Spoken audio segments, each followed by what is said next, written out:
safely. Limited inventory available. Salic out of here, and wow, are we thrilled with the incredible job CertaPro Painters did on our house. So clean, so efficient, they actually listened to us and even satisfied my wife, which, as you know, isn't easy. If you've been putting off painting because of the economy or tariff worries, don't. Painting your house is the easiest and most efficient way to protect and raise your home's value. Do what we did. Call CertaPro Painters today. Each CertaPro Painters business is independently owned and operated. Your gut does more than just digest. It drives your energy, mood, and immunity. At Terra Origin, we blend ancient Ayurvedic wisdom with cutting-edge science to support your gut and whole-body wellness. Since 2016, Healthy Gut is crafted with safe, powerful herbs, probiotics, and nutrients, rooted in tradition, proven by science. Feel better from the inside out. Terra Origin, ancient insight, modern wellness. Available at terraorigin.com and select retailers. When your reputation's on the line, you don't leave anything to chance, especially your primer. Painters trust Kills primers for a smooth start, strong adhesion, and serious stain-blocking power. And now, the full Kills lineup is available exclusively at the Home Depot. Need it fast? Get same-day or next-day delivery, or order online and pick up in-store. Kills primers. Pro results faster. The Home Depot. If you're a pro, you know. There's nothing like when you get that part from eBay and it just fits. Yeah, the first time. So you can do less of this and get right back to more of this. At eBay, you'll find all the parts you need, guaranteed to fit, at prices you'll love. Sounds good, doesn't it? eBay. Things people love. Eligible items only. Exclusions apply. Use promo code FAN5 for 5% off your first order at supplyhouse.com. Wake up with Boomer and Geo. Mornings 6 to 10 on WFAN, WFAN FM, WFAN FM HD1, New York, and Odyssey Sports Station.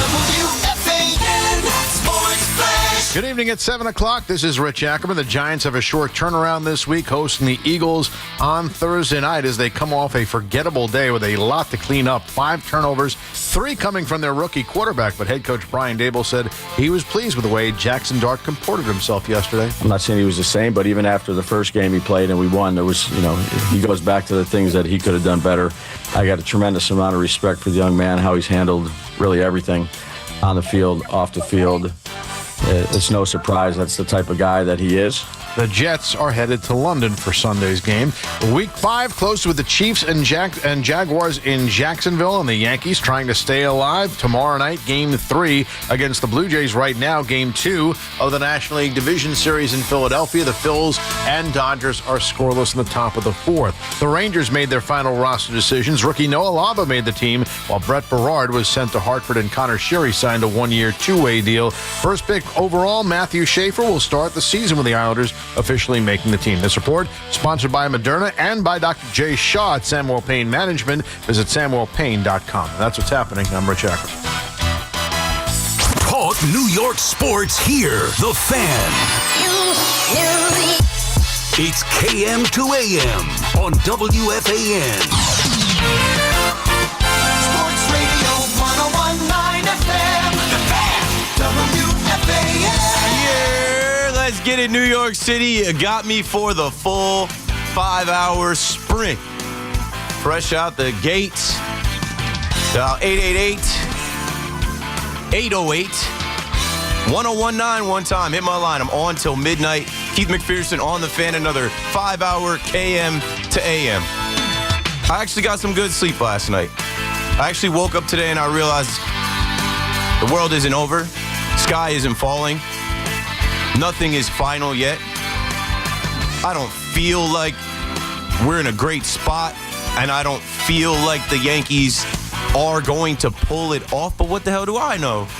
I'm just a guy that goes to games, watches games, comes and talks on the radio. I'm not a player. I'm not a former player. I'm not a coach. I'm not an analyst. I'm not a writer. I'm just like you. Your guess is as good as mine. Baseball is a crazy sport. As I'm watching the Dodgers Phillies scoreless in the top of the fourth here, thinking about how the Dodgers came back to win that one in Philly, and now Philly is they've got to win this game tonight. Philly is on first round exit watch, and when you think about this Phillies team, they were talking Red October. They thought they were the best team in baseball. They were supposed to win a World Series by now. Speaking of that, winning the World Series, I think a lot of Yankee fans get so stuck in the two words World Series. Well, as many of you called up to talk about who you wanted in the World Series, who you wanted in the ALCS, here we are in the DS down 2 games. And I was on last night, so if you did hear me briefly from 8:30 to 10, some of the stuff that I'll say is going to be exactly the same. If you saw any of the clips that were put out on WFAN social media, I still have a lot of those same things to say. But the only things that changed for me, I'll give you the 3, or things that I didn't speak on. 1, okay, now everybody's going to do what they always do. Oh, the Yankees have done it before. They're not out. The Yankees have, here's from Talking Yanks, there have been 6 times in franchise history that the Yankees have come back to win a series after falling behind 0-2. All series are not created equal, but here they are, folks. 1956 World Series versus the Dodgers, 1958 World Series versus the Braves, 1978 World Series versus the Dodgers, 1996 World Series versus the Braves, the 2001 ALDS versus the Athletics, and the 2017 ALDS versus the Indians. These are all different because this is a 5-game set. I think these are also different because of the team, right? I know there are a couple guys here, like, Max Fried, for example, who has a World Series ring, and, a couple other guys that have played and gotten to the World Series and been through the wars, but, I don't know. When I look at some of these, Yankees teams that have either won it or had guys that had done it before or, just got super hot, so much has to go your way. So the other thing that popped up today that I just was like, please miss me with that.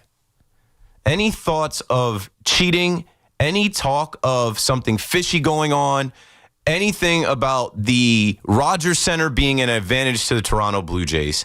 Stop. Full stop. The first thing I did last night was give credit to the Toronto Blue Jays. Why can't we ever do that? Why, when the Yankees lose, it's not that the Yankees didn't pitch, didn't hit, made the wrong decisions, didn't come up big in a big spot. Why is it always, they got to be cheating? They must be cheating. Oh, they must have our signs. The game is on PitchCom. And Luke Weaver tried to use the PitchCom excuse. Oh, yeah, something's going on with my PitchCom. No, something's going on with you, bro. And, he even leaned into, after that game Saturday, tipping his pitches. You haven't been good. You haven't been good all season. So do not call me up tonight and say, hey, Keith, have you checked out the road splits? Hey, Keith, have you seen their swing and miss rate? Have you seen how much they were all? Yeah, I watched the game. I saw they were all over Luis Gil. I saw they were all over Max Fried. And you know what I started to think about? I started to think about, how did we get here? The Yankees had to win 1 game to potentially flip this whole thing, where your game 1 starter would have been Max Fried, your game 2 starter would have been Carlos Rodon. You would have had a week off, and you would have had home field advantage. So, stop making excuses. It's soft. It's weak AF. I'm so tired of it. It's like the Yankees. Look at the last 4 teams in the American League. As Yankee fans, all we do is cry. And I have friends that do it to me. As I'm saying, most of this came through text or DM, and I'm like, no, I'm shutting it down. Please go look up the Seattle Mariners postseason history. You don't even have to look up their postseason history. There's not much. Just look up their history in the last, let's say, 16 years since the Yankees went to and won their last World Series. Go look up the Toronto Blue Jays. The pain and suffering and misery that they had. I put respect on John Schneider's name because I came in here Friday. I said, they don't win postseason games. Their manager is over. But that's a tormented fan base. We called them frauds because year after year after year, they proclaimed that was the year. Here they are. Now they're ready. The sons of former players, they add this pitcher and that pitcher and this free agent and that guy. And the Rogers Center, they remodel it and they add these different areas for the fans. And baseball is big in Toronto. And they kept coming up short. Now they're in the driver's seat. Now the Yankees are facing elimination. And people can't believe it. You know why? Because we were popping champagne for beating the Boston Red Sox. They said that was our World Series. You know what it was. We were just so happy to get some get back from 2004, 18, and 21. And couldn't happen again. The math was on our side there, but the math is not on our side here. Right? What I was saying last week was like, it's bound to turn around. Alex Cora can't beat Aaron Boone again for the third time. The Red Sox can't put us out of the playoffs for the fourth time since 2004. It's our time, and it was. But that's because it fell on young Connolly early. And they were in Yankee Stadium, which was loud and exciting. And, they'll come back here, but guys have to hit. Like, guys have to pitch. The Blue Jays have out-hit them. Their rotation has been better. Their bullpen has been better. I have no excuses to make for the New York Yankees. We've been making excuses for them the entire year. And you know what? When I stopped making excuses for them, it's funny. I stopped making excuses for them on August 8th because I watched them blow 2 games in Texas against the Rangers behind Devin Williams and then come home to New York against the hated Astros, Altuve, cheaters. Every casual Yankee fan wants to show up for that series, and it was a rockin' Friday night in the Boogie Down. It felt like postseason energy. And in a tie game late, they go to Devin Williams again to blow it.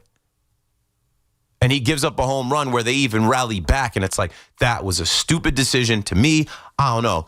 I crashed out that night, and I said I got off the ride. This is a different ride, but this is the same manager and the same team. Follow me. That week, and this is something that I didn't get to last night because it popped up today, I guess Giancarlo Stanton was feeling some type of energy in the air. Giancarlo Stanton stood in the middle of the visitors' clubhouse in Texas after another gut-wrenching loss in early August. This is when he had a team meeting, right? A wake-up call, Yankees captain Aaron Judge said of the private meeting. It was the first time I ever really had a one-player meeting. Jose Caballero said, we kind of needed somebody to get on our asses like that, Ryan McMahon. Come on, bro. This is the New York Yankees. You all either signed here or got traded here knowing exactly what time it was. You need Giancarlo Stanton, a 35-year-old who can't run, who right now, I don't know what's up with him, has the tennis elbow. Is it, we're at the end of the year, did we bring him back too soon after missing 70 games? Miss me with the conversations about players-only meetings. And maybe they need another rah-rah speech. I'm not here to give any rah-rah speeches. This is bad. I'm not here to talk you off the ledge. This isn't good. This isn't fun. But why is it the Yankees always in this position where we got to come up with some, in the World Series, they're down 3-0, but maybe if they just get a game. No, fool me can't fool me again. I'm not going to any type of historical, statistical stuff to say what the Yankees need to do. Here's what the Yankees need to do. Protect home field. Have some pride. Don't get swept. Carlos Rodon, the best start of your life. I don't trust you. Have you learned from your past postseason experience? Here it comes again, and it's not the regular season. It's Carlos Rodon with the literal season on the line again. You did enough against the Red Sox in the same spot. Can you do enough to get us through? The Rogers Center won't be there to aid the Blue Jays. Rodon has to go out there and pitch. Give me 6 innings. The bullpen is rested. The bullpen is rested, and we'll have these conversations tonight about Luke Weaver. He's unusable to me. He's done. I joked last week and said he's halfway to Queens. He'll be starting games for the Mets next year. He's not coming back to be a Yankee. He's done, so why keep dying on Luke Weaver's arm? That's what grinds my gears. It is do or die time. It should be urgent. You can't tell me pitching Luke Weaver to build his confidence up. That doesn't make any damn sense to me. I don't mind Aaron Boone taking out Luis Gil because we saw playoff Timmy. He locked in. It worked. We saw the best Camilo Duvall we've seen since we got him. It worked. Going to the bullpen was working. But where that game flipped, you all know. It flipped. Bases loaded with your captain, the MVP, maybe. The MVP in the batter's box in another opportunity to break the game open, and nobody was surprised that he failed.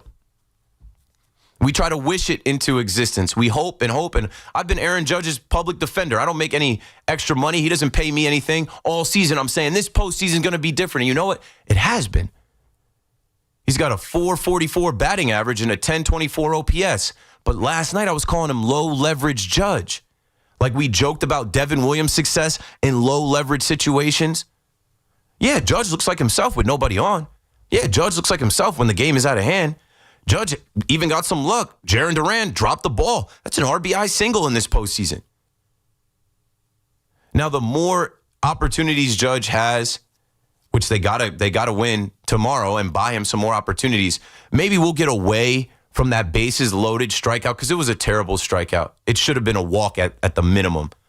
You were hoping for a grand slam like Vladdy when he comes up with the bases loaded. And I don't want to hear all the back and forth between, oh, it's Kevin Gossman versus Will Warren. Well, that was a Kevin Gossman on the ropes who Judge had faced 40 times. And Will Warren should have never been in that spot. That's my next thing. Like, I get it that somebody's got to be the long man. I get it that Paul Blackburn and Will Warren are on the ALDS roster just for that purpose. But when people tell me they're on mop-up duty and then they come in and they just pour gas on the whole thing and light the game on fire, you can't predict baseball. So it's one thing for Fried to give up 5, and in hindsight, you're like, yo, why wouldn't you just try to see if Fried could get another double play or get some ground balls or strike somebody out or find it before you literally just take the ball out of his hands, playing for tomorrow. There is no tomorrow, right?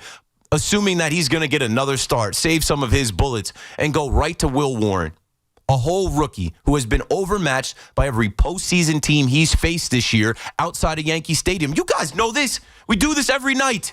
He's only good in Yankee Stadium. He got rocked by the Dodgers. He got rocked by the Toronto Blue Jays.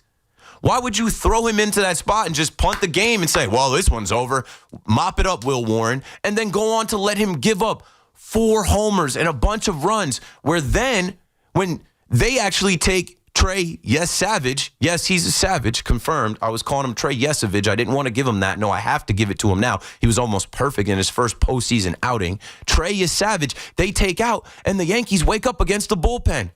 But it's too little, too late. It's for naught. It's for nothing because the game is already up in flames. I get it, though. This is what they scripted. This is what they planned. And so now make plans to hit better than the Blue Jays. Make plans to pitch better than the Blue Jays. And you have your bullpen rested. You got to rip off 3 in a row. And I said last night, I don't know if any of these teams left standing could rip off 3 in a row against a Blue Jays team that doesn't strike out. They put the ball in play. Now they're hitting homers. We thought we had the advantage because Bo Bichette wasn't on the ALDS roster, because Max Scherzer, Chris Bassett, Jose Barrios weren't on the ALDS roster. They don't need those guys. They've got plenty with Alejandro Kirk and Barger and Varsho and George Springer and whoever else, Miles Straw. It doesn't matter who it is. They've got plenty. They embarrassed the Yankees. They're standing tall coming into Yankee Stadium because all they need is 1. The Yankees need 3, and that's tough math for me. So 888-808-1019. We'll start with the Yankees, but not all night. I'll have a Yankee guest join us at 8. I'll have a Giants guest join us at 9. I'll have a Jets guest join us at 10. And then when we get to 11, traditionally it's open mic and whatever you guys want to talk about. If you guys want to talk about Mark Sanchez, we could do that. If you want to talk about the Cardinals coach hitting a player, we could do that. If you want to talk about anything coming up in the sports world, hockey, basketball getting started, we could do that. Keith McPherson on the Fan, taking your Yankee calls first. 888-808-1019. Don't go anywhere. We're coming right back. A disappointing weekend in Toronto leaves the Yankees with their backs to the wall, facing elimination. Swing and a miss, got him. All game over. And the Blue Jays take a 2-0 lead in this ALDS. A return home to the Bronx could be just what the Bombers need to turn things around. We haven't lost any confidence. Obviously they've had our number and gotten the better of us so far this year. But I don't think anyone in our room doesn't feel like we can't go out and beat them. Catch all the action tomorrow. First pitch, 8:08 on your home for New York Yankees baseball. 1019 WFAN. And always live on the free Odyssey app. Mnexspike COVID-19 vaccine mRNA by Moderna has arrived. To learn more and find it near you, visit mnexspike.com. That's MNEXSPIKE.com. My man, Dr. Jay Shah, specializing in minimally invasive and non-surgical treatments for neck, back, and sciatica, migraines, and so much more, offers pain-relieving solutions. There are thousands of 5-star reviews who trust Samwell Pain for all their aches and pains. Visit SamwellPain.com. Still spending on search ads, hoping to capture new customers? The truth is, search reaches people who already know your brand and is rapidly being replaced by AI. If you want real growth, you need to get in front of new customers on streaming TV, where attention is high on their favorite programming. Viant has proven technology to reach the right customers on the best programming, delivering real outcomes. Want better results? Visit ViantCTV.com today. Seems like every week I've got something new from Flag and Anthem to tell you about. And this week it's their Hero Stretch collection. The Hero Stretch flannel shirt looks like a button-down, feels like a sweatshirt. The hoodies are crazy soft, stretchy, perfect for cool nights. And the quarter zips, that perfect layer that takes you from work to weekend without missing a beat. So check out the Hero Stretch collection and all the new fall arrivals at flagandanthem.com. Use code WFAN for 25% off. Flag and Anthem, a real clothes for real life. Think Verizon, the best 5G network, is expensive? Think again. Bring in your AT&T or T-Mobile bill to a Verizon store and we'll give you a better deal. Now, what to do with your unwanted bills? Maybe turn them into paper airplanes headed to see ya never, AT&T and T-Mobile. Jokes aside, the best 5G network has you covered with the most ways to save on plans, streaming, and phone deals. So bring in your bill to your local Verizon store and we'll give you a better deal. Rankings based on Root Metric True Score report dated 1H2025. Your results may vary. Must provide a postpaid consumer mobile bill dated within the past 45 days. Bill must be in the same name as the person making the deal. Additional terms apply. Luxury just got tripled with Mercedes-Benz of Edison, Mercedes-Benz of Union, and Ray Cattina of Freehold. 3 powerhouse locations in New Jersey. 1 legendary name, Ray Cattina. More inventory, featuring one of the East Coast's largest selections of new and pre-owned Mercedes-Benz vehicles. More convenience with 3 state-of-the-art service centers to keep your Mercedes-Benz running like new. And of course, legendary Ray Cattina customer service, where you always come first. Experience the power of 3 at benzfam.com. Dunkin's $6 meal deal is kind of wild. You get a bacon, egg, and cheese sandwich, 6-piece hash browns, and a medium iced or hot coffee, all for $6. That's the main character meal energy you need this fall. Get it now in Dunkin' stores or order ahead on the Dunkin' app. No substitutions, participation and times may vary. Offer price varies in California and Hawaii. Limited time offer cannot be combined with other offers. Exclusions and terms apply. If you're injured in an accident, the Rothenberg Law Firm is on your side. A legendary team that has won billions over 5 decades. The Rothenberg Law Firm. 1-800-624-8888 or injurylawyer.com. The Fox Nation Patriot Awards returns for a new year. Are you ready to get the show started? Join host Sean Hannity and special guests and be part of the celebration live in New York. Tickets are available now. Go to foxnation.com/Patriot Awards. Looking for the lowest price on name brand tires? Get to Town Fair Tire and get the guaranteed lowest price on any name brand tire. Nobody beats a Town Fair Tire deal. Nobody. Name brands at discount prices. Town Fair Tire. This is the story of the one. As a maintenance supervisor at a manufacturing facility, he knows keeping the line up and running is a top priority. That's why he chooses Grainger. Because when a drive belt gets damaged, Grainger makes it easy to find the exact specs for the replacement product he needs. And next day delivery helps ensure he'll have everything in place and running like clockwork. Call 1-800-GRAINGER, click Grainger.com, or just stop by. Grainger, for the ones who get it done. Oh no, stomach issues again? Stomach issues? Who are you? Your pancreas. I could be the real reason for your diarrhea, gas, bloating, stomach pain, or loose oily stools. I thought it was my stomach. People often do, but any of these symptoms could mean having a condition called exocrine pancreatic insufficiency, or EPI. With EPI, the pancreas doesn't release enough enzymes to break down food, but EPI is manageable. Use the symptom checker on identifyepi.com and speak with your doctor. That's identifyepi.com. Sponsored by AbbVie. We've got more sports talk coming up on The Fan. Tune in to the BT and Sal Show weekdays from 10 to 2 on The Fan, presented by your Tri-State Cadillac dealers. Cadillac is the official luxury vehicle of the New York Mets. Get connected with WFAN to talk about your favorite teams. The Fan on the Odyssey, iHeart, and TuneIn apps.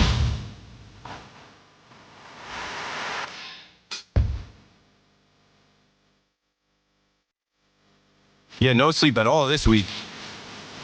Yankees lose tomorrow, you're not going to sleep for a couple days. Even with the Yankees winning, it's going to be hard to sleep because you're going to be thinking about the next game and the next game and the next game. Keith McPherson on the Fan. If you missed my open, I'll condense it here so we can get to the phones.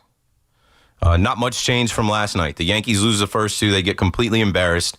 The only issues I have is, in the first game, going to Luke Weaver, like it's the regular season. Let's build his confidence up. You've seen it over and over again with the Yankees, from Zach Britton to Luis Severino to Clay Holmes to Devin Williams this year, and now Luke Weaver, who has been up and down all year. And now the Yankees want to force Luke Weaver into situations, hoping that the two pitches he throws, they're not going to be able to pick up on which one he's throwing. He hasn't been good. So you literally put him into a one-run game twice in game one of the wild card and the division series, expecting him to turn back the clock to last year. He's not what he was last year, and he's 1 foot out the door. My other things in that game, Caballero, the pinch hit or pinch run for Ryan McMahon. Okay, I understand it. But Aaron Boone not doing it until 3 pitches had already been thrown, and then in the postgame saying he just changed his mind. It doesn't help us, Skip. I'm not calling for your job. I'm on every night telling people that you signed a contract extension. No matter what happens here, you're not going anywhere. But when you tell us in a game, and not just a regular season game, a postseason game on the road, where you need every inch you can get against a team like this, that you just changed your mind about putting Caballero in, and you put Caballero at a disadvantage to steal a base because he was coming into the game in a 2-1 count. It makes us think you're asleep at the wheel. And even Aaron Judge, right? Aaron Judge, now I know he's got the numbers because he's hit some singles here. It's low-lev Judge. Congrats, Judge. This will raise your postseason average. This will raise your postseason OPS for your career, but we're only going to remember the big moment that you missed. We'll also remember that you don't make too many errors in the outfield, and you made one yesterday in the right field corner, not fielding a ball that was a double turned into a triple, and after that, Fried gave it up. Now, Fried's got to lock in and be stronger. Fried got fried. He was Max absolutely fried yesterday. But, those are part of it. Those are things. That same thing happened with Fried last time in Toronto. Jazz doesn't make a throw. The whole thing unravels. Remember when Jazz was playing third base and he didn't make the throw and the run scores, and then after that, it's tough on these pitchers, man. They already don't have it. They're expecting every out and you to get every base and, throw the ball in. So I feel like Judge wasn't locked in at the time. And then last but not least with Aaron Boone, going to Will Warren for mop-up duty is one thing. There are two things that were wrong with it. He's a whole rookie who has been rocked by these postseason lineups all year. You knew that. You know he's not good in that building. You know he's only really good in Yankee Stadium. I get you got to preserve the bullpen and you don't want them to see all your arms, but let him come into a clean inning. He's not a reliever. He's barely a starting pitcher in Major League Baseball. This is his first year, and honestly, he's ahead of schedule because of happenstance, because of circumstance. We had no choice but to rely on Will Warren. We were pitching Carlos Carrasco and Marcus Stroman, and Clark Schmidt got hurt, and obviously Garrett Cole went down. So, how do we get to the end of the season and you decide that you're going to throw this young man into that game and literally light the game on fire? It gave me shades of J. Happ coming in for Davy Garcia. It's all right, this is another starter who comes in out of the bullpen in a situation that he's never actually done this before. It just doesn't look good. Now, obviously, the Yankees could have lost the game even if Will Warren held. They were already down. But, it makes you mad. It makes you frustrated when they do rally and they do score 7 runs. And you think about, well, damn, if we didn't let Will Warren give up 4 home runs, a grand slam, all of that, maybe if we would have brought him in a clean inning, maybe let Fried try to work out of that and wear that a little bit more. Hindsight is 20/20. We'll never know. All I know is this is it now. And so what I also said today, the conversation around Luke Weaver tipping pitches or the Toronto Blue Jays cheating, miss me with that. That's cheap as hell. That's nonsense. Put respect on their name. They put belt to ass. They whooped your ass twice. It isn't anything fishy going on. It's because you didn't show up. You didn't pitch. You didn't hit. You didn't make the right decisions. And Will Warren, shouldn't have been thrown in as a rookie in that spot. He should have had at least a clean inning, and then he also shouldn't have been left out there to die for all of that time. You have a couple other guys you could have went to. But here we go. Bullpen's rested. You need Carlos Rodon's best start of his life just so we can get Cam Schlittler back on the mound and try to force a Game 5. And I think just winning 2 games back-to-back against the Blue Jays is a tall task, let alone 3. Julian is in Oakland, New Jersey, first with us on the Fan. Go for it, Jules. Hey, Keith, how's it going? Thanks for letting me call in. I agree with basically everything. Weaver and Judge have been big issues. Like, they just haven't shown up. They're 1-8 in Toronto, so let's say they even get a Game 5. Like, how can you even be confident if they can even win that, if they even got that far? I think they could get it tomorrow, but after that, I'm not really too sure. No, this isn't a confident spot. This is a desperate spot. This is a take it game by game, literally pitch by pitch, out by out. There's no confidence right now. And like we talked ourselves into some confidence in the series, Yanks in 3, Yanks in 4, when we thought, okay, we've seen Gausman a bunch and they have a rookie going out there.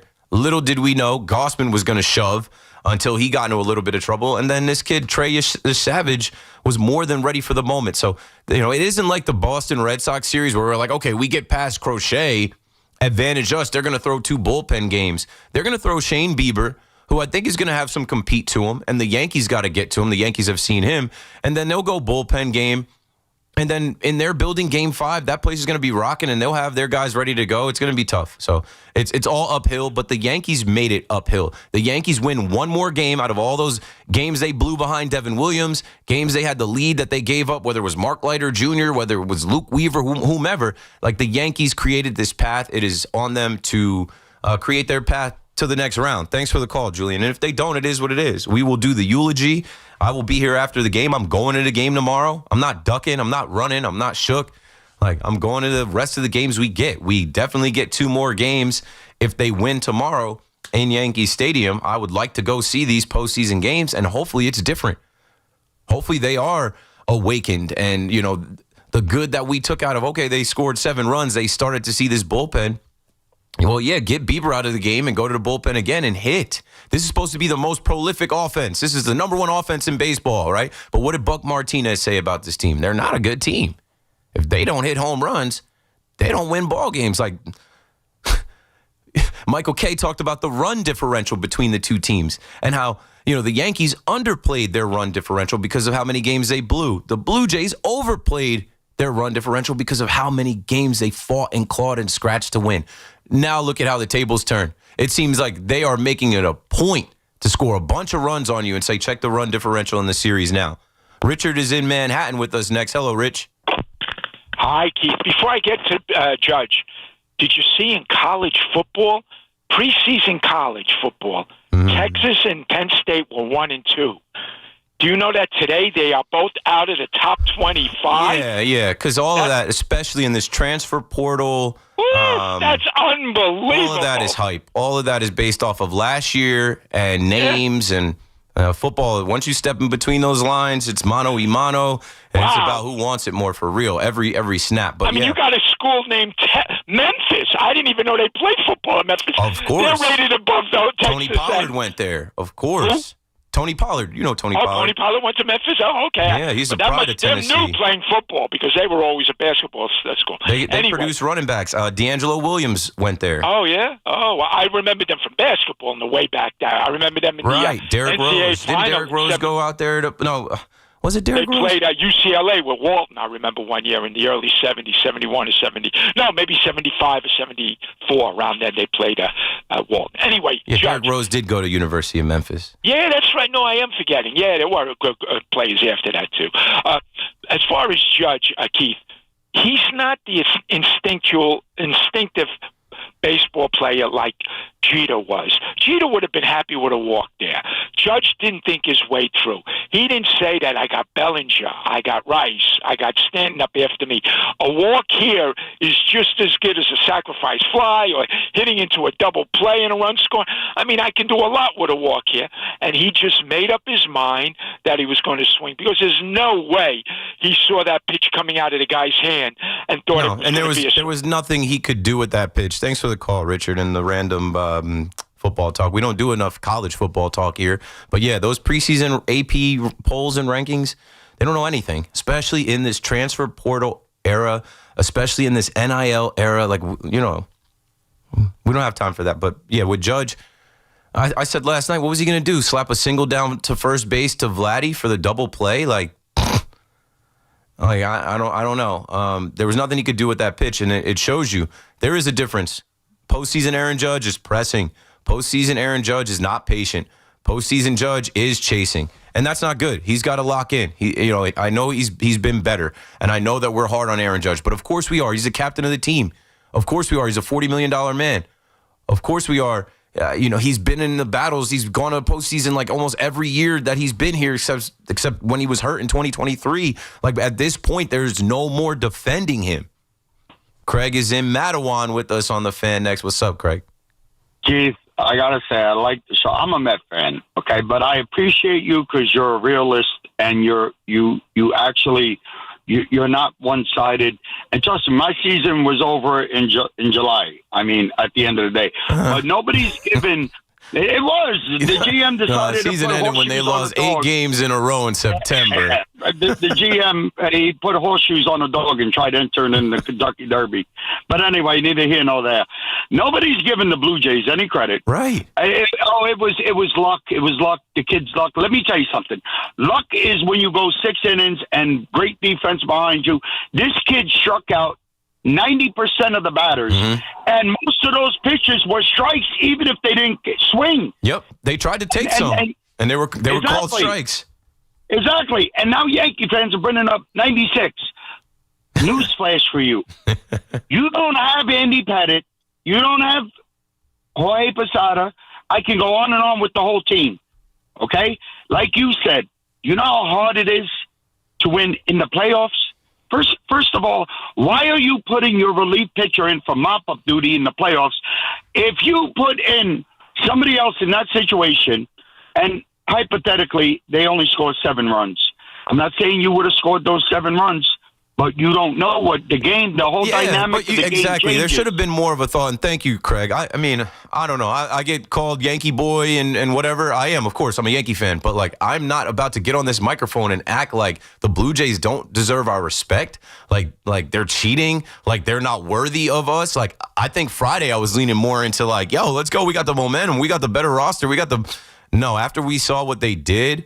They're dialed in. Their superstar, their high-paid player, the leader of their team, he is absolutely locked in, focused. Vladimir Guerrero Jr. And, with the Yankees, it's not 96. It's right now. And just if you watch enough baseball, you know it's hard to sweep a team. But, the Blue Jays are 1 game away from sweeping the Yankees. The Yankees would have to win the next 3 in a row. It just seems... it doesn't seem real. Would you bet $100 on it tonight? I wouldn't.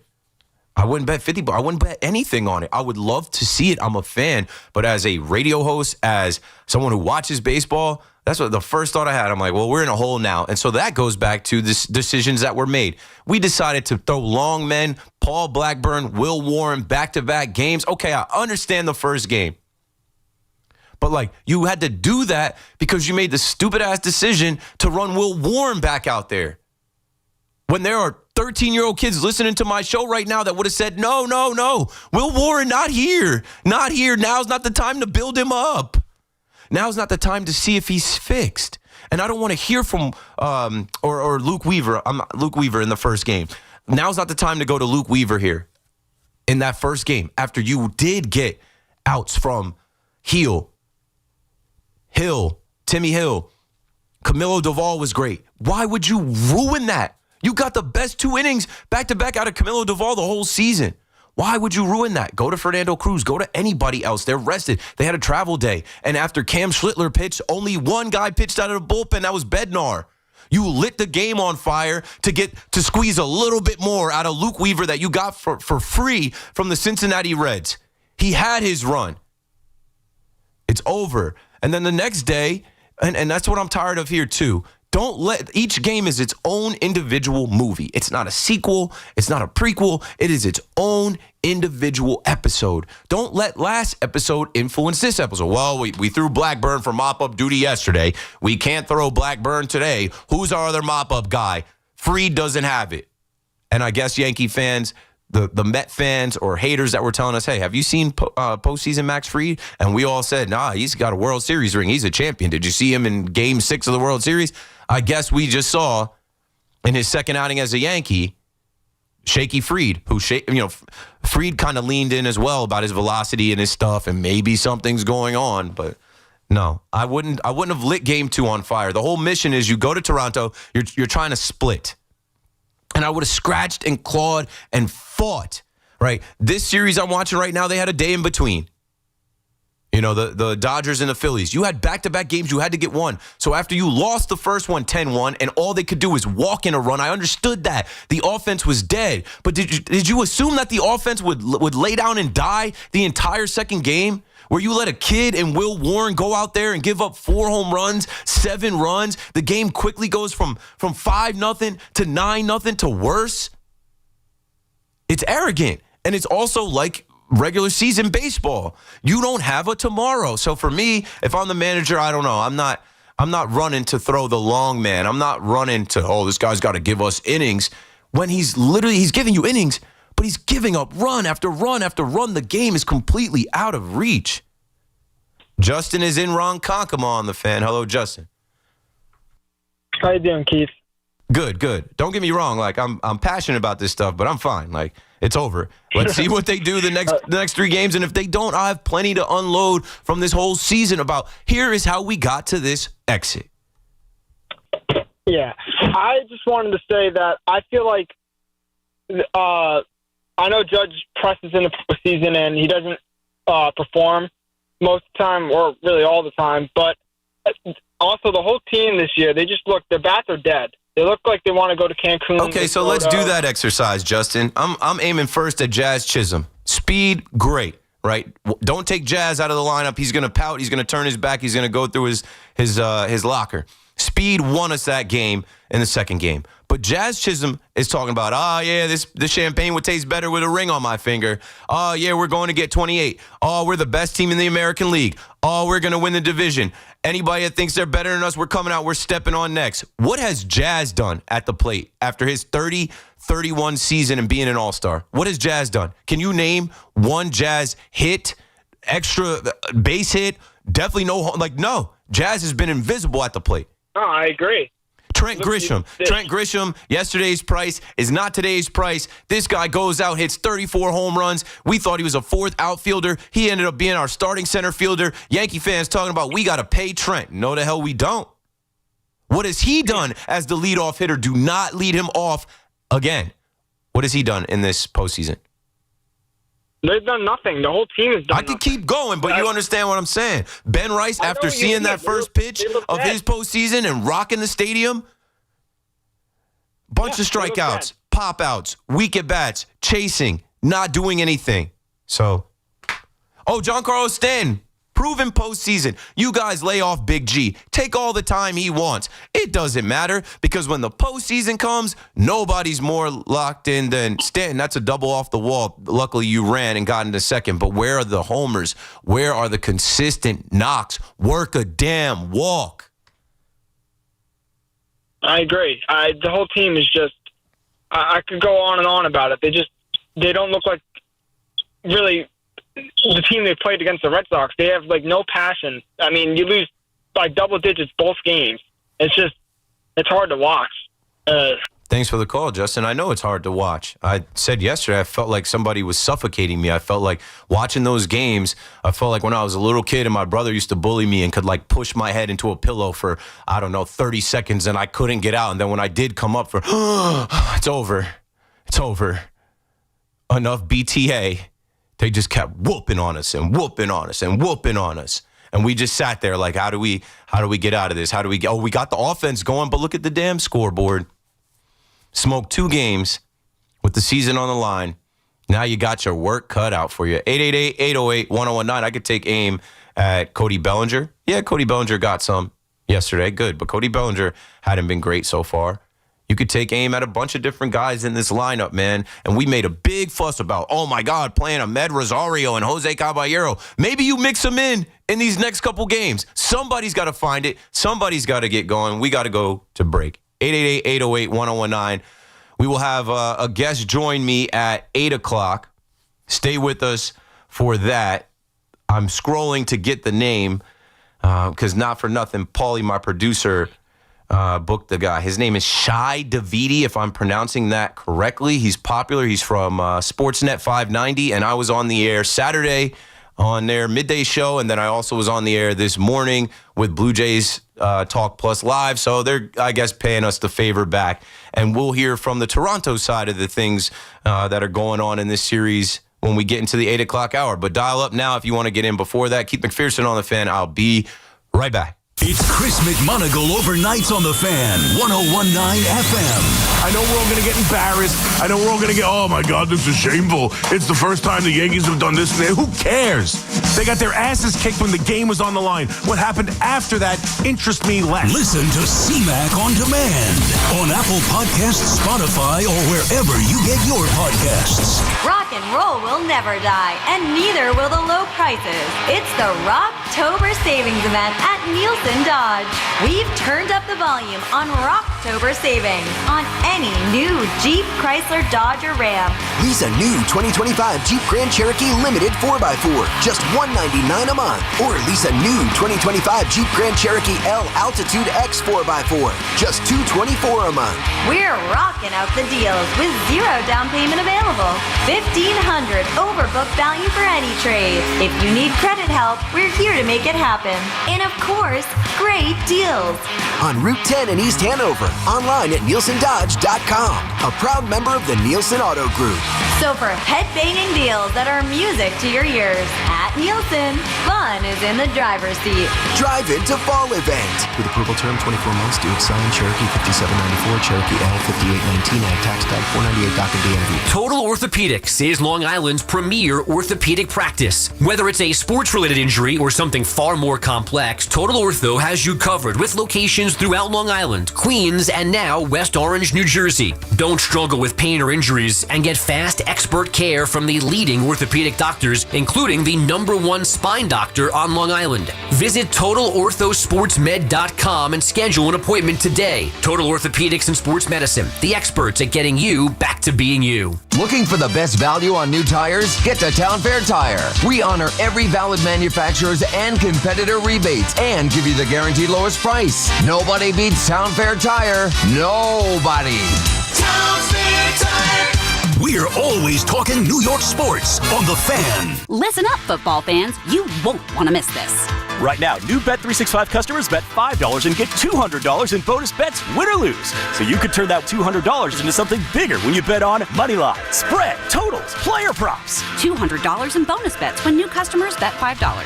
I know where I'm going to bet from now on. Download the app today and see why it's never ordinary at Bet365. Gambling problem? Call 1-800-GAMBLER. 21 plus only. Must be physically located in New Jersey. T&Cs apply. In-app only. Hear that? That's the beginning of a journey powered by the confidence that comes from driving a vehicle so reliable. It's backed by a 10-year, 100,000-mile limited powertrain warranty. Where your journey ends? Well, that's up to you. Visit your local Kia dealer today. Kia. Movement that inspires. See retailer for warranty details. Always drive safely. Limited inventory available. We all hear the radio ads about the IRS. They tell you to be afraid, to be scared, and they try to frighten you into calling. I'm not here to do that. Tax Relief Advocates is different. TRA is here to tell you that if you owe money to the IRS, whether it's $5,000, $50,000, or $500,000, we have a solution. It doesn't matter if you're sitting in your car, at work, or with your kids. No matter where you are, call now. 800-575-6986. Don't lose hope. TRA can eliminate or reduce what you owe to the IRS. Generous programs are now available that can give you a fresh start. Our passion is taxes and helping individuals fix their IRS problems. We have over 1,000 5-star reviews on Google and an A+ with the Better Business Bureau. You don't need to be afraid of the IRS any longer. End your tax nightmare today by visiting us online at TRA.com or call 800-575-6986. That's 800-575-6986. Tax Relief Advocates. Real solutions for real people. $5,000. That's the average amount of money people in the U.S. are now spending on gas in a year. $5,000. That's crazy. If you drive, you have to download Upside, the free app that gives you cash back every time you get gas. That's right. You can earn real cash back with Upside just by buying the gas you're already buying. You can literally start earning cash back today. I use Upside every time I fill up, and I've already made around $200-$300. You're putting gas in your car anyway. Why not get real cash back? If you like free money,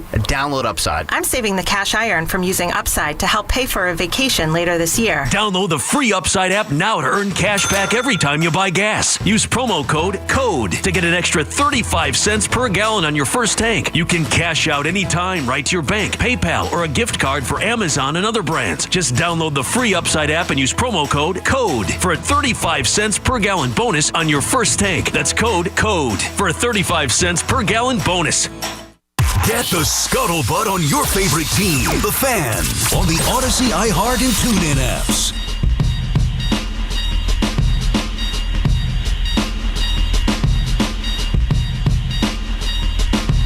New York! Big city of dreams, but everything in New York ain't always what it seems. Keith McPherson on The Fan. Let's take these calls quickly. Obviously, we're talking about your New York Yankees. Moose is in Jamaica with us again. What's up, Moose? Here, Keith, what it do? Here, what up, man? Face down, bleep up. That's the way the Blue Jays like to, you know what, us. But I don't know, my eyes were popping, but like pause and all that and all that good stuff. Pause. Hey, yo. First. But hey, yo, whoa, wild. Wild. But nah, on the real, like, didn't I tell you this Friday? I don't know how this is going to go. The Blue Jays are the team that technically take no prisoners, leave no survivors, and even more so, the 800 win percentage at home, and did this to us 7 out of 8 times they played us. 6 out of 7 times they played us in their place. Regardless, we come to They're the division champs. They own the tiebreaker. We haven't done anything in their building. I should have known. I should have known it wasn't going to change now.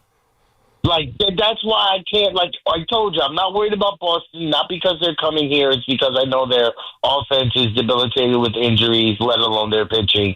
So, exactly. And you know what? You just made something pop right in my head, Moose. Thanks for the time, because we got to get to the next break. You know, we knew that Boston, after Crochet, right? We lose to Crochet, we'll get the next 2 because they don't have the pitching. And what did their manager do in the second game?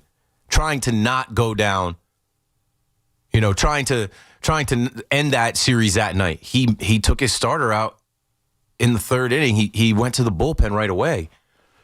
But he started mixing and matching. I just wish there was a little bit more of that, like mixing and matching and playing for today. With this most prolific offense that the Yankees are, 5 runs, they're not out of it.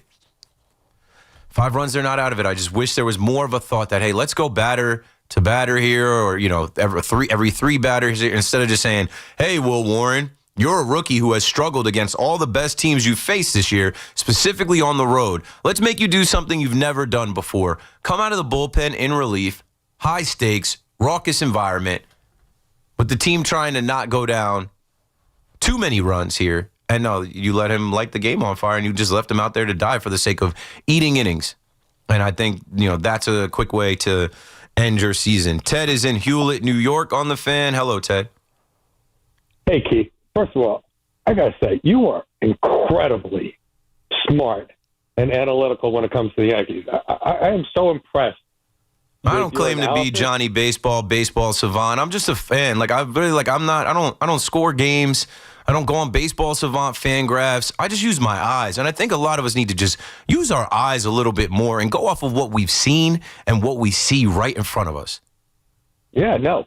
So here's the one issue I have with everything I'm hearing, and I agree with everything you're saying. It's so friggin' depressing. But having said that, I think that there are a few things that I'd like to say that are positive about the Yankees. One, they did tie for the best record in the American League. And a part of the issue is the system. They had a 7.5 game lead. They have a $320 million payroll. Okay. You know, like, yeah, but so did the Mets. And they didn't even make the playoffs. Okay, and they have a bigger payroll. So Thank you, Mets. All right, goodbye. Good luck to you guys. All right? All right. But let's be clear. Let's get back to the Yankees because I don't care about the Mets. But the other side of the coin is the end of the season, they were like the best team in baseball. So I got to give them some props for that. My biggest issue, which is underlying everything you said the whole night, is that Boone stinks. And how come everybody knows it? And why is he still there? Secret. He gave away game one against Boston by himself. Okay? He gave away game one of the World Series. He took out Garrett Cole at 88 pitches. He went to Nestor Cortez after not pitching for a month. Yes. So, but you see, that's my whole point. A starter out of the bullpen again. When are we going to stop doing that? Making these starters come out of the bullpen thinking that these guys are just like, they're creatures of habit. They're superstitious guys. They put their socks on a certain type of way. They listen to the same songs before the game. They eat the same meals. You're going to get into the game and make these guys do something they've never done and expect them to succeed? But Keith, that's my whole point. All of this is Boone. These are all managerial decisions. I thought Cashman did a great job second half of the season with the adjustments. But Boone, it's all Boone, Boone, Boone. All right? He gives away game one against Boston, just gave it away with, taking out some of our best key role players. But that aside, everything you've described tonight are Boone decisions. And the truth of the matter is we learned from 30 years ago when we used to beat Boston all the time, that great pitching beats great hitting in the playoffs. That's every time. And this Yankees team, no matter who's on it, thanks for the call, Ted, they grip the bat too tight. They strike out a bunch. They don't manufacture runs. They can't hit home runs, and they end up losing. I'm waiting to give Aaron Boone some props in the postseason. I can't even give him props for keeping Cam Schlittler in. I was at the game. It was like a movie. Sixth inning, I'm like, all right, y'all, I'm about to go downstairs, get closer to the door. Wait, he's coming back out. Oh, there was no reason to take him out. Eighth inning, all right, y'all. They're probably going to the bullpen. We saw Fernando Cruz get up. We saw Devin Williams get up. Like, they can't wait to get to the bull. Yo, they're leaving him in. He was throwing strikes. I can't give that credit to Aaron Boone. Anybody with eyes could see you let that young man finish the job and hand the ball to your closer. Done. But there's so many of these little things that in hindsight we look back and we're like, what if? Maybe things could have gone differently if you didn't decide to build up Luke Weaver. If you didn't decide to light two games on fire with Paul Blackburn and Will Warren and had some urgency, because it's a 5-game series. You got to get one of those games in the building. So I understand the first one, you being like, this offense is dog-s. All they could do is walk in a run with the pitcher on the ropes, the starting pitcher who was rolling. They get him on the ropes. They get the bases loaded. All they could do was walk in a run. We don't have it today. I can understand blowing that game up. I can't understand the next day saying, well, we're just going to lay down and die in game 2 behind a rookie who hasn't been good against top teams, who has never come out of the bullpen. Like, we're going to allow him to literally give up more runs than Max Fried. And then when we do rally, when they do go to their bullpen, because they had a rookie on the mound too that they didn't let go as far as he possibly could have went, it's all for nothing. Too little, too late. And so here we are with 3 games to win. Where, like, I don't know. I don't believe that they're going to win 3 games in a row. I would love to be wrong. I got to go get my guest. 888-808-1019. Or actually, Ross in Rockville Center, we'll be able to come to you because I think we're going to break, update. We'll have a couple minutes, and then we'll throw to the guest. Either way, the guest that Paulie has booked, Shai Davidi, the pride of Toronto, a baseball columnist and a radio host from 590, The Fan up there, will join us to talk Blue Jays right after this. The Big Easy was anything but for Big Blue. Hard to win when you turn the ball over 5 times and it was 5 consecutive drives. But no time to dwell, as a short turnaround has the defending Super Bowl champs in town for a prime-time Thursday night showdown. Will the G-Men get back on track and spoil Philly's trip up the turnpike? Fires it into the end zone, and the pass is caught for the touchdown. Catch all the action Thursday on your home for New York Giants football. 1019 FM WFAN, and always live on the free Odyssey app. Want fast, reliable home internet? Switch to Verizon Fios, where you get the 100% fiber optic network with speeds up to 2 gig. And if you're looking for live TV with up to 400 plus channels and live sports, Fios TV is where it's at. Get the internet speed you want and the TV you love when you bundle Fios home internet and TV with Verizon. Plus, get the latest deals when you call 1-883-VERIZON and switch to Verizon Fios today. Availability varies. Dunkin's $6 meal deal is kind of wild. You get a bacon, egg, and cheese sandwich, 6-piece hash browns, and a medium hot or iced coffee, all for $6. That's the main character meal energy you need this fall. Get it now in Dunkin' stores or order ahead on the Dunkin' app. No substitutions. Participation and times may vary. Offer price varies in California and Hawaii. Limited time offer cannot be combined with other offers. Exclusions and terms apply. When it comes down to finding the lowest price on Michelin winter tires, nobody beats Town Fair Tires' guaranteed lowest price. And when it comes to free services, nobody gives you more free services on your Michelin winter tires than Town Fair Tire. So why look for Michelin winter tires anywhere but Town Fair Tire, where you always get the guaranteed best deals? Nobody beats a Town Fair Tire deal. Nobody. Name brands at discount prices. Town Fair Tire. Viant, data-driven advertising made simple. The key to reaching new customers is not overspending on search or social. It's streaming TV, where you can make the right impression with the right audiences. No stress, no guesswork, just smarter advertising that drives new business growth. Viant. Visit ViantCTV.com to learn how easy data-driven advertising can be. New York sports on The Fan. We could tell you what it's like to drive the Nissan Rogue and tell you all about its performance capabilities, like its VC turbo engine, its impressive fuel economy. Still going. It's I can go virtually anywhere type of freedom. Nice. But you don't have to take our word for it. Go drive it for yourself. You're up. Experience the power of the Nissan Rogue. Drive the Nissan Rogue. Now get 0% APR financing for 60 months on the 2025 Nissan Rogue, Pathfinder, or Murano. For well-qualified buyers, example 0 down payment. 60 months financing at $1,667 per month per thousand financed. Actual down payment may vary. Subject to Nissan Motor Acceptance Company credit approval. Not all buyers qualify. Dealer contribution may affect actual price set by dealer. Contact dealer for details. Ends 11/3/25. In St. Pete Clearwater, you can chill by the crystal clear Gulf. And stroll downtown St. Pete's galleries and murals. And hang with the locals at a fishing pier. And escape to secluded white sand beaches. Secluded, huh? Yeah. And they're spectacular. And then grab a sandwich at the grouper capital of the world. And maybe a nightcap at a rooftop bar with sunset views. Okay. In St. Pete Clearwater, you'll find just what you're looking for. And then some.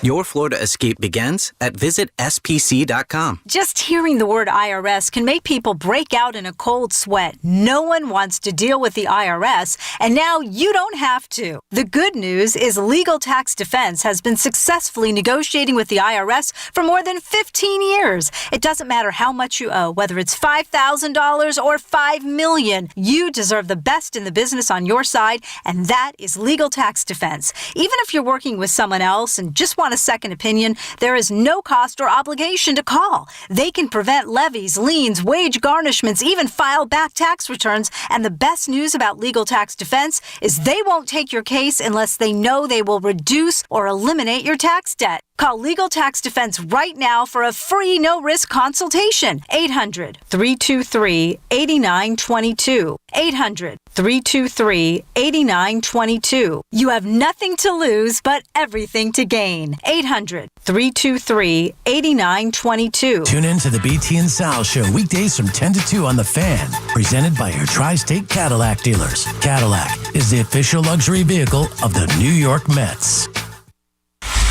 Talk Yankees and Mets all season long. WFAN, WFAN FM, WFAN FM HD1, New York, and Odyssey Sports Station. WFAN Sports Flash. Good evening at 8 o'clock. This is Rich Ackerman. The Yankees are once again on the brink and will try to keep their season alive tomorrow. They rallied last week, but now need to put together 3 straight wins. Cody Bellinger looking forward to some home cooking tomorrow to provide a lift. Just being at home, gives us a little bit of confidence, right? Obviously, they got us in those 2 games there in Toronto. But, to be back at Yankee Stadium in front of the home crowd, it's definitely exciting. That was my first postseason experience in the wild card, and it was just a really fun environment. So looking forward to it tomorrow. The National League Division Series takes center stage tonight. Right now, the Dodgers have just taken a 1-0 lead over the Phillies in the top half of the seventh. It was a great pitcher's duel for the first six, with the teams combining for just 2 hits, but Teoscar Hernandez and Freddie Freeman had back-to-back base hits to start the seventh, and Hernandez just scoring on a fielder's choice by Kike Hernandez. So it is 1-0 Dodgers in the top of the seventh. In another hour, the Brewers will host the Cubs, looking to go up 2 games to none. Week 5 of the NFL season closes with the Chiefs and Jaguars in Jacksonville. Rookie Noah Laba made a Rangers after an impressive camp, while Connor Sheary signed a 1-year deal and Brett Berard sent to Hartford. First pick overall, Matthew Schaefer will start the season with the Islanders making the team. This report is brought to you by Dr. Jay Shaw at Samuel Institute for Pain Management. Visit samuelpain.com. That's what's happening. I'm Rich Eck. Catch all the play-by-play with Susan Waldman and Dave Sims, the home of Yankees radio, The Fan, on the Odyssey, iHeart, and TuneIn apps.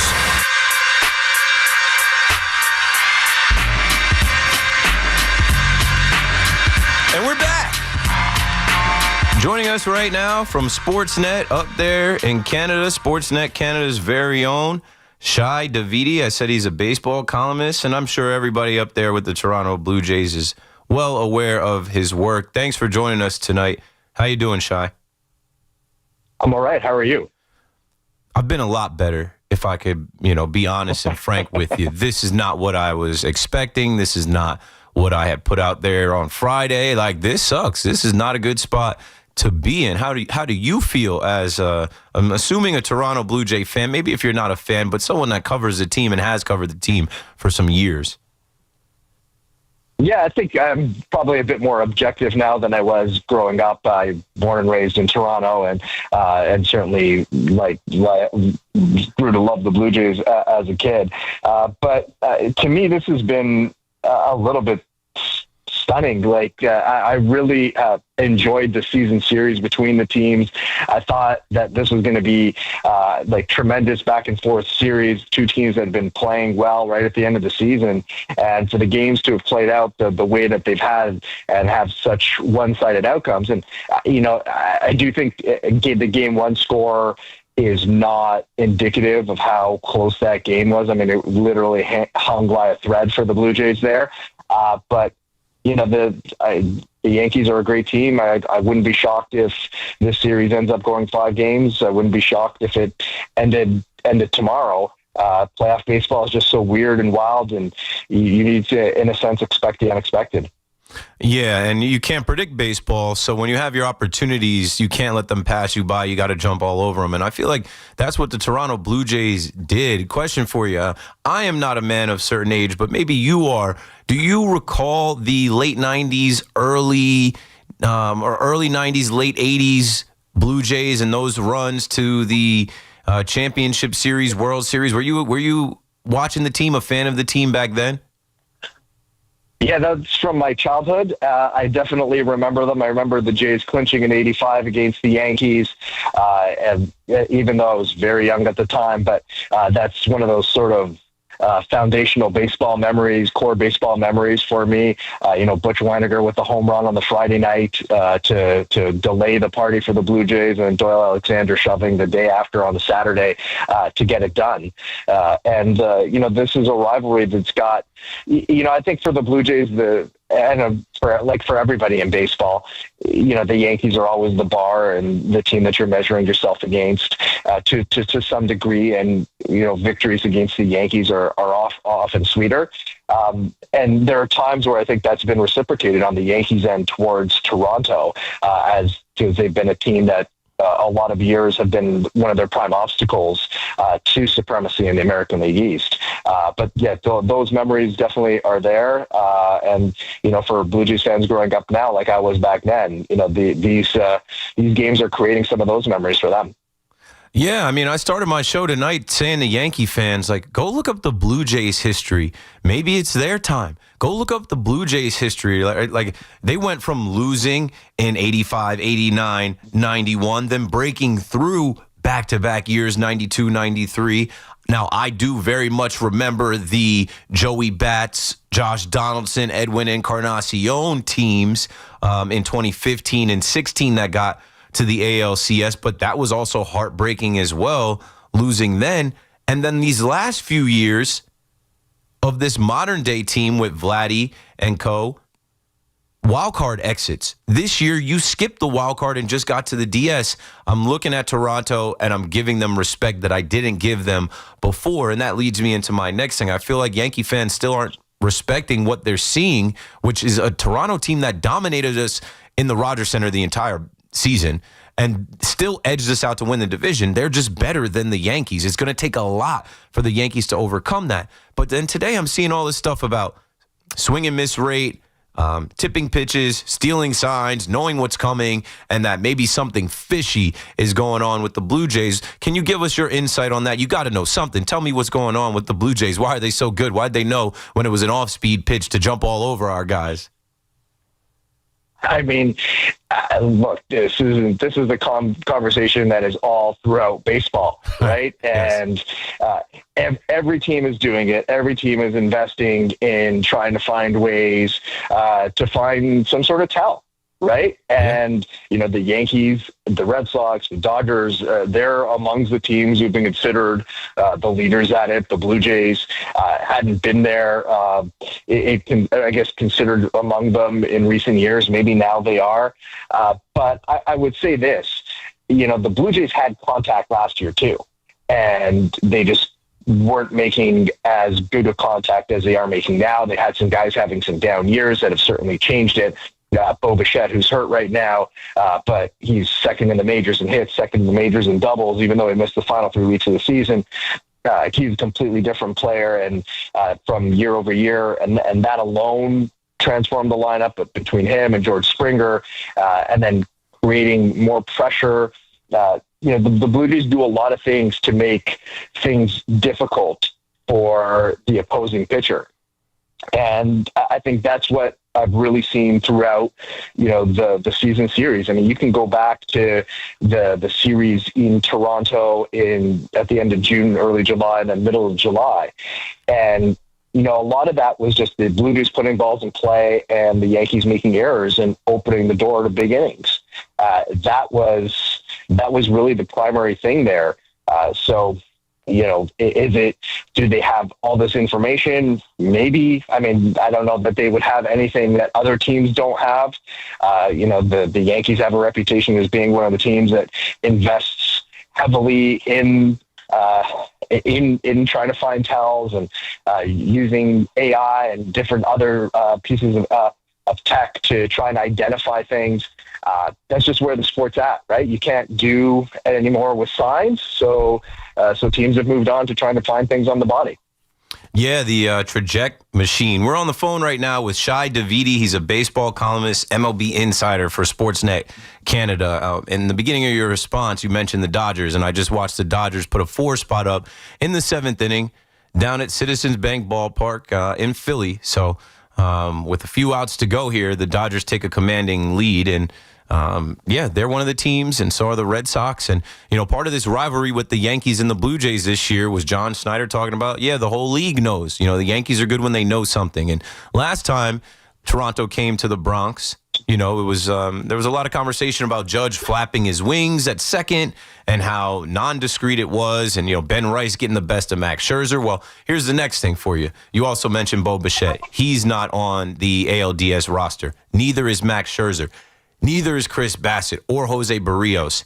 Now, I thought that would be some form of an advantage because I went on Sportsnet 590 on Saturday and said, for the first time in a long time, the Yankees are actually healthy in the postseason. You're not. That's advantage us. And boy, was I wrong. How do you feel about who they have on the roster, in the bullpen, in the rotation to get one more win in 3 games to seal the deal and move on and go back to the championship series? Well, I think for me, the only one surprise was Max Scherzer a little bit. Everything else, Barrios was hurt, Bichette was hurt, and is just too far away from a recovery to have even been a serious consideration for the roster. Chris Bassett coming off the IL, and he had one intra-squad outing to sort of get himself ready, and so he was always going to be 50-50. Scherzer was a bit of a call, and it's going to where are you getting more utility from? And they felt that they if they weren't going to start him in a game, that they probably could have used the extra lefty. So you end up with Justin Brule on the roster, and then they have Max Scherzer ready for a next round should they get there. But the Blue Jays have had to overcome different injuries throughout the year, right? Like the version of the team that ended up winning the American League East is not the one that they had planned in the offseason. Anthony Santander was supposed to be a core part of that club, and he was supposed to be in the middle of the lineup and hitting a bunch of homers and driving in runs. And they only had half a season of Max Scherzer. They had some Jimmy Garcia got hurt and he was lost. Bowden Francis, was supposed to be the number 5 starter, maybe more, and he got hurt and has been lost for the season. So they've had to adapt in a number of different ways. And they've had good depth, and they've got a good middle tier of players. And so even though they've lost some high-end guys, they've been able to survive because they have a lot of depth and there aren't a lot of soft spots on the roster. How do you feel about Shane Bieber, a guy that you got at the trade deadline who has postseason experience specifically against the Yankees? He's a former Cy Young winner. Like, he used to be an ace, and you're going to rely on his experience in Yankee Stadium coming up. How do the Toronto Blue Jays faithful feel about what he's going to be able to do for the team in this Game 3 that could be the put-away game? Yeah, I mean, it was a really interesting move at the trade deadline, right? Because there weren't a ton of high-end starting pitchers available, and he had pedigree. But there's the concern, like, what exactly are you getting when he's coming off Tommy John? So there is an element of risk to it, and he's really answered all those questions and maybe not been quite the best version of himself, but a very good version of himself and one that keeps trending upwards. And he's gotten a bunch of extra rest between starts now, setting him up for this outing. So he should be at his peak physically and feeling good. Now, could there be some rust? Sure. But I think he's been everything that the Blue Jays would have expected. It's just stable, mature, in control innings with the ability to go, or with the upside to have that top end kind of outing. And so the Blue Jays set up their rotation for this series, knowing that they've got Gausman in 1 and Bieber in 3, and then maybe not 100% certain what they're going to get in 2 and 4. And so they've lined it up, and he's got a chance to pitch him into the next round, which is exactly why they paid a high price in a pitching prospect named Cal Steven in order to get him. Yeah, I'm not that confident. I don't know what's going to happen, but I know it's like, hey, don't let us get one, right? So if the Yankees get the Shane Bieber game and then the Blue Jays are forced to go bullpen game, we have seen the entire bullpen, right? The Yankees have now seen everybody that they have, and there are some fans that think advantage shifts because that'll be young Cam Schlittler on the mound versus that bullpen. Talk to me about John Schneider, how he manages this pen, who he's going to go to. What do you think about, like, what is your confidence with him? Because Alex Cora had nothing. We watched Alex Cora lose back-to-back bullpen games in Yankee Stadium. Tell me something about the manager, John Schneider, and how do you think he's going to attack the Yankees lineup with his guys? Well, I think just from the bigger picture, you have to look at the job John Schneider has done. Turning around a team that had lost 88 games a year ago, was really in disarray in a lot of different ways, wasn't 100% certain about the direction, how they're going to pull it off. And he oversaw a lot of change over the offseason to the various processes, input from players, changes to how they do everything from game planning to pitching plans, hitting plans, fielding, alignment, all these different pieces. And over the course of the season, he's just managed to, a lot of times, just pull the right combinations, whether it be lineups, pinch hitting. The Jays have the second most pinch hits in baseball, I believe, the most or second most RBIs in pinch hit situations. They've managed that well. They've had a few bullpen games, and all things being equal, assuming everyone isn't needed for Game 3, I would think the bullpen day that they ran against the Red Sox in the final week of the season, which was started by Louis Varland and then with Eric Lauer following in bulk, might be a bit of a model for what they could do in Game 4. And that one went spectacularly well. It was a key game for the Jays, who had lost 4 in a row heading into that one, and allowed the Yankees to get level with them. And then that steadied them. They kept on winning and won out and took the division. While the Yankees won out as well. So I think that could be the model for Game 4. But I also think usage tomorrow night in Game 3 could determine that. So there'll be an element of what happens and when you get on the fly or adapting based on the events of tomorrow. Okay, so last thing for you, because now in my head I'm mapping out the path to get back to the Rogers Center. It's getting Shane Bieber out of the game early. 3 innings, 4 innings max. Get him out of the game, and then you got to go to the bullpen. Rodon's got to go 6, maybe 7, and hand it over to a well-rested back of the bullpen for the Yankees. Yankees win that game, force Game 4. Game 4, you go bullpen game versus Cam Schlittler, and he picks up where he left off in his first postseason outing, and he's just mowing the Blue Jays down. He wants some get back from that Friday night where the Toronto Blue Jays jumped all over him, and he was talking about tipping his pitches. Now, here's the last question for you. On regular rest, the Blue Jays are going to send out rookie Trey Savage, Game 5 in Toronto with Kevin Gausman backing up. Is that the plan? No, I think it's going to be Kevin Gausman. And then you can probably use the other way around. Trey Savage for a couple innings. Yeah, it would be Kevin Gausman in Game 5. I mean, that's with an extra day of rest, and then Savage on his regular 5 days, and stack those guys together in a winner take all. Yeah. Okay. You could do that. I mean, they could trust Gauze to go all the way to. I think that there's a number of different ways that they would bridge to it, and then you get to a Game 5, it's all hands on deck and do whatever makes sense. So. Look, I think it's super interesting, and we can map out a million scenarios, and baseball can play out in a million different ways. That saying, we plan, God laughs. That it seems like baseball that saying. God's laugh at all of our baseball fan plans. Right, and baseball, I think, embodies that saying more than any other sport. So the unpredictability element of it is a lot of fun.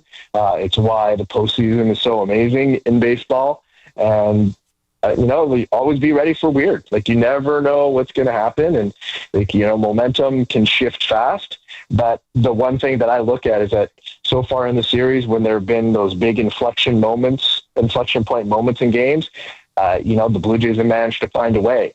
And, does that change here in New York? It sure could. But, the Blue Jays are certainly carrying a lot of confidence right now. But, the Yankees have good reason to be confident too. And so these are probably the 2 best teams in the American League. I think you make a pretty good case for Seattle to be in that conversation too. But this feels like a series that would have been worthy of an ALCS. If the Yankees punch their way back into it, I wouldn't be shocked. And if the Blue Jays manage to close this out, I wouldn't be shocked either. Yeah, I hope we get to Game 5. I know you got 2 guys over there that I've seen kill us in Yankee Stadium. That's Vladdy Jr. and George Springer. So if those guys are leading the charge and they're comfortable in there, it's going to be a battle. The Yankees have their work cut out for them. Hey, thank you for joining us tonight. I appreciate you giving us the time. Yeah, no problem. Have a great night. Ladies and gentlemen, that's Shai Davidi. Look him up. He is one of the guys to know up there with the Toronto Blue Jays on Sportsnet Canada. He just gave us a little insight from the Toronto side, and now we'll take your calls on the Yankees side. Coming up at 9, Charlotte Carroll will join us to talk about your New York Football Giants. Coming up at 10, Antoine Staley will join us to talk about the Gotham City Football Jets.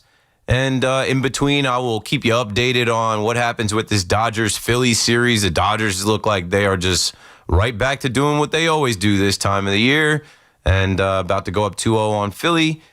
And, we'll see what happens in the other game and this Monday Night Football game getting started now. I'll keep eyes on everything for you. Keith McPherson on the Fan. Ride with me until midnight. If you're on YouTube, throw a like in the chat. If you want to watch on YouTube, WFAN, when you search on YouTube. And, we'll keep this thing pushing. Stay with us. We'll be right back. A disappointing weekend in Toronto leaves the Yankees with their backs to the wall, facing elimination. Swing and a miss, got him. Ball game over.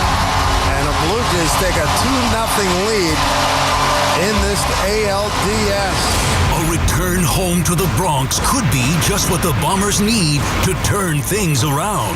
We haven't lost any confidence. Obviously they've had our number and gotten the better of us so far this year. But I don't think anyone in our room doesn't feel like we can't go out and beat them. Catch all the action tomorrow. First pitch, 8:08 on your home for New York Yankees baseball. 1019 WFAN. And always live on the free Odyssey app. Total Orthopedics is Long Island's premier immediate orthopedic practice. Whether it's a sports-related injury or something far more complex, Total Ortho has locations throughout Long Island with diagnostic equipment on site. Now, Total Ortho Express offers 4 convenient walk-in service with no appointment necessary. From the field or sports court straight to a top-rated walk-in orthopedic doctor. Visit TotalOrthoExpress.com. That's TotalOrthoExpress.com, because time doesn't heal wounds, they do. Fun is in the driver's seat at Nielsen Dodge. Get a great deal on the new Jeep, Chrysler, Dodge, or Ram you really want, with 0 down payment available, plus the credit help you need. Shop online at NielsenDodge.com. Drive into fall event.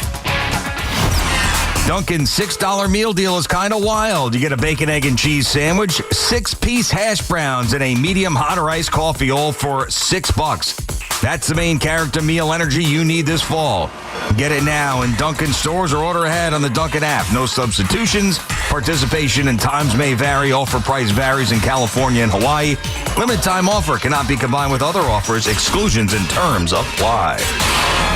Looking for the lowest price on name brand tires? Get to Town Fair Tire and get the guaranteed lowest price on any name brand tire. Nobody beats a Town Fair Tire deal. Nobody. Town Fair Tire. We've got more sports talk coming up on The Fan. Hear that? That's the beginning of a journey powered by the confidence that comes from driving a vehicle so reliable. It's backed by a 10-year, 100,000-mile limited powertrain warranty. Where your journey ends? Well, that's up to you. Visit your local Kia dealer today. Kia, movement that inspires. See retailer for warranty details. Always drive safely. Limited inventory available. With great deals coming this Prime Big Deal Days, October 7th and 8th, greatness is a deal away. So if you love baking, you can get a deal on a new mixer, transforming you into the Lord of the Loaves. Hear ye, hear ye! Make way for the baron of brioche, the sultan of sourdough, the Lord of the Loaves, Prime Member Dave! Yeah, hi? Get up to 40% off with Prime Big Deal Days, October 7th and 8th. Straight Talk presents the math of more. Here's how it works. When you say yes to more with Straight Talk, you're left with more for all the other good stuff. So getting an unlimited plan starting at just $25 a month equals more savings for your family's weekend adventures. And with a network covered by Verizon, you can share more from wherever you go. It's simple math, really. More equals more with Straight Talk. Available at straighttalk.com and Walmart. Taxes and fees apply. The $25 plan requires a compatible unlocked device and a new line of service. Additional terms apply. Are you fans? It's football season, so make sure you catch all of the Scarlet Knights gridiron action this season on WFAN. Scarlet Knights football is presented by RWJ Barnabas Health, the official healthcare provider of Rutgers Athletics. Let's be healthy together. Looking for the lowest price on name brand tires? Get to Town Fair Tire and get the guaranteed lowest price on any name brand tire. Nobody beats a Town Fair Tire deal. Nobody. Name brands at discount prices. Town Fair Tire. If you're tired of dealing with dummies every time you shop for a car, I get it. All the games they play, the back and forth, it's brutal. Well, the team over at Route 22 Toyota seem to have it figured out. They're real people who have made the entire process of buying a car simple and that smart. Plus, they're easy to get to, right on Route 22 in Hillside, New Jersey, and they're always on the money with incredible deals on their huge selection of new and used Toyota. So remember, if you're tired of dealing with dummies, get over to Route 22 Toyota and experience the smart way to buy your next vehicle. Talk New York sports here. The Fan.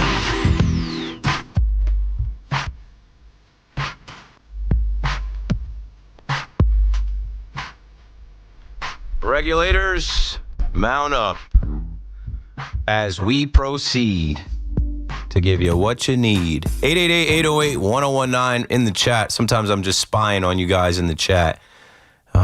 Chip Saunders is very active in the chat tonight. He says, Boone is a baseball genius. He keeps his job no matter what. A lot of people talking about Boone. Boone has zero in-game feel or instinct. He's a net negative, Peter Rex writes.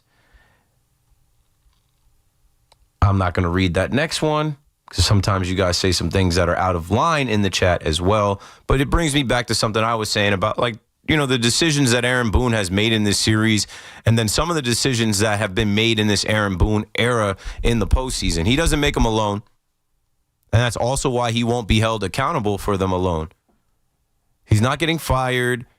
He's not going to be the sacrificial lamb. Heads have to roll. His head will not be rolling because they have meetings and they have scripts and they have plans for what they want to do in the game. It's so obvious, right? It's so obvious that it's like, hey, we're going to go back to Luke Weaver. We got to get him right for the rest of the postseason. What rest of the postseason? In the same week? They don't even give it a week to breathe. And I get it because it's like you don't have that many guys. But like with Will Warren, what conversations were being had in the meeting? Okay, Will Warren is our fifth starter. He's got to be a long man. If we get into a situation today, he's got to be on mop-up duty. But is there no conversation about, hey, what if he goes out there and just absolutely blows everything up? It gets much worse. And he doesn't mop up anything. Mop up, like you use a mop to clean. Like he's using a bucket of milk and mopping the ground with milk. Like there's no conversation about, hey, maybe we don't bring Will Warren back out on that mound where he got rocked in the regular season via an entrance from the bullpen, inheriting runners in a must-win situation. To me, Game 2 was a must-win. I don't know. I don't know if they have those conversations.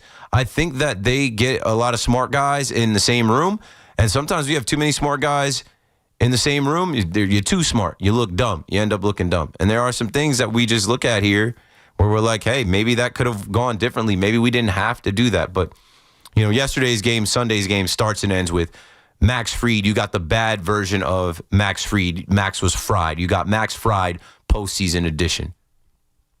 And whether he was tipping his pitches or not, they were all over his off-speed stuff, whatever, like conspiracy theories. You got to go out there and compete. You're a $218 million pitcher. You're brought here to be the ace of the staff. You got to go out there and give us a shot. After Heel couldn't, we thought we had the advantage versus a rookie in Trey Savage. And no, that guy absolutely dominated.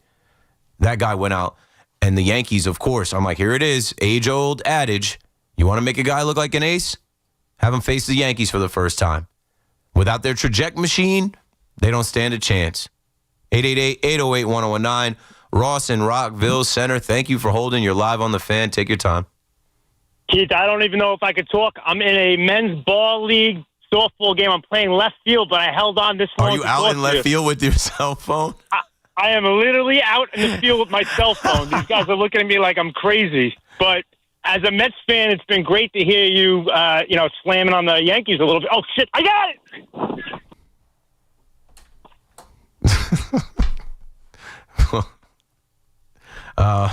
I don't know what to do with that one. It's a children's program, I usually say, but like I really hope he actually had a ball coming at his way. I hope he was taken off to make the play. I hope that was just like night. a plant, and it was like he just wanted to do it. I feel like it actually was the ball was coming at him. They could be playing somewhere at 8:30 at night. It's still warm out. For sure.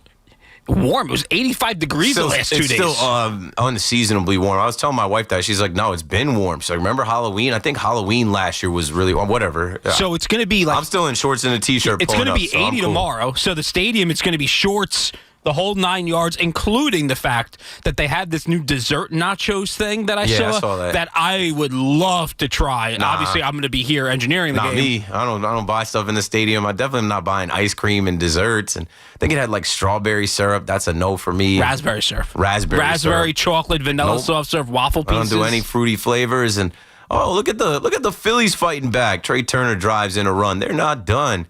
4-1. Dodgers over Phillies. 1 out. Runner on first, bottom of the 8th here. So let's get back to the calls. Maybe it was just a Met fan that was like, I know, Met fans should get a kick out of this. You can't get a kick out of Juan Soto having any postseason at-bats. You wouldn't have made it. Like, there's no way. You would have had 2 games against the Dodgers. You would have suffered the same defeat that the Reds suffered. The Reds probably put up more of a fight than the Mets could. So if Mets fans are enjoying the Yankees own the radio station for the last 2 weeks, and myself, a Yankee fan, just tell the truth about my New York Yankees, continue to enjoy. Call me up, 888-808-1019. You don't have anything to look forward to besides hiring some new hitting, pitching coaches, hiring more of a staff, and maybe a change in philosophy from David Stearns, where he actually goes and takes daddy's credit card and buys some starting pitchers. Luke Weaver's going to be available. You guys stay tuned. Wait for that. That's going to be a big Met day on the Fan. Hopefully I'm on that night. It usually falls on me. When Luke Weaver signs, like how Severino signed, and then the year after Clay Holmes signed. Yeah, when Luke Weaver signs with the Mets, I'll probably be the first voice you hear. Richard is down in Orlando. Richard, you got it. You're with us. What's up, my man? Listen, I'm going to be optimistic with you, brother. Whatever happened this weekend, that's done and over with. You're right. Okay?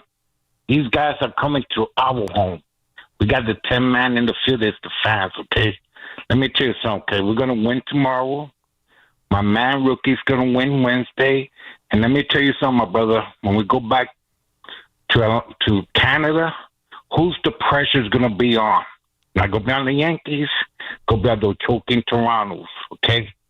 They could bring that noise. They're coming to the stadium positive with the chest beating. Let me tell you something, man. We're going to be prepared, and we're going to go home, balls down. We're going to get this going, my brother, okay? Don't be down and out. We are the freaking Yankees, my brother, okay? You got it, Richard. You got it, Richard.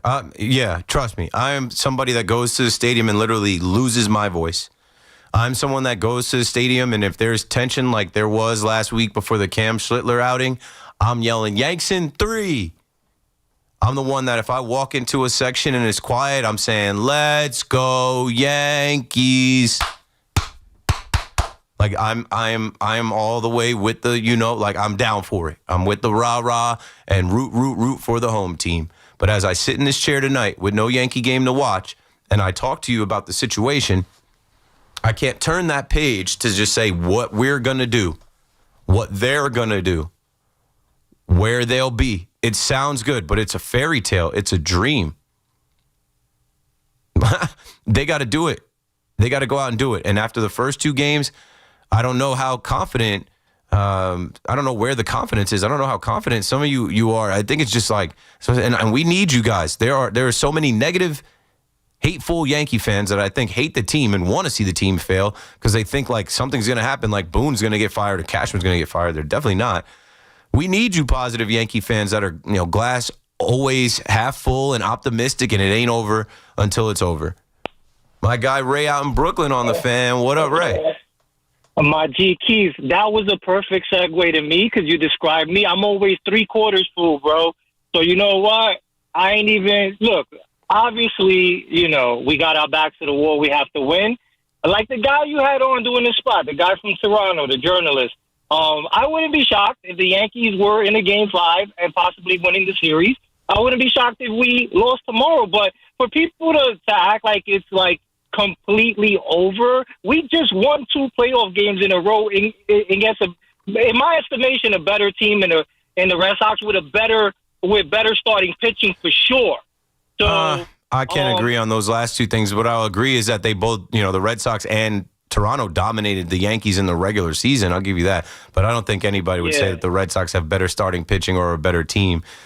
Toronto won the division. Well, Crochet is probably better than any pitcher on either one of the three teams, to be honest with you. But in the league, it's him and Tarek Skubal in the American League. Right. And Keith, I just want to let me say this real quick before I continue with the Yankees. The Dodgers, they lucked out. They don't got to face Zach Wheeler, who over the past 8 seasons is probably the most consistently great pitcher in the league. So I'll just say that about, the wannabe evil empire out there. And as for, I want to dispel one more thing about Aaron Judge. Okay. Right. Evan, who's normally on point and very fair, pretty fair with everything he says, said something that was completely false and unfair today. He said Aaron Judge's hits are coming with no one on base. How is that possible when his first 4 hits, he was 4 for his first 4 with runners on base, and he got a base hit yesterday with the bases loaded. So at least 5 of his 8 hits are coming to keep rallies going and have contributed to winning that Red Sox series. Has he hit a grand slam or a 3-run homer? No, but you don't need to lie about him only getting hits with nobody on base when at least 5 of those hits have been with runners on base. I just want to say that. Yeah, not in scoring position. And have a great night. Thanks for the call, Ray. Jarren Duran dropped the ball. You give him that. He did have an RBI single yesterday. The game was out of reach. Like I said, it's low-lev Judge. Give him a little one of these. It's low-lev Judge. It's better than nothing. But I'm not being a Judge apologist at this point. Judge, if the Yankees are going to get hot right now, they got to get scorching hot where they can't be stopped right now to win 3 in a row. And that means Judge has to be all the way locked and dialed. He hasn't been. In that deciding game, and we don't have to keep going through this. It's just like men lie, women lie, numbers don't. Numbers do lie. And if you're watching the games, Judge has not been a dominant force. He's been a garbage time merchant. He's been nobody's really looking at me right now. Knock. And it's singles. He's got 1 double, no homers. And then I'm also knocking him for how he misplayed that ball in right field, where I just feel like that played into the psyche of Max Fried. Like, oh, damn, now I got a runner on third. And in the game, I'm thinking, okay, this next guy's just going to come up, small ball, sac fly to drive the run in. No, he came up. That wasn't a sac fly. That was a homer. And they're blowing the air horns, a foghorn, and that place is going crazy. And Max Fried is like, well, damn. Come on, Judge. Get the ball. Get the ball and hold that runner at second. But you start the game with Max Fried didn't have it. There's something else you said. Oh, the Dodgers getting lucky. There's no luck with the Dodgers. They have an all-star team that they would not be able to have if they didn't defer all those contracts. They have the best player in the game, a unicorn, in Shohei Ohtani for the cheap.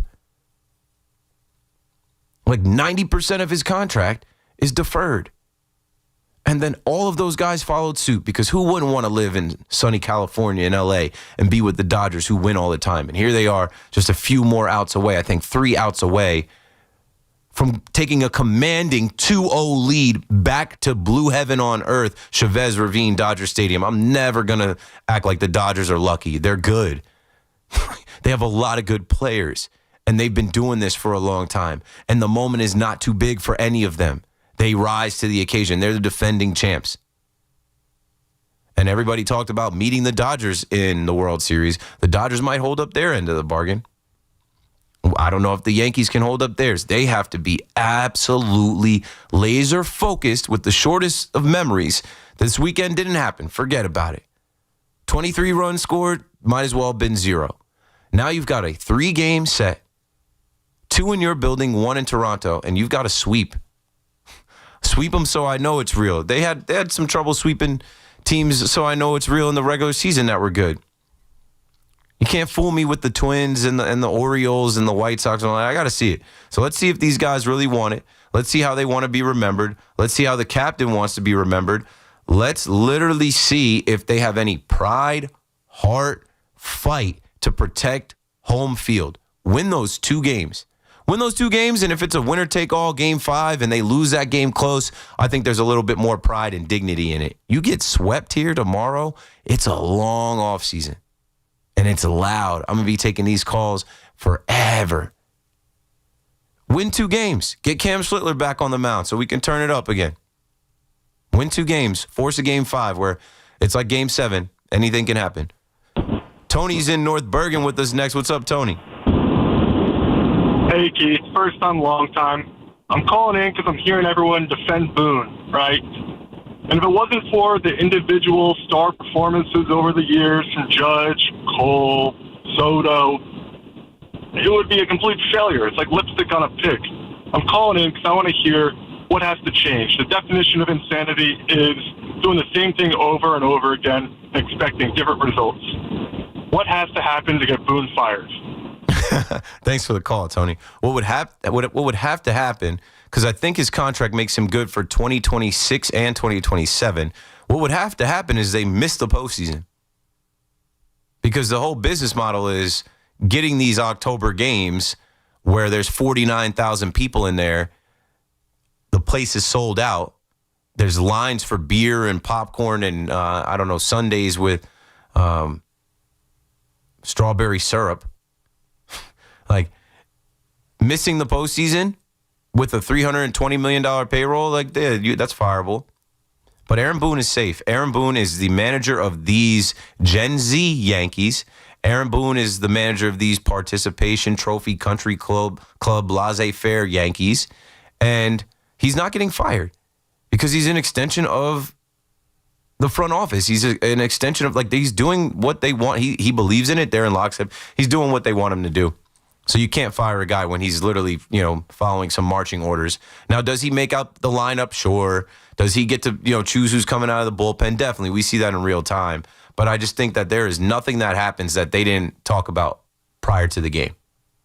Maybe outside of him wearing out an umpire and getting ejected, but he's done that less because what did that do? That didn't help the Yankees any. So Boone is the manager of these guys. This is the Aaron Judge and Aaron Boone era. What I hope happens in these next 3 games is that he doesn't manage these games like their regular season, and he does go more off a heartbeat and feel, because we're on sweep watch. It's do or die time. And if it seems like a dire situation, you cannot press the wrong button and blow this entire thing up. John is in Huntington on the Fan. Hello, John. Hey, what's up, bud? What's up? I'm Will Warren's biggest fan. I've probably told you a couple of times about him during the season, saying how bad he is at times. And he just never seems to fail at giving up that 3-run, 4-run homer. It's just, the game was, they were done anyway. But it just would have, made it a little more pressure. It would have put a little pressure on them. It would have gave them a little bit of hope. And Judges, I don't think Evan was wrong at all with what he said today, because everything Judge has done so far in this postseason has been completely, no pressure at the game. Everything was just, and his outfield play has been awful. The 2 plays he's, made bad plays on have been really costly. They've really come back to haunt you. Not throwing the ball in fast enough against the Red Sox, and then misplaying the ball. Yeah, and and Ray, I usually enjoy Ray's calls, but he couldn't have been more wrong today. He was all, he's usually, that Yankee Kool-Aid is still hitting. That last batch of Yankee Kool-Aid is still hitting a lot of the fans. I understand it. And I agree with you completely on it. You got to give me some fight and heart in these next 2 games. You got to one at a time. Yes, sir. Thanks for the call, John. One pitch, 1 out, 1 inning at a time. And little by little, they could potentially get there to force a game 5. But no, I just am not there. After what I saw over the weekend, what I saw with these 2 teams the entire season, like I had already came out and said, I don't know if the Dodgers could beat these Blue Jays 3 games in a row with 1 game in their building, the deciding game.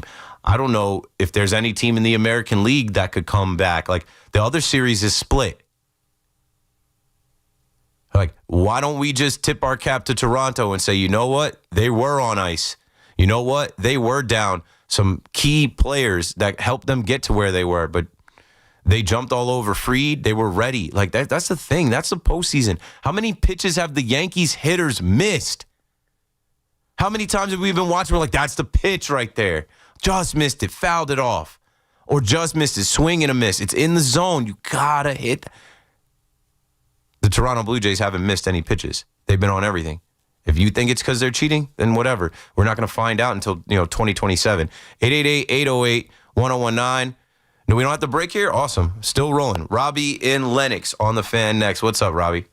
Hey, Keith, I got home from work, and I heard you on the radio. I love your show. And, I want to say something. Like, I started calling you when you first started on the air, man. I have to tell you, man, it's like you've really built a great following and done a great job. So I appreciate it. Really enjoy the time I talk with you. And, you're a passionate Yankee like I am. And, thank you. It took 4 years, but I think I know what I'm doing a little bit now. No, absolutely, man. By the way, like I told you, my buddy Ralph was my acting coach. He was also my broadcast partner. So once I get back on the air, hopefully next month, we'd love to have you on sometime. So Ralphie's down in Florida now. I'd rather do you guys show than all these Toronto shows. I've been doing too much Toronto guest appearances. So well, I grew up. Evan bought a house about 10 minutes from where I grew up in Rybrook, New York. But anyway, here's the deal with the Yankees. All right, I'm calm tonight, but here's the deal. This is not about Boone. This is about a philosophical organizational problem that Brian Cashman has. And somebody just mentioned if you do something stupid over and over and over again, it's a version of insanity. Here's Brian Cashman's version of insanity. Okay, let me ask you this. How many games did the Yankees win against winning teams? What was their record against winning teams this season? I don't know the entire, The losing record, though, under 500, right? I don't know that. I can look it up during the break. Okay. You're saying postseason teams or teams over 500? Right. They didn't have a good record against their own division. They were the Red Sox and the Blue Jays owned them during the regular season. And then when we got to that final 12-game stretch, they went 7-5. They got smacked by the Tigers, but they were able to win the other series. Right, I understand that, but what I'm saying is that philosophically the problem is that this team is constructed wrong. Okay, the Blue Jays are constructed right. That's the difference. You tell me, how do you have a man hitting 235 as your leadoff hitter? That makes no sense. Look at what these guys are hitting, 212. 214, 230. The only guy that's hitting 300 is Judge, and he can't get a big hit to save his ass. You know what? I am not riding the Aaron Judge bandwagon right now, because I'll be honest with you, when he came up with the bases loaded, that was the biggest moment of this series. The biggest moment. Yeah. And not even Boone taking out Gill, and that was the biggest moment, because right there would have changed the game. Just think, a base hit ties the game, and now you're talking about, building a rally, getting Gausman out of there, getting into their bullpen, which is pretty good. But, I mean, Keith, it's really a philosophical problem with the Yankees. Too many guys that swing and miss. How do you have 11 strikeouts, okay? 11 strikeouts in 5 1/3 inning? Okay, a guy they hadn't seen before. A guy that was coming down with an angle from 6'4", with a splitter, and they were swinging at everything in the dirt. But make an adjustment. Why is it the teams in the 90s were so successful? Joe Torre used to talk about this all the time. He used to say, small bites, small bites. You know what? Interesting. I don't know if you remember the 2000 World Series, okay? But I remember Game 1. The Yankees won 7-6, okay? And it looked like a blowout. And the Mets scored a bunch of runs, and including a 3-run home run off of Mariano, right? They won 7-6. You know what the 7th run was? It was Tino Martinez taking the ball the opposite way with a little hit over the shortstop, okay? A left-handed power hitting. Thinking in terms of small bites and understanding what you need to do to make contact. This team never makes contact, and it's a Cashman problem and a philosophical problem that goes back to this organization for the last 15 years. Thanks for the call, Robbie. Yeah, they did it against Connolly Early, a whole rookie who hadn't even had 30 days of service time. I was laughing in the stadium then. I'm like, small ball, Ahmed Rosario, Volpe, these guys were able to score 4 runs in that deciding game against the Red Sox. We need more of it. Pass the baton. Work a walk. Patience. Stop swinging for the fences. Stop thinking I'm going to be the guy to break out of this thing and hit the ball 400 feet and be the hero. They're all in a bad one right now. And Judge has the shiniest numbers, but they're not fooling most Yankee fans that have watched his postseason at-bats and have watched these games to say, okay, has Judge won them a game? Wells won them a game, and Jazz's speed. Even in the game they lost before that, the only run they scored was off a Volpe solo shot. And then in that same game that Wells won, Ben Rice with a 2-run shot first. And then I want to say, if I go back to these games, and I know we're throwing Judge under the bus, and he could be the one to literally save the day. If Judge just performs in a 3-game stretch like we've seen him perform when he's player of the week, player of the month, then the Yankees will advance. But I want to say in the deciding game that, obviously they're popping champagne and they're all pumped up. Judge got hit by pitch. I remember that. But other than that, I think he struck out. Let me go to his box score. It's not like I can say, yeah, Judge really got it done. Yeah, Judge was 0 for 3. He had 1 hit by pitch in the deciding game. So as we talk about big-time players make big-time plays in big-time games, Vladdy did. Alejandro Kirk has. Dalton Varshaw has. George Springer has. Ernie Clement, and I don't know, man. Corey's in Manalapan before we get to the break. Go for it, Corey. You're on. Hey, thanks for taking my call. It's the first time I ever talked to you, but I appreciate you taking my call. Let me ask you a question. Listen, I'm a big Yankee fan, like a lot of us that are calling. My question is this. Listen, I'm mad at Aaron Judge just like a lot of us are. But the thing is, I think that there's a problem. I think he's hurt, obviously, with his arm. I think that he shouldn't be playing right field. That's just me. Maybe I'm looking at it a different way. Listen, I know you want to get Mr. Stanton in, but he hasn't done anything. I think the Yankees don't make adjustments the way other teams make adjustments. And maybe I'm wrong. Maybe it's Boone. Maybe it's not me. Maybe it's Cashman. Listen, I watched, and I want to hear you talking, but I'm just going to say one thing. I'm watching Ben Rice. I was yelling at the screen, got to get Ben Rice in the game, got to get him in the game. We get him in the game. He looked horrible the last couple of games. Mm-hmm. You got to be able to adjust. You got to take him out. If he's not doing the job, get the people. You got to take a shot Boone somewhere missed else. a pinch hit. That just popped in my head. Boone missed a pinch hit opportunity with Ben Rice late. With thanks for the call, Corey. With Paul Goldschmidt asleep at the wheel. Ben Rice had been terrible. He's young. He talked about knowing his role and that he didn't deserve to start and he needed to be ready. Judge is not hurt where he can't play. Let's not make excuses again. Oh, they're cheating. Oh, Judge must be hurt. If Judge was they slow played the hell out of Judge going back to right field. As a matter of fact, didn't he not go back to right field until it was that Friday night against Toronto? I'm pretty sure that was it. I'm pretty sure that was it. Friday, I think it was the first Friday Friday, September 5th. They slow played Judge going back. They took a month before they put Judge back in right field, and we've seen him make some throws where Judge has the cannon. Judge throw anybody out on the base paths. They don't even run on him. Look how the cracks in your armor will show. They're all running on Judge now because it's a weakness. It's something they talk about pregame. Oh, green light. This guy's nursing an injury. I don't think it's affecting his swing, though. And Stanton's got to step up. But you can miss me with anybody selling me on, you got to sit down, Stanton. That's dumb as hell. The more pitches he sees, the more swings he has, unless he's hurt, which I don't think he's hurt. You got to leave Stanton in. Stanton is the one guy that can change the game and hit. We're not hitting enough home runs. He can do that in one swing. 888-808-1019. When we come back, I think I'll get another call in. We'll go to Greg in Long Island, and then we'll get Charlotte Carroll on. We're going to talk Giants in this next hour with Charlotte Carroll from The Athletic. But, Greg, I will come to you. Let's take this break, and we'll be right back. The Big Easy was anything but for Big Blue. Hard to win when you turn the ball over 5 times and it was 5 consecutive drives. But no time to dwell, as a short turnaround has the defending Super Bowl champs in town for a prime-time Thursday night showdown. Will the G-Men get back on track and spoil Philly's trip up the turnpike? Fires it into the end zone, and the pass is caught for the touchdown. Catch all the action Thursday on your home for New York Giants football. 1019 FM WFAN, and always live on the free Odyssey app.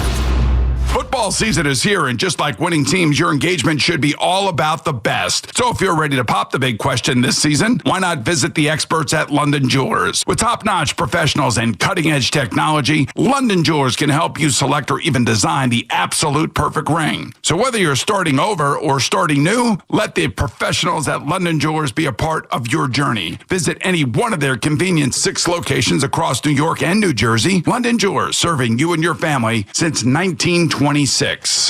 As a mom, comforting my family is what I do best. Vicks Vapor Stick provides soothing, non-medicated Vicks Vapors in an easy-to-apply stick, and it dries fast, so there's no mess. I use it to comfort myself and my family. Thanks, Mom. Vicks VapoStick, soothing comfort for the whole family. And try Vicks Vapo Shower Max for steamy Vicks Vapors when you need more comfort for yourself. Use as directed. Hey, it's Jerry Recco. If you're facing hair loss like I am, I would like to share my journey at Great Many, New York City's cutting-edge hair growth studio. Looking to regrow your hair safely and effectively? Forget those risky pills with scary side effects and costly trips to Turkey. At Great Many, they use PRP, regenerative medicine trusted by pro athletes for recovery. It's a natural, non-surgical solution that really works. Check out my journey and visit greatmany.com/fan to learn more and save $200 today. Don't hesitate. Take action now like I have. Go to greatmany.com/fan to book your treatment or get a free consultation. Dunkin's $6 meal deal is kind of wild. You get a bacon, egg, and cheese sandwich, 6-piece hash browns, and a medium hot or iced coffee, all for $6. That's the main character meal energy you need this fall. Get it now in Dunkin' stores or order ahead on the Dunkin' app. No substitutions. Participation and times may vary. Offer price varies in California and Hawaii. Limited time offer cannot be combined with other offers. Exclusions and terms apply.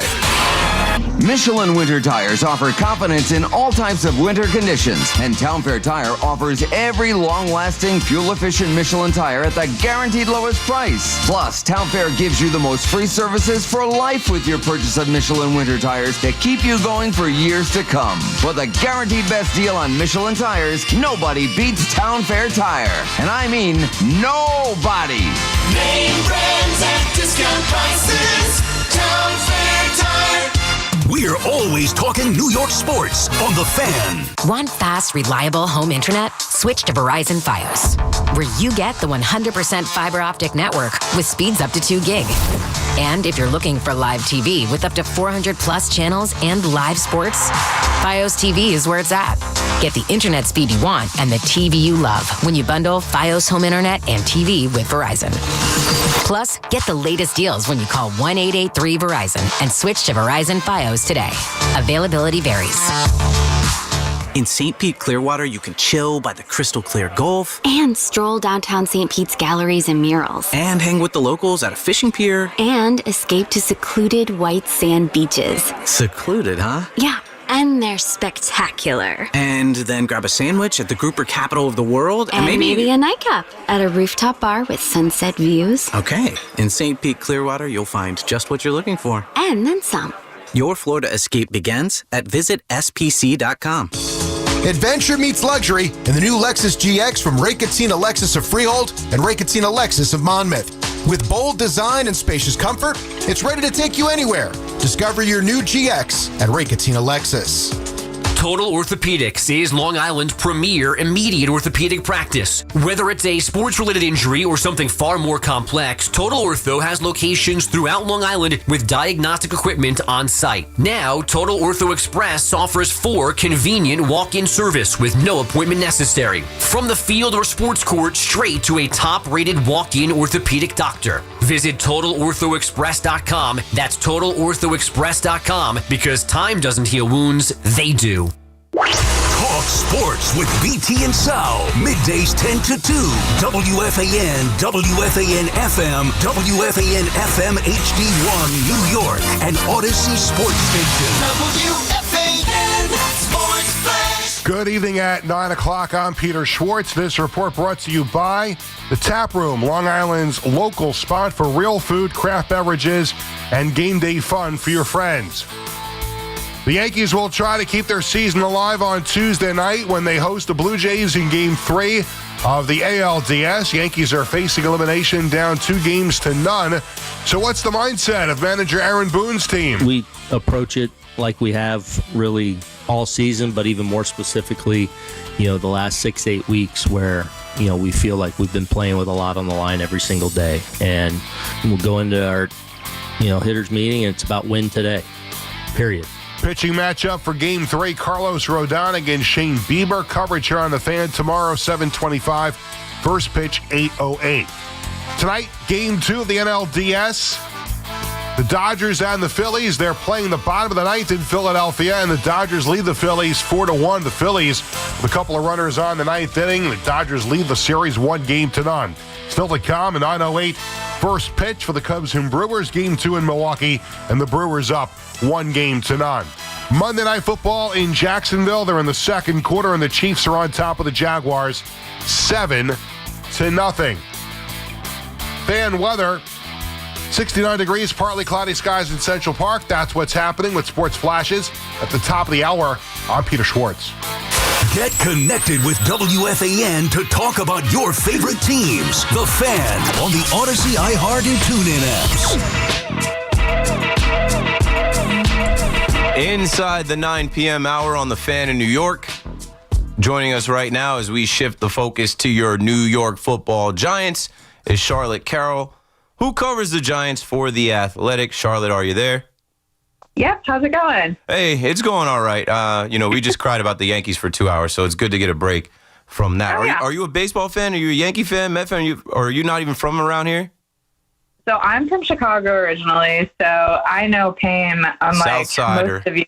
I am a Southsider, born in a White Sox fan. So I got one nice 2005 season, which kind of will last me probably the rest of my life, enjoying the World Series win. Understood. Well, these Giants fans have some Super Bowls that came not long after that, 2007, 2011, and it seems like they've been in the desert ever since. But here comes young Jackson Dart last week, and I do these football picks where I wrap my picks every week, and the only 2 picks that I've gotten wrong the entire season, I picked against the Giants with the Chargers. Of course, the Giants win. And then I picked the Giants to beat the Saints, and they found a way to lose to the defeated Aints, the 0-11 Spencer Rattler-led Saints.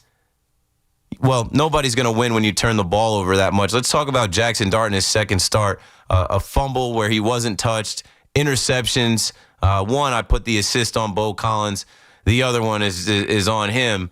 What do you think about, now a tale of 2 starts for the young rookie quarterback that so many people love and think is a franchise in the future? Yeah, I mean, you got really excited. You got a really great breakthrough game in that first start. And then you kind of had the welcome to reality and welcome back to the NFL moment with the second start. And that's the thing when you're dealing with a rookie quarterback is this is going to happen. It just so happens to come spectacularly against a team that was a very winnable game. But I also think Jackson Dart when we spoke with him in the post-game press conference, he took so much responsibility for this game, saying, this is on me. We asked him why. It's like, well, I'm the leader of the offense. So naturally, he's taking responsibility. But when you kind of break down the game itself, it wasn't all on Jackson, obviously. A lot of this had to do with teammates. And even, the fumble, that's him. That's a bad fumble. But the 2 interceptions, you mentioned Bill Collins, and what he did on that. But then also the other one came on a 4th and 6 situation. So they almost ended up in a better scenario with where he put the ball with the interception.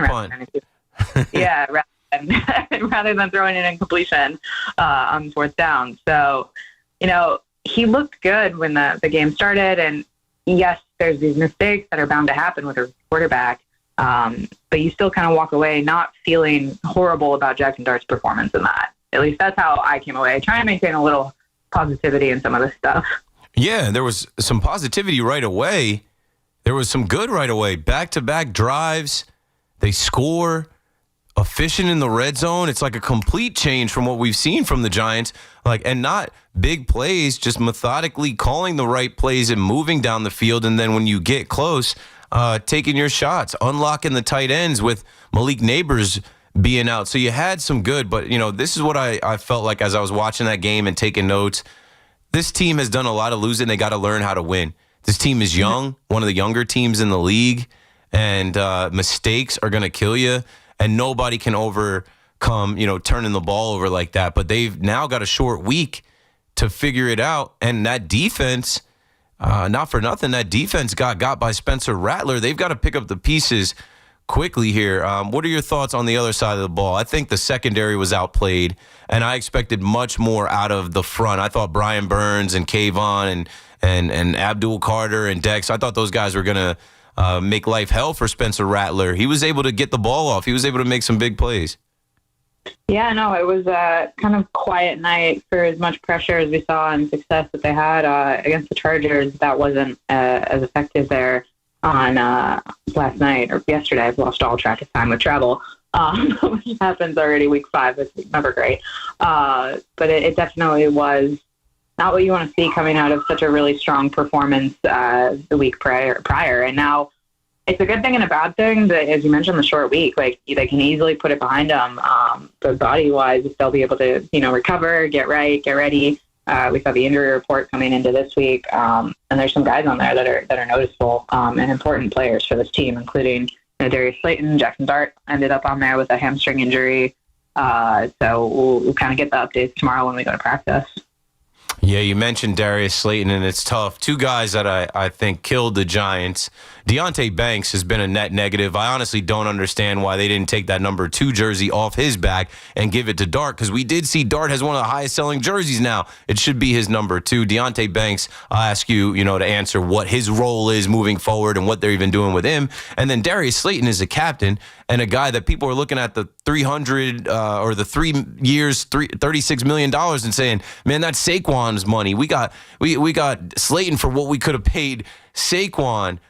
Do you think those type of things on both sides of the ball, having, specific guys that are, circled as like, this guy dropped the ball, this guy fumbled the ball, or like this guy commits penalties, this guy kills us every time.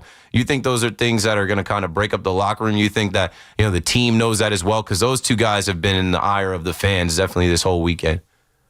Well, I mean, Deonte Banks is interesting, and that goes with the rotation that he's been doing with Cordell Flott at the cornerback 2 spot, and that's just kind of like scratch your head with what's going on there. And coaching staff just keeps saying, it's a week-to-week thing. Shane Bowen talked today, it's an ongoing evaluation, and that's been the case since training camp when no one was able to kind of steal the job. It looks like Flott, is playing stronger. But are they throwing, Banks in there to keep Flott a little bit fresher? I don't know. But it's definitely when Banks goes in the game, there's been a drop-off, and these plays kind of happen. You had the DP, the critical, I believe, DPI. So we'll kind of see what they do there, if they do make a switch or if it's something they keep sticking with. When it comes to Darius Slayton, you just have to think it was a really bad game on his end. He's usually not doing that. He's been a pretty reliable guy over his tenure in New York. It just so happened to come in the worst possible spot and 2 critical drops and then the fumble. So it's just, everyone kind of had one of those days on Sunday. So the issue for him too is if he'll be able to bounce back. He's got a hamstring injury that he's dealing with. So if he'll even be able to play on a short week on Thursday night and what that means for this receiving room, that's already, as you mentioned, shorthand without Malik Neighbors and what that reality looks like just going forward the rest of the season. Yeah, Jalen Hyatt's another guy that people are kind of just over at this point. They, feel like he's useless. And now people are taking aim at Joe Shane and his draft picks and the roster construction. A lot was made about them not having a third running back elevated. And then I think Dable basically came out and said, like, it could happen. You could have a running back hurt and not have 3 running backs. What do you make of that? Because I think there are a lot of people looking at Shane and Dable, and they're looking for reasons to fire these guys, and they're looking for reasons to say, hey, these guys aren't prepared. Yeah, the personnel decisions were definitely interesting with knowing, the offense was, lacking on Malik Neighbors, what they were going to do. They went heavy on the tight end, 12 personnel a lot, even 3 at the goal line stand, I believe, on their first touchdown, 3 tight ends in there. So that was kind of the rationale from Dable of we were happy with that game plan. And as you said, with the injury, it could happen anywhere. It just happened with the wide receiver core, and they didn't bring up Lil Jordan Humphrey as well. So by the end, you had Bill Collins, a de facto, number 2 receiver in there. And then obviously kind of understandable when mistakes happen. So I don't know. The roster stuff will be worth monitoring, kind of see what they decide to do. And it's just another thing that fans can point out and be like, why are we doing this X, Y, Z, and trying to understand that. Last thing for you, coming up here, nationally televised, Thursday Night Football. I'm going to go to that game because I won't be on air that night. But we know the storyline is going to be about Saquon still. And I had really thought coming into the season, I'm like, okay, this is the season that's not about Saquon. This is the season where the Giants have more characters and, more players on the team that it's about them, right? It's about Abdul Carter. It's about Scattaboo. It's about Spider-Man. It's about, these other guys. But what do you expect to see out of an Eagles team that just took their first loss and they're not that sharp on offense, and a Giants team having their next home game on a short week? Anything can happen. You think they have a fighting chance to stop Saquon and the Eagles on Thursday Night Football?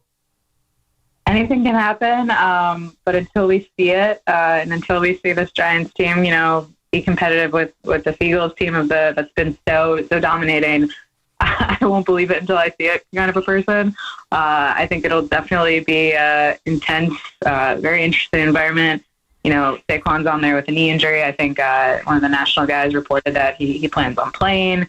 So I don't know if he's still necessarily the storyline coming in. I think there's so many other pieces to this. And now that you've got Jackson Dart, coming back to make his third start after this disaster of a performance in New Orleans, what does that look like? How does he respond? I think as a Giants fan is more what you're focused on. They've been trying to forget Saquon Barkley as long as possible. He obviously didn't make that easy for them with the Super Bowl win. Charlotte, we thank you for the time tonight. Thought the Giants were going to get back-to-back wins, but maybe they can shock the world again and find a way to beat the Eagles on a short week. Thanks so much for having me on. We'll see what happens. I'm as intrigued as everyone else. 888-808-1019. We'll open it back up for calls. I'm in here watching this Dodgers-Phillies game. The Phillies have rallied to score 3 runs. Some stupid base running mistakes. The Dodgers are going to probably squeak out of this one 4-3, and that's going to be brutal. That's going to be backbreaking. So here we go now with 1 out to get in the bottom of the 9th, and Dave Roberts is going to the bullpen again. Here comes Roki Sasaki. Crazy what they've turned him into. As we talked about him maybe being a Met, maybe being a Yankee. We saw him in Padres gear. We thought he was a done deal to be a Padre because he didn't want to be under the bright lights and the big team like the Dodgers. Now he's coming in to try and get this final out for them. Riveting. 888-808-1019. We're going to take a break here. When we come back, I want to play some audio, and I'm going to hit you with a couple more thoughts about the Giants game and this game coming up against the Eagles. So now we have football on the table before we get to the halfway point of my 5-hour show. KM to AM returns right after this. A disappointing weekend in Toronto leaves the Yankees with their backs to the wall, facing elimination. Swing and a miss, got him. All game over. And the Blue Jays take a 2-0 lead in this ALDS. A return home to the Bronx could be just what the Bombers need to turn things around. We haven't lost any confidence. Obviously they've had our number and gotten the better of us so far this year. But I don't think anyone in our room doesn't feel like we can't go out and beat them. Catch all the action tomorrow.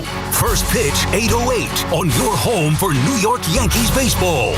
1019 WFAN. And always live on the free Odyssey app. MLB's postseason is heating up. Who finds the spotlight? Who owns it? It doesn't matter what happened in the regular season. It's about this moment right here. Oh, my word, what a play. Can't do it any better than that. When the lights are brightest, these performers come alive. October hits different.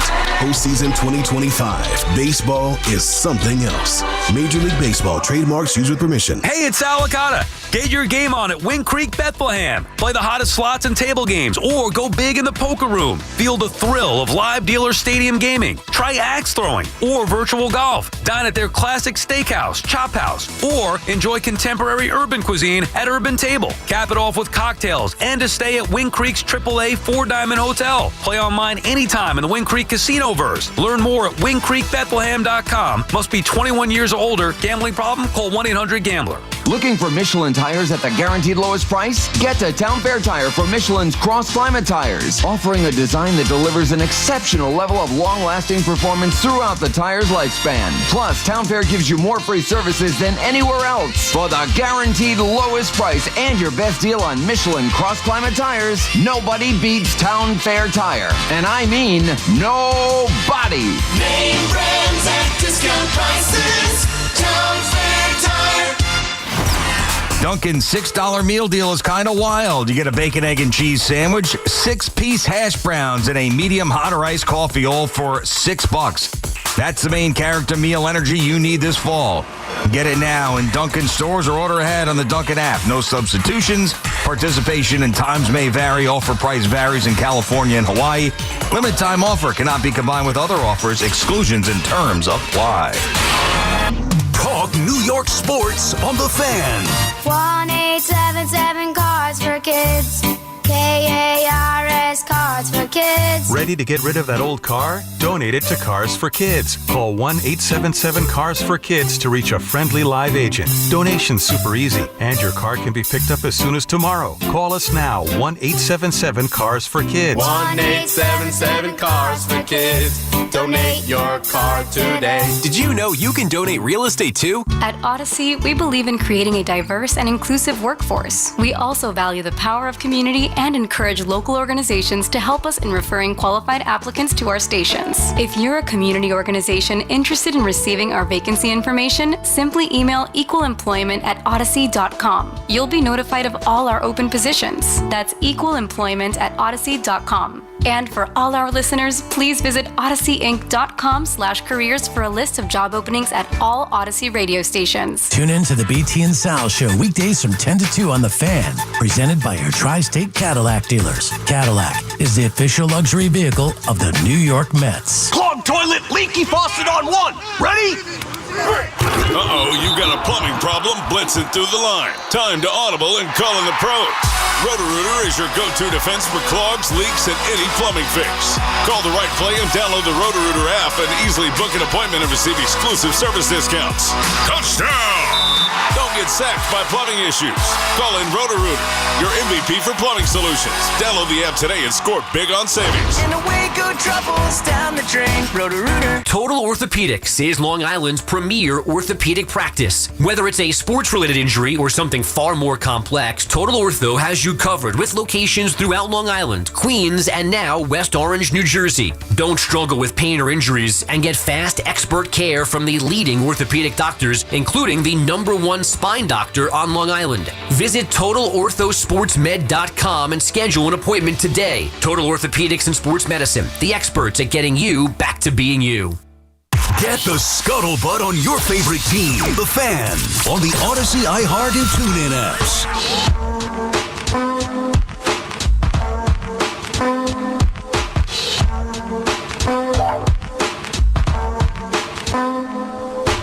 Smash teeth, F your beef, no relief. I step on stage, the girls scream like I'm Keith. That's Gary and Waterbury's line. That's G-Make's line. That's the song that he got that from. Here comes some brand new flavor in your ear.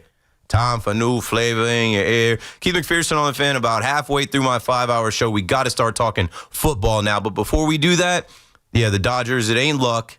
This is what they do this time of year.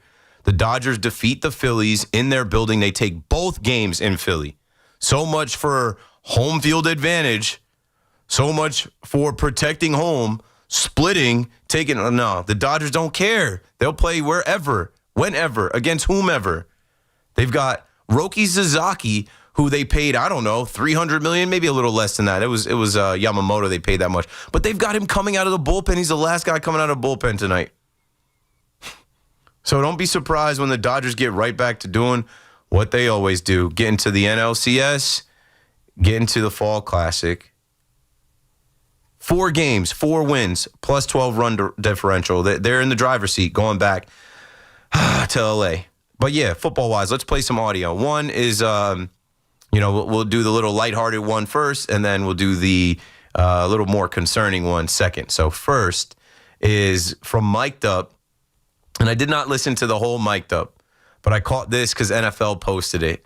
It is Saints linebacker Demario Davis talking about Giants rookie running back Cam Scatterbo. And after this, I'll tell you about Scatterbo and what I think about the young man. Go for it, Paulie. Let's play that Mic'd Up sound clip from the Saints linebacker. Hey, 44 like a bad little kid. He's just like a little bad kid. What you think this is? Boy, it's a grown man game. You already let it go one time. That's 5 yards. Man, that's 1 yard, boy. You ever been at one of those little football camps and you picked up one of them bad kids like wrestling with them? That's what number 44 like. I can feel his little feet just back there going. It feels like a bad little kid. Like a little battery back there. Hey, I love the way you run. You got to. That's how you're supposed to play. Hey, I got much respect for you, dog. Keep hunting. Keep hunting. Cam Scatterbo is a badass little kid. He's a little Tasmanian devil, bowling ball. You got to love him. I loved him from Arizona State, out there with the Sun Devils. I knew whoever drafted him was going to get a steal, a 4th-round running back in this kid. Now he's looking like running back number 1 for the Giants. Got to hold on to the ball, son. And nobody cares about your gloves, screaming at personnel, I need new gloves. No, you need to protect the football in traffic, inside the 15-yard line. What a swing. Now, obviously, the other turnovers were a swing, but that is a literal point swing. You're going to potentially score a touchdown, get at least 3, and then they return that to the crib. That's tough.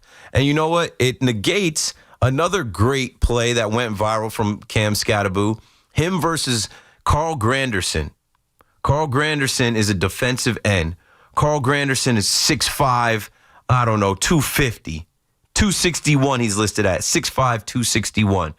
And here comes that badass kid, Cam Scatterbo, off the edge to not just kick him out with the block, but then pancake him, Superman style, ride him back 7 yards, and then try and bait him into a penalty. He comes up and headbutts him. That clip has been seen by millions. The clip I'm looking at, Coach Dan Casey, it's got 6.3 million.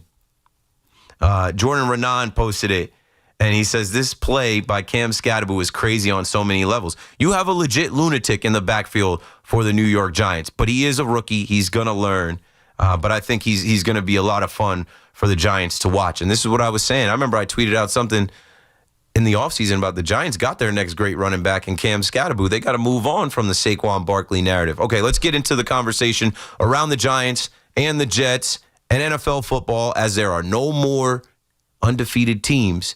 And Antoine Staley will join us in the 10 o'clock hour to talk Jets. Vinny's out on Staten Island, first up on the Fan. Hi, how are you? How you doing, Paul? How are you? Good. Okay, first off, Cam Scatterbo ain't a number 1 running back. He's a great 3rd down back, utility back. He's your number 1 running back now. How the Giants front office let Dable talk them into getting rid of Daniel Jones and Saquon Barkley, and now you got this team, which is probably 5 to 7 years away from even being in the playoffs, is remarkable. You got rid of a Hall of Famer in the middle of his career. Daniel Jones is in the MVP conversation already. It's Dable that can't coach. That's the problem. The guy was a good coach the first year, and he never adjusted his play calling, and everybody's onto his schemes. This guy is a lame duck, and they got to get rid of him. And Kayvon Thibodeau, how that guy's still on the team? How is Evan Neal still on the team? They got to get rid of these guys. Yeah, it's tough to get rid of these guys because this is everything right now. This is the Shane and Dable era. They drafted Kayvon. They drafted Jalen Hyatt. They drafted Deonte Banks. They drafted John Michael Schmitz. These are the guys they handpicked, selected, and they told these other guys goodbye. As you see Sterling Shepard score a game-deciding touchdown for the Buccaneers, but you were told 3 years ago that he was cooked with the Giants.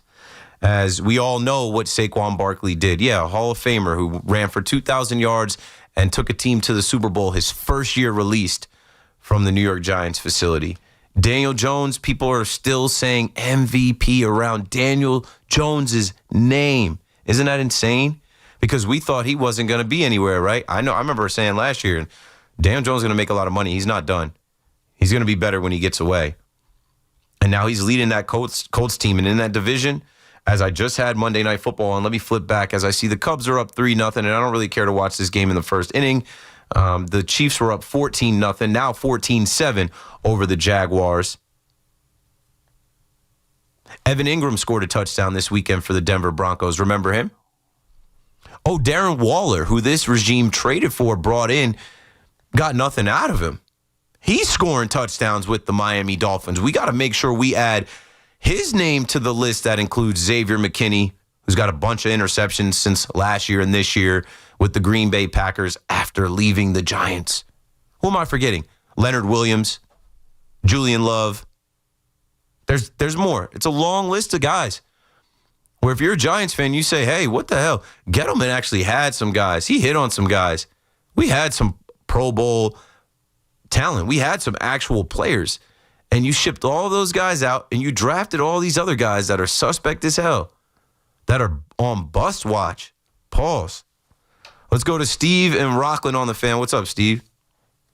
Well, you just ran down the roster of ex-Giants who are performing. When I was very happy to see when I saw Sterling Shepard grabbing that ball in the end zone yesterday. He was a gamer. I don't understand any, but you know what? Use him now really with Malik Neighbors down and Darius Slayton being terrible. You could use another receiver like that. You know what? I'm going to tell you that both. I'm not saying I could have gotten behind those guys, but I would have caught both those balls that. Any NFL receiver is supposed to catch those balls. You would think Darius Slayton would be. He probably couldn't sleep the night before knowing, hey, Malik Neighbors is down. I'm the number one. I'm getting everything. And he's a good guy, off the field. I mean, he's definitely a good guy. But really, what I want to talk about is, and you mentioned it with the guest, all right? Giants drafted Abdul Carter third, right? Mm-hmm. So, defensive player, linebacker from Penn State. And then he actually, and I didn't, you know what? It's interesting because I think the best thing not to watch is the NFL draft because everybody's going to the Hall of Fame at night. Yep. Right? Everyone's going to the Hall of Fame. And then, so I really didn't see him play a lot at Penn State, game, flow of the game, whatever. I didn't. Yeah. But here's Abdul, and now he asks LT for his number. I mean, he was like that at Penn State. He wore that number 11, which usually is like, their top defensive player. He played since a freshman there, but you can see even him, who we didn't worry about so much because he was just a surefire thing, right? Preseason training camp. You don't got to worry about Abdul Carter. You do if you're not using him correctly. Wait. So in the meantime, I'm thinking if this guy is going to ask LT for his number, he's not LT. He's nowhere near LT. No. Let me just say something. That it's the first. The games, and I think LT's first season, they were 3-12-1, and he was the defensive rookie of the year because he was unblockable, unstoppable. And you know what? In the history of the NFL, all right, and I go from 2 points for the modern era. The merger with the All-American Football Conference, which brought the Colts, the 49ers, and the Browns into the NFL. Or you could go from the 58 championship game, which really kind of ushered in this whole television era initially. But in that time period, there have been three players where the game had to be redesigned because of their ability. One was Jim Brown, okay? The second was Bob Hayes, for whom the zone defense was invented exclusively. And the third one, and it was a long time in between Bob Hayes, in the early 60s to LT in 1983. And the third one was Lawrence Taylor. All right. And, I'm thinking, are they going to, is Abdul Carter going to cause these teams? And you know what? They're still giving up big plays. Thanks for the call, Steve. I mean, Abdul Carter, and I had this in my notes. This came from Big Blue Film Room. Shout out to that. And that's another thing. As we will talk about the Jets, these teams, the Jets and Giants, don't deserve the amount of content creators that they have. There are so many podcasts and film breakdown accounts and guys analyzing and agonizing over Jets and Giants football every week. I know you guys love the teams, but I know you got to be sick watching the film of how they turn the ball over, commit penalties. Abdul Carter from Big Blue Film Room generated 6 pressures on 23 pass rushes. That's 26.1% in week 5, with 4 of his pressures coming with under 2.5 seconds. He was there. And we obviously saw, he's not supposed to be playing linebacker. He's supposed to be an edge rusher, man. You're supposed to put him against a guy that's bigger, slower, that he's supposed to get a couple steps, either take him inside, swim, put a move on him, get to the quarterback. But if I'm reading this correctly, the Giants registered 0 sacks against Spencer Rattler and the Aints. Nobody got home. So pressures are cool. But little Spencer Rattler was able to get the ball out. Here's Spencer Rattler after the game. As I said, I had 2 pieces of audio for you. One a little lighthearted, one a little bit more concerning. Here's Spencer Rattler on the Giants defense talking after he gets his first win in the NFL after 12 tries.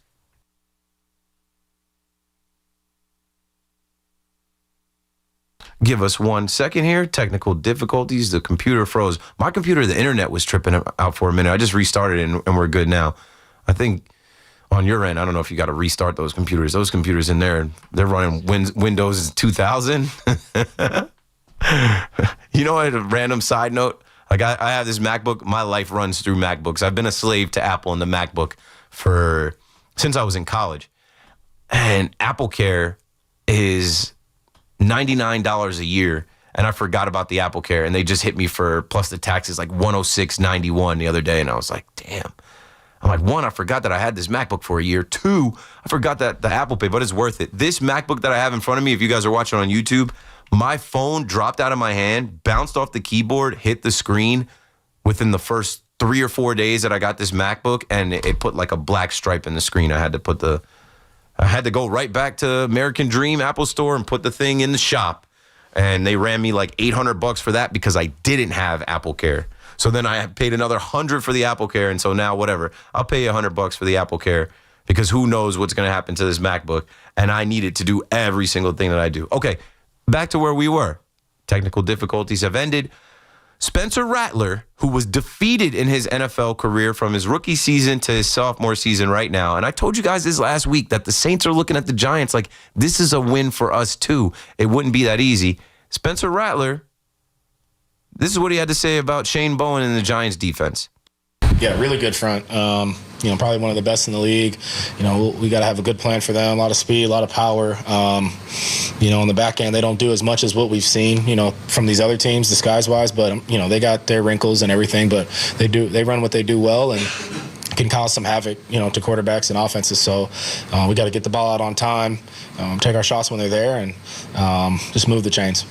Now, Kellen Moore, who is the head coach of the Saints, formerly the offensive coordinator of the Eagles, before that, the offensive coordinator of the Dallas Cowboys. I should have known that he was going to know what to do against the Giants. Between Rashid Shaheed running right past Tyler Nubin and then them finding spots to get Chris Olave wide open, Spencer Rattler ate against this Giants defense. He went 21 of 31 with 225 yards and a touchdown. And you can put that right up against Dak Prescott, Justin Herbert, Jaden Daniels, and Patrick Mahomes. You played much better quarterbacks this season than Spencer Rattler, and he ends up getting a win and having one of his better games. 888-808-1019. I mean, it's tough, man. That's a game that the Giants should have won, but nobody can win giving the ball away on 4 consecutive possessions. Yes, that was a stat out there, that they gave the ball away 4 times in a row, and they were backbreakers. They were just frustrating. Like, yo, Dart, if you're going to run the ball, homie, don't be carrying it out there like, I don't even know who you think you're Josh Allen? You're not Josh Allen, bro. Josh Allen is a monster of a man. He's got big hands. He can hold the football in one hand and run with it. You're running with the ball in one hand. You're knocking it off yourself to fumble. It's not a good look. Let's go to Student in Buffalo on the Fan. How you doing, man? Keith, you know, man. Ball security is job security, my man. That goes for Cam. That goes for Dart. Josh Allen struggled with it in the beginning of his career some, but he figured it out. You know, he doesn't turn the ball over as much anymore. I remember comparing his turnovers to Dak and saying, hey, they always talk about Dak turning over the ball. How about Josh Allen? He has cleaned it up between his MVP season and now. I hear you. And Daniel Jones has cleaned it up. But Daniel Jones isn't an anomaly because you watch Geno Smith win comeback player of the year over in San Fran. You watch Sam Darnold kind of do his thing, who also got shipped out, do his thing. And most importantly, you saw Baker Mayfield, right? So it's not an anomaly, guys getting in a different system. Change the scenery. Tried in a different way. Yeah. Absolutely, man. But with all those things where people are just like, Dable's the problem, you kind of have a responsibility a little bit to kind of quell the emotionality of a lot of New York City teams not being stalwarts or givens. What responsibility or kind of like what stoicism do you have to kind of answer these questions pragmatically where, hey, people getting shipped off and having success are not an anomaly. You just got to wait for the perfect core collective of a group like Shane and Dable to kind of find their core soldiers. I know you know Shane and Dable well because they came from Buffalo, and they came over here with the thought of, okay, look at what Buffalo turned into, drafting and developing their own talent and now being, perennial contenders. Also, Josh Allen, I've got on this radio and I said, I'm tired of hearing about what Dable did with Josh Allen. He's been better since he's not been coached by Brian Dable. Just let Josh Allen be Josh Allen. But I'll say this, I don't think it's my responsibility at all as a host. I'm not a Giants fan. I'm not a Jets fan. I'm a free agent in the NFL. I don't have a team that I root for. I just root for my fantasy team and my anytime touchdown parlays. If fans want to fire the head coach, I understand. Fans are flying planes over the building. They want to fire Dable. His seat has been hot the last now 3 seasons, including this one. I get it because you know what? You want to win. And as I just went through the names of all of the players from Daniel Jones to Evan Ingram to Darren Waller to Xavier McKinney to Julian Love and, of course, Saquon Barkley that have gone elsewhere and succeeded, it's not an anomaly. Clearly, you had the talent in your building and couldn't get enough out of them, and you shipped them off thinking that you knew better to draft better and develop better and go in a different direction, and it hasn't worked. So I think Brian Dable is a dead man walking, and his last-ditch effort right now is to hitch his wagon to Jackson Dart. And he is. Jackson Dart, I mean, he had a good game and then a bad game. We'll see what happens the rest of the season, but Dart is going... wouldn't you believe it? Wouldn't you believe it even after last night, the Bills to come into the Patriots, there's guys all over WGR and stuff like that, fire McDermott. No, that's just one game, and you kind of tip your cap to Mike Vrabel and Drake May. Sure do. That's actually a lane I wanted to get into. Thanks for the call. Like, Drake May could have been a Giant. You guys see the throws this kid makes, and he's an athlete. He can run a little bit too. Like, Drake May would have been a Giant if the Giants regime of Dable and Shane didn't say, we got to win some games, right? You also could have traded Saquon Barkley that year, but whatever. You wanted to win some games, and it's so backwards ass because you wanted to win some games with Tommy DeVito, which took you out of that number 2 pick to draft Drake May. Okay, but then also in the same year, you said you didn't want to mess up the locker room because Saquon Barkley had so much value as a leader in that locker room. He meant more to those guys than any other player. And then the following year, when it's time to pay the man, you play the man and you try to put it all on Hard Knocks like, oh, yeah, there's a couple people, Chicago, Philly, but they're not going to pay Saquon. You thought Saquon was just going to come crawling back and take nothing. What happened to him being important to the team? What happened to John Mara coming in and saying, I'm going to lose a lot of sleep at night if Saquon signs with the Eagles? Me too, John Mara. A lot of us, John Mara. And Saquon goes down the turnpike to the Eagles, rushes for 2,000 yards, which he could never do with the Giants because they could still, and to this day, we're watching Greg Van Roten and John Michael Schmitz, these guys getting blown up. Jermaine Illuminor still can't build an offensive line. First year, Saquon goes away to the Eagles, 2,000 yards, Super Bowl champs. He's coming back Thursday. You guys will see him out there. Ernest is in Norwalk, Connecticut on the Fan. What you thinking about, man? Okay, yes. I just want to say about that running back, Scatterboo. This guy reminds me of one of those throwback running backs from back in the day. I like him as a runner. And I just hope that they do not try to use him to be the sole running back, because his style of running, he could get, injured. I mean, he just like to run over people. You know what I mean? He thinks he's made out of steel. Thanks for the call, Ernest. Let's get this clear. I said he's running back one, but he was not running back one. Tyrone Tracy was. He is a whole rookie. He fumbled the ball in a terrible spot. He's going to learn to not take so many hits. Honestly, between him and Dart, as I'm watching the game, I'm like, these rookies play with such reckless abandon. It's obvious that this is their first year in the NFL.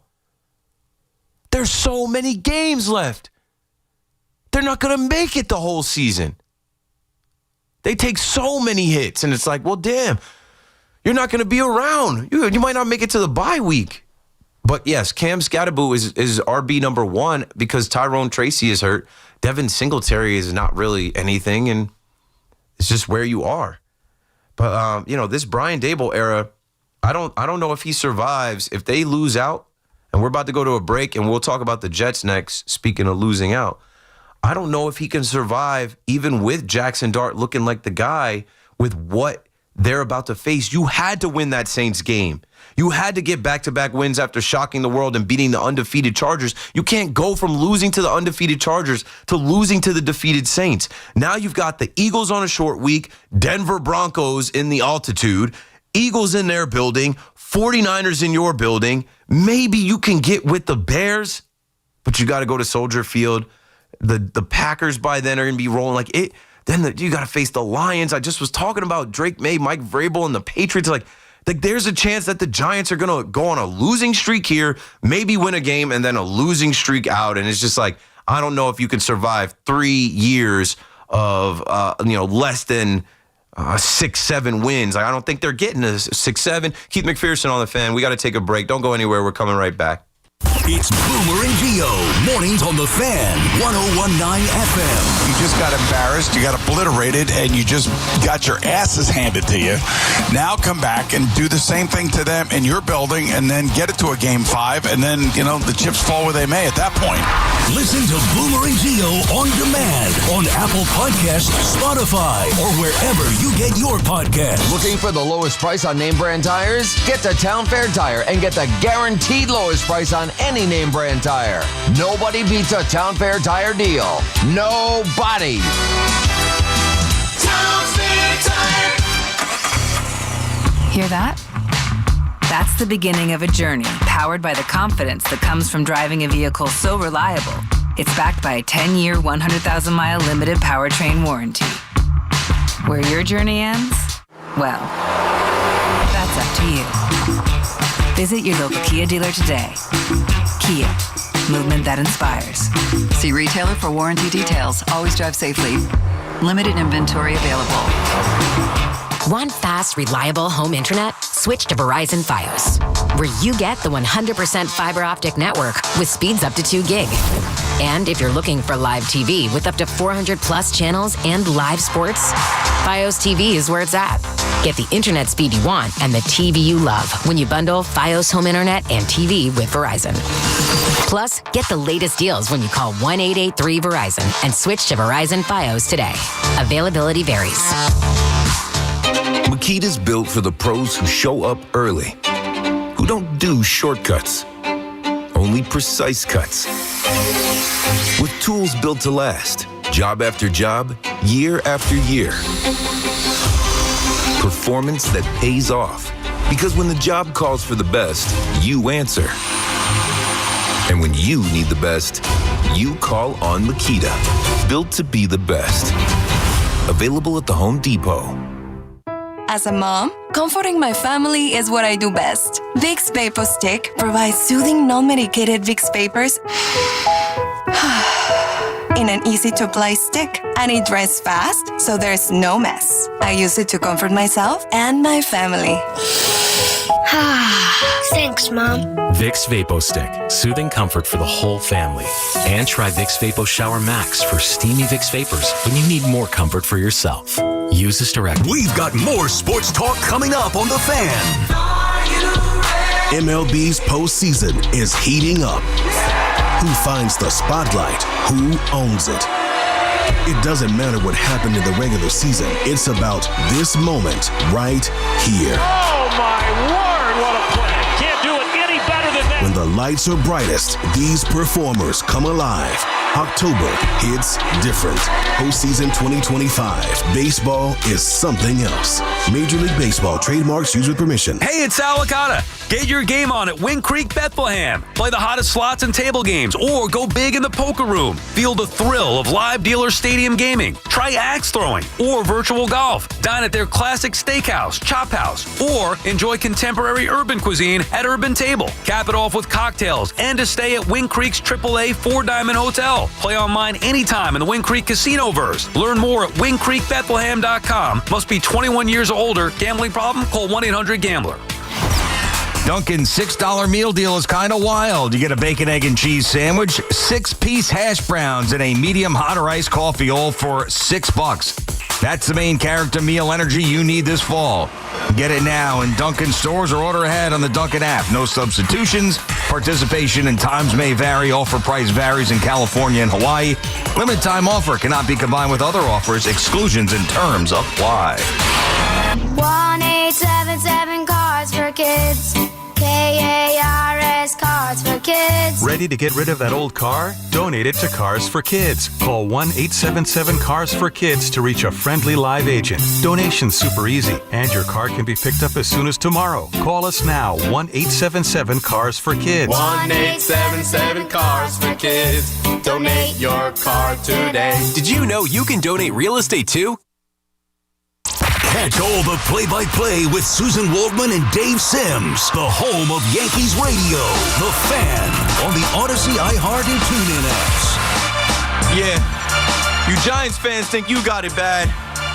Imagine being the Jets, the only defeated team in the NFL, 0-5. And, they faced a Dallas Cowboys team who was missing, I think, 4 starters on the offensive line. 2 starting receivers in CeeDee Lamb and Kevontae Turpin. A team that had only one other win, and it came against the New York Football Giants. And they played a close game for a little while, and then it just got out of hand. And as I'm sitting on the couch, I tweet out, what are the Jets at this point? I'm out of words as I'm watching Sauce Gardner get bullied by George Pickens for a deep ball touchdown after Jake Ferguson has already scored twice. Javonte Williams is breaking run, and Breece Hall puts the ball on the ground. They're not able to absolutely carve apart the Cowboys secondary as Caleb Williams was able to, Jordan Love was able to, Russell Wilson was able to. I'm like, what are the Jets at this point? The Jets are the only team in NFL history to go 0-5 and have 0 takeaways. They found a way to jet. They found a way to do something similar, like how the Mets were the only team to never come back in the 8th inning or later. They found a way to just break the game and do something we've never seen. And you can blame Justin Fields, but there's a lot of people going out there to put Justin Fields' numbers out. Again, similar to Judge. Men lie. Women lie, numbers don't, but numbers do. Yeah, Justin Fields hasn't thrown any interceptions. He's got some passing touchdowns. He's got some rushing touchdowns. He's got a good passer rating. He's not the main problem. But there was a stat that I read about Justin Fields, especially when you're looking at quarterbacks in this NFL, right? Justin Fields is 0-26 as a starter when the opponent scores 21 points or more.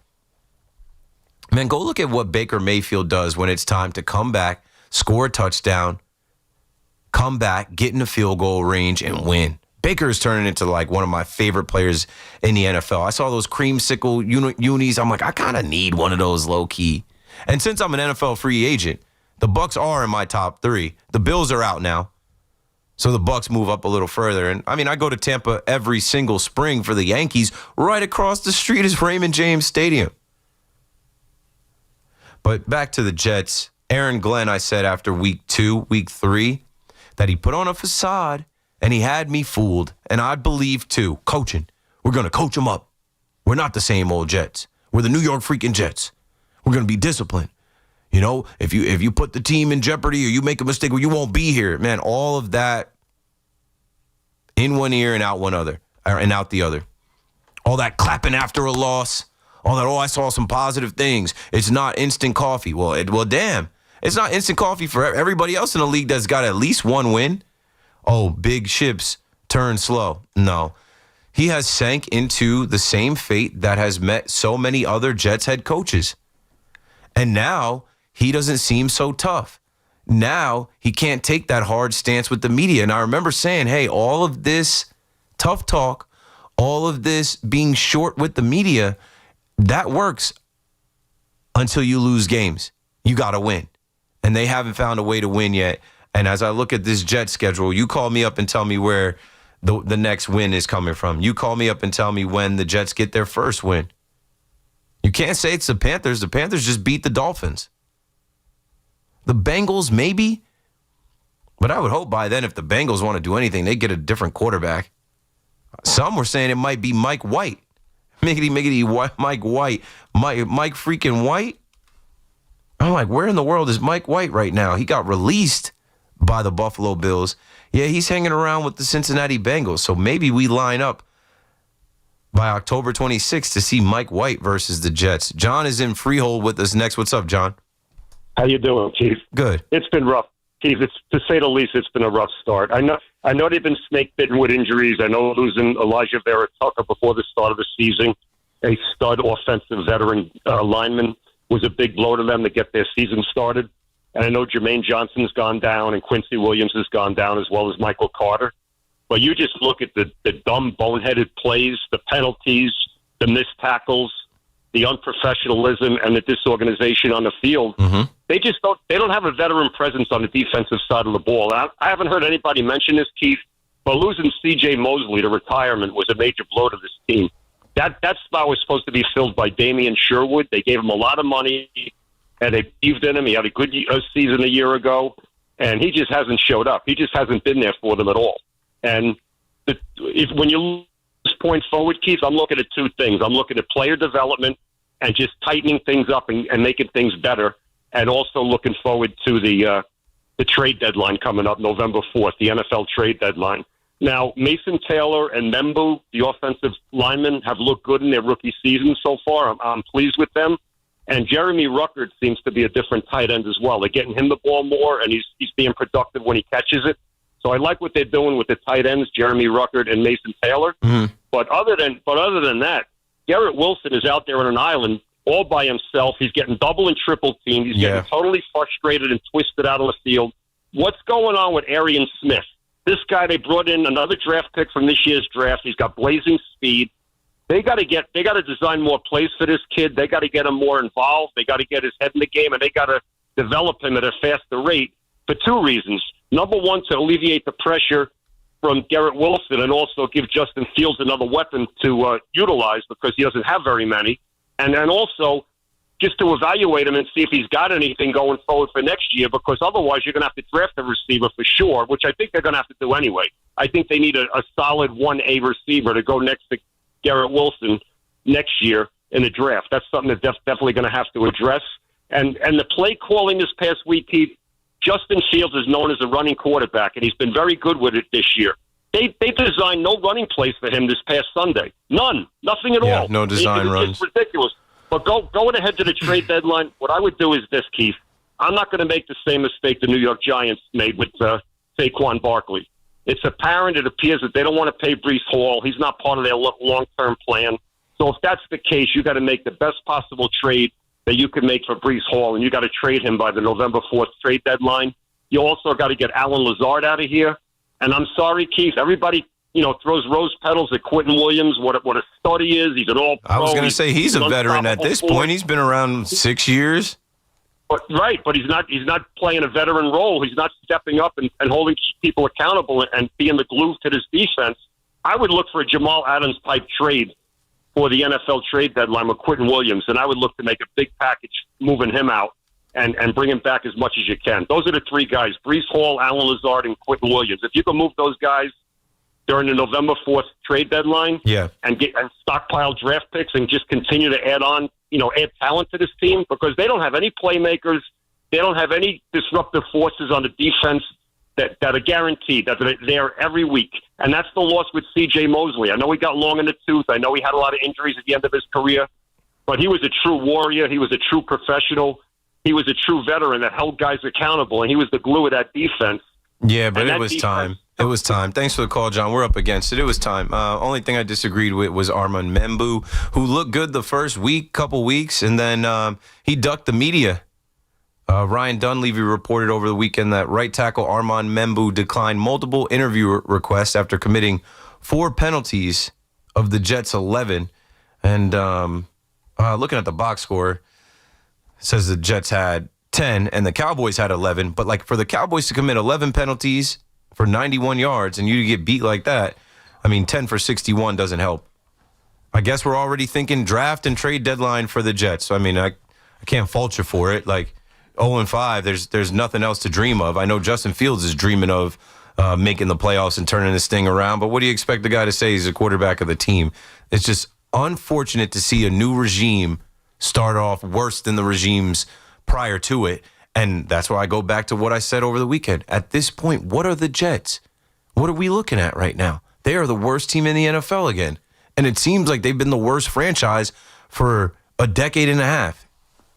888-808-1019. I could still take some calls. Antoine Staley will join us at 10:30. We got to go to the break. Peter Schwartz will hit you with the update. We'll come back. We'll keep hitting the football conversation. Keith McPherson on the Fan, BRB. The Big Easy was anything but for Big Blue. Hard to win when you turn the ball over 5 times and it was 5 consecutive drives. But no time to dwell, as a short turnaround has the defending Super Bowl champs in town for a prime-time Thursday night showdown.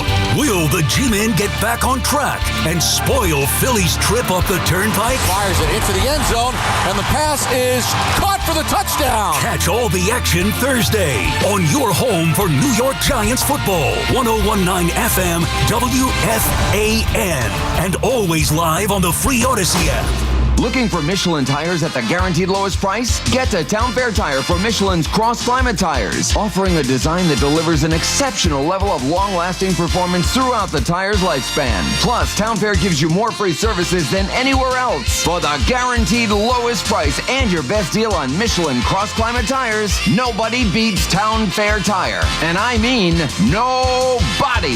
Name brands at discount prices. Town Fair Tire. Hey, football fans, picture this. You bet on your favorite player to score the first touchdown in the game, but his teammate scores instead. If this happens, BetMGM wants to give you another chance at the end zone. With BetMGM's second chance promotion, you'll get your stake back if your first touchdown scorer scores second instead. That's right. Bet on any pro football player to score the first touchdown of the game. If you're right, you win. If your player scores second, you get your stake back in cash. With BetMGM's second chance offer, you have a chance to keep the fun going after the first player crosses the goal line. BetMGM and GameSense remind you to play responsibly. See BetMGM.com for terms. 21 plus years of age or older to wager and physically present in New York and New Jersey only. Existing customer offer. Subject to eligibility requirements. Rewards paid back in unrestricted withdrawable funds. Gambling problem? For New York, call 877-8-HOPE-NY or text HOPE-NY. For New Jersey, call 1-800-GAMBLER. We could tell you what it's like to drive the Nissan Rogue and tell you all about its performance capabilities, like its VC turbo engine, its impressive fuel economy, still going, its I can go virtually anywhere type of freedom. Nice. But you don't have to take our word for it. Go drive it for yourself. You're up. Experience the power of the Nissan Rogue. Drive the Nissan Rogue. Now get 0% APR financing for 60 months on the 2025 Nissan Rogue, Pathfinder, or Murano. For well-qualified buyers, example 0 down payment. 60 months financing at $1,667 per month per thousand financed. Actual down payment may vary. Subject to Nissan Motor Acceptance Company credit approval. Not all buyers qualify. Dealer contribution may affect actual price set by dealer. Contact dealer for details. Ends 11/3/25. Morning, Zoe. Got donuts. Jeff Bridges, why are you still living above our garage? Well, I dig the mattress, and I want to be in a T-Mobile commercial like you. Teach me, Saldana. Oh, no, I'm not really prepared. I couldn't possibly. At T-Mobile, get the new iPhone 17 Pro. On them, it's designed to be the most powerful iPhone yet and has the ultimate Pro camera system.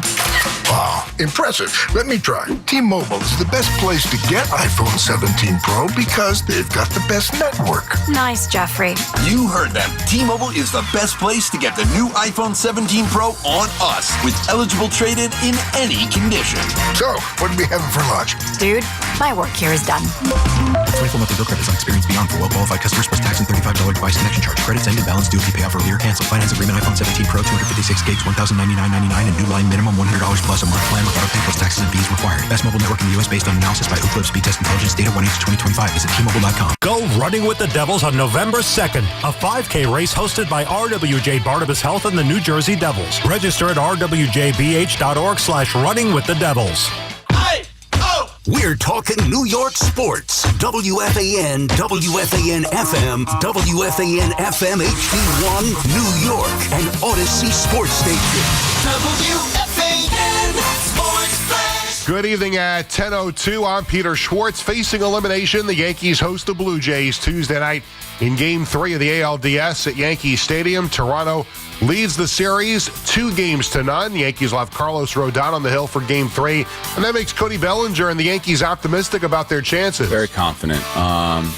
Just who he is as a competitor, and just the type of year that he's had, and every time he's on the mound. Full confidence in him, and I just love who he is as a competitor. Blue Jays counter with Shane Bieber. Coverage here on the Fan at 7:25. First pitch 8:08. Game 2 of the NLDS. They're in the top of the third. Cubs and Brewers tied at 3, with Milwaukee up 1-0. Game 2 of the other NLDS. The Dodgers beat the Phillies 4-3, and the Dodgers go up 2-0. The Dodgers with 4 runs in the 7th inning. Monday Night Football. They're in the third quarter. Chiefs and the Jaguars tied at 14. Islanders' first overall pick, defenseman Matthew Schaefer, makes the team. He'll be in the lineup Thursday when the Islanders open up the season in Pittsburgh. NBA, LeBron James posting on X, he'll be making the decision of all decisions, the second decision on Tuesday at noon. 68 degrees, mostly clear skies in Central Park. That's what's happening with Sports Flashes at the top of the hour. I'm Peter Schwartz. Talk New York sports here, The Fan.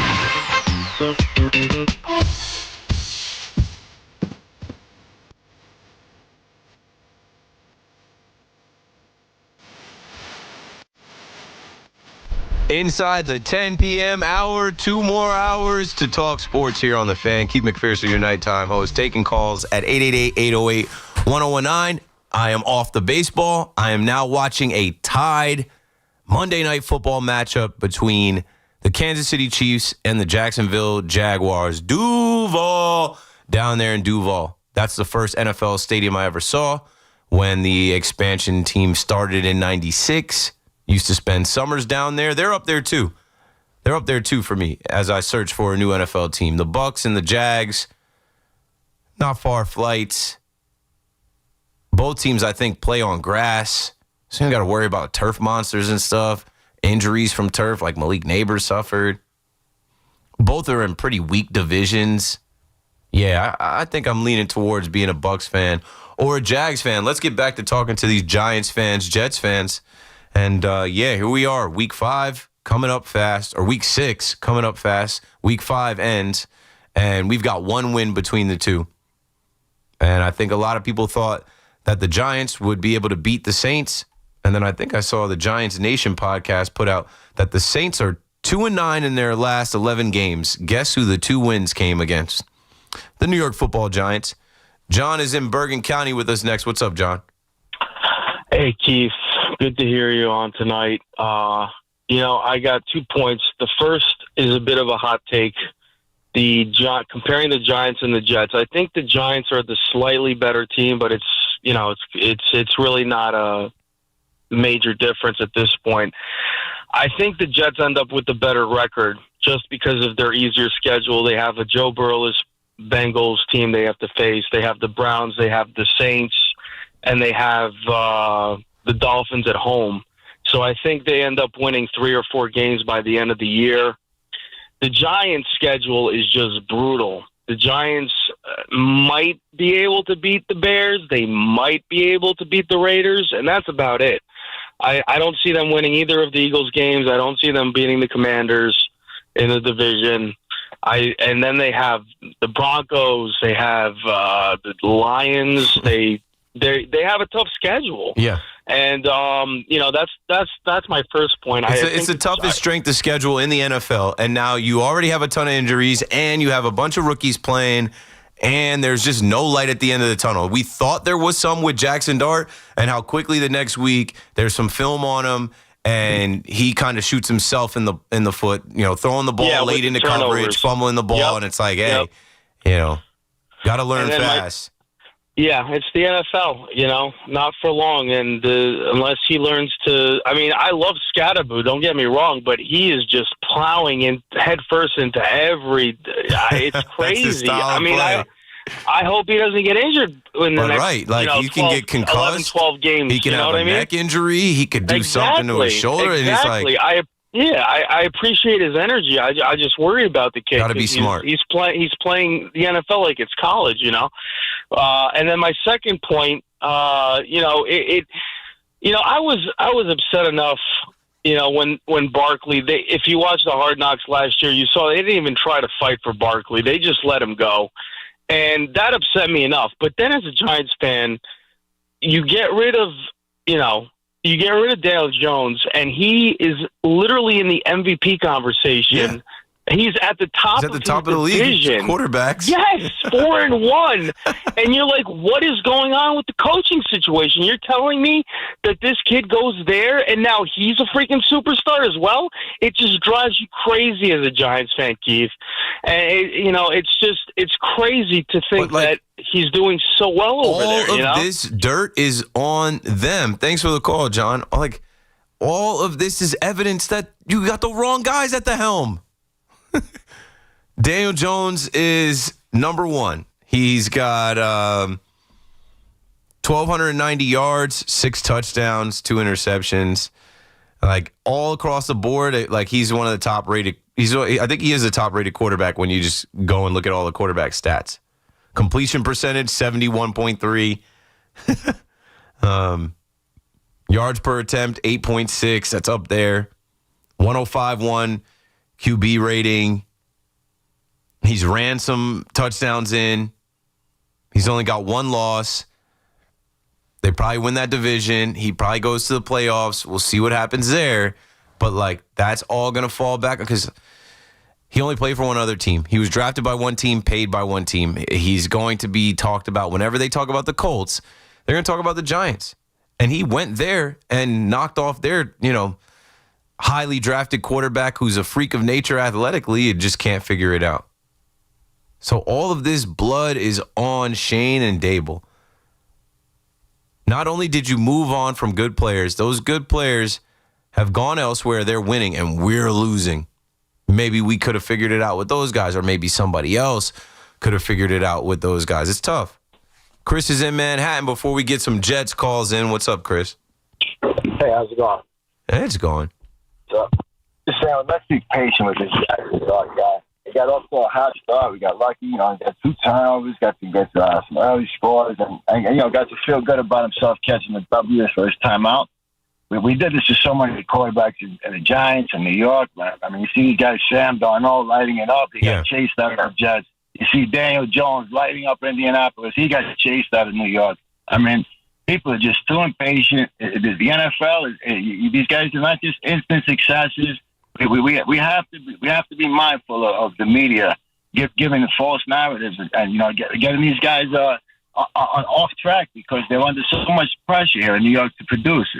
The Giants are in a situation, they're not one player away. They haven't been one player away for years now. The whole organization has been in disarray. So let me ask you something with Dart. Are you in the camp? Do you believe that it would hurt Dart to fire Dable and that Dable should be here another year to develop Jackson Dart? I think these guys really have some issues evaluating talent. Their player development has been horrendous. You know, we see players, they let Barkley walk away. Yeah, they've whiffed on draft picks, and their evaluation, how they evaluate players, is terrible. Thanks for the call, Chris. And that's the thing. And the caller before was talking about Hard Knocks and like how they didn't really try with Saquon, which was stupid to me because they treated him just like any other running back. But then the year prior, they wouldn't trade him like any other running back because they felt like he was too valuable to the team. Make it make sense. Now, talk about make it make sense. The Jaguars have taken a 21-14 lead. Patrick Mahomes and the Chiefs are inside the 10, about to score. He forces a pass to Juju Smith-Schuster. It's picked off by Devin Lloyd. It's returned 90-plus yards to the house for a touchdown. Pat didn't see him. Now, I said that Duval would put up a fight. Liam Cohen's got these Jaguars fighting and playing and competing. But if they knock off the Chiefs, nationally televised on Monday Night Football, is all the way up in the Ville. It's crazy. Jets fans, coming to you next. Bobby in Belmore, talk to us. You're on the Fan. Yeah, before I get to the Yankees quickly. You can. Yes. Well, 6 bullpen terrible moves in the last 3 years. I never saw Mahomes throw a pass like that as a return like that. It's unbelievable. But anyway, I want to talk about Aaron Glenn. I mean, you were a great quarterback in high school. What would you think about a coach after a loss starting clapping his hands? In 50 years of professional football, I don't like that at all. It's in the NFL.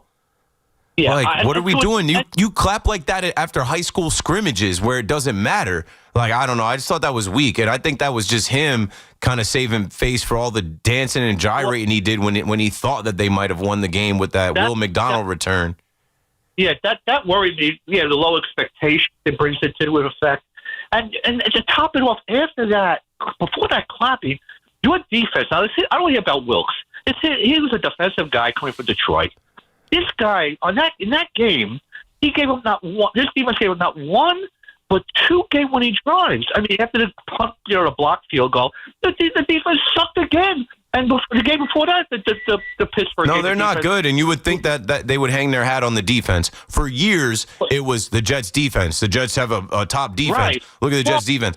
They get one of the top defensive coordinators who comes in, and they still have some of that talent. But it's like every week. They've given up 37, 27, 29, 30, 34. 30, yeah. And, at least Salah, I know he didn't play up to the capability, but this is a lot worse than Salah. I mean, this is even worse than Gates. I can't believe I'm saying this. But, with the penalties and the turnovers and then getting worse every week, this is worse than Gates. I never thought that would be possible. Me either. I mean, this guy. They interviewed everybody under the sun. They interviewed 30 different candidates to find Aaron Glenn as the next head coach. How do you go through that many interviews and end up on a guy that starts 0-5? And I just don't feel good. I know it's only 5 games, but I just thought that clapping, it just really, it turned me off a lot. And the low expectations, that just goes. Now let me get to the Yankees. It's just not gonna ever work here. Could you imagine Aaron Boone coming out of the dugout after a loss clapping? They would fry him. No. The Yankee fans would throw. Oh, forget about it. I mean, I was at the game Thursday. They were going nuts. But anyway, now this is Keith. I mean, look, I know he's a good manager. I don't know if it's Cashman Boone combination or Cashman or Boone by himself, but this is the 6th time that they made, and that's the major job duty of a manager. The 6th time that they've blown a bullpen game in the playoffs since 2022. The game against Cleveland in 2022, they should have put in Holmes. They didn't do it. Extended the series another game. Cortez couldn't pitch in the LCS until later in the series. Then the Verlander They always game, do. The bullpen is a weakness this year. It's been a weakness where they try to cut corners and they always get exposed. And then the couple of games in the Houston series that year, he didn't put in Holmes. He took out Cole after 89 pitches. They were pitching Clark Schmidt. They were, again, now I'm going back. Clark Schmidt, a starter, another guy that they just say, have him come out of the bullpen. It's not going to be any different for these guys. instead of your best. Holmes was fantastic, and they put Trevino instead of him too. One of those games, and just like the Fried game, when they took him out with 102 pitches. By the way, Detroit did the same with Scooble yesterday. I couldn't believe they took him out after 97 pitches, and he ended up winning the game the following inning. Mm-hmm. So it's interesting. I just couldn't believe that move. That triple-digit number, the whole baseball world is fearful of 100 pitches. Anywhere around there, it's warning time. But it's the playoffs. They treat this like a regular season. I can't stand it. If I'm managing a team, all bets are off. It's not the regular season. There is no tomorrow. Urgency to win every single game. And then, of course, he couldn't screw up last year because Kansas City and Cleveland were so bad. But they couldn't screw up the bullpen then. Yeah. But, of course, the Dodgers series. And then this year, Weaver has a 9 ERA in September. It's better if you put him in one game. And then you do it again. I mean... Yeah, try and build him up. Try and build his confidence up in the biggest moment of the year. Playoffs. This is the It's malpractice. It is infuriating. As I'm sitting there, I'm like, why? You could do anything else but this. Thanks for the call, Bobby. But this is what they choose to do. It's part of the Yankee arrogance. It's part of the Yankee brass. It's part of their Yankee analytics and how they see the game. Even if they think Luke Weaver's tipping his pitches, they are more married to the idea that we got to get him right. We're not going anywhere without Luke Weaver. That's not the spot. That's not the spot. Because you did press the right buttons after you took Luis Gil out. You went to Tim Hill, it worked. You went to Camilo Duvall, it worked. Why screw up your own good work?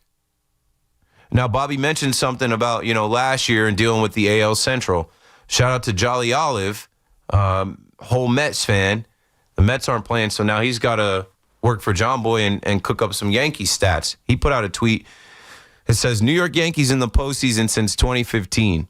Against American League Central teams, the Yankees are 19-6. Against non-American League Central teams, the Yankees are 10-24. They haven't beaten a non-American League Central team in a 5-game playoff series since 2012 ALDS versus Baltimore. That was Raul. Remember that? That was riveting, and we barely got out of that one alive. That was a young Manny Machado back then.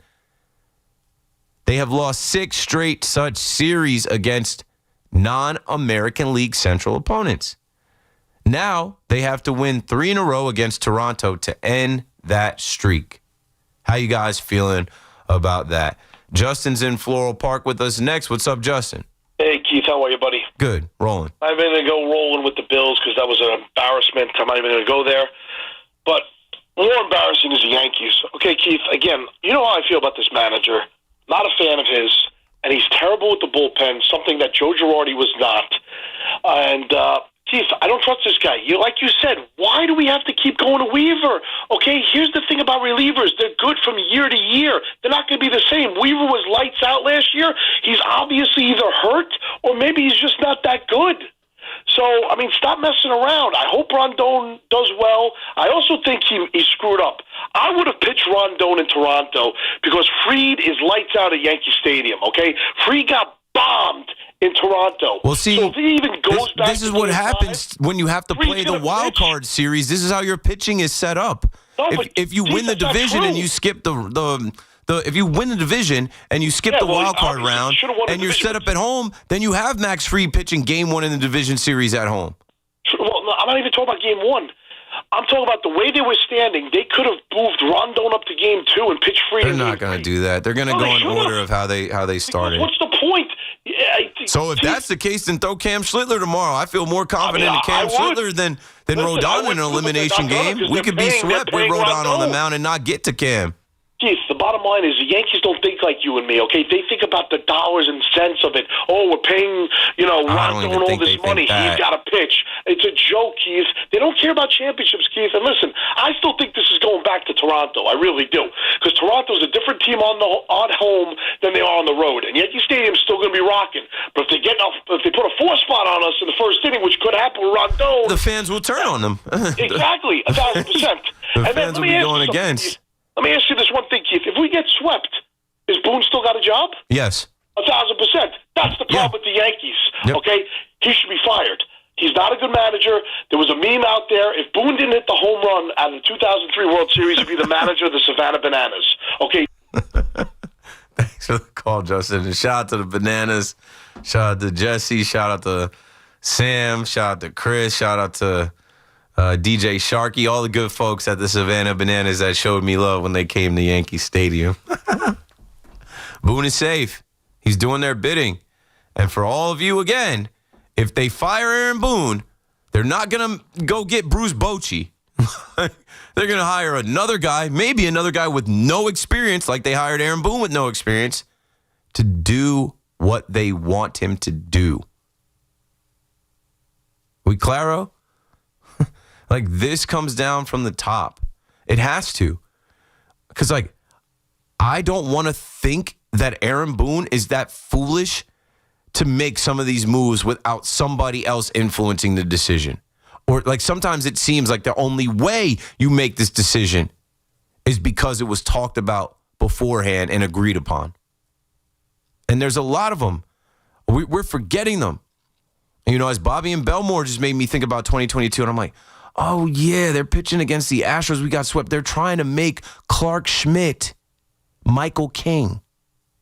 Remember?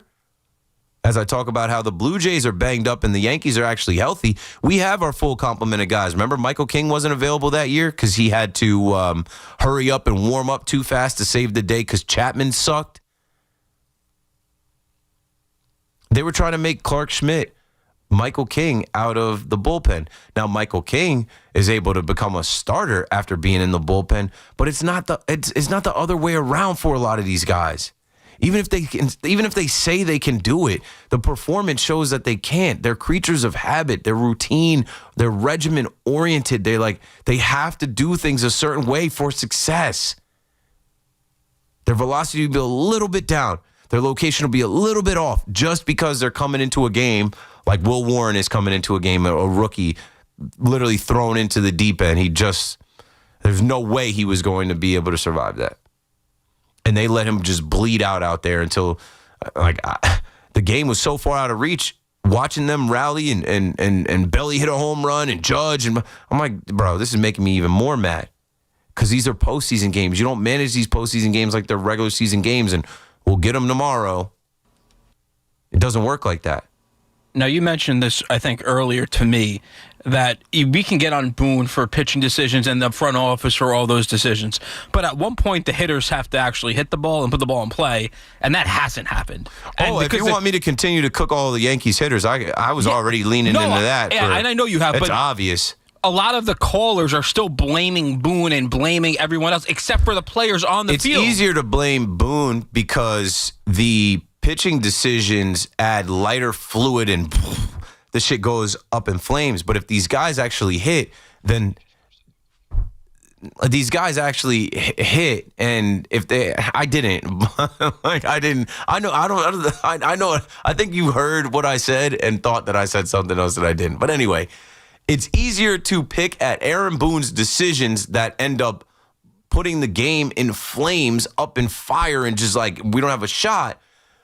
But if the offense actually was the offense that they were from the regular season, it would give guys like Luke Weaver some breathing room. It would give whomever it might be some breathing room. Fernando Cruz. I said that about Fernando Cruz. I wasn't mad at Fernando Cruz over the weekend. He got asked to put out 3 fires in 5 days. I'm not expecting him to be successful. I'm not expecting him to be successful every single time. He needs a lot of luck. He's got to be Houdini every single time. So, yeah, with no breathing room from the offense, no runs on the board from the offense, the bullpen has to be perfect, and this bullpen is far from perfect. They've been an issue the entire year. So I don't know what the Yankees think. I don't know what the Yankees talk about when they come up with their decisions and their plans to do what they do. I think they just hope hope is not a strategy. They hope that they get lucky and, all right, maybe this time we can steal some outs, or this time we can get by with Luke Weaver. He's cooked. And I think it's insane. Like, he had success as a closer. You haven't given him the opportunity to close because you have David Bednar. Even before that, you took the closer role from him because you traded for Devin Williams. Now you want to bring him in as this 6-inning setup guy. He hasn't been successful. He throws 2 pitches. He's batting practice, or he's walking guys. He can't locate. And I'm not expecting these umpires to help us out. So here we are. Now the Yankees have to be perfect for 3 games. Now the Yankees have no room for error. Now the offense has to wake up. Trent Grisham, Ben Rice, Giancarlo Stanton, Jazz Chisholm. I'll leave Judge out. I'll leave Volpe out. I'll even leave Ryan McMahon out because even in his little bit of time, as terrible as he has looked at the plate in the regular season, he's turned it on for the postseason. He's got some knocks. He's got on base. Austin Wells has to catch every single game because you've put us in a predicament where we only have one catcher. And Ben Rice is not really a catcher. So here we are. Let's see. Can they be perfect for 3 games? Can they be better than the Toronto Blue Jays for 3 straight games with their season on the line? I doubt it. I hate to say it to you. I doubt it, but we'll take it one by one. Every pitch, out, inning, game by game. Keith McPherson on the Fan. We're going to talk about the Jets with Antoine Staley coming up. Don't go anywhere. We'll be right back. A disappointing weekend in Toronto leaves the Yankees with their backs to the wall, facing elimination. Swing and a miss, got him. All game over. And the Blue Jays take a 2-0 lead in this ALDS. A return home to the Bronx could be just what the Bombers need to turn things around. We haven't lost any confidence. You know, obviously they've had our number and gotten the better of us so far this year. But I don't think anyone in our room doesn't feel like we can't go out and beat them. Catch all the action tomorrow. First pitch, 8:08 on your home for New York Yankees baseball. 1019 WFAN. And always live on the free Odyssey app. Rock and roll will never die, and neither will the low prices. It's the Rocktober Savings Event at Nielsen Dodge. We've turned up the volume on Rocktober Savings on any new Jeep, Chrysler, Dodge, or Ram. Lease a new 2025 Jeep Grand Cherokee Limited 4x4, just $199 a month. Or lease a new 2025 Jeep Grand Cherokee L Altitude X 4x4, just $224 a month. We're rocking out the deals with 0 down payment available. $1,500 overbook value for any trade. If you need credit help, we're here to make it happen. And of course, great deals. On Route 10 in East Hanover, online at NielsenDodge.com, a proud member of the Nielsen Auto Group. So for head-banging deals that are music to your ears, at Nielsen, fun is in the driver's seat. Drive into fall event. With approval term 24 months due. Signed Cherokee 5794, Cherokee L 5819, ag tax type 498 DACA DMV. Dunkin's $6 meal deal is kind of wild. You get a bacon, egg, and cheese sandwich, 6-piece hash browns, and a medium hot or iced coffee, all for $6. That's the main character meal energy you need this fall. Get it now in Dunkin' stores or order ahead on the Dunkin' app. No substitutions. Participation and times may vary. Offer price varies in California and Hawaii. Limited time offer cannot be combined with other offers. Exclusions and terms apply. Think Verizon, the best 5G network, is expensive? Think again. Bring in your AT&T or T-Mobile bill to a Verizon store and we'll give you a better deal. Now, what's to do with your unwanted bills? Maybe turn them into paper airplanes headed to See Ya Never AT&T and T-Mobile. Jokes aside, the best 5G network has you covered with the most ways to save on plans, streaming, and phone deals. So bring in your bill to your local Verizon store and we'll give you a better deal. Rankings based on Root Metrics True Score report dated 1H 2025. Your results may vary and must provide a postpaid consumer mobile bill dated within the past 45 days. Bill must be in the same name as the person who made the deal. Additional terms apply. Town Fair Tire honors any valid rebates, manufacturers or competitors' rebates. Yes, even any competitors' rebates. And we give you the guaranteed lowest price. Nobody beats Town Fair Tire. Nobody. Town Fair Tire. We're always talking New York sports on The Fan. We all hear the radio ads about the IRS. They tell you to be afraid, to be scared, and they try to frighten you into calling. I'm not here to do that. Tax Relief Advocates is different. TRA is here to tell you that if you owe money to the IRS, whether it's $5,000, $50,000, or $500,000, we have a solution. It doesn't matter if you're sitting in your car, at work, or with your kids. No matter where you are, call now. 800-575-6812. Don't lose hope. TRA can eliminate or reduce what you owe to the IRS. Generous programs are now available that can give you a fresh start. Our passion is taxes and helping individuals fix their IRS problems. We have over 1,000 5-star reviews on Google and an A+ with the Better Business Bureau. You don't need to be afraid of the IRS any longer. End your tax nightmare today by visiting us online at TRA.com or call 800-575-6812. That's 800-575-6812. Tax Relief Advocates. Real solutions for real people. Tune in to the BT and Sal Show weekdays from 10 to 2 on The Fan.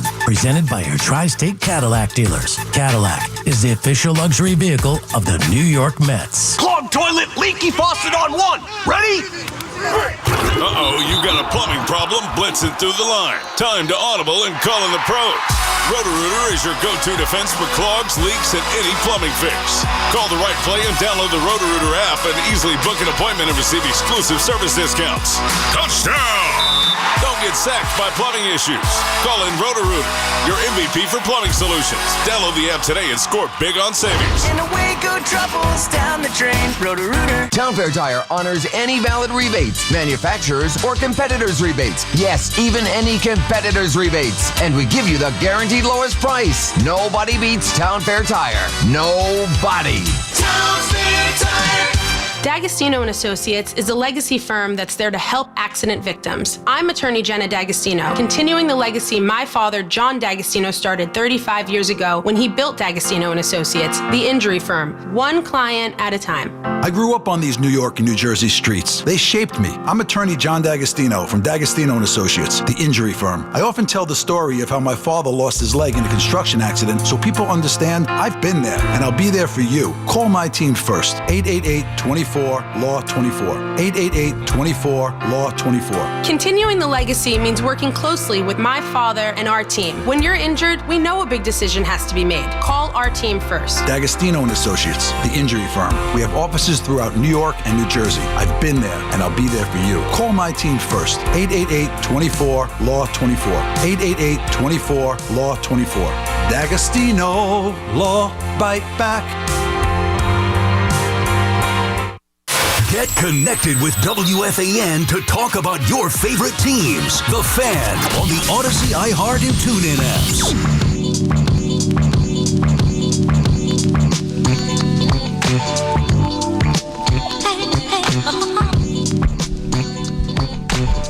All right, here we go. We're right back at it on The Fan, and we're talking football. If you were tuning in hoping to listen to Monday Night Football, that's not on, but here come the Chiefs as they've come back to score. I think after this extra point, it'll be 21-21.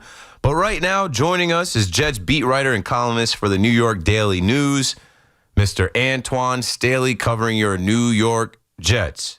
Antoine, you there? Yeah, I'm here, buddy. How you doing? I'm all right. I'm watching this game. They're putting up a little bit of a fight down there in Jacksonville, as I thought they would. They're 3-1. They're a little better this year, but I expect the Chiefs to win. What I don't ever expect is the Jets to win. I haven't picked them to win once this year. I don't know when that first win is going to come. I think they'll get it. But where I'm at with the Jets is just like, damn, how did we end up here? How do I feel like this franchise has regressed even more? How do I look at Aaron Glenn and say everything that I thought about what he was talking about, I don't believe anymore? And here's where I'll go back. I saw David Saleh, Rob Saleh's brother, came out and said last year the Jets were 2-3, playing for first place in their division when Woody Johnson declared the best roster in franchise history needed a spark. Since then, the Jets defense has gone from first to worst, donning a 3-14 record. So even the Saleh family is, having some fun at the Jets' expense. What's going on, man? Like, how is this so bad? And like, we thought that they were making some changes for the better, and it's just the same old Jets. Well, I'll say this too. I'll preface it like this. I think that it was always going to be a transitional year. Anytime you get a new regime in there, you had a new general manager and Darren Muji, also a new head coach in Aaron Glenn, and also a new quarterback in Justin Fields who replaced Aaron Rodgers. It's going to be a bit of a transition. So, but I don't think anybody expected it to look this poorly, at this point of the season. Yeah, I actually picked them probably to win 6 games this year. I thought they would probably start 0-5 just because they have a tough schedule. I mean, you play 3 playoff teams right off the bat from last year, and then, you know, the Dolphins divisional game there, and also the Cowboys, who, as you know, being a fan, like, they have a prolific offense, and I think Dak is playing at an MVP I'm out on the level. Dallas Cowboys, Twan. I don't know if you got the memo. I'm no longer a Dallas Cowboys fan. My bad. Yeah, I grew up a Like, Dallas fan, but I'm grown now.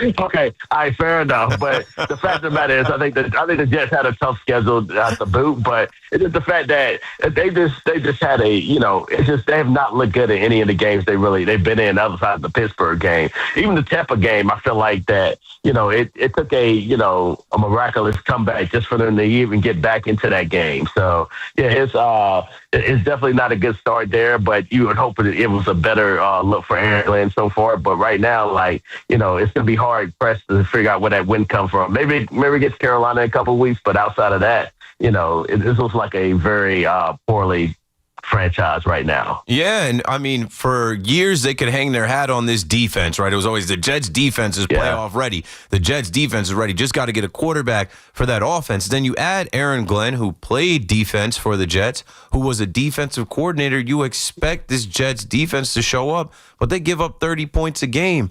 And anybody can have their way against them. What's going on? I know they have some injuries on defense, but, like, I don't know. I point to the secondary. I think that secondary gets fried. They get cooked. They can't tackle. They can't cover.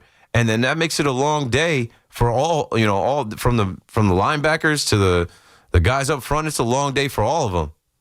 Yeah, I don't think all 3 levels of the Jets defense are as good as what they were last year, for a variety of reasons. Like, you look at the front 4, like, they can't generate a pass rush. I mean, they blitz. Like, if you look at next gen stats, I think the Jets are 10th in pressure rate, but, you know, as far as blitz rate, I should say, but as far as pressure rate, you know, consistently, they're like 27th or 28th in the league.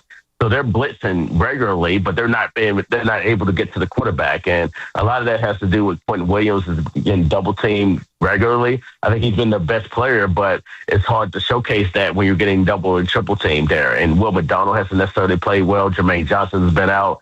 You know, again, not necessarily making excuses, but that's kind of what it is. And Damian Sherwood has not played well. And then you talked about the secondary. You know, I know they gave Sauce Gardner that contract extension. He hasn't necessarily played well. And then outside of him, Brandon Stevens has really struggled. So, yeah, I mean, it has been a tough sledding for them defensively. You thought returning 8 starters on a unit that finished in the top 5 the last 3 years, like, they would be able to hang their hat on that. But it's been one of the reasons why they're 0-5 right now. Crazy to see the Dallas Cowboys without Tyler Guyton, Tyler Smith, Tyler Booker, all guys that they use high draft picks on, Cooper Beebe, like, they had a whole new offensive line. Four. Without 4 starters. How do you not wreak havoc on those guys?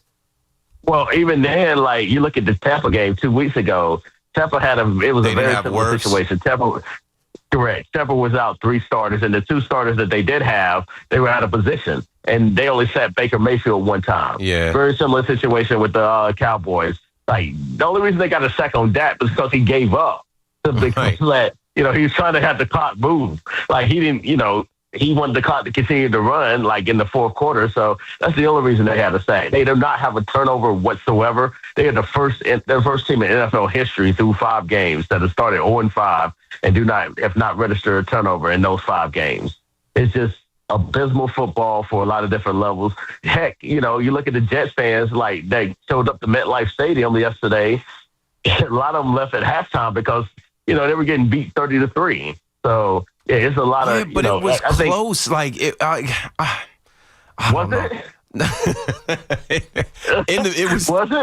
the first quarter was 3-3. But then I guess at half, when it's 23-3, I guess you beat the traffic. But I was thinking that they could play with them because I saw Caleb Williams, I saw Russell Wilson, I saw Jordan Love carve up the Dallas secondary. And I'm thinking, all right, Garrett Wilson could get busy, Josh Reynolds, whomever is running routes, and it still wasn't that fruitful. Like, it wasn't that plentiful. It wasn't that they didn't. You know, Justin Fields. A lot of people are going out there and putting his numbers out there that, like, he doesn't have any interceptions. But I'm like, when I watch him play, when I watch this offense, it's not there for me.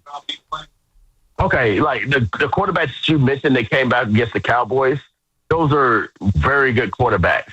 It remains to be seen if Justin Fields is that way. And then, a lot of people are putting out stats, and I think his stats are very hollow. A lot of those stats that he had generated yesterday came in garbage time when they were already down. Like they were getting their head beat in, and then still like he threw a lot of passes there. The Jets do not want Justin Fields throwing 40 passes a game. Like this is not how they're constructed. Like they want to have their offense run through the run game, very similar to what the Eagles are trying to do.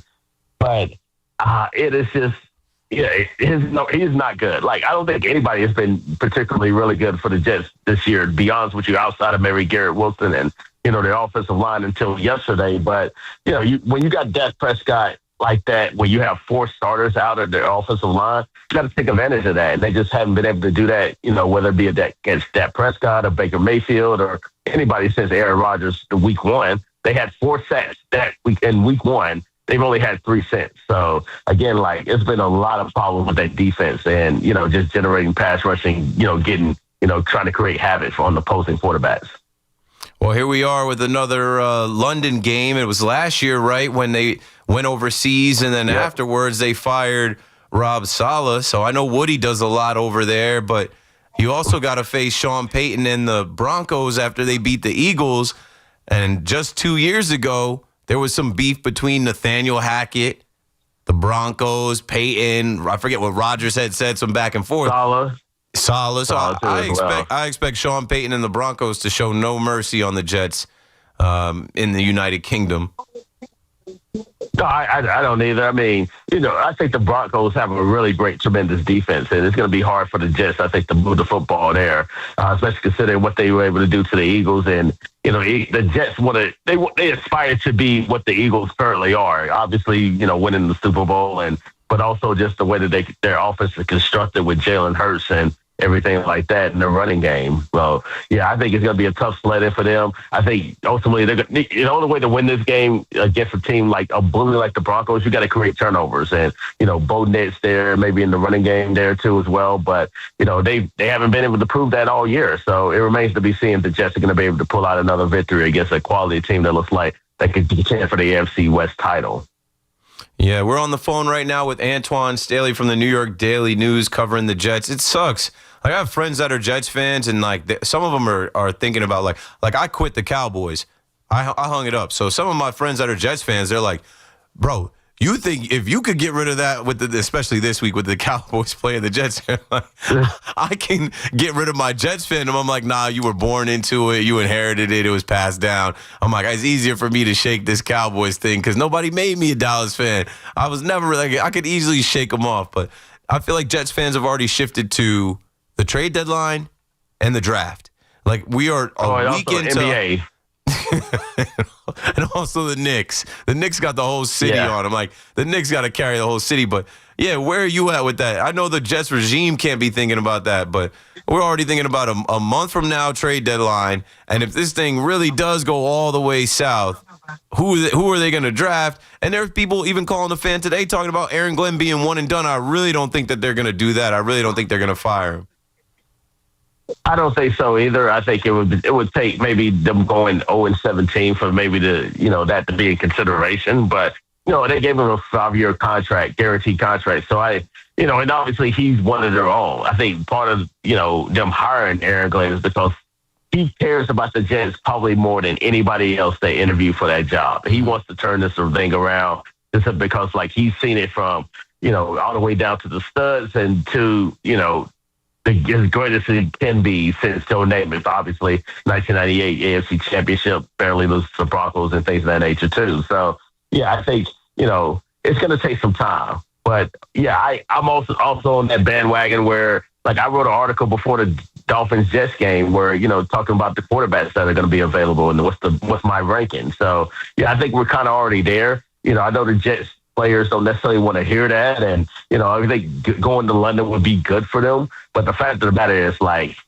Justin Fields, I don't think he's necessarily the problem, but I also don't think he's the solution either. And right now the Jets will be picking number 1 overall. So, if you're going to be picking number 1 overall, you can get any quarterbacks you want to. And I think the Jets have to really consider, taking the best available player and also the best available quarterback, which to me would be Dante Moore from Oregon. But, we're far removed for that. But we'll see how it goes down. But, yeah, they definitely have to draft the quarterback because we're talking about a franchise that has not had a franchise quarterback really, since either one of us since have been alive. Since Mark Sanchez.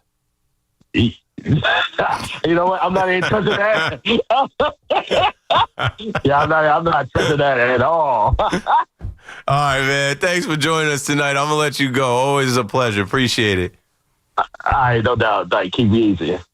That's Antoine Staley covering the Jets for the New York Daily News. He's a real one. Always fun having conversations with him. Yeah, when we come back, we'll unpack the Mark Sanchez story and look around. I'm joking. Paulie just turned to me like, could we not? No, we don't have to. I spoke on it yesterday.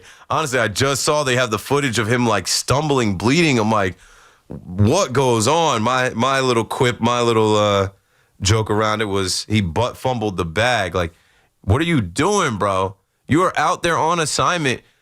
Fox flew you out there and put you in the hotel room. What are you doing? Literally, what drugs are you doing to end up in that type of situation? And now you'll never work for Fox again. And I don't even know what you can do. You can start up the Mark Sanchez podcast, but who's going to sponsor that? Like, this is a stain that is forever worse than the butt fumble. Butt fumbled the bag and your career. Hopefully you got enough money saved up. Mark Sanchez is like a year older than me. He's got to work. Anyway, 888-808-1019. We've got a hell of a game down in Duval. The Jacksonville Jaguars lead after kicking a field goal, 24-21. There's 8 minutes left. Mahomes has the ball at about the 15-yard line. I'll keep eyes on that. I'll flash back right now to check the score between the actually, it's not on the 7-3 Brewers. The Brewers wasting no time. Seems like it's going to be Brewers-Dodgers as both of those teams take commanding 2-0 leads. But maybe I shouldn't say that, right? Because there's Yankee fans saying, hey, we're down 2-0. We're going to advance. Are we now? I would love to see it. I will be at the game tomorrow, and hopefully we get a game after. Keith McPherson on the Fan. It's going to be wide open for calls the rest of the way. And even in the live chat, I'm like, the live chat is kind of light. And I realize it's because, we call the night chat the night watch. They're used to being in the chat room like now. Usually my shows don't start till like 11, 11:30, and then we go all the way through the night with Chris McMonigle, K-Mac to C-Mac. This is KM to AM till 12. Let's take this break. When we come back, it's wide open. If you guys want to talk about the WNBA, we can do that. You guys want to talk about golf? Maybe I'll go through the Devils roster. I just got the email from my guy Pete Allbeats over there. Yeah, when we come back, we'll hit this 2025-2026 Devils roster on the Fan. Don't go anywhere. I'm coming right back. It's Chris McMonigle overnights on the Fan, 101.9 FM. They did nothing in Game 1. Let's be honest, they didn't do much in the Boston series. They won that last game because Schlittler was incredible, and Boston kicked the ball around in the fourth inning. To be totally honest, this offense hasn't done anything in the postseason yet. Nothing. Listen to C-Mac on demand on Apple Podcasts, Spotify, or wherever you get your podcasts. Hear that? That's the beginning of a journey powered by the confidence that comes from driving a vehicle so reliable. It's backed by a 10-year, 100,000-mile limited powertrain warranty. Where your journey ends? Well, that's up to you. Visit your local Kia dealer today. Kia, movement that inspires. See retailer for warranty details. Always drive safely. Limited inventory available. You're still glowing, flirting, grooving. You still got it. But your immune system weakens as you age, making it harder to fight flu, pneumococcal pneumonia, RSV, and COVID-19. Vaccines are a key part of any health routine and help strengthen your immune response. Ask your doctor or pharmacist which vaccines you need. Schedule in minutes at vaxassist.com. Sponsored by Pfizer. In St. Pete, Clearwater, you can chill by the crystal clear Gulf. And stroll downtown St. Pete's galleries and murals. And hang with the locals at a fishing pier. And escape to secluded white sand beaches. Secluded, huh? Yeah, And they're spectacular. And then grab a sandwich at the grouper capital of the world. And maybe a nightcap at a rooftop bar with sunset views. Okay. In St. Pete, Clearwater, you'll find just what you're looking for. And then some. Your Florida escape begins at visitspc.com. Lunch was great. Greenwich Village is a fun spot. Can we stop at a bathroom? Are you all right? I keep having stomach issues after eating, like diarrhea, gas and bloating, abdominal pain, and sometimes oily stools. Sound familiar? Those stomach issues may actually be a pancreas issue called exocrine pancreatic insufficiency, or EPI. Creon pancrelipase may help manage EPI. Creon is a prescription medicine used to treat people who can't digest food normally because their pancreas doesn't make enough enzymes.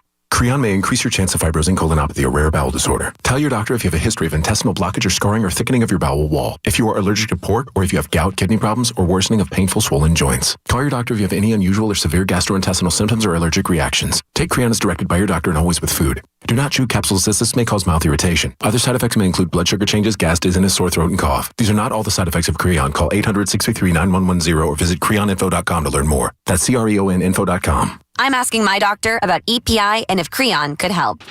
Salicata here, and wow, are we thrilled with the incredible job CertaPro Painters did on our house. So clean, so efficient, they actually listened to us and even satisfied my wife, which, as you know, isn't easy.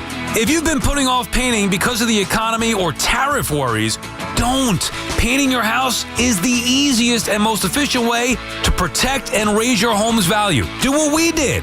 Call CertaPro Painters today. Each CertaPro Painters business is independently owned and operated. Talk New York sports on the Fan. Nobody beats a Town Fair tire deal, and I mean nobody. So if you're looking for Michelin tires at the guaranteed lowest price, get to Town Fair today. Michelin winter tires offer a shorter stopping distance on ice and snow, along with predictable handling in cold, dry, and wet wintry conditions. For the guaranteed lowest price and free services for life on Michelin tires, nobody beats Town Fair tire, and I mean nobody. Name brands at discount prices. Town Fair Tire. See it all, save a lot. RamseyCars.com. Trying to find the right car at the right price? Yeah, right. Well, Ramsey Auto Group makes it easy. Visit any Ramsey location or RamseyCars.com for a great selection of low-priced certified pre-owned vehicles. And we'll even buy your car or current lease. Get the right car at the right price right here. See it all, save a lot. RamseyCars.com. Get the scuttlebutt on your favorite team, the Fan, on the Odyssey, iHeart, and TuneIn apps.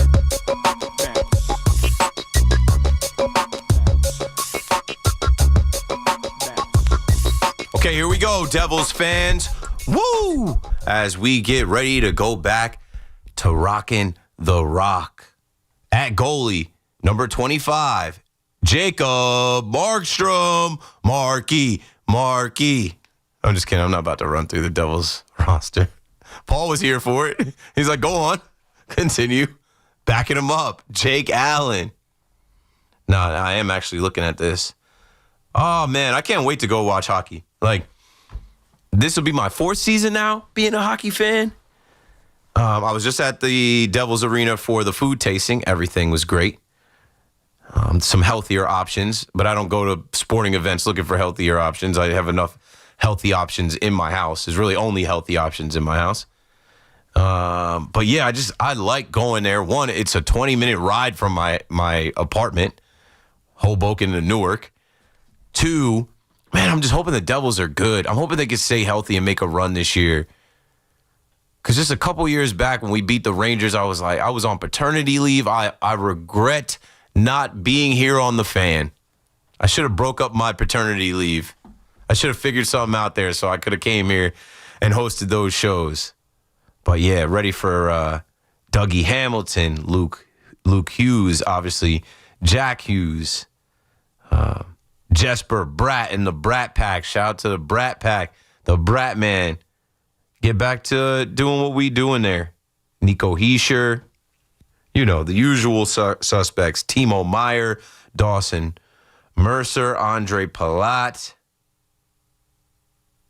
Stefan Nason. Yeah, I mean, this is pretty much the same team as last year. Brett Pesce, Simon Nemec, It's pretty much the same guys as last year, but got to keep them healthy and build off of last year and make a push. Back to the Stanley Cup playoffs. Another thing is as a kid growing up, I used to just roll with the seasons. Football season, football team lose. You go on to now it's officially time for baseball, and you count down the days till pitchers and catchers, and you start the baseball season. Same thing with basketball. And I've definitely changed as far as being so much of a fan and what I watch. I didn't watch hockey growing up. When I was really young, and the Devils won and the Rangers won, I felt like everybody was one of a Devils or Rangers fan. And I remember having Devils merch and Rangers merch, but never really declaring one way. Now I'm declared. Baseball, always been a Yankee fan, but basketball, I was a Bulls fan. I think everybody was in the early 90s. Like, if you start watching basketball and Michael Jordan is out there and the Bulls are winning, it was trendy. It was cool. And then, Jordan retired and came back and played baseball and went to the Wizards, and I wasn't sticking around for that, so I became a Brooklyn Nets fan. No, I became a New Jersey Nets fan. I'm from New Jersey. They happen to be in Brooklyn, and I'm hearing a lot of people thinking that the Brooklyn Nets automatically are going to suck this year. Why are we just reserved to be terrible? They've got a couple players, and they have young players that are another year older in experience, and a second-year head coach. So I see people counting the Nets as like a 15-20 win team. Take the over. I don't even know what the over is, but take the over. We'll see how they come together and play, but they're not going to be complete bums. They're not going to be the worst team in the league. And yeah, hockey's coming around. Islanders, Rangers. Let's see. We got 3 hockey teams. One of them's got to be good, right? One of them's got to make a run, or all 3. Why not all 3? Hopefully they got Trevor Lawrence picking his nose fully on screen. They don't have to do that. See, if you guys see me picking my nose on the YouTube, that's a straight live stream of me on YouTube. There are no breaks here. I can't avoid that. But somebody specifically said, hey, cut to Trevor Lawrence. He's picking his nose on the bench as Patrick Mahomes is about to score and take the lead with less than 2 minutes left. Let's see if it happens here. 1st and goal. Kareem Hunt. Down to the 1, they're going to score. But they want to eat clock. They want to kill some time here. What's the timeouts? They both have all 3 timeouts. Anyway, we got to get to the next break. But I started talking a little hockey. Of course, we can talk basketball. I think the pressure that is on the New York Knicks, they have to win the whole thing. I don't think they will. But they have to carry this entire city on their back from opening night to the finals. And they've got to stay healthy. Everything is riding for New York and New York sports on the back of the New York Knicks. So in this last hour, open mic time, we will open it up to all conversation around the NFL, the NHL, the NBA, Major League Baseball postseason playoffs, and everything else in the wide world of sports. Keith McPherson on the Fan, going to the next break and update right now. The Big Easy was anything but for Big Blue. Hard to win when you turn the ball over 5 times and it was 5 consecutive drives. But no time to dwell, as a short turnaround has the defending Super Bowl champs in town for a prime-time Thursday night showdown. Will the G-Men get back on track and spoil Philly's trip up the turnpike? Fires it into the end zone, and the pass is caught for the touchdown. Catch all the action Thursday on your home for New York Giants football. 1019 FM WFAN, and always live on the free Odyssey app. Sherry, what have you done to your hair? It looks amazing. I can't believe how thick and healthy it looks. Oh, I must know your secret. No secret. It's hair volume from New Nordic. Hair volume, huh? Well, it certainly lives up to its name. Your hair has never looked so thick. It is gorgeous. Hair Volume is the best-selling hair tablet in the world and one of many award-winning natural health products from New Nordic. Purchase at newnordicusa.com, new, NORDICUSA.com, or CVS. Ryan Reynolds here from Mint Mobile. I don't know if you knew this, but anyone can get the same premium wireless for $15 a month plan that I've been enjoying. It's not just for celebrities, so do like I did and have one of your assistants switch you to Mint Mobile today. Visit mintmobile.com/radio. Upfront payment of $45 for 3-month plan, equivalent to $15 per month required. Intro rate first 3 months only, then full price plan options available. Taxes and fees extra. See full terms at mintmobile.com. Go running with the Devils on November 2nd, a 5K race hosted by RWJ Barnabas Health and the New Jersey Devils. Register at rwjbh.org/runningwithdedevils. Rock and roll will never die, and neither will the low prices. It's the Rocktober Savings Event at Nielsen Dodge. We've turned up the volume on Rocktober Savings on any new Jeep, Chrysler, Dodge, or Ram. Lease a new 2025 Jeep Grand Cherokee Limited 4x4, just $199 a month. Or lease a new 2025 Jeep Grand Cherokee L Altitude X 4x4, just $224 a month. We're rocking out the deals with 0 down payment available. $1,500 overbook value for any trade. If you need credit help, we're here to make it happen. And of course, great deals. On Route 10 in East Hanover, online at nielsendodge.com, a proud member of the Nielsen Auto Group. So for head-banging deals that are music to your ears, at Nielsen, fun is in the driver's seat. Drive into fall event. With approval term 24 months, due signed Cherokee 5794, Cherokee L 5819, ag tax guide 498, doc and DMV fees. Get the latest on the Giants and Jets on WFAN, WFAN FM, WFAN FM HD1, New York, and Odyssey Sports Station. WFAN Sports Flash. Good evening at 11:01. I'm Peter Schwartz. The Yankees are hoping some good home cooking can keep their season alive tomorrow night when they host the Blue Jays in Game 3 of the ALDS.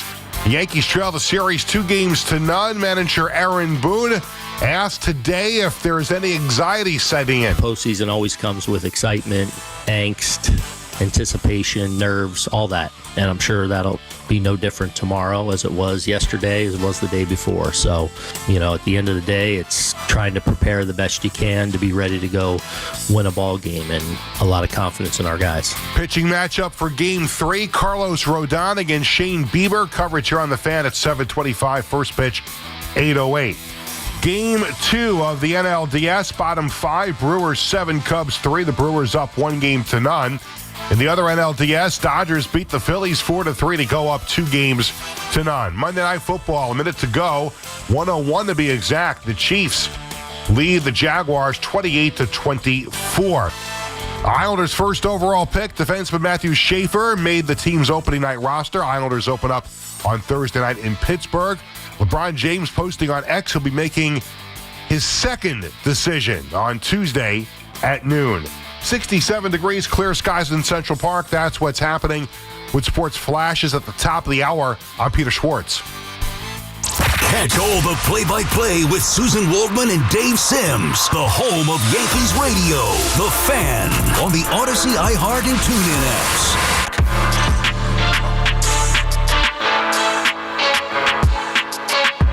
Ladies and gentlemen, boys and girls, this is my last hour on the Fan tonight. Shout out to WFAN for saying we don't need this thriller down there in Jacksonville on the airwaves. You would be listening to Westwood One's coverage of this game right now. There's 1 minute left. Trevor Lawrence has the ball at about the 43-yard line, his own 43. Oh, dime. Drops it in the bucket to Brian Thomas, who's had a rough year, or a rough start to the year. The Jags are in business, folks. Yeah, it's funny. Obviously, with postseason time, I did a show last night, and then we got this show tonight. Then you got Big Mac coming up.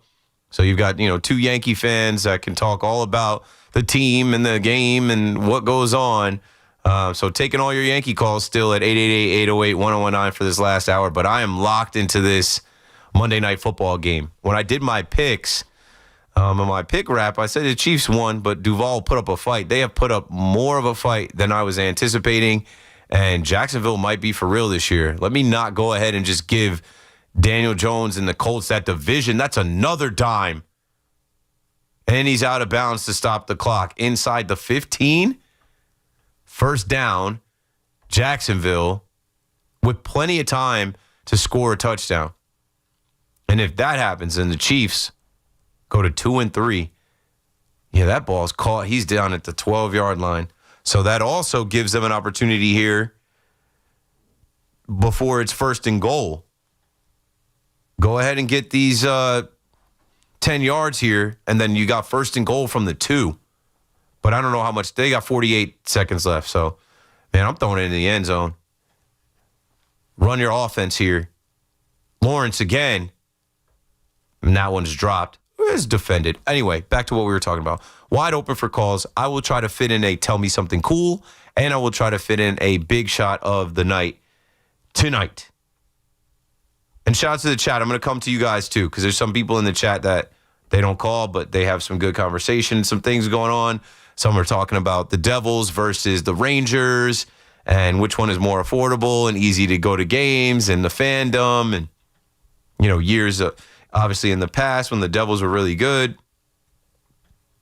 Some conversation, obviously, about the Monday Night Football game.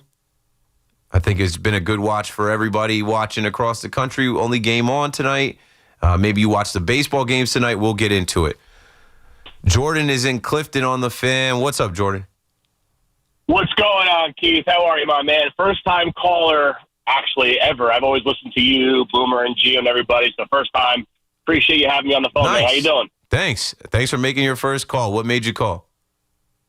You're talking Devils hockey. I'm a season ticket holder, hockey player myself. Grew up playing AAA and junior hockey. So I wanted to get your thoughts on the Devils season this year.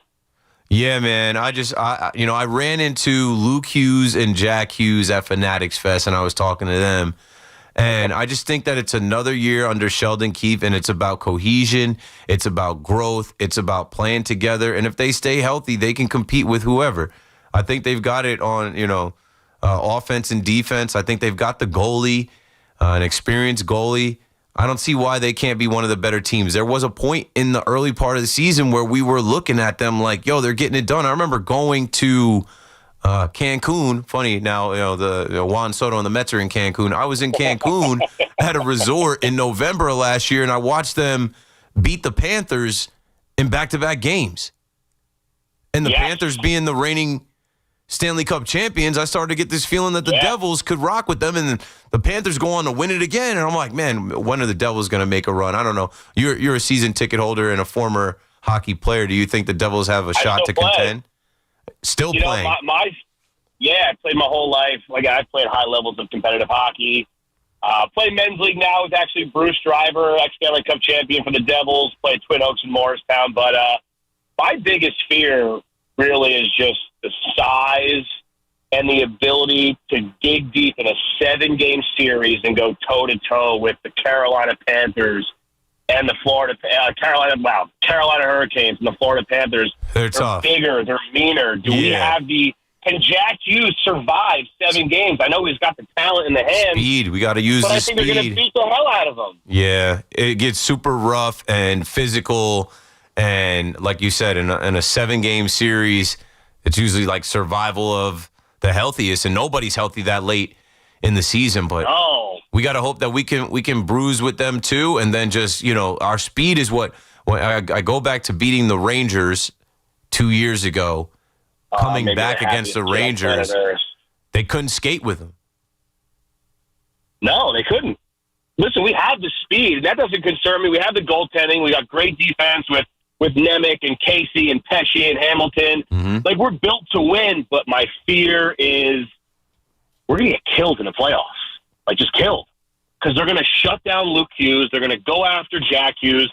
And they're just going to beat them to a pulp. And we don't have the size to really stick with them. And listen, we have the talent with Heischer and Bratter and, Gritchick coming up. I'm not concerned about the talent, but the only thing that concerns me is, Keith, you're a sports guy. Straight up, do you honestly think that we could go toe-to-toe with Carolina, a 7-game series? No, but that's why we watch.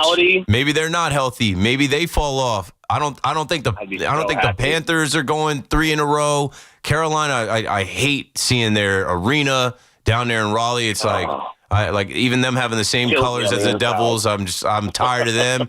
I'm just hoping that this year the Devils can break through. And it's always fun, man. It gets cold, and you go over there to the Rock to watch the game, and it's quick. It's fun. They got good food over there, good atmosphere. They do. Got Don LaGreca on the call now. Looking forward to seeing Don LaGreca at some of those games. When you go to the games, where do you sit? I'm usually in the M Lounge. Shout out to the Devils.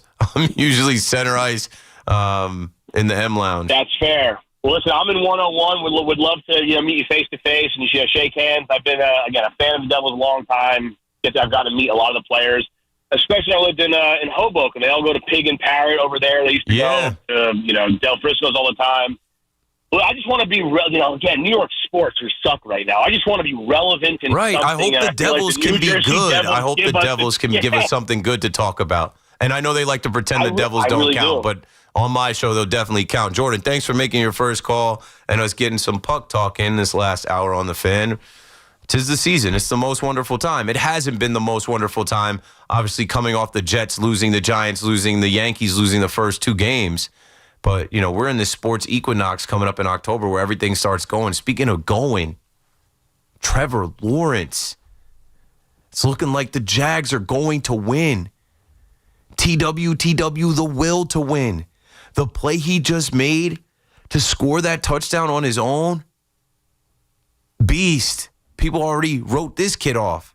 Said that he was a bust. People already wrote him off. Said that he's not going to win anything.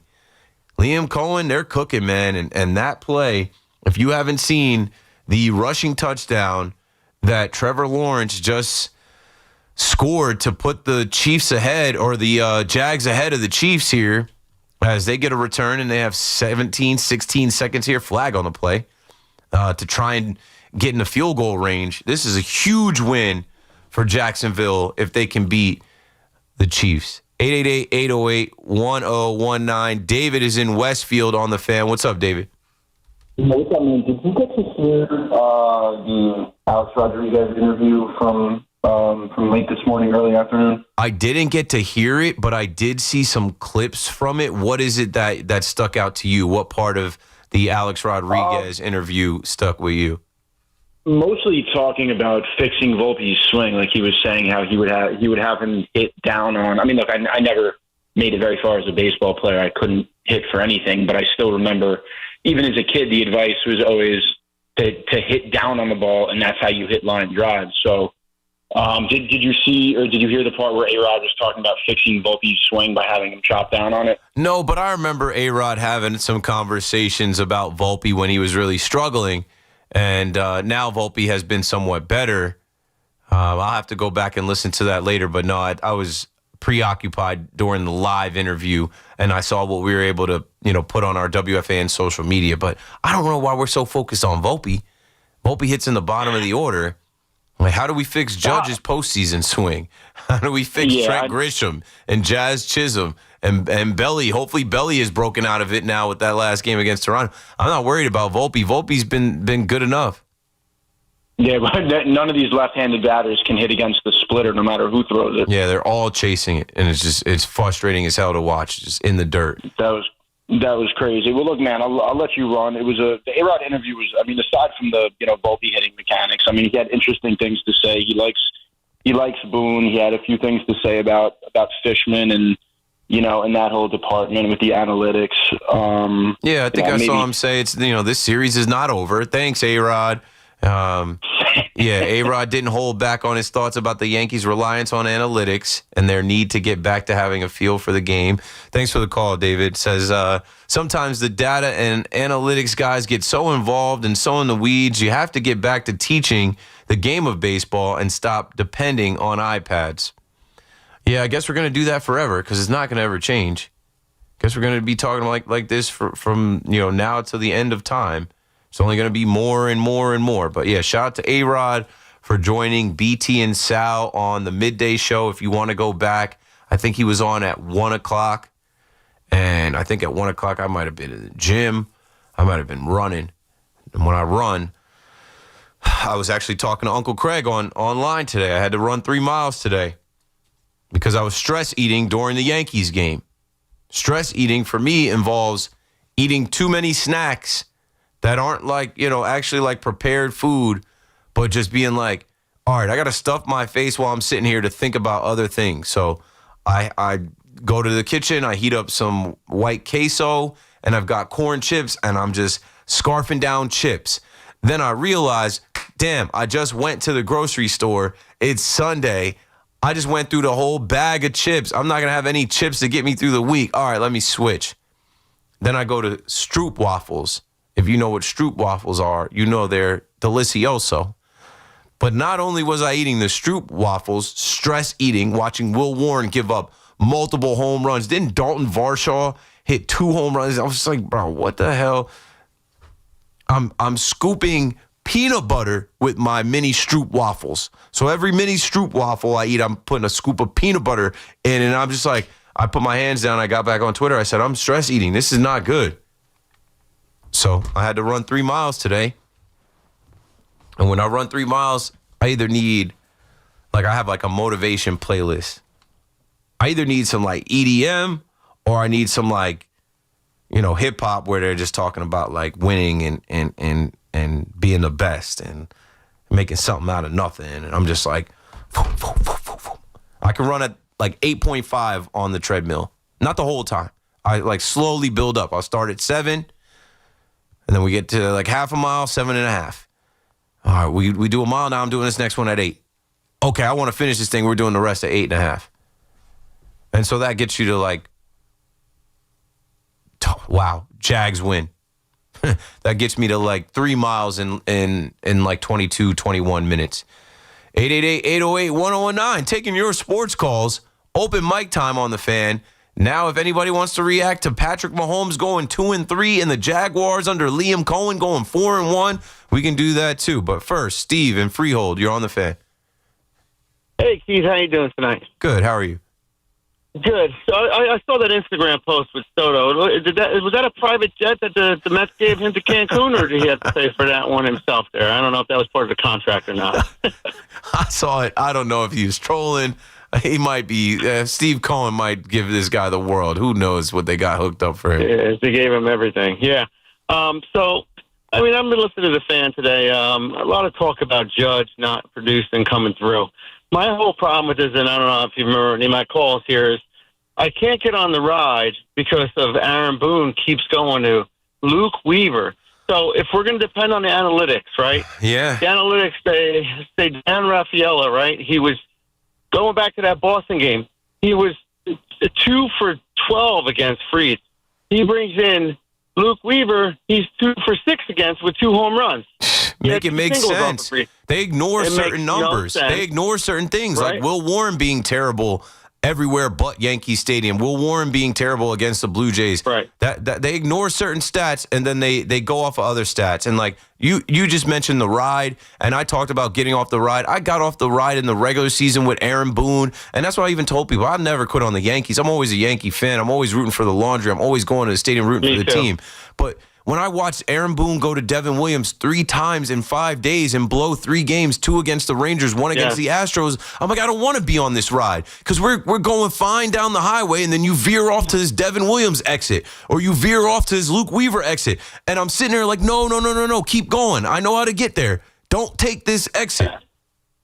Right, and Devin Williams actually walked through 3 people in a row. I know the strike zone was so tight that night, but he walked a run in, and it kept him out there. And then Luke Weaver, that game was within reach. It's a 2-1 game. You bring in Luke Weaver, he pitches his 3 batters, and he's out. And he didn't record an out over. In 2 game ones. He did not record an out. He pitched his 3 batters, and the game was out of reach by the time he left the game.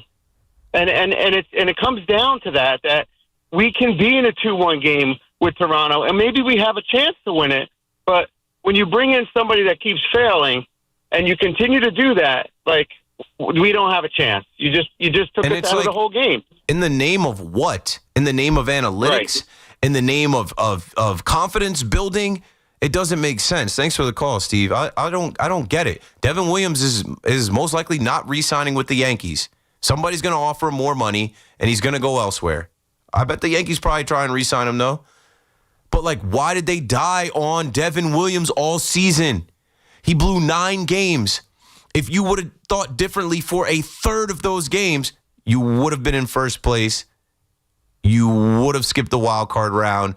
You would have had home field advantage against Toronto and been able to set up your pitching differently where you're not throwing Luis Gil. You see? That's why they wonder why us fans go so crazy after every game during the season, because we are counting that math.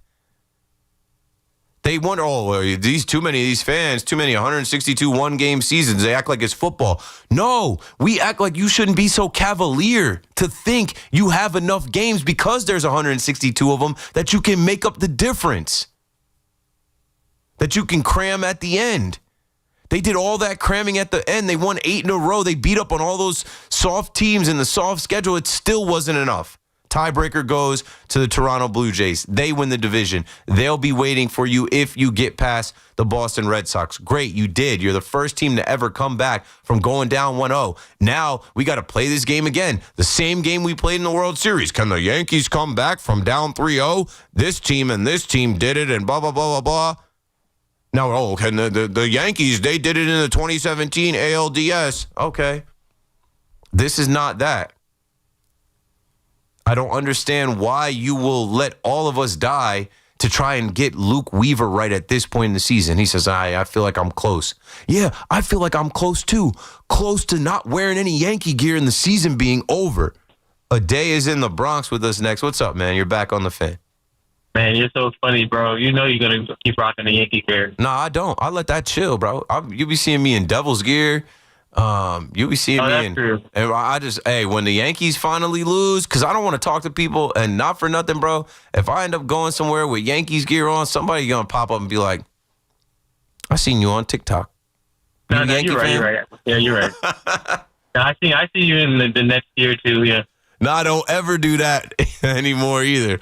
No Brooklyn Nets gear either. No Dallas or nothing. You see me in some just generic clothes, just blank. You see me in Nike. Yeah. Yo, I put the what I wanted to talk about as Game 3, but really that was just a placeholder. I wanted to ask you 2 questions and then I'll get off. Yeah. So what's your workout routine, and who's your top 5 hip-hop artist? All right, I'll let you go. Ooh, that's tough. A day, shout out to A Day. He's in the chat with the Night Watch. Now the chat is building. See, now we've got over 100 people in the chat because now we've been doing these live streams and people usually know, like, yo, after 11 o'clock, you can watch Keith, you can watch Big Mac through the night, taking calls, talking sports, and then talk with people in the chat. My workout regimen routine is not good enough. Last week it was completely botched because we had 6:08 games, and I usually don't start my day till like 10 a.m., 11 a.m. because I don't go to sleep till like 3. So last week I was all over the place. But today I did get in the gym on a Monday, and since I didn't lift correctly last week, I think last week I did back, I did chest, and that's usually how I break it down. Today I just did biceps, so I just did strictly different types of curls. I try to break it up where I'll do, let's say, an ideal week, chest on Monday, back on Tuesday, legs on Wednesday, and as we get closer to the weekend, curls for the girls and some pretty lifts. I will do shoulders on Thursday, biceps, triceps together on Friday. Sometimes you can vary that. Sometimes you can do back and bis. Sometimes you can do chest and tris. Sometimes you can take a week off, but I try to break it into different muscle groups, and 5 times a week, 4 times minimum. There's 7 days a week. You should be lifting more days than you're not. And then I always warm up now. If you recall, last year, and I kept it low, but I had a hernia surgery because I was lifting heavy and I wasn't properly warmed up. And that ain't no fun. I wouldn't wish that pain, that feeling, and that surgery on anybody. It honestly took me almost like a year to get right from it. Like, it was a abdominal hernia where it affected, like, I couldn't even do abs. I still can't even do certain ab workouts that I want because it would just, my whole lower abs would cramp up. I'd be paralyzed. But I always warm up now, extra warming up from that experience. And I just learned Father Time is undefeated. You get older, you're not what you used to be. You might think in your head that you look a certain way, you feel a certain way, and then Father Time will tap you and be like, you better stretch. So, like I said, I ran 3 miles today. I ran 3 miles before I ended up lifting. And that's why I only did biceps, because I only had a little bit of time. But I always do, and this is a good, if you don't like to run, I always run. But if I don't feel like running, and minimum 2 miles, what I'll do is walk at a 12 to 13 incline, and I will do that at a 2.5 to 3 speed. And if you've never done that, you'd be surprised how many calories you burn, how much you sweat from just walking, but you can't do it for 10 minutes. Like, you got to walk at that incline for like 20 minutes, 30 minutes, and you'll be drenched in sweat, and you'll be ready to stretch and lift and do whatever else you got to do. So, yeah, that's kind of how I go about my gym workouts and stuff like that. And really, I tell people, too, it's in the kitchen. I don't ever eat fast food. I'm never at the drive-thru. I'm never ordering food. I don't have any Grubhub, Seamless, any of that on my phone. No Uber Eats on my phone. I eat strictly steak, chicken, some salmon, shrimp maybe, and mostly gluten-free stuff, vegetables, lettuce, tomato, peppers, onions, cucumbers, zucchini. Like, I'm trying to be like very much in shape until I die. Like, I want to be an old man. It was funny. I heard Tiki today talking about, they were like, someone called Tiki, when are you going to stop lifting weights? He's like, I'm never going to stop lifting weights. I'm like, me too, brother. Like, that's a secret. That's a cheat code.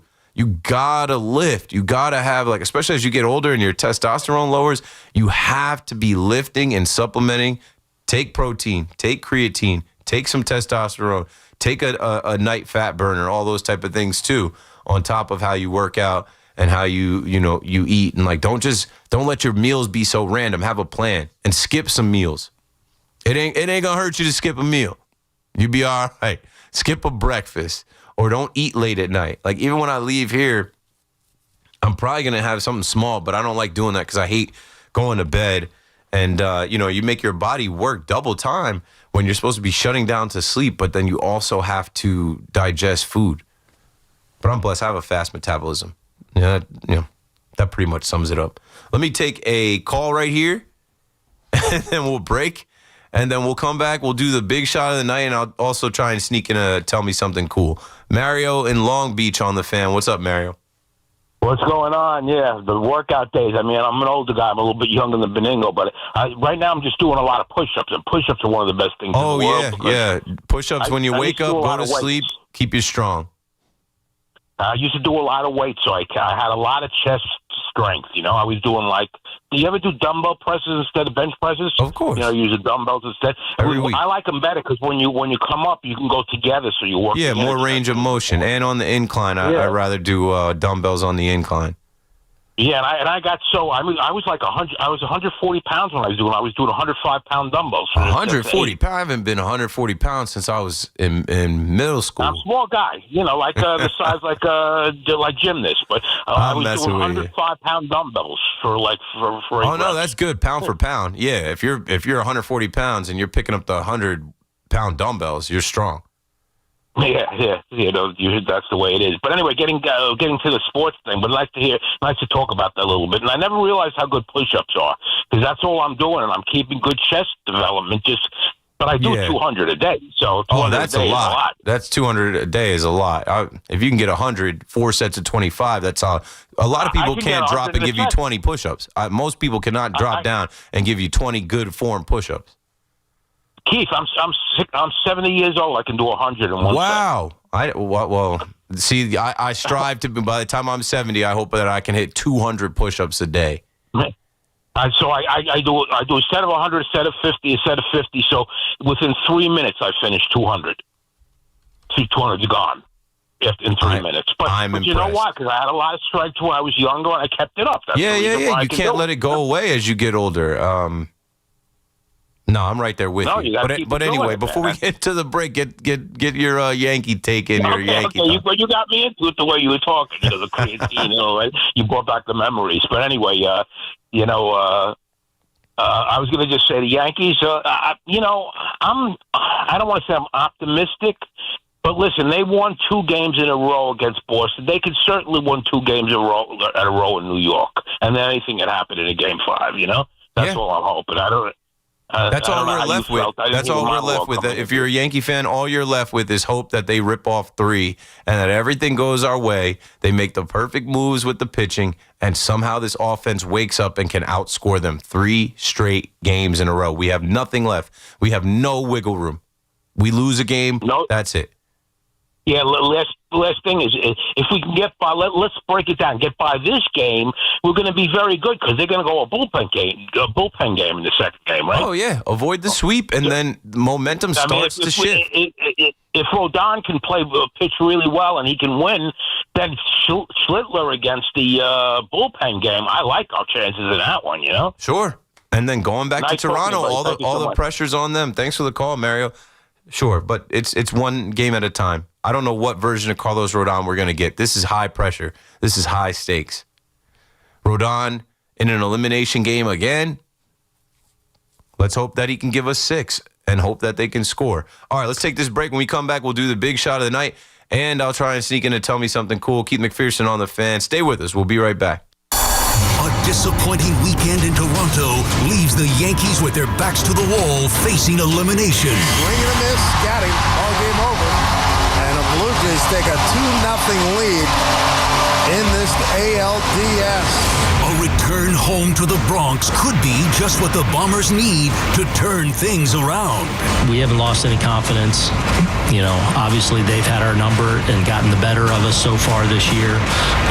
But I don't think anyone in our room doesn't feel like we can't go out and beat them. Catch all the action tomorrow. First pitch, 8:08 on your home for New York Yankees baseball. 1019 WFAN. And always live on the free Odyssey app. Rock and roll will never die, and neither will the low prices. It's the Rocktober Savings Event at Nielsen Dodge. We've turned up the volume on Rocktober Savings on any new Jeep, Chrysler, Dodge, or Ram. Lease a new 2025 Jeep Grand Cherokee Limited 4x4, just $199 a month. Or lease a new 2025 Jeep Grand Cherokee L Altitude X 4x4, just $224 a month. We're rocking out the deals with 0 down payment available. $1,500 overbook value for any trade. If you need credit help, we're here to make it happen. And of course, great deals. On Route 10 in East Hanover, online at NielsenDodge.com, a proud member of the Nielsen Auto Group. So for head-banging deals that are music to your ears, at Nielsen, fun is in the driver's seat. Drive into fall event. With approval term 24 months, due signed Cherokee 5794, Cherokee L 5819, ag tax type 498, Dr. DMV. Everybody knows Town Fair Tire is New England's largest name brand discount tire dealer, beating all the local competitors with our guaranteed lowest prices. And now, with over 120 stores throughout New England, we beat all the competition, including the warehouse clubs, the online sites, and the local dealers. Yes, we beat them all with the absolute guaranteed lowest price on name brand tires. Nobody beats Town Fair Tire. Nobody. Name brands at discount prices. Town Fair Tire. In life, a curveball can be thrown at any moment, and you need a team that knows how to hit it out of the park. The Rothenberg Law Firm has been crushing curveballs, sliders, and fastballs for more than 50 years. We're a team of personal injury lawyers with billions recovered for our clients, because every setback deserves a major comeback. The Rothenberg Law Firm, 1-800-624-8888, or visit injurylawyer.com. The lawyer for injured ones, injurylawyer.com. We all hear the radio ads about the IRS. They tell you to be afraid, to be scared, and they try to frighten you into calling. I'm not here to do that. Tax Relief Advocates is different. TRA is here to tell you that if you owe money to the IRS, whether it's $5,000, $50,000, or $500,000, we have a solution. It doesn't matter if you're sitting in your car, at work, or with your kids. No matter where you are, call now. 800-575-6812. Don't lose hope. TRA can eliminate or reduce what you owe to the IRS. Generous programs are now available that can give you a fresh start. Our passion is taxes and helping individuals fix their IRS problems. We have over 1,000 5-star reviews on Google and an A+ with the Better Business Bureau. You don't need to be afraid of the IRS any longer. End your tax nightmare today by visiting us online at TRA.com or call 800-575-6812. That's 800-575-6812. Tax Relief Advocates. Real solutions for real people. We've got more sports talk coming up on The Fan. Hear that? That's the beginning of a journey powered by the confidence that comes from driving a vehicle so reliable, it's backed by a 10-year, 100,000-mile limited powertrain warranty. Where your journey ends? Well, that's up to you. Visit your local Kia dealer today. Kia, movement that inspires. See retailer for warranty details. Always drive safely. Limited inventory available. Nobody beats a Town Fair tire deal, and I mean nobody. So if you're looking for Michelin tires at the guaranteed lowest price, get to Town Fair today. Michelin winter tires offer a shorter stopping distance on ice and snow, along with predictable handling in cold, dry, and wet wintry conditions. For the guaranteed lowest price and free services for life on Michelin tires, nobody beats Town Fair tire, and I mean nobody. Name brands at discount prices. Town Fair Tire. Total Orthopedics is Long Island's premier immediate orthopedic practice. Whether it's a sports-related injury or something far more complex, Total Ortho has locations throughout Long Island with diagnostic equipment on site. Now, Total Ortho Express offers 4 convenient walk-in service with no appointment necessary. From the field or sports court straight to a top-rated walk-in orthopedic doctor. Visit TotalOrthoExpress.com. That's TotalOrthoExpress.com, because time doesn't heal wounds, they do. Want fast, reliable home internet? Switch to Verizon Fios, where you get the 100% fiber optic network with speeds up to 2 gig. And if you're looking for live TV with up to 400 plus channels and live sports, Fios TV is where it's at. Get the internet speed you want and the TV you love when you bundle Fios home internet and TV with Verizon. Plus, get the latest deals when you call 1-883-VERIZON and switch to Verizon Fios today. Availability varies. Talk New York sports here. The Fan.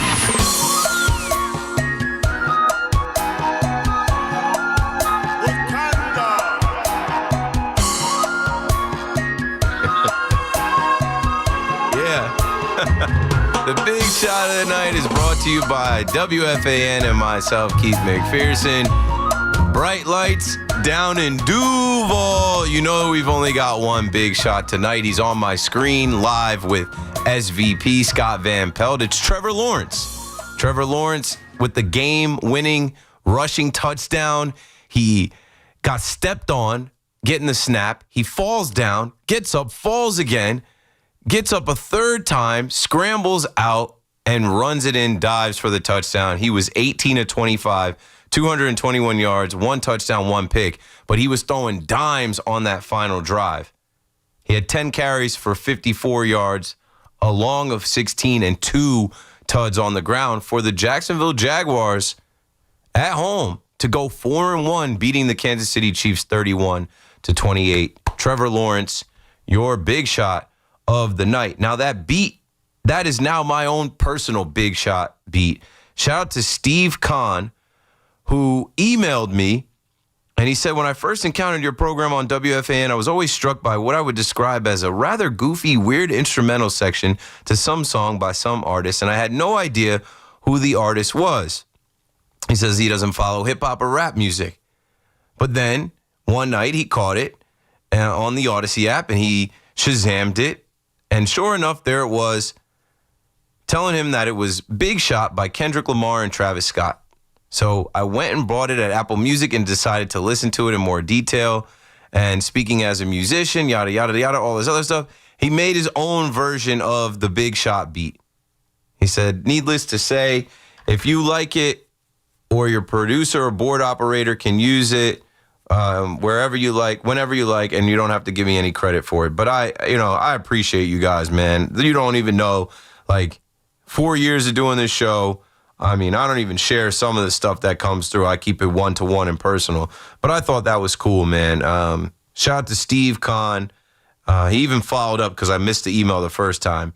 And I responded to him today. And I'm like, we'll use it. We'll play it today. So before I get out of here, too, we'll get a big shot in. But speaking of hip-hop and top 5 rappers, right? Ade asked me for my workout regimen, but he also asked me for my top 5 rappers. I think I did this before, and I bet the list is different.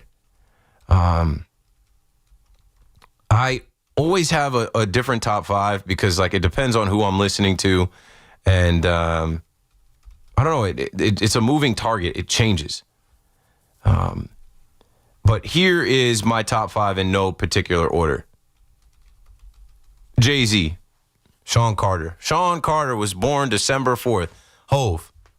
Okay, I'm reloaded. Like, Jay-Z for me, I mean, like, Jay-Z dropped Reasonable Doubt the same year the Yankees won that World Series. Like, when I just started getting into things, sports and music, we had Reasonable Doubt and we had a Yankees World Series. So Jay-Z is up there for me. My entire life, I can think of listening to different Jay-Z albums, from The Blueprint to American Gangster to the Black Album to 444. So I think they said Jay-Z's going to drop another album. So I think Jay-Z's probably my number 1. But no particular order here. Lil Wayne, the Carter as well. I just think Weezy, as far as his bars, his punchlines, the run that he was on, the amount of songs he has in his catalog, mixtape, Lil Wayne is got to be in everybody's top 5. I was just talking to the homie Zeke, my boy Zeke, one of my best friends, about Eminem. And I think Marshall Mathers somehow gets like joked on or laughed at or memed by this younger generation, but they don't understand, like, lyrics-wise, delivery, cadence, all. Like, Eminem is a GOAT. He might be the best ever.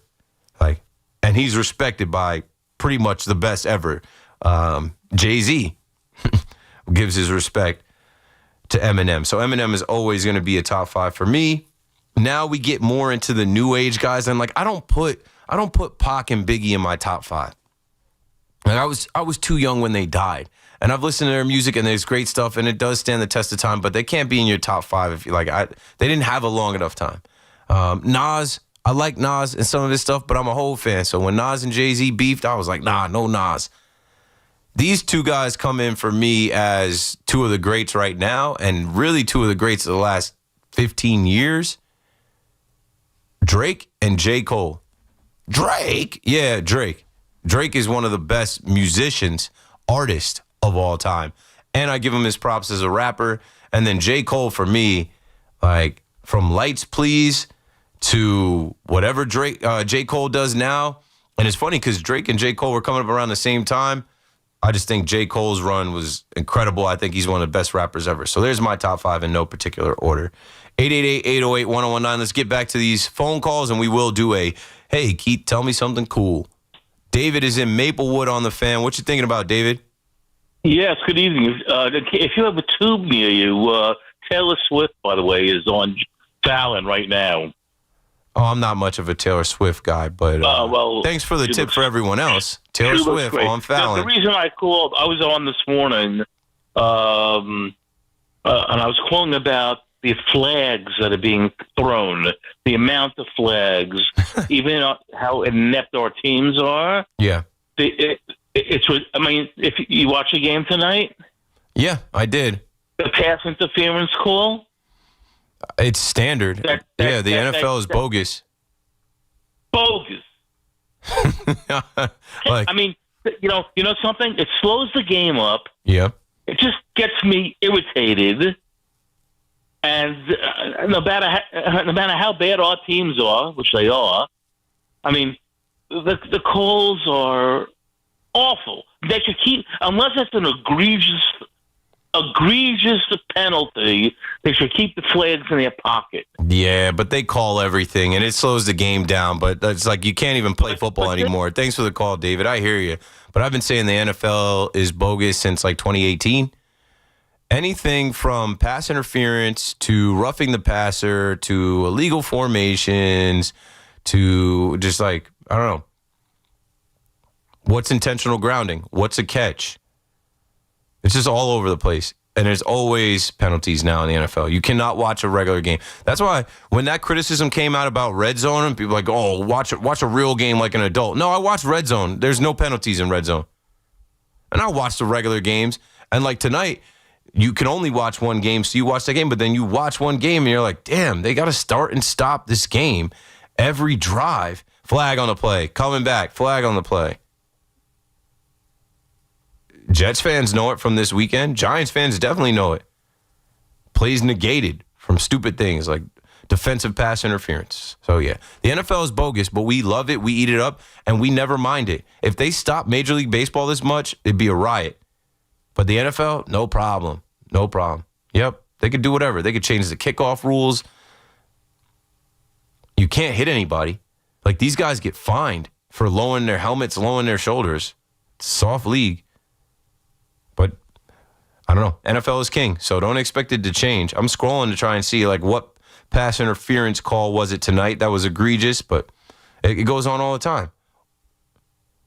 Or it's so ticky-tack, right? Like, they'll call something, and it's like, you could have let that go. But no, they call every single thing. So back to the Yankee fans on the fan before we hear from John Sterling, and I tell you something cool. Tony in Middletown, Delaware with us in New York. What's up, Tony?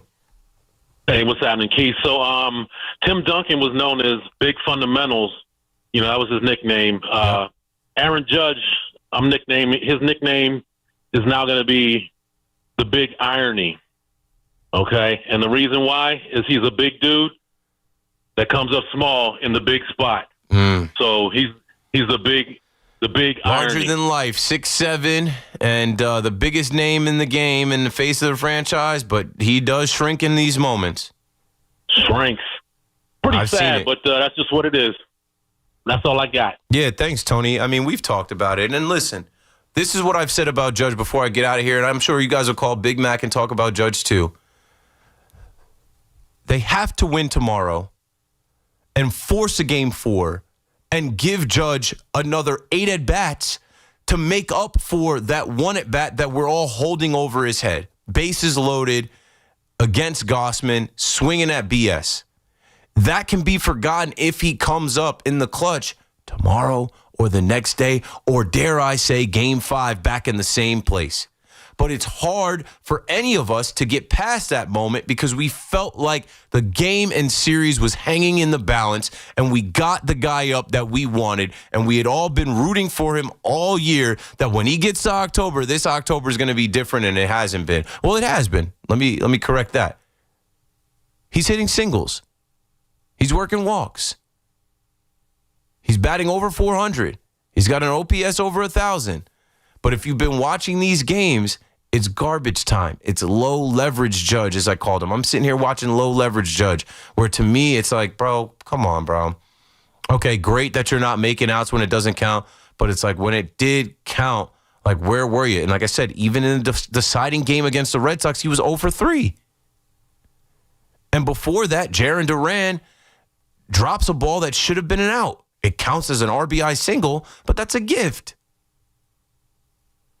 So the Yankees have to force a Game 4 and 5. And if so, Judge has to come up big. Not just him, though. Stanton. This is the team that hit the most home runs in baseball by far. They've got 2 home runs in these 5 games that they've played.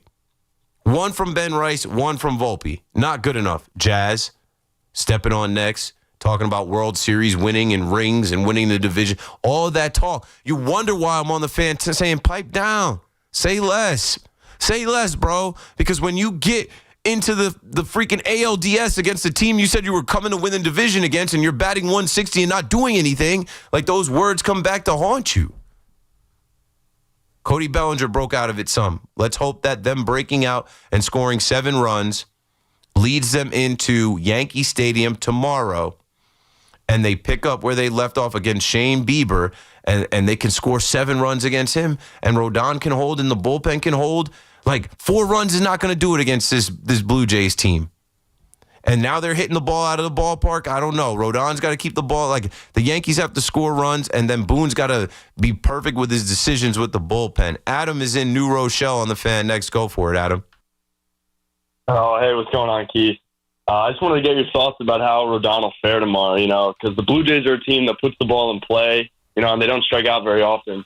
How much faith I'm scared, bro. I am scared because it is another elimination game, and we saw him be good, but then, give up a home run to Story and then lose it, and they went back to him, and I don't know. The combination of Boone and Rodon in an elimination game against a team that's going to put the ball in play. They're not going to strike out. They're going to be pesky. And I don't know what version of Shane Bieber we're going to get. I'm scared. I'm going, but I'm not going to hold you. I'm not expecting Rodon to be what he was in the regular season. Like, it's a big spot. Fingers crossed. I'm going to pray on it tonight, and I hope he goes 6 strong, doesn't give up more than a run or two, and that this Yankees offense can get to Shane Bieber, who hasn't pitched since September 26th. That's all I got. Thanks, man. Thanks for the call. Well, now it's time for Fanalist Keith McPherson. Hey, Keith, tell me something cool. Hey, John, good to hear your voice. And, with this little segment that I've worked up, I can kind of force it on everybody. And I'm sure you're watching these Yankees. And if you watch the wild card round, ESPN set records. That's why they always put Red Sox-Yankees on Sunday Night Baseball. It was the most watched wild card series game in their new format, Game 2, that second game. I guess Boston fans thought it was elimination. There was 6.8 million viewers. It peaked at 10 million viewers. Record-setting 2025 MLB wildcard series across 8 games. The series averaged 4.4 million viewers, up 65% year over year. In the under 35 demographic, up 87% year over year. They said these kids don't watch baseball anymore. They also said that ESPN was done with baseball, that this was the end. So Front Office Sports wrote an article that says ESPN ends its wild card coverage with historic TV ratings. I don't think they're completely out yet. It hasn't been announced yet. I think they're playing hardball. I know Amazon is potentially in on it, and there's somebody else that they put on it. Apple TV is potentially in on, some things with MLB, but I think it's smart for MLB to stay with ESPN. So some more numbers. The network said Monday that last week's wild card round averaged 4.6 million viewers across the 11 games, up 64% from a year ago, and by far the highest such mark in the 4-year history of the format. In particular, the Game 3 matchup on October 2nd between the Red Sox and Yankees averaged 7.4 million viewers, peaked at 8.4 million, representing the network's most watched MLB game since 2021. Perhaps more meaningful, the wild card round in full saw 89% increase in viewers aged 35 and under, and 108% bump among those ages 17 and younger. So, that is telling you that there's something going on with baseball and the youth and Gen Z and these younger kids. They're watching the games, especially if they're on ESPN, and they were good games. ESPN has an agreement in principle to rework its MLB rights deal considerably, giving up the wild card inventory beginning next year and focusing more on local rights and the MLB.TV out-of-market package. NBC will air the wild card round. Interesting. A key part of its high-profile return to the sport. Before the season started, however, ESPN executives have been dismissive of the wild card round and how 10 of the 12 series played between 2022 and 2024 ended in sweeps. The elevated ratings won't change the emerging contracts for the next 3 seasons. They do, however, provide a dramatic finale for ESPN after regular season coverage rose 21% in 2025. So I guess MLB's moving on, but they're going out with a bang. In the meantime, ESPN will be providing radio coverage for the ongoing MLB Division Series, and it will continue to do so through the duration of the postseason. I don't know where we're going with a lot of things in the sports and media landscape. Video killed the radio star when MTV came around. Video is killing the radio star of today. I've done this whole show on video. Big Mac's going to do this whole show on video. A lot of people didn't catch my show last night, but people caught the video clips that went on our social media. Video is a huge component of radio now. So you guys better be in the gym. You better have your fits together. You better have your hair done and all that. Better look pretty. It's a different game now with these live streamers, and every channel now is starting to cut that camera on to their radio hosts because people want to watch. Some people have to listen. Some people are working right now. Shout out to you if you're on a shift till 12 or you're starting your shift now and you're driving in the car and your eyes got to be on the road. There's always going to be a place for radio audio only. But everything's shifting to TikTok, YouTube Shorts, Reels, live streams. People want to be able to watch on those little phones. Stay tuned for Big Mac coming up next. KMAC to CMAC, another KM to AM. I told you it was a 5-hour sprint. In the books. Shout out to the chat. All rise. Thank you guys for watching. Make sure you guys hit like and subscribe and all that other stuff you're supposed to do. And yeah, we'll be back tomorrow after the Yankees hopefully beat the Blue Jays. And I'm not trying to end the season, so see you tomorrow night. Good night. Sports Radio 101.9 FM. WFAN New York. Bang, bang, boom, boom, bang, bang. The Big Easy was anything but for Big Blue. Hard to win when you turn the ball over 5 times and it was 5 consecutive drives. But no time to dwell, as a short turnaround has the defending Super Bowl champs in town for a prime-time Thursday night showdown. Will the G-Men get back on track and spoil Philly's trip up the turnpike? Fires it into the end zone, and the pass is caught for the touchdown. Catch all the action Thursday on your home for New York Giants football. 101.9 FM WFAN, and always live on the free Odyssey app. I can't believe how spotless my floors look after using the Swiffer Power Mop. No more dragging around a heavy mop and messy bucket. Now I get the same deep clean without all the work. Thanks to the powerful solution and scrubbing pad of the Swiffer Power Mop, dirt and grime don't stand a chance, and I don't break a sweat. Mic drop. Mop drop. Swiffer Power Mop. Swiffer Power Mop. A smarter way to mop. Try it or your money back. Lunch was great. Greenwich Village is a fun spot. Can we stop at a bathroom? Are you all right? I keep having stomach issues after eating, like diarrhea, gas and bloating, abdominal pain, and sometimes oily stools.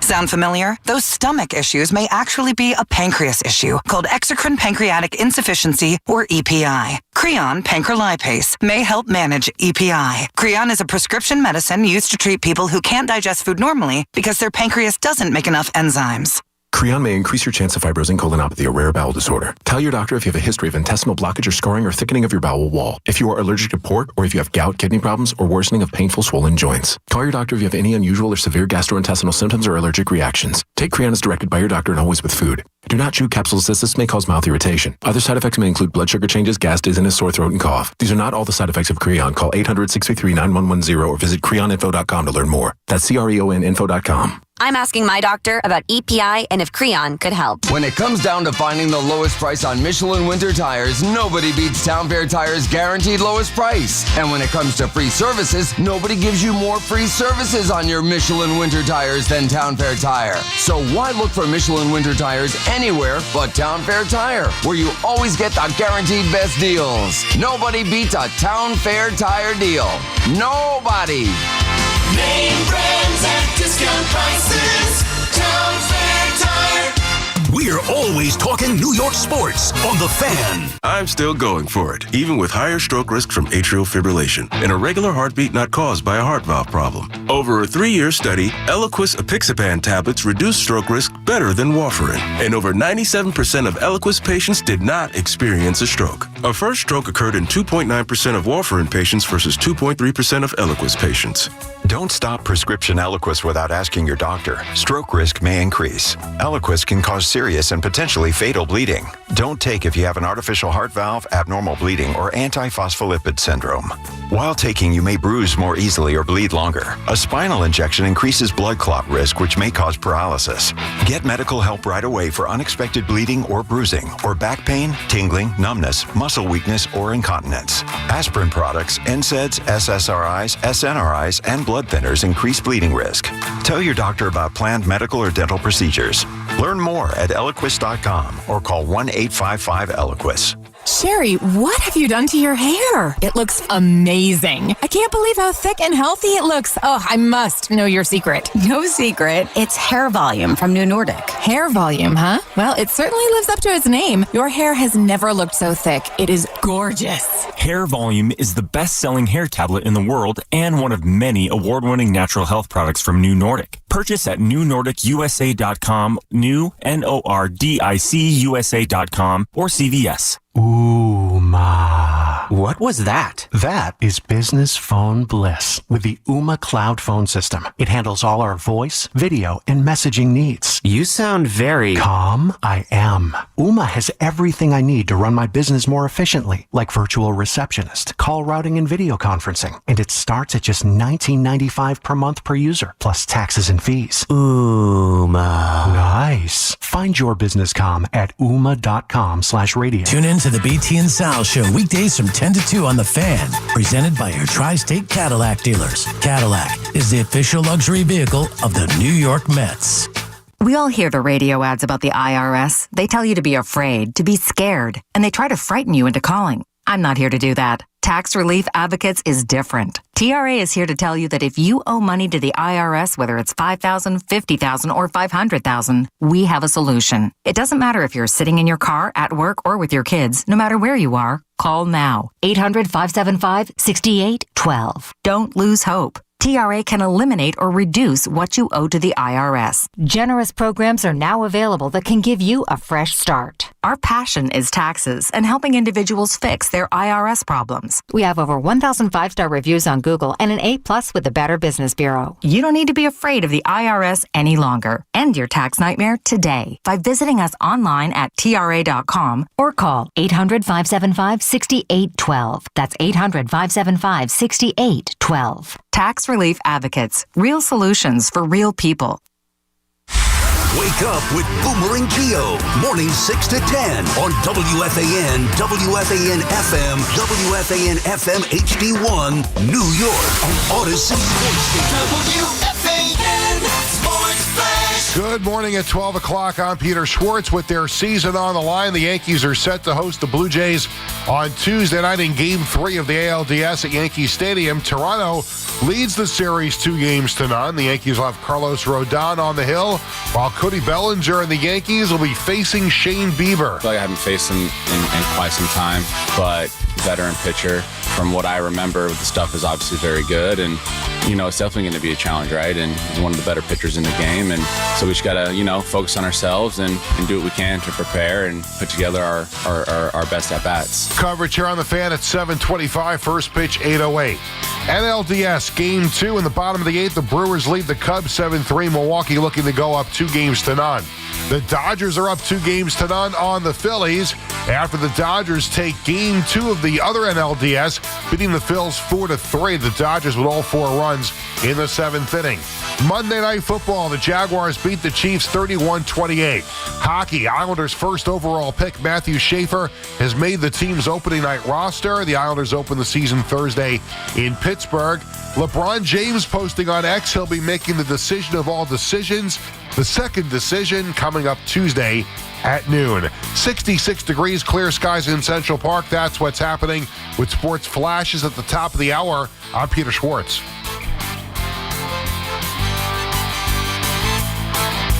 Get connected with WFAN to talk about your favorite teams. The Fan on the Odyssey, iHeart, and TuneIn apps. I've got to run to keep growing, and I'm bound to keep on riding. I got one more silver dollar, but I'm not gonna let them catch me, no. Not gonna let them catch the midnight rider. Chris, yeah! We haven't been on a midnight ride in a while. 9 FM, the Fan. WFAN.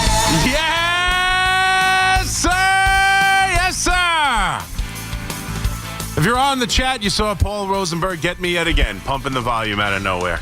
Do you know, I have to pump the headset in here just to hear it with these old lousy headphones, and when you blast it, it goes right through me. But he's still hanging out. We got Jack Hardy on the other side, taking your calls at 888-808-1019. Back with you on a Tuesday morning for a 5-hour midnight ride. We take you all the way to 5 a.m. in the warm-up show right here on The Fan. And yesterday was pretty much a miserable day. It was a miserable day talking about how miserable our New York sports teams. The Jets are just god-awful, right? They're the only team left in the league without a win. They haven't had a turnover all year. They're the only team, I heard Joe say, in 100 years to be 0-5 without a turnover in the NFL. The Giants lost one game. You thought maybe they'd win. When that ridiculous schedule came out, you thought maybe there'd be one game the Giants could win. It would be the Saint game. 2-touchdown lead, or at least 2 touchdowns in the first drive, rather. And just, oh, man, it was so positive. And then it all fell apart. And then, obviously, the Yankees get their ass kicked in Toronto. And I wake up today, and I'm tired of the negativity. I'm tired of it. And I'm listening to it nonstop. And listen, I'm there with you. Everyone's frustrated. They're getting their ass kicked. Obviously, Judge, I talked about it yesterday. That at-bat from Aaron Judge in game number 1 has made me more depressed. I got to tell you, I can't get over it. I keep thinking about it. I was sitting in my son's baseball practice today just thinking about, man, all you had to do is not swing. All you had to do is not swing, Judge. All you had to do is not swing. All rise. All rise. That's all you had to do. And yeah, I think back on games like the opening game in the Miami series when they're up by 100, and somehow every single pitcher Boone brought in, who I know is just a horrible manager who'll never win anything, and every decision he makes is wrong. I know. But man, every bullpen decision made in that Miami game, all the new guys, right? Bednar came in and blew the game. Doval came in and blew the game. You think about all those dumb, crazy games that could have went their way where they'd be playing these 2 games at home as division champs, and they wouldn't have to play the first 2 games in Toronto. Blah, blah, blah, blah, blah. Yeah, the Yankees are an imperfect bunch, and they find themselves with their back up against the wall, heading back home with their tail between their legs, needing to be perfect for 3 games to move on from the division series against the fraud Toronto Blue Jays. Yes, yes, yes. That's the situation they find themselves in. And as scary as that situation is, and as difficult as it is when you try and picture the entire 3-game scenario to get back into the series and win it and go into Toronto and win a game in that building, that seems like a daunting task considering how much they got their ass kicked in the first 2 games in that building. You don't have to win all those 3 in one night. And excuse me, I know I'm the Yankee shill and nobody else wants to do it. I'll do it. Let's talk about the idea that they have a very good chance to win this game tonight. Let's start there. Carlos Rodon, this is the game of Carlos Rodon's life. There is no doubt about it. This is the game from a guy who has completely, for me, changed the narrative around who he's been as a New York Yankee. This entire season, he's been much better. He's been much better of not letting innings spiral out of control. He's been much better in the big game. Even his last start against Boston, nobody would call it great. Nobody would call it wonderful. It was 6 innings of 3-run ball. If he gives them that tonight and the offense isn't good enough to win the game, that's not on him. Carlos Rodon has won a ton of games this year. He has pitched great in this building. He has an opportunity to go out there and make the biggest start of his life for the New York Yankees and give them some momentum. And then you look at Bieber. You just heard the update about Bieber. Unlike Gausman, or unlike a pitcher they've never seen before, they have seen Shane Bieber. They've seen him in the postseason, and they've lit him up to the tune of 10 and a third inning of Bieber in the playoffs, and the Yankees have scored 9 earned runs against them. 9 in 10 and a third, including obviously in 2020 where they absolutely lit him up in the first game of that wild card series. And here's the other thing, just thinking about the series in general. Like, you come back, you're down 0-2. We understand where they are. If you thought this team was going to win the series, if you thought the Yankees, now that they were the wild card and they weren't a division winner, and they were going to beat the Blue Jays like they were favored to, like many of us thought, coming off of that performance at the last 2 games against the Red Sox and Cam Schlittler in that night, and all the momentum built up that has now been vanished. But if you thought they were going to win the series, I think most of us felt it was probably going to take winning both games in New York. That team has been so good at home. That team has been so much better than the Yankees at home. The idea they were going to take 2 out of 3 in Toronto always seemed a little bit scary. Any kind of idea of winning the series, including winning both games in New York. So what has changed? Win 2 games in New York City. Win 2 games in the Bronx. They are set up for it. And if they win this game tonight, you have to love the pitching matchup. It doesn't mean they're definitely going to win. But you've got a kid in Cam Schlittler who's throwing 100 miles an hour, who absolutely dominated the Boston Red Sox. who showed you he's capable of pitching in the biggest moments against the biggest opponents in the biggest games against the bullpen game. It is time for the offense to wake up. The pitching is in their favor, and I expect the pitching to be at least serviceable and keep them in the game. This is the time, and I know we like to talk about their home run happy. Like, this is where you watch all this stuff. Like, it bothers the hell out of me, the narrative around the Yankees. It really does, because I'm watching these games, and I'm sorry. Did a bunt not kill the Phillies in this game last night? Did a bunt not kill them? The inability to get down a bunt. It killed the Red Sox. Look at how the Yankees lost. Yes, so much talk about how the Toronto Blue Jays put balls in play, and they hit 5 home runs. 5 home runs. 5. That's how you win ball games. That's how you win it. And this offense, I'm sorry, it's not built in some flawed way. It's not the analytics. I respect Alex Rodriguez, and I heard him on the phone today in the midday. I heard most of that interview, and I get it. Sure, would you like Volpe's swing to be a little bit different? But this idea that it's analytics holding the New York Yankees down, and it's this and that, and it's that and that. Nonsense. Nonsense. This Yankee team hit more home runs. This Yankee team scored more runs. This Yankee team was the best offense in the league. Bottom line, I'm watching the Milwaukee Brewers play right now. Maybe I'm confused. Do they have 7 runs in this game on 3 home runs? At least now, I haven't checked since I got in the building, but I was listening in the car a little bit. They had a 7-3 lead, all 7 runs. In fact, the 3 runs from Chicago as well. All 10 runs in that game scored by home run. All of them. All of them. This isn't some underlying failure of this roster. This isn't some underlying failure of analytics or any other nonsense. This is plain and simple. The New York Yankees offense is doing nothing. That's it. They scored 7 runs in the game the other night. How'd they do it? They scored 7 runs in the other night. They were meaningless. Totally agree against the bottoms. But did they hit home runs all over the place? They scored they had the 4-run inning to beat the Red Sox in the elimination game, game 3 in that wild card series. How'd they score those 4 runs? They hit a grand slam? 4 solo shots? Or did they do exactly what everybody says they can't do and put the ball in play and work at bats and hit hard balls and find holes? That's what they did in that game. But you watch who's winning, it's home runs. They give you the stat every time we hear a broadcast. The most home runs, if you out-homer your opponent, your record is this, that, and the other. The Yankees are built on home runs, yes. The Yankees are built on home runs, and they need to hit them.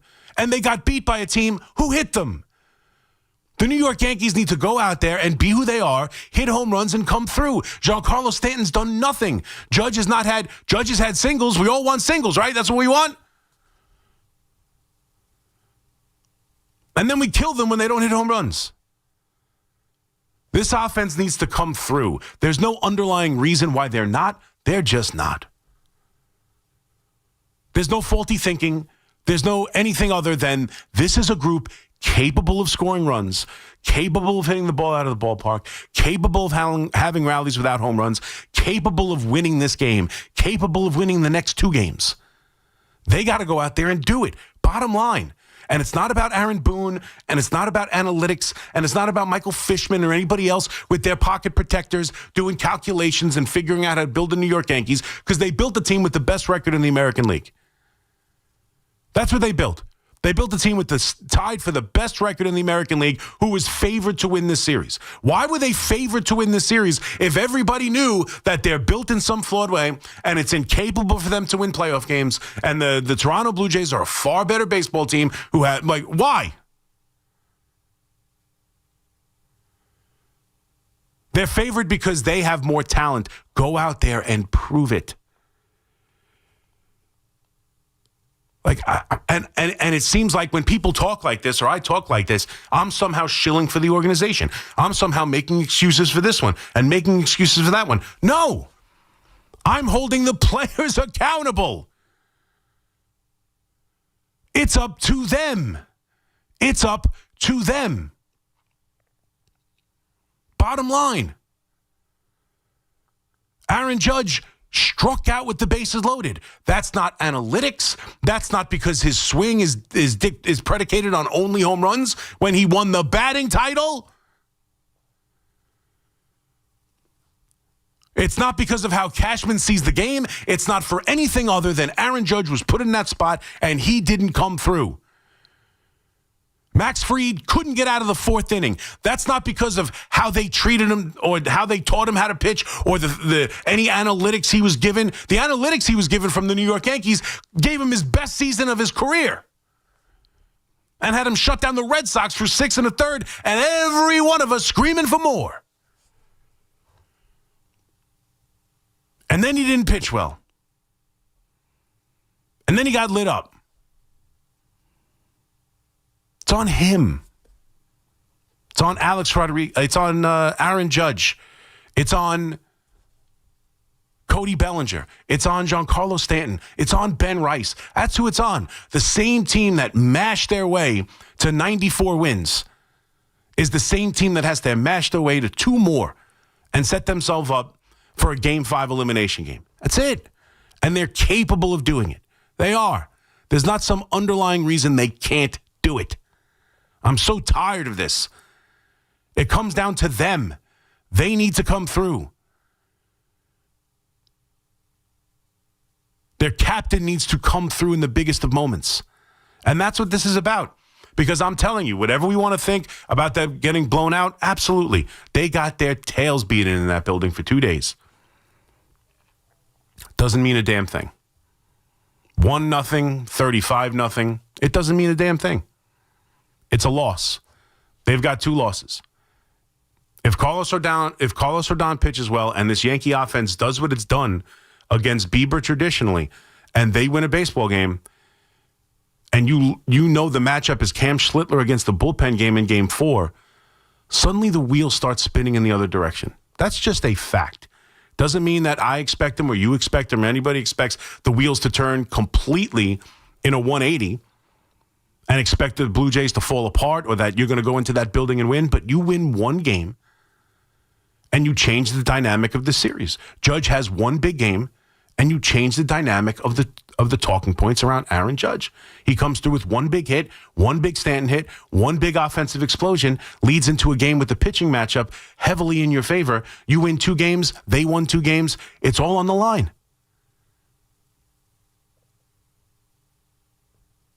When and if they lose, we will have the obituary and everybody can have their fun and we can talk about the death and what it means for Aaron Boone, because I'll be totally honest with you. After saying all this, I'll be totally fair with you. If they don't show up, if the New York Yankees go out in a whimper, if this game looks like the other 2,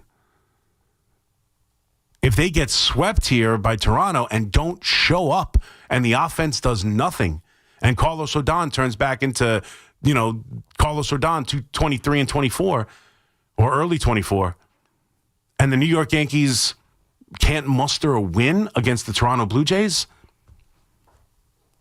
then tomorrow's Open is going to sound a hell of a lot different than this one. And as much as we could talk about whether or not Aaron Boone should keep his job, I think that is heavily and should be on the table if they can't even muster a win here. In fact, to me, I think Aaron Boone's job is in question if they don't force a game back to Toronto. Now, I would think even losing this series should make it a question. I don't think it will. They just signed him. He's got 2 more years of a deal. I don't think Brian Cashman wants to get rid of him. I know the owner has no interest in moving on from Brian Cashman. I would expect everybody back pretty much no matter what. I don't know if I agree with that, even as a Boone defender. I don't know if I agree with that, and certainly not if they can't muster a performance in game number 3 to force a game number 4. If they can't get back to Toronto, then to me, everything is up for grabs. But I expect them to.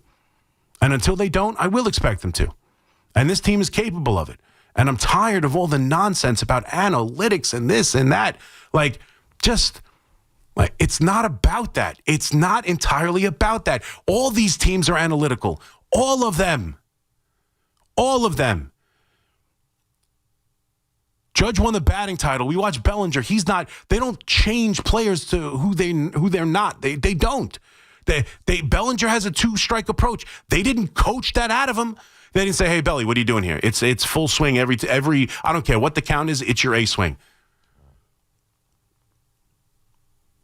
They don't change guys. Do they bring in guys who try and hit home runs? Do they rely on power? Absolutely, they rely on power. Absolutely. And if you watch the playoffs, it's how the games are won. I'm watching the highlights now. Philadelphia laid down a bunt. Killed them. Killed them.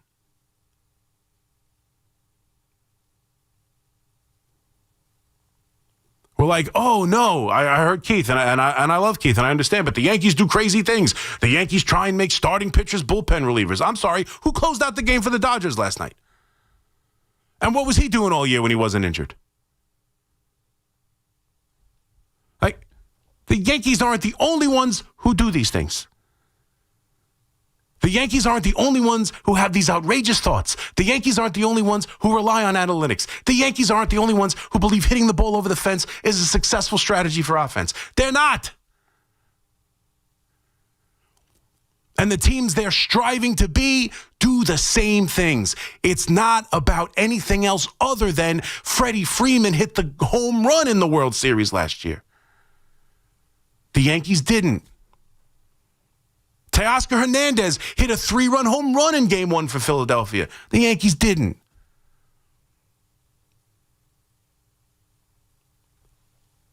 In the Brewer game, they're down 3 runs in the first because Suzuki hit a 3-run home run. They come back with a 3-run home run of their own.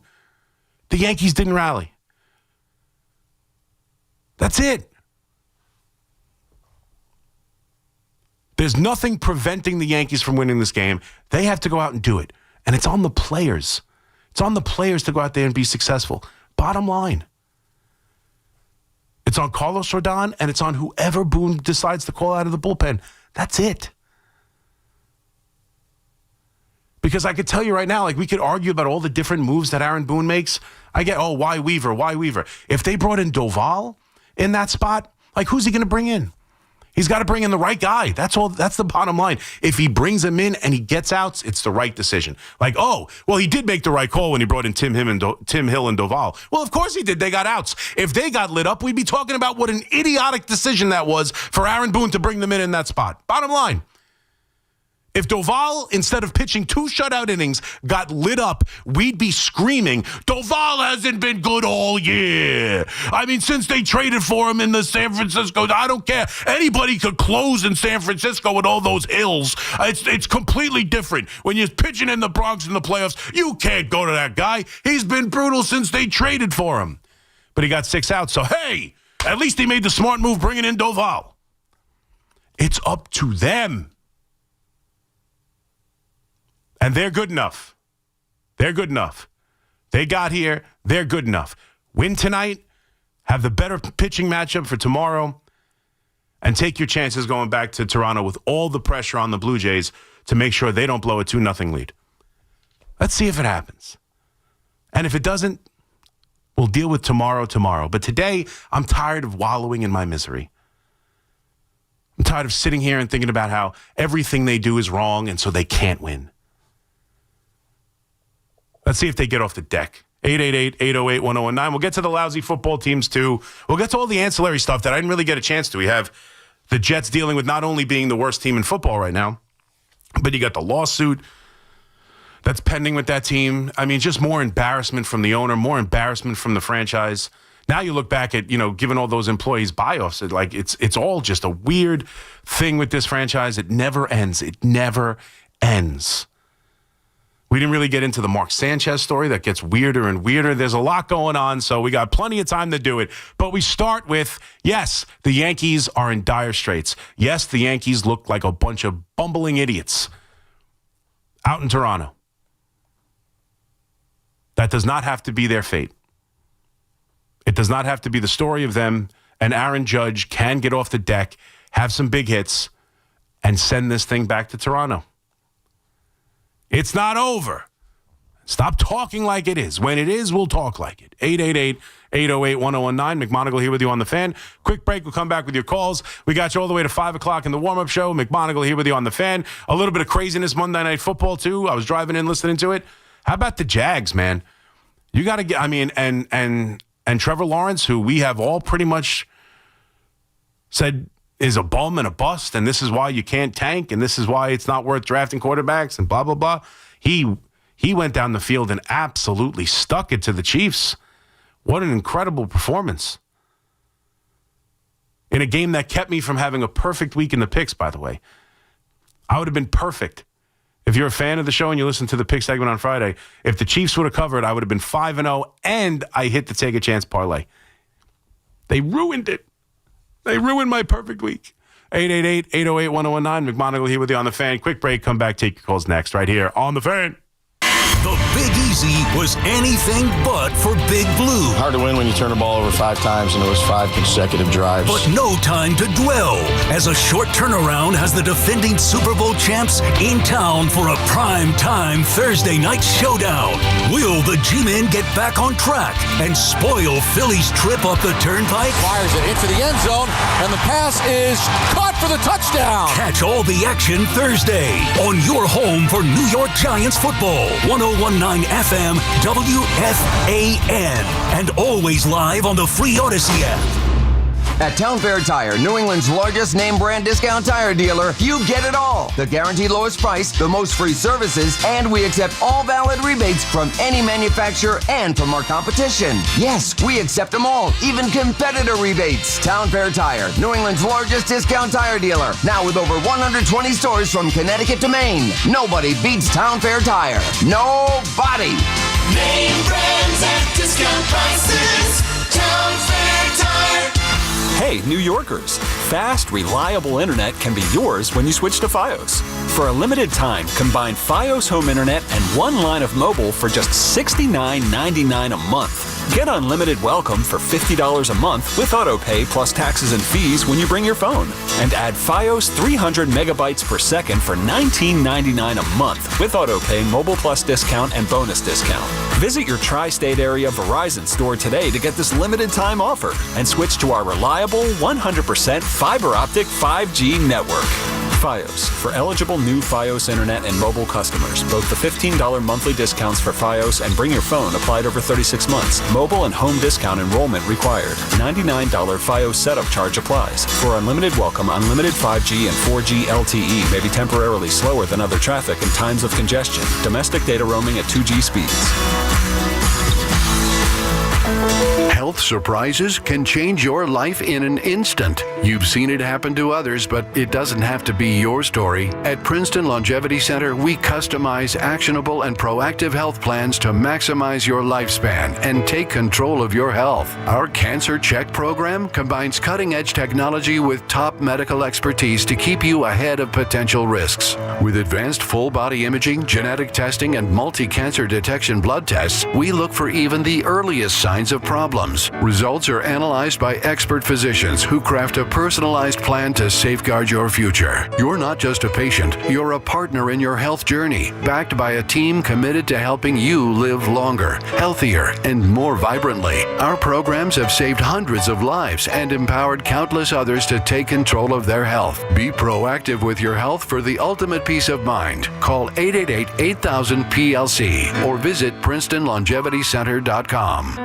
This is J.J. Hill of Shulman & Hill, New York's premier injury law firm. We'll always stand up for you if you're injured in a slip and fall. If you've ever wished you had a lawyer in the family, now you will. At Shulman & Hill, it's never one and done. Once you're a client, you're always part of our family. Shulman & Hill.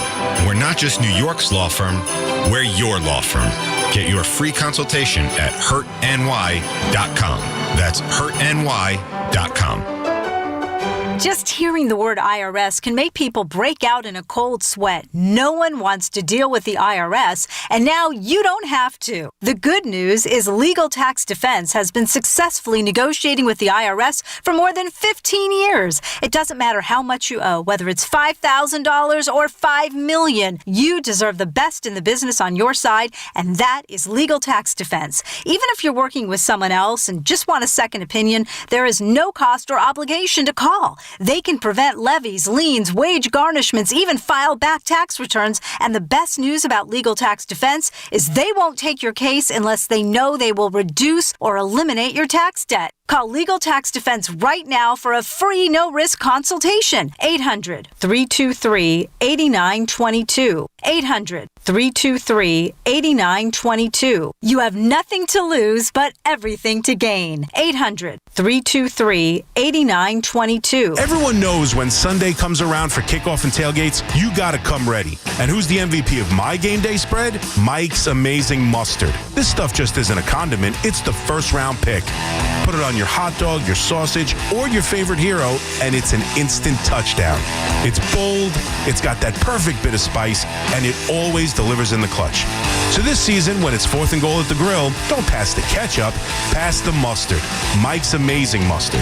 Find it this season at ShopRite. Injured? Don't be a whiner. Call me, Attorney Mark Miner. I'm Mark Miner, and I have over 30 years of experience handling personal injury cases. If you or a loved one has been injured in an accident, don't whine. Call 1-800-LAW-LINE. You can trust that the personal injury law firm of Zalman, Schnurman, & Miner will treat you with respect and fight for your rights. Don't whine. Call 1-800-LAW-LINE for a free consultation. Our goal is to transform your pain into payment. If there is no recovery, there is no fee. We handle all types of accident cases and value the opportunity to help you. The sooner you call, the better. If you are injured, call 1-800-LAW-LINE so we can discuss how to transform your pain into payment. Don't be a whiner. Call Zalman, Schnurman, & Miner at 1-800-LAW-LINE. Zalman, Schnurman, & Miner, personal injury attorneys. Don't whine. Call 1-800-LAW-LINE. That's 1-800-LAW-LINE. Talk New York sports here. The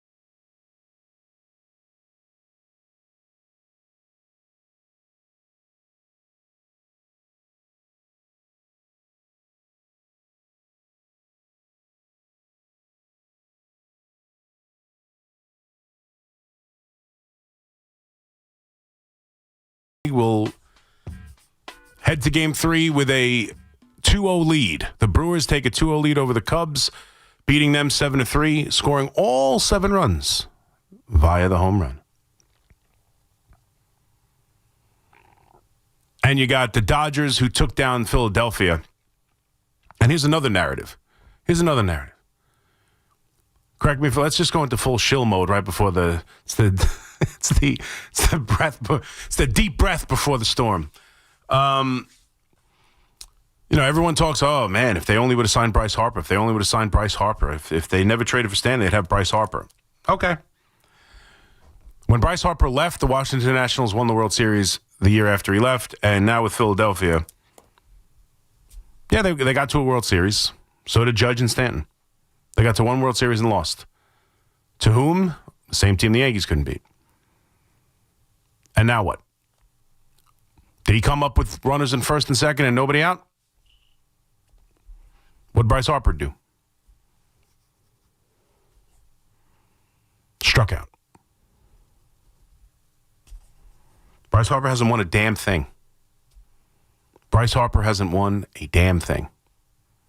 He had one magical run that took them to the World Series. He played great in that postseason. That's it. He was bad for Washington. They were continual underachievers in the postseason, and now Philadelphia is doing the same thing as they lost to the Mets last year, and he did nothing. They are down 2-0 to the Dodgers in this series now. And him and Schwarber came up with opportunities to do things. Nothing. That is a disappointing, really, Philadelphia is having the same kind of playoff kind of action as the New York Yankees. They're very similar. Star-loaded team, tons of money. Their GM goes out and, their GM handles business like every Yankee fan wants Brian Cashman to handle business. Tons of money in the offseason, aggressive at the trade deadline. They traded for, the best closer available in Duran. They went out and had a killer trade deadline. If only the Yankees operated like the Phillies. Well, they do in the postseason. There's no mathematical formula. There's no way to know how you're going to perform. It's on the players. Trent Grisham's been awful. He's had a great year. It's on Trent Grisham. Giancarlo Stanton's been a playoff monster for the Yankees. He's got 2 hits. That's on Giancarlo. He's got to be better.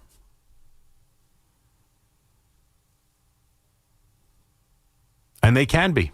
And it starts tonight. Win tonight. Win tomorrow. And see what happens and get back to Toronto. Bare minimum. Show some fight. Show some guts. Because I will say that. I will be very disappointed in this Yankee team if they can't find a way to win this game.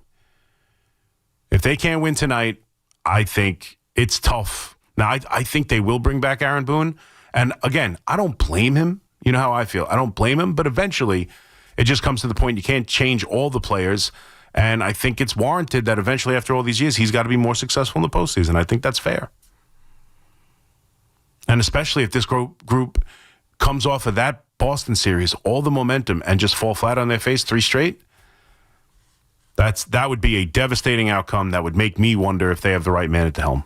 I don't know how anybody could see it different, but I'm sure the Yankees will. But hopefully we'll never find out. 888-808-1019. Let's get to the calls. Nick in Westchester. What's up, Nick? Yeah, how you doing? Listen, I told your screener I'm 81. Mm-hmm. My family bought a TV when I was 8 in 1952. So I've seen all the sport for 73 All years. on that Now, little TV, yep.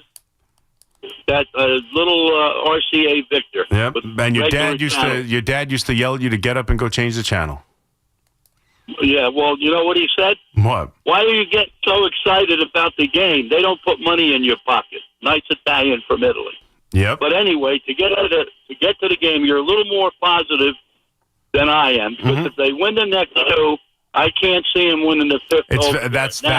I'm totally with you. I would not feel that confident heading into that game. Doesn't mean they can't win it, but they got to get there. My only point would be, my only point would be, if you're a Yankee fan and you thought they were going to win the series, and I can't tell you how many people Yankees in 4. If you assumed it was Yankees in 4 that the Yankees were going to win this series, you probably had to assume they were going to win both games in the Bronx. Right? I don't think anybody thought they would take 2 out of 3 in Toronto. And won the. So now the one has to be has to be Game 5. That's the only difference. Yeah. The only difference is where they're going to win that one game in Toronto. We assumed it would be in one of the first 2 games. It wasn't. Now they have to hold up their part of the bargain, win the 2 games in Yankee Stadium, and then win that final game. But I don't disagree with you. As high and as much as I try to be positive with this group, I don't think there's any. They're going to be heavy underdogs in that game heading back to Toronto. Yeah, nobody's talking about the second game, this part of the second game. Remember, it was 5-0. 5-0. Mm-hmm. If they held their own with the pitching, if the pitching held out, which it did, and they got their asses kicked, they could have won that game 7-5. I know it's ifs, ands, and buts. Yeah, but it's also just not. It's not fair. Like it's not feasible. The reason they took out a pitcher who the Yankees couldn't sniff was because they had the big lead. Like they went to the bottom of their bullpen because they had the big lead. That's who the Yankees scored 7 runs against. If they're not up, they're not up 9 runs, they're not taking out Savage in the 5th inning or 6th inning. They're going to let him go. He still had a good pitch count. They want to win the game. If they do take him out, they're going to go to Varland or some of their better relievers. They're not going to their bottom relievers only up 5. You know what I'm saying? Yeah, now they put that Gorsman in. That's supposed to be their 8th. His record is 12-10. Do you know what his lifetime record is on there? You know his lifetime? 112 wins and 113 losses. Yeah. They're acting as if the guy. These, to me, I don't care what they're pitching. They're 2 second-rate pitchers. Yeah, 2 second-rate pitchers. Yeah, I don't care what they throw, how they throw it. The Yankees really should have rolled over both of them, but they couldn't. They they've had hitting problems. And let me tell you one thing about Judge that nobody realized from last year. He struck out 16 times out of 32 at-bats, if you remember last year. Yeah. He was up to 32, struck out 16. Now, if you watch him at the plate, you look at his face, he is tighter than a drum up there. Tighter than, I don't care if he hits 100 home runs in the regular season. Mm-hmm. Look at the teams that won in the past. It was postseason, not regular season. Sometimes you get a hero that hit 220, and he was the MVP of the series. I get it. Tight. He's tight. Well, I mean, listen, I don't disagree with you. I don't know if he's tight completely because, again, we talked about how many strikeouts he had last year. In 21 plate appearances, do you know how many strikeouts he has this postseason? Maybe 5 or something? 4. Yeah, 4. So he's striking out less. He's got more hits than any other player in the playoffs. He's got more hits. No, he's not the main reason. No, but I'm just saying it's not. I can't say he's completely tight every at bat. He got tight in that one, and that's enough. I'm not telling you it's not enough, and I'm disappointed in him. I can't shake it. Like, I'm not kidding. I can't stop thinking about that at bat. It bothers me so much. That was his moment, and it wasn't even like all he had to do was not swing. The thing about that at bat that bothers me. If he gets blown away, if he makes a great pitch on the top inner part of the strike zone with a 97, 98 mile an hour fastball, and Judge, foul tips it into the glove, it sucks. No one's going to be happy. We're all going to complain he struck out. But I can kind of live with it. That's a great pitch that he got beat on. If there was a great splitter just below the zone on a 3-2 count that he whiffed on or hit a ground, popped up, or like if a great pitch was made and he was beat, we'd all still be mad. We'd all still say not enough, but I don't think it would be as dejecting as watching him swing at that pitch. And it wouldn't be as obvious that the moment got to him. That pitch made it obvious. As Evan said today, as I said 24 hours ago, Evan and I saw this exactly the same. He said it. I said it earlier in the night last night. Because he's going well. Because he's going well and he's hitting the ball well. I know he's not hit home runs. But again, last year in the World Series or in the postseason last year, he hit 184. 184. He's got one less hit in 5 games than he had in 14 last year. He struck out 20 times last year. The year before in 22, he hit 139. He's having the best postseason of his career. I mean, I guess 2018, he ends up 421, and he hit 3 home runs. He had 4 home runs in 2017, but he hit 188. So, but he's having one, he's swinging the bat well. Yeah, I know, meaningless singles. I get it. I'm just saying, he's seeing the ball well. Last postseason, he didn't hit anything in any spot. He didn't hit in low pressure. He didn't hit in high pressure. He just didn't hit.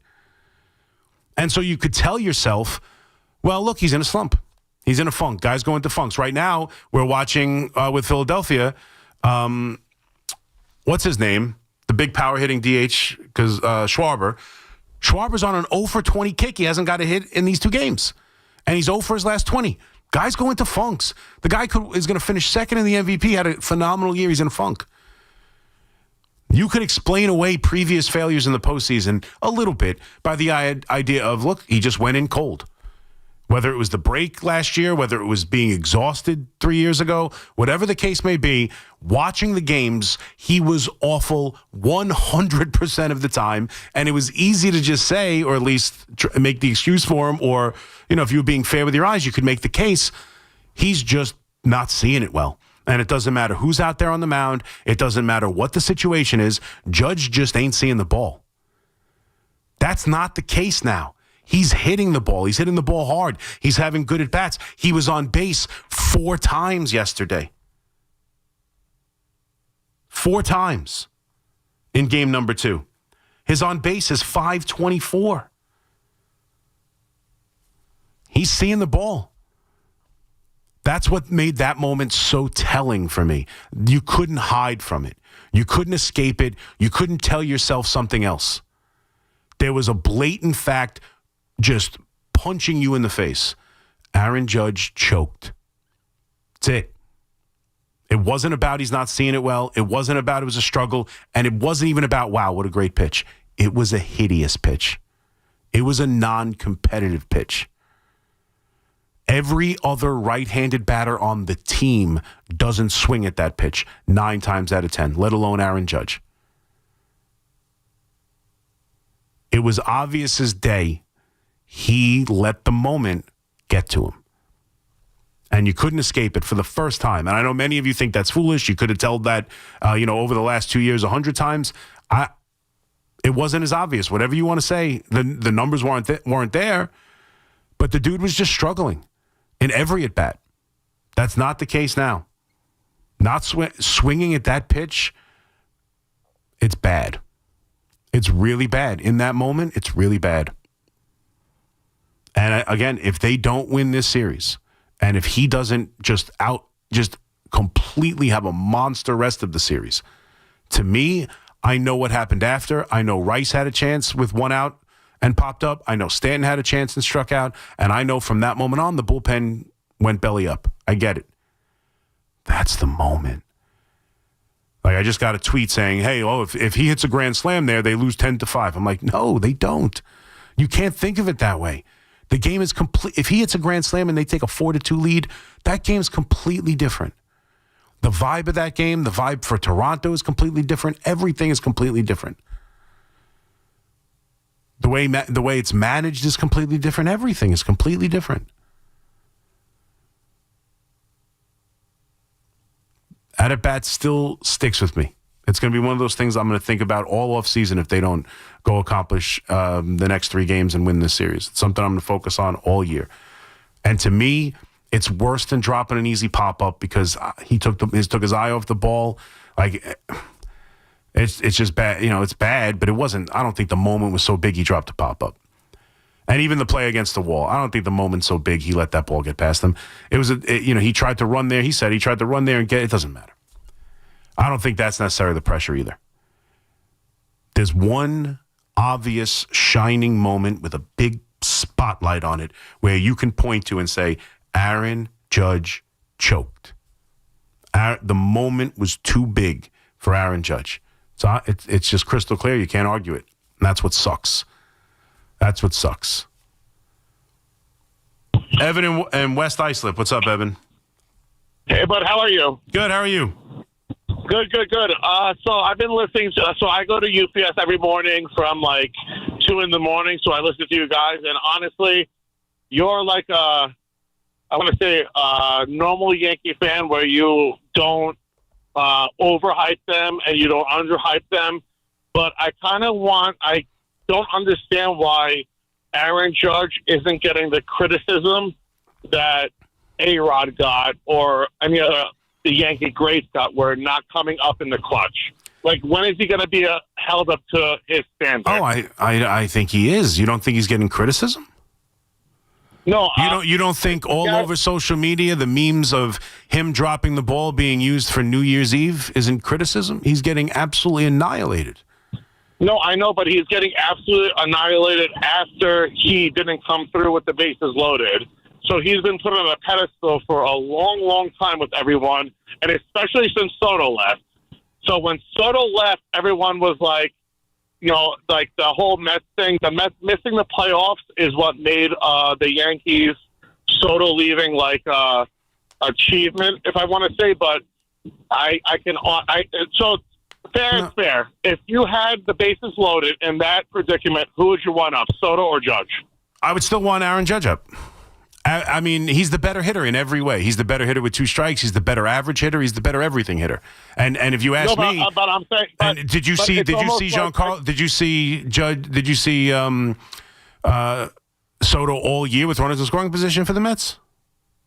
No. I'm saying in like your gut. Like I understand with the Mets last year, but I want to say like in your gut, with what Judge has done with the Yankees in the postseason and what Soto has done in the postseason with just 1 year, in your gut, you really would rather Judge than Soto? That's the first at bat where I would start to question it. Outside of that at bat, yes, I'd rather have the better hitter. He's the better hitter in every way. I know people like to tell you different. He isn't. Judge out hits him. Judge out hits him with 2 strikes. Judge does everything but strike out less. That's it. Okay. So I want to ask you one more other question. If I needed someone to not strike out, if I just needed someone to put the ball in play, I would pick Juan Soto. Outside of that, no. Okay, so in Judge's whole career, and we had 1 year with Soto with the Yankees. In Judge's whole career, what is Judge's standout hit? He hit the 2-run home run off of Class A to tie the game. They end up losing that game, so obviously it doesn't seem to take hold. I'm saying in the whole career. Because no one cares about the wins unless they ultimately win a championship. Bottom line, that's why he's had. I understand that. Well, Soto's hit didn't win them a championship. I'm not. Wait. But I'm giving you 1 year of Soto, which his hits mattered more than Judge, and I'm giving you the whole Yankee career of Aaron Judge. What's one hit that mattered? When it sticks out in your head, like let's say you the double off the wall in the rally. Aaron Judge. The double off the wall in the rally of the 2017 Astro series. The home run against the A's in that wild card game. But you're saying, do you think that's enough? But I'm saying, okay. So what do you want? You're asking me for moments, and I'm giving it to you. What do you want? Like, he had moments. He had the home run against Class A. He had the big double off the wall in the Astros rally. He's had moments. They haven't won, and he hasn't been good, in particular the last 2 postseasons. This postseason, he's been okay. He had 1 at bat that mattered. Let's be honest. We could say he hit meaningless singles. They haven't gotten on base. He's had 1 at bat really to impact the game that didn't come through. Even in the Red Sox series, you can question. Okay, I understand, but doesn't that make the whole thing though? Like that one. Yeah, that's why I've been killing him for it for 2 straight days. Okay, dude, you guys have been going nuts about Aaron Judge and the whole MVP race and everything like that. Oh, so now he doesn't deserve the MVP because he didn't hit in the. So he doesn't deserve the MVP because he hasn't hit in the regular season. You want to go through how many he has in the postseason? You want to go through how many MVPs don't hit in the postseason? I'm not saying that, but it's the same thing with the Yankees. You guys destroyed A-Rod, and he finally came up once, and I don't see the same statue with A-Rod and because A-Rod didn't do the same things in the regular season. A-Rod had one great year. A-Rod didn't do the same thing. A-Rod had 1 year, 2007. He had 1 year that has rivaled the last 3 years of Aaron Judge. One. In his entire Yankee career, which expanded to 13 seasons. He had one season as good as the last 3 of Aaron Judge. But you know what's pathetic is that he had 1 year that mattered, and that's what everyone wants. Yeah, I understand that, but he also had miserable seasons where Joe Torre had to hit him 8th because he was doing nothing in the postseason. Yes, I understand, but the whole thing with the Yankees organization is you got to win. If you sign a big person for a big contract, like just like the Mets, they signed Soto for 15 years. They want him to win 1. So they want Judge to win 1. They want A-Rod to win 1. And Judge, I don't care if he hits 450 with those stupid singles. He had 1 opportunity to come through, and he didn't. I agree. So what do you want to do? Trade him? No, I'm not saying trade him. But what should you say? He's getting killed for it. What would you like us to do? Close our eyes during the regular season, pretend like none of it matters, that he's the best hitter on the planet, just close our eyes that he's the first guy in, one of 3 guys in the history of baseball to hit 50 home runs and win a batting title. Just close our eyes to it, never talk good of him ever at any moment ever, wait for October, and unless he comes through, continue to kill him and hate him. That's what we should do. You know what sucks, though? But you know what sucks? What's that? Being a Yankee fan, that has to be that's not the wait. Being a Yankee fan, that's not the deal. No, it's not the deal for me. No, I don't have to hate him at every second of the second of the day. As a Yankee fan, I am a Yankee fan. Yes, as a Yankee fan. Yes, as a Yankee fan. Don Mattingly won exactly nothing. Don Mattingly won exactly nothing. We love him. He couldn't even get to the postseason. He had one. Okay, but Yankee fans love him. But in the echelons of greatness, when has Don Mattingly's name Because he hasn't hit the home runs and had the MVPs and everything that Judge has done. Baseball's about the 162. Dude, if Judge doesn't win a World Series in his tenure as it's a disappointing tenure, and he'll never be beloved the way Jeter is, the way Mo is, no doubt. No doubt, but he's going to the Hall of Fame. Yes, that's what I'm saying, but you guys can't have it both ways. Like, you guys destroy Soto. Who's destroying Soto as a player? Soto left. The only criticism I've ever had of Juan Soto is that he was wrong, in my mind, saying that there was a comment about, I don't know about the Yankees for the next 5-7 years. The Yankees... But don't you think it's weird that the only time that Judge has reached the World Series is when Soto was on the team? No, I don't think it's weird. They were the best team. The American League was particularly down, and they had if this Yankee team had a bye and was able to play, and they won just as many regular season games as they did this year. If they had a bye and had to play Kansas City and Cleveland, they'd be going to the World Series this year too. They got pounded by, and first of all, they're not done yet. I'm not saying they still have to get one more loss in this series to be done. They still could go to the World Series. Okay, I'm not saying they're done. I'm just saying hypothetically, the only time that Judge has actually mattered in the postseason is when Soto was on the team. What do you mean? How is that true? That's not true. What do you mean it's the only time he mattered? They were in 3 ALCSs before Soto got there. Okay, so the Yankees are measured on a different pedestal. The only time they made it to the World Series is when they're measured on winning the World Series, and they didn't win the World Series. Yes, so that's why So Soto went one round further. What are you trying to say about Juan Soto? Juan Soto left for greener pastures that turned out not to be greener, and he just couldn't make the playoffs and won 83 games and had his least clutch season in his history. I'm saying that I don't. What are you saying? Aaron Judge isn't good? I never said that he's not good. I'm saying I don't think he's made for this type of Well, we'll find out. The last 2 years, again, he's had, in 2018, he hit 3 home runs, hit .421, had an OPS of 1.44. But they didn't win the World Series, I know. Do you want to go through the playoffs and look at all the Yankee greats that you love or that we talk about? Let's go look at Tino Martinez. Let's go look at all of his World Series numbers and his postseason numbers when he was being benched for Cecil Fielder in 1996. Wait. And all the guys that we love now. I'm not saying you're not a baseball aficionado. I'm saying Aaron Judge hitting .443 this postseason. Are you happy with his? No, he struck out in the biggest moment. No, because that's what I'm saying. But what do you want? That's not enough. I'm saying that, and you still don't think that's enough. What would you like me to do? We've killed him for 2 days about that strikeout. What should we do? But you didn't kill him 2 days ago. No, because he wasn't worthy of being killed 2 days ago. They won the series. That's all that matters. He drove in a run and hit 400 for the series. What should we do? But he's not the reason why Who cares? Who cares? I don't care if they win the series. He doesn't have to be. You think Derek Jeter was the reason for every single postseason victory the Yankees had? Do you think Bernie Williams was? Not at all. Do you think Tino Martinez was? Do you think Mariano Rivera was? Because Mariano Rivera blew save after save. I can give you a bunch of Marianos that blew the series. Mariano's the reason they don't win 4 in a row in 2001.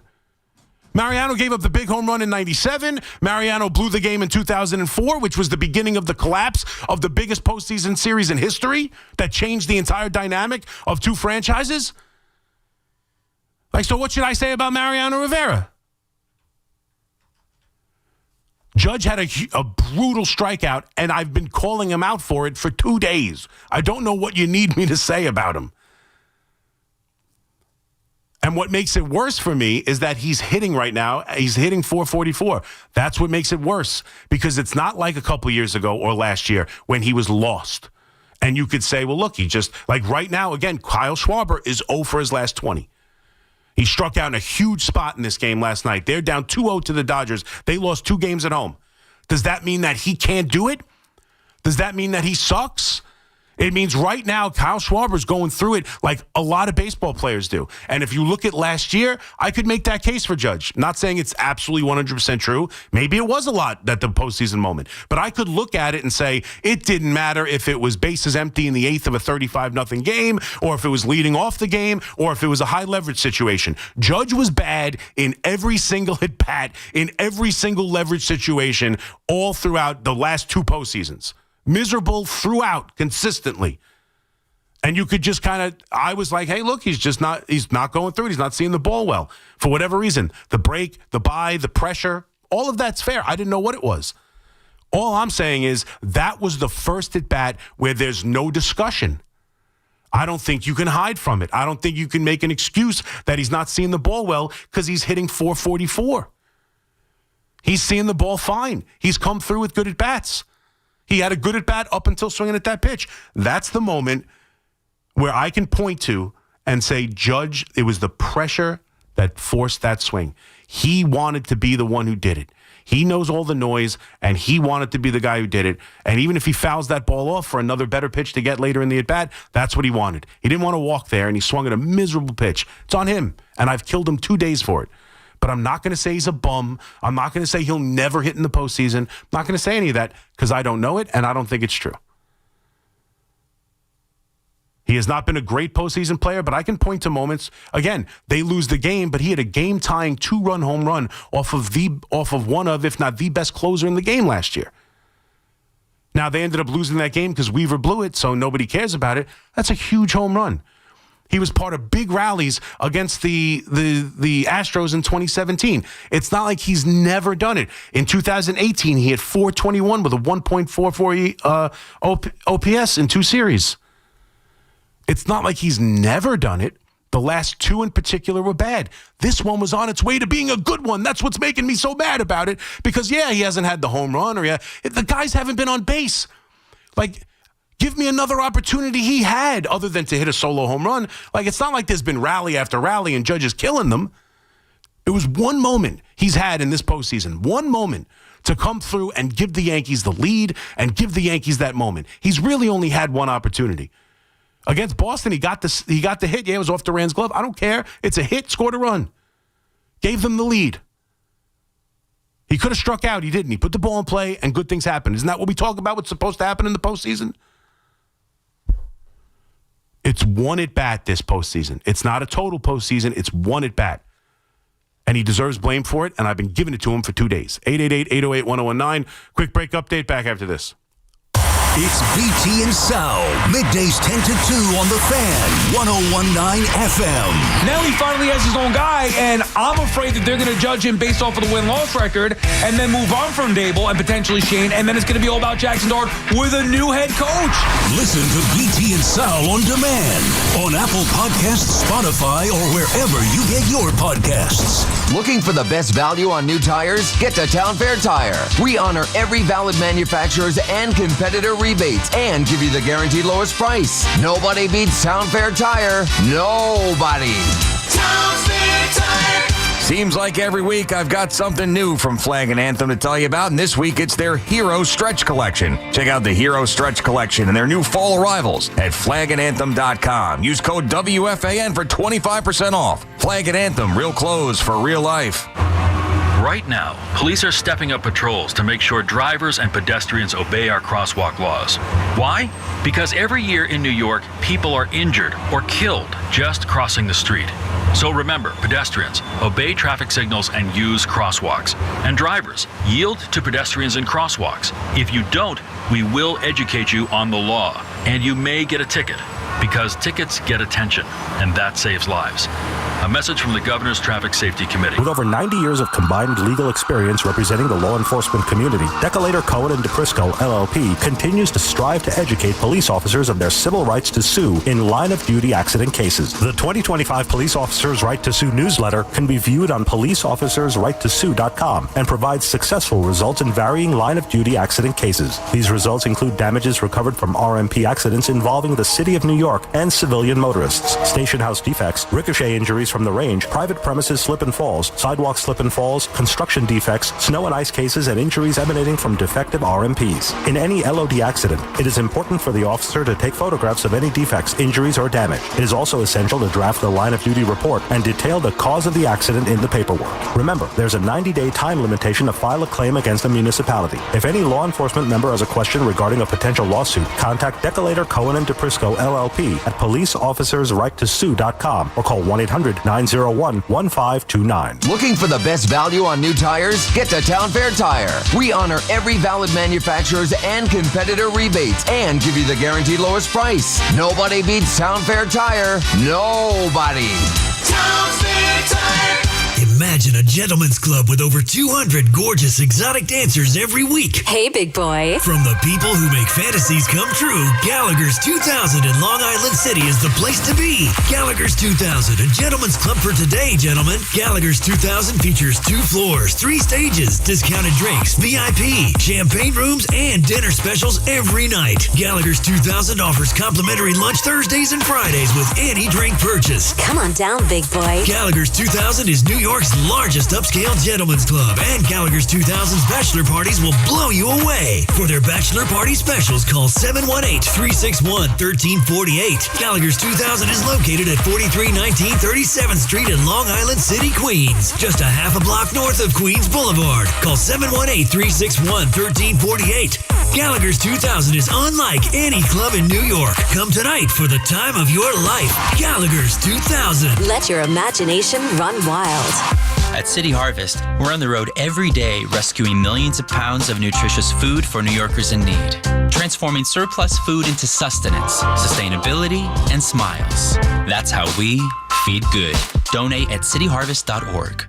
We all hear the radio ads about the IRS. They tell you to be afraid, to be scared, and they try to frighten you into calling. I'm not here to do that. Tax Relief Advocates is different. TRA is here to tell you that if you owe money to the IRS, whether it's $5,000, $50,000, or $500,000, we have a solution. It doesn't matter if you're sitting in your car, at work, or with your kids. No matter where you are, call now. 800-575-6812. Don't lose hope. TRA can eliminate or reduce what you owe to the IRS. Generous programs are now available that can give you a fresh start. Our passion is taxes and helping individuals fix their IRS problems. We have over 1,000 5-star reviews on Google and an A+ with the Better Business Bureau. You don't need to be afraid of the IRS any longer. End your tax nightmare today by visiting us online at TRA.com or call 800-575-6812. That's 800-575-6812. Tax Relief Advocates. Real solutions for real people.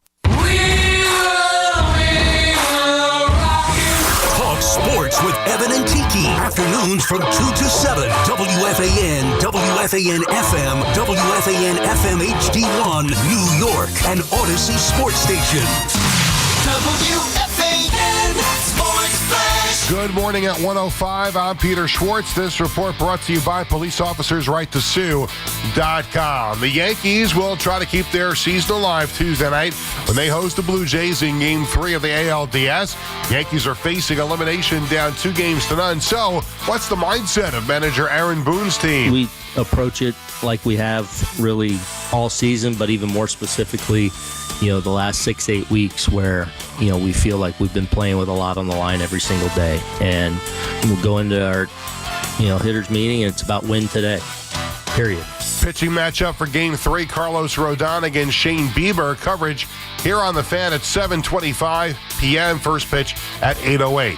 In the National League Division Series, Game 2, the Brewers over the Cubs 7-3. Milwaukee with a 2-0 series lead. The other NLDS, Game 2, Dodgers over the Phillies 4-3. LA, a 2-0 series lead. Monday Night Football, the Jaguars beat the Chiefs 31-28. Hockey, Islanders' first overall pick, defenseman Matthew Schaefer, makes the team's opening night roster. The Islanders open their season Thursday night in Pittsburgh.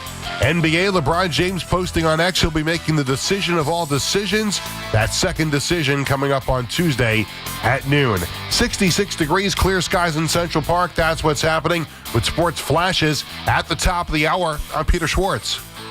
Talk sports hands-free. 888-808-1019. Powered by Paramount Plus. Count on Sundays all season long with the NFL on CBS and Paramount Plus.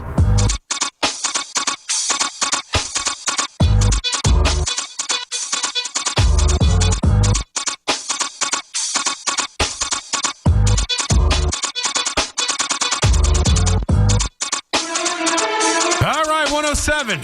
McMonigle here with you on the Fan.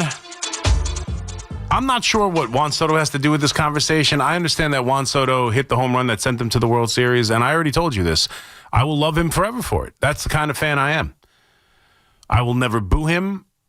I wasn't pleased. The only time I ever said anything negative about Juan Soto is when I saw the quotes about, part of the reason is he's not sure where the Yankees are going to be in the next 6 to 7 years, which I found preposterous. Because you could say anything you want about the Yankees and their inability to win World Series and blah, blah, blah, and where the Mets are going. And I think we saw this year. Now, 1 year isn't the next 6 or 7, but the idea that the Yankees are somehow on less stable footing than like other franchises, including the Mets, is laughable. It's laughable. This is what the Yankees do. They've been doing it for 30 years. 30 years. Where they're going to be in the next 6 or 7, Juan? I'll tell you, in the postseason. Maybe you'll join them. But outside of that, I've never been critical of him. I never booed him. When he came to Yankee Stadium, I didn't cheer because he's not in the uniform, but I would never boo Juan Soto ever. Still won't, even though I thought those comments were ridiculous. And anything I said about him not looking the same was just using my eyes. He didn't look the same. I never said it's because he missed being a Yankee. I never said it's because he's unhappy being a Met. I never said anything to speculate on why. All I could tell you is we all watched him with our eyes. The first couple months of the season, he did not look like himself. He just didn't look like himself. He didn't look happy. He didn't look, he wasn't doing the shuffle, all that. It could just be because he was struggling. It could be for a billion reasons. Something might have happened in his personal life. I have no idea. But there's no doubt about it. He didn't look like the same guy in the beginning part of the season that he did later on in the year and like he did with the Yankees the year before. And even though the Yankees have gone on to really pivot well, and I know, they're not going to, they might not make it to the World Series, so how could you say that, Chris? Because the offense still led the league in scoring. I think it's a deeper lineup. And, they were able to pivot to Max Fried. They lost Juan Soto and they lost Garrett Cole, and they won the same number of games. That's a pretty good job from Brian Cashman. I know it's about winning championships. I get it. The players got to perform. Max Fried's been their stud all year. He got lit up in game 2. How is that on anybody else but Max Fried? I'll never know. But I guess it is. I guess it's on somehow how they're built. 888-808-1019. King George in the Bronx. What's up, King George? Live long and prospered, C-Mac, who sinks the 8 ball when they lift the rack. And first of all, he's not Reggie. We accept that because Winfield and Reggie were in one World Series together. Winfield only had 1 hit out of 19 at-bats. Reggie did better. And also, it's before your time, Gil Hodges was a notoriously bad postseason performer. And they used to have prayers for him at the churches and all that. It was public knowledge. They used to pray. It was called Pray for Gil. Mm-hmm. Well, not everybody's made for the big moment. It doesn't make him not made for it necessarily. He's struggled here a little bit. I mean, again, he's had good postseasons before. If he's never had a good postseason series to his entire career, I'd be like, okay. But he has. He's had big moments, big home runs, big series. He struggled the last 2 in particular. I wouldn't even say he's struggling in this series. He hasn't hit a home run. And let's be honest, the entire team struggled. It's not like Judge has come up in big spot after big spot and failed. He's gotten hits. He got on base 4 times in game number 2.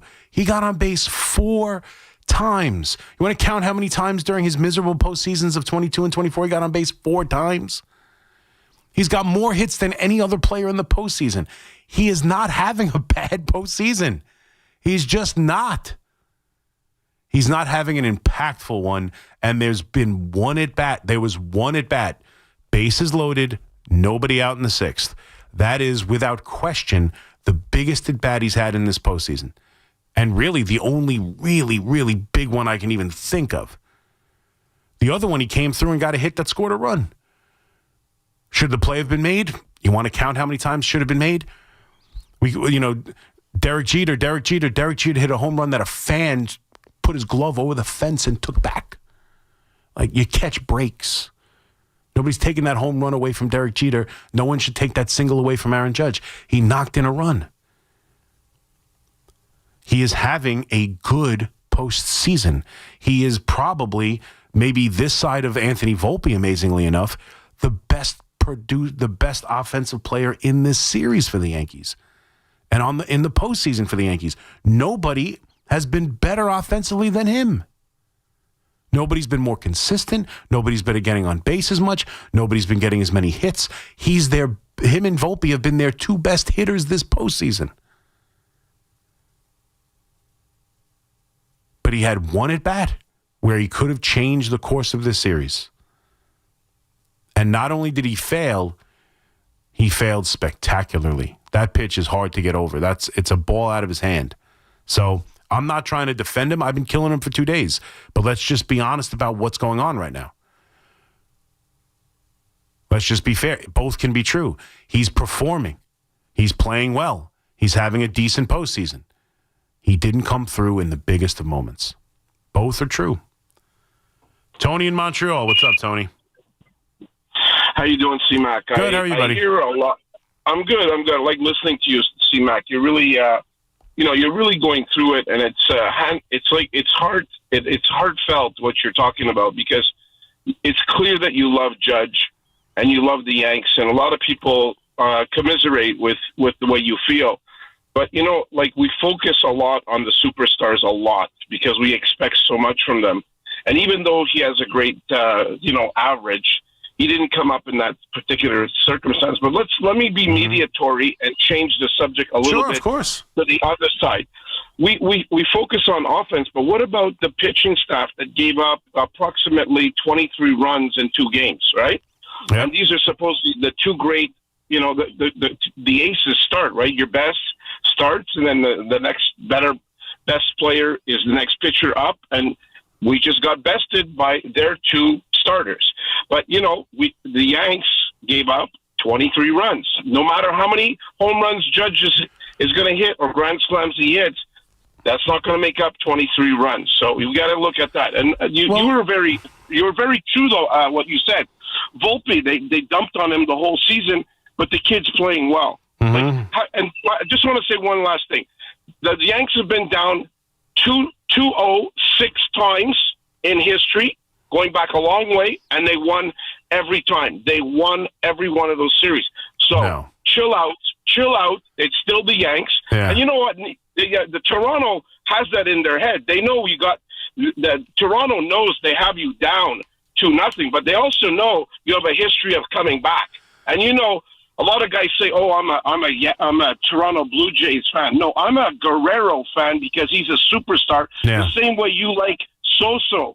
You like Sosa. The way you like him, I like Guerrero because he's fun. He's so fun to watch. Yeah, right? no, I agree. They both are. And not that it matters all that much. I'm not going to get on you, Tony. But that's not that they haven't won every series that they were down 2-0. They've been swept. They were swept in 22 by the Astros. They were swept in 76 by the Reds. I'm sure there's others that I'm just not thinking about right now. But there's no way that they, and I don't think it's in the division series either. I'm trying to think. It's definitely not 6 times in the division series. So whatever the stat you gave was a little off. But they have come back. They've done it twice in the division series. Let's just put it that way. I'm not sure exactly how many and how many times they failed and how many times they came through. I thought the stat I saw was it's happened 4 times and they came back twice. But I'm trying to think back to in a division series when they would have been down 2-0. Were they down 2-0 to the Angels? I don't think so. Were they down 2-0 to Cleveland in 2007? I don't know. I got to go through it. But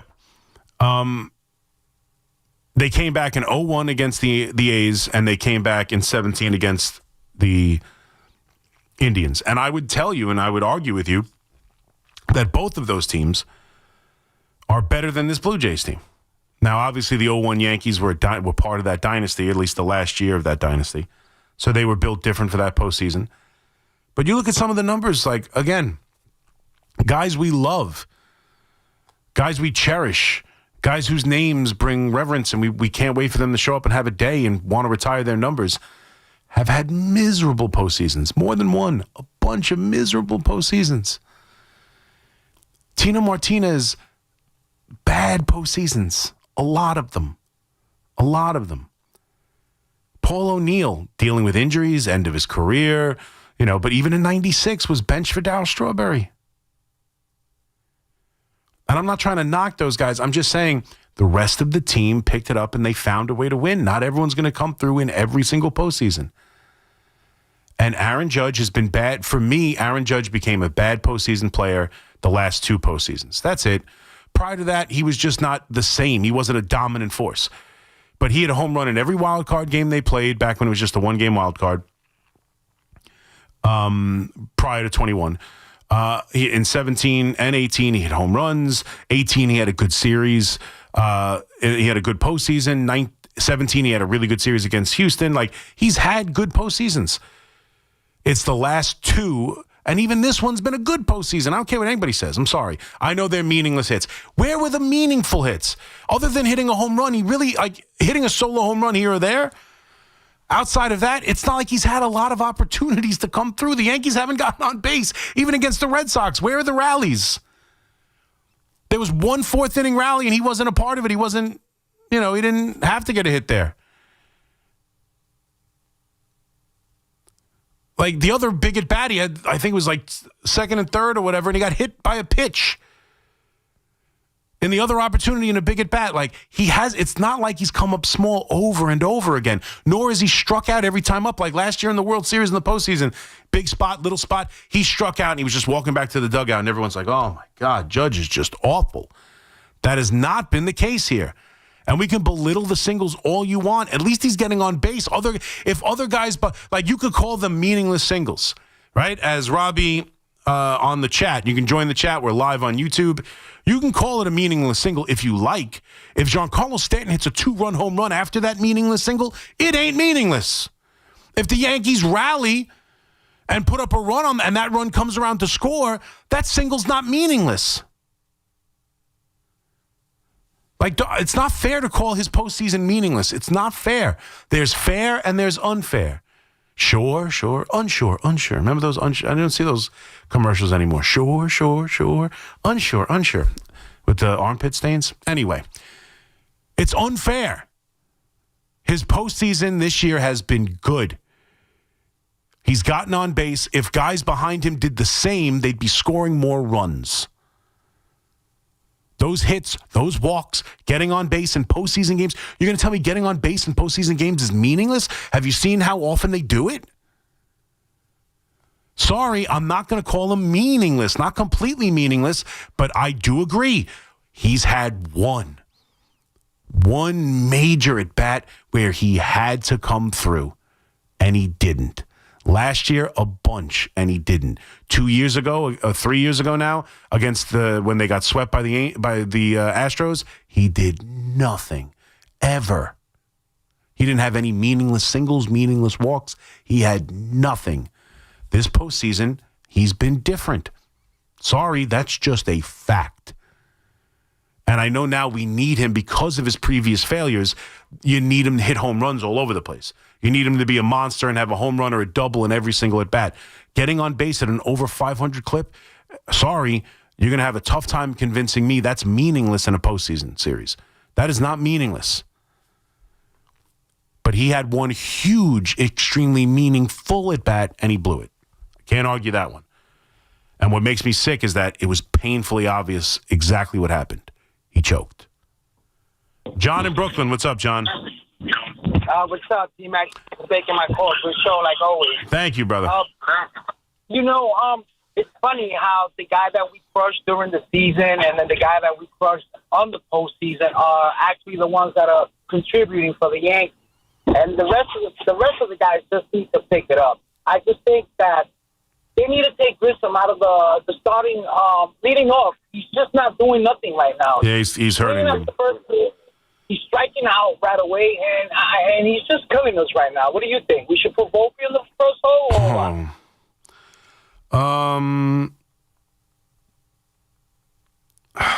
Volpe.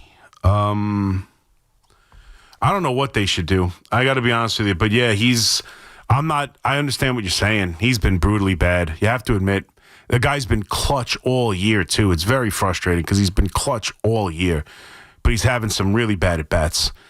Against right-handed pitching in Bieber, I don't know. I'm not going to hit Volpe lead off. I understand your thought process. He's scoring. He's getting on base a little bit more. I would think I would stick with Grisham one more night. I don't know what to do. He's been the leadoff hitter all year. It's funny to me because, when it comes to the lineup, right, for the first handful of games, it's like, I don't understand all this crap. Why are we making all these changes? Stick with the lineup. Stick with the lineup that got you there all year. Why are we doing things differently? Stick with the lineup that got you there all year. I'm going with my guys. Why aren't you going with your guys? Blah, blah. And then you get to the bullpen, and it's like, you got to manage differently. It's the playoffs. You got to treat things differently. The lineup, you don't have to treat differently. In fact, don't treat it differently. Do exactly the thing that got you 94 wins. But when it comes to the bullpen, don't do the same things that got you 94 wins. You have to manage it differently. Lineup, exactly the same. Bullpen, got to do it differently. Now, guys struggling, you got to do something different and change what you did all year. And then if he fails, I don't know why you did that. Why didn't you stick with what you did all year? There's bottom line. Go win the games. Go be successful. Get the base hits when you're called upon. Strike the guys out and get the outs when you're called upon. That's it. It's a hint. We go back and forth about what should have been done, and this should have been done, and that should have been done, and why did you do this? Again, it's all of that was said with one breath from everyone saying the same thing. Treat the lineup. I don't get it. You're going against what you've done all year. Won you 94 games. Do what you did all year. The bullpen. You can't do what you did all year. It's the postseason. You got to treat it differently. It just cracks me up. There's no wrong or right answer. When someone gets called upon, they have to be successful. Bottom line. 888-808-1019. McMonigle here with you. We'll start to work in some other things. We got some football to talk about. A disappointing loss from the Giants, the Jets that continue to be a disgrace, everything going on with them, and the situation with this lawsuit. A bunch of different things happening in the world of sports, not just the Yankees, but that's what's most near and dear to us. And it is tonight, 8:08 in the Bronx, Game 3. Carlos Rodon on the mound. Aaron Judge hitting second or third.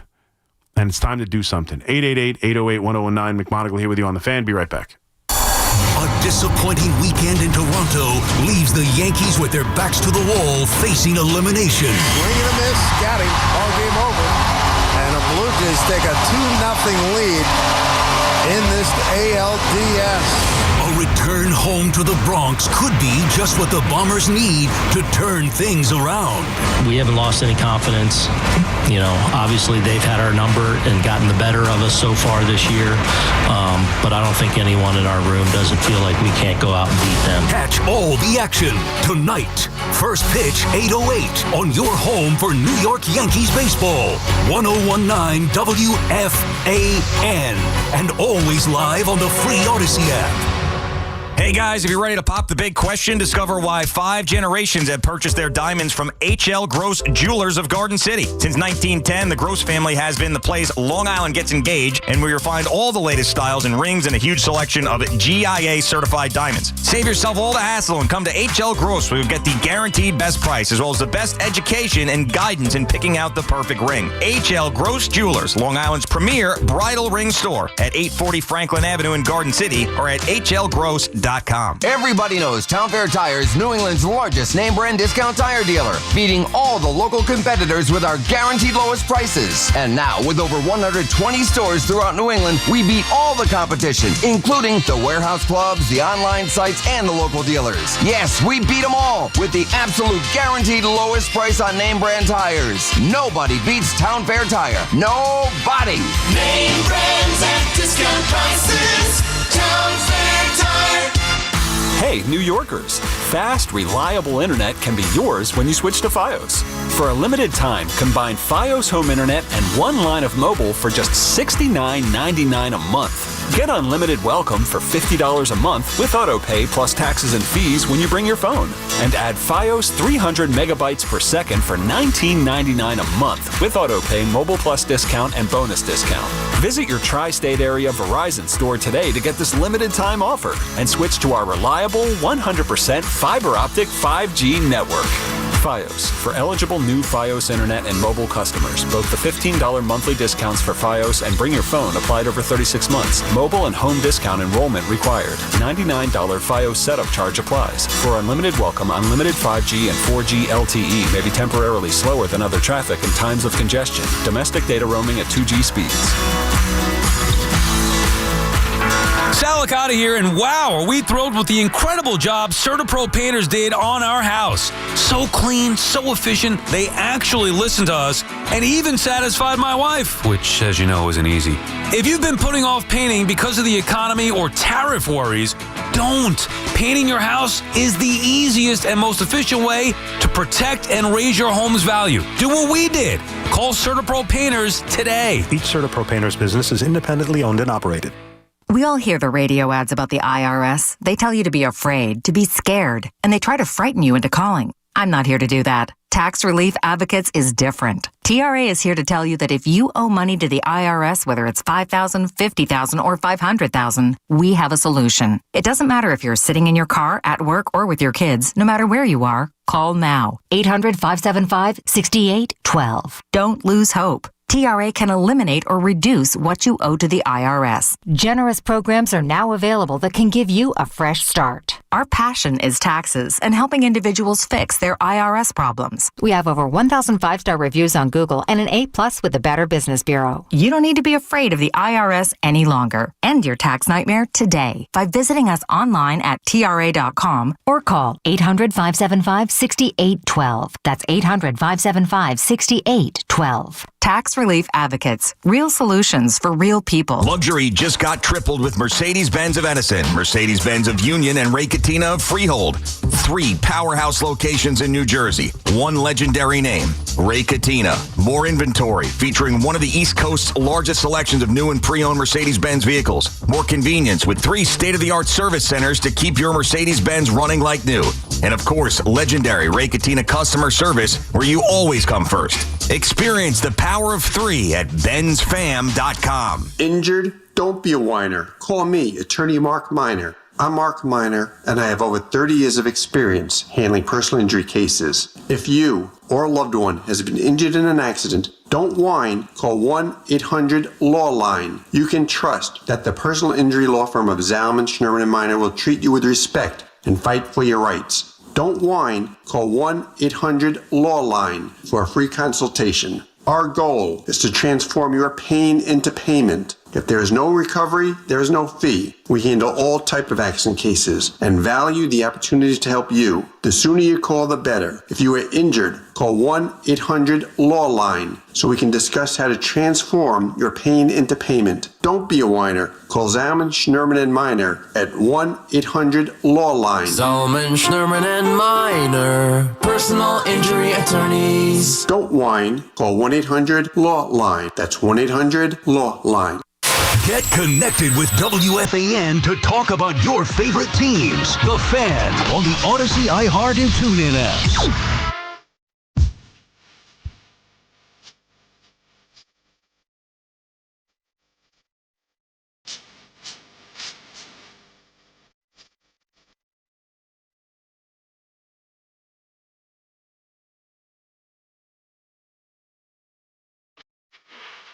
All right, 131. McMonigle here with you on the Fan, 888-808-1019. I see a couple more judge calls. We'll continue to do that. As, listen, he's a hot topic. There's no doubt about it. And what he's going through right now is significant. Someone else asked me on the chat, what happens if Carlos Rodon doesn't have it? I'm not sure. It's bad news if he gets, I mean, they're going to have a short leash on him because it's an elimination game. So we'll see. I mean, there's really not a lot of left-handed hitters, so I don't see a great lane for Tim Hill, although he did it in Game 1. Depending on what the situation is, if he gets out of an inning and they feel like they can't send him back out there, then it would probably be you could see a Blackburn, or you could see, I don't know. I don't know. If it's in a jam, I think Cruz is typically the guy they like to get out of jams. But it's hard to envision any sort of success unless they get deep into the game with Carlos Rodon. This is his night. This is his night. This is the biggest start of Carlos Rodon's career. I know he pitched in the World Series. I get it, but this is do or die. Do or die. They can't lose this game. They've got to find a way to win this game. I'm telling you, and if they win this game, not that Cam Schlittler can't be hit. The last time he faced the Blue Jays, he didn't get out of the second inning. And that wasn't in Toronto where everyone thinks they've got something going on. That was at Yankee Stadium. So he's got it's not like that's a guaranteed victory. Nothing's guaranteed. But you like the pitching matchup. If they can get through tonight, you like them in Game 4. And if they get through these two games, then you force Toronto to feel pressure going back. Yeah, they're playing in their building where they're very comfortable, where they play great baseball, and where they have absolutely owned the New York Yankees. But they'll have the pressure of they don't want to blow a 2-0 lead. And then, I know a lot about the pitching. I get it. The pitching is giving up hits and runs, but let's be honest. It's only because the offense hasn't put in a position for Boone to use his top relievers. Yeah, Weaver is the guy. Weaver is the guy who came in and was unsuccessful in game number 1. And then once the wheels fell off, they fell off with Cruz. And then you make decisions about Blackburn, and who cares what happens next? And with game 2, they're down 5-0. He doesn't want to He doesn't want to use his bullpen in a game he's down 5-0. It's not giving up. Warren can come in and get outs. He's allowed. But those games, those decisions are different. If the offense keeps it close, if the offense scored 3 runs and it's 5-3 instead of 5-0, he doesn't bring in Will Warren. If they come through in the 6th inning and take a lead, maybe it's not Weaver. Maybe he goes to his high-end relievers. Maybe in that spot he goes to Devin Williams in the 7th and then asks 2 out of Bednar. Who knows? I know it's the runs and the pitching staff. Don't get me wrong, it's been brutal. That 6th inning changed everything. 888-808-1019, and the offense has got to wake up. And that's the game here. Because I expect Carlos Rodon to be good. I don't expect Carlos Rodon to dominate. I don't have any misconceptions that Carlos Rodon's going to go out there and throw 7 innings of 1-run baseball. That'd be great. He's capable of it. But, I would sign right now for what he gave you in Game 2 of the Wild Card Series. Give me 6 innings of 3-run baseball. That's good enough to win. They should win that game. If he gives them 6 innings of 3-run baseball and they don't win, it's not on him. The offense has got to score. Anthony in Arizona. What's up, Anthony? Hey, C-Mac, how are you? Good. How are you, buddy? I'm doing well. I just want to say I am with you and everybody else who's getting on Judge about the at-bat against Gausman with the bases loaded. Absolutely turning point.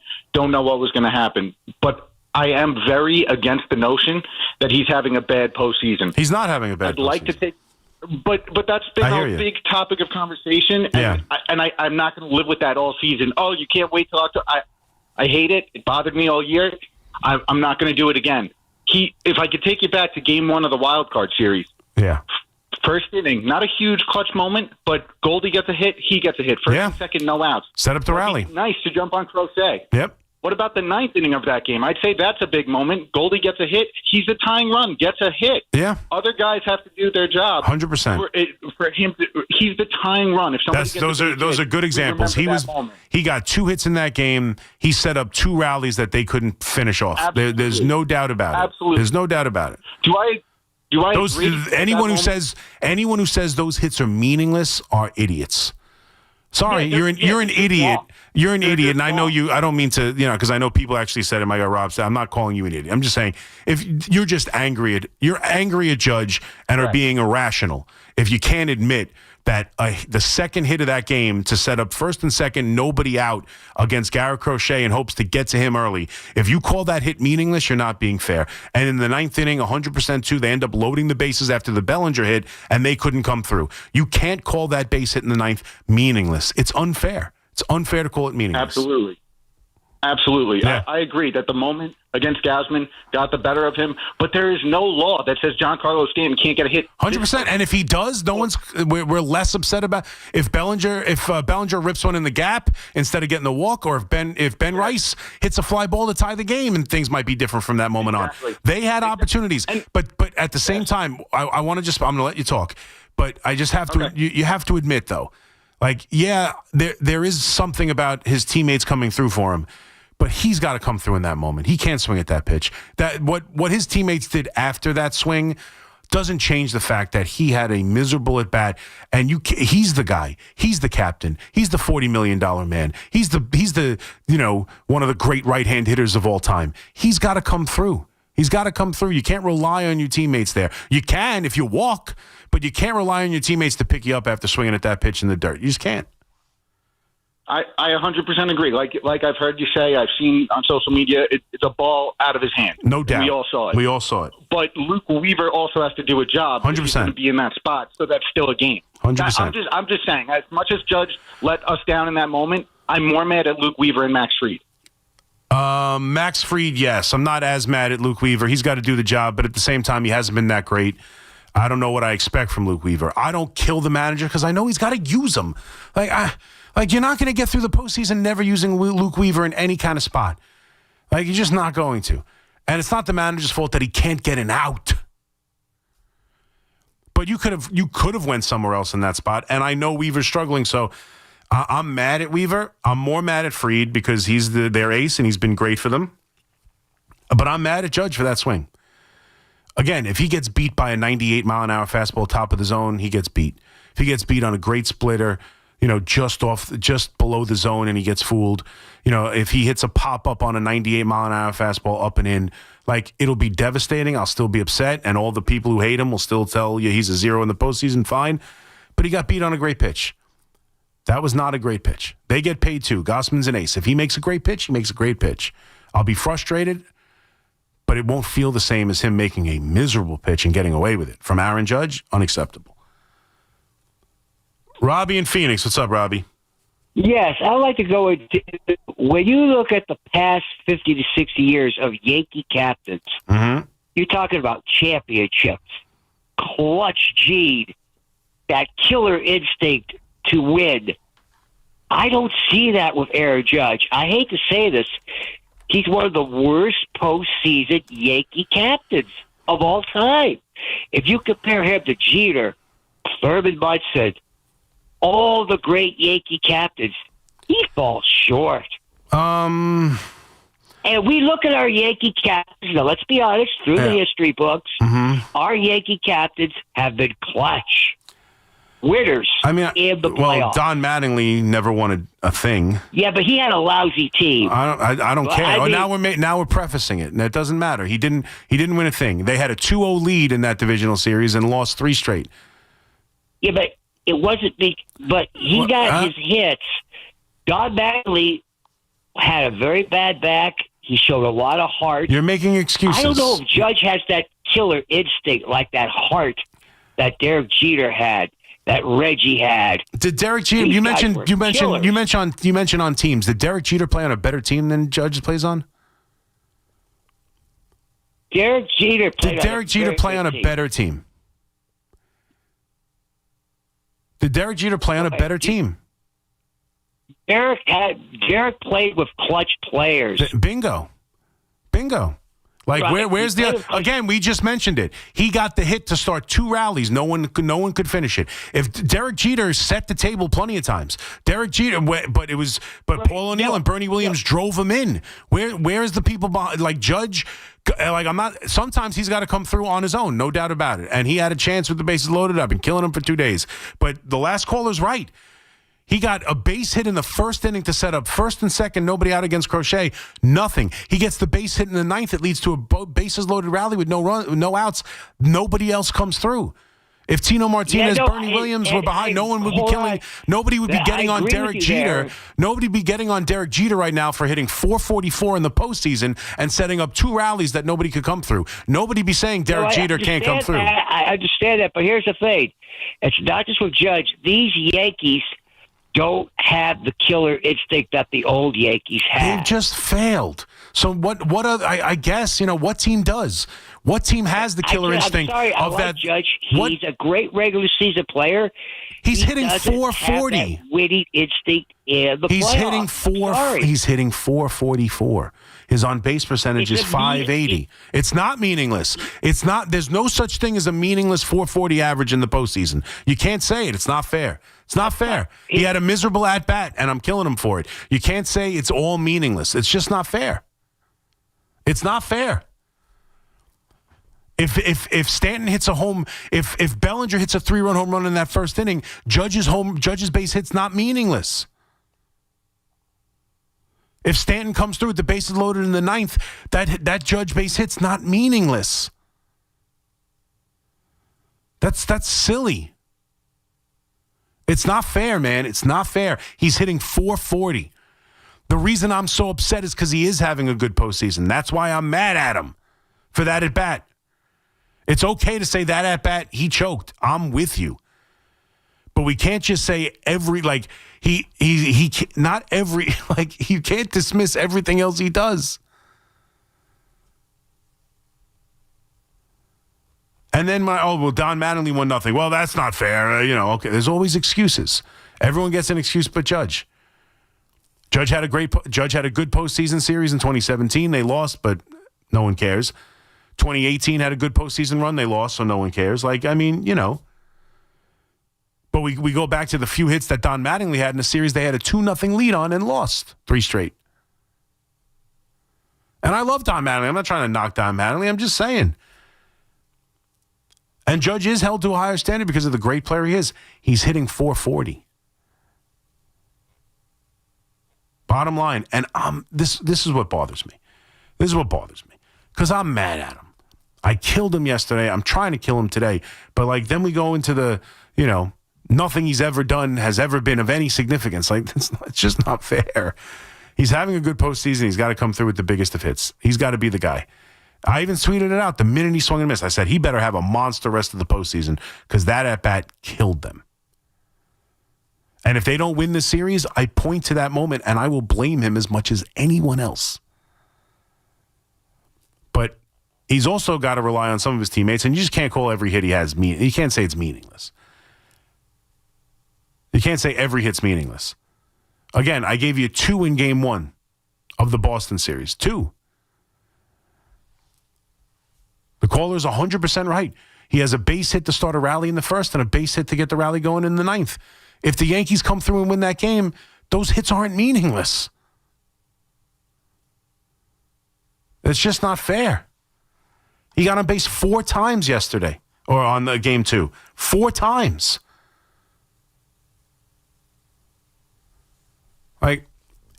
It was 1 at bat. 1 at bat.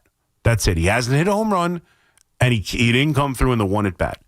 And that's what championships are won on. 1 at bat. 100%. And to your point about the killer instinct of these, of the 90s Yankees, no, I guess he doesn't. Probably doesn't. Who does? There hasn't been a repeat champion since then. We'll see if the Dodgers can do it this year as they take a 2-games lead over Philadelphia. There has not been a back-to-back champion since that Yankees team. They're the last dynasty we've seen. We can't continue to measure this team up against that group. It's not fair. It's not fair to measure any team, let alone this Yankee team. It's not fair to measure any team up against that team. They were special. Something clicked. There was magic in that top hat they found. It was different, man. And you can't compare Jeter or Alex or Aaron Judge to that. It's just they're different. And I'll give you postseasons where Jeter didn't hit.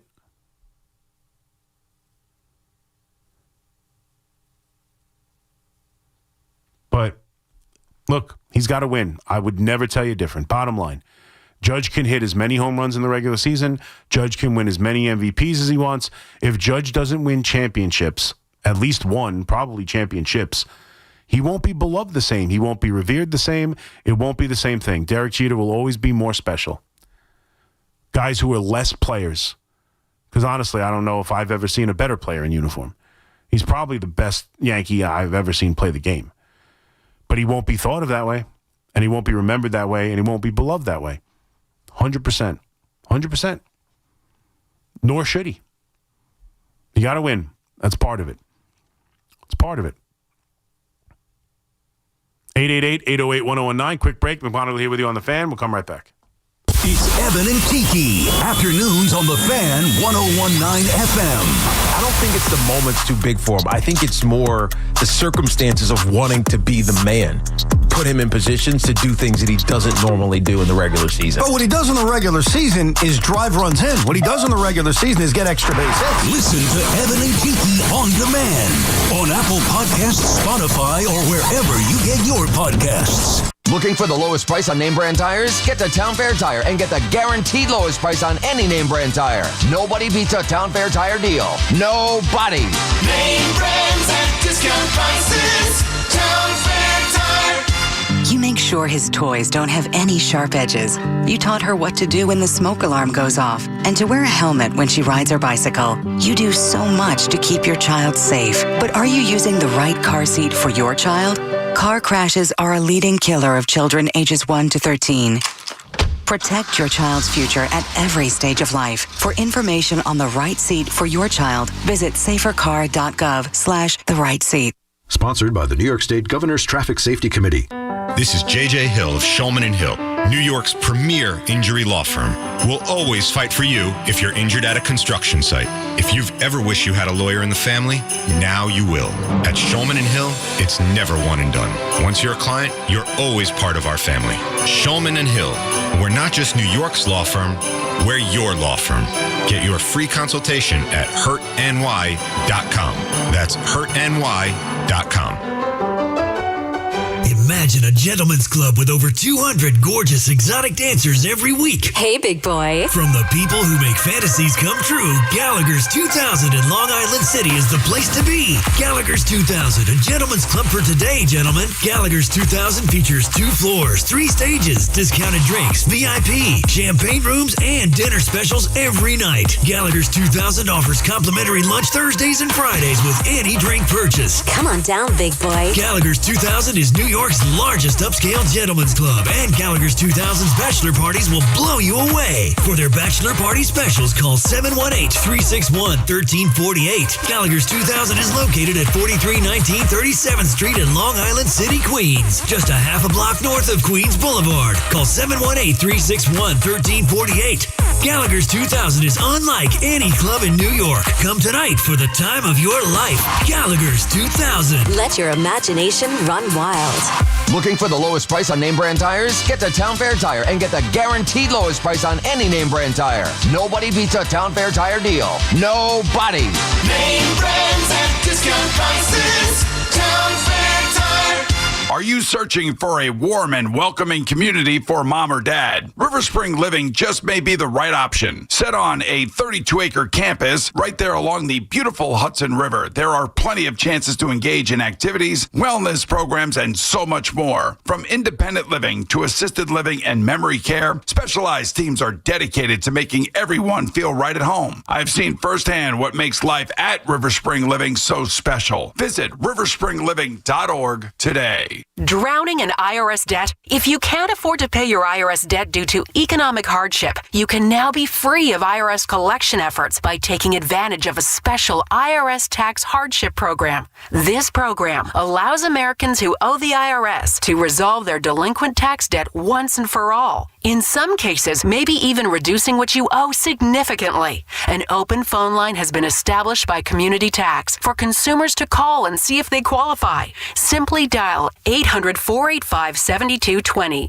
If you owe back taxes to the IRS and cannot afford to pay them back or have years of unfiled tax returns, help is standing by. Just call the Community Tax Helpline today at 800-485-7220 for the help that you need. Don't take on the IRS alone. They can attack your wages, savings, pension, home, and even your Social Security check. Call 800-485-7220 to see if you qualify. That's 800-485-7220. This city lives and breathes sports. WFAN is where Yankees fans argue with Mets fans and Giants fans debate Jets fans. Live, loud, and daily. The Fan, 101.9 FM and always streaming on the Odyssey, iHeartRadio, and TuneIn apps.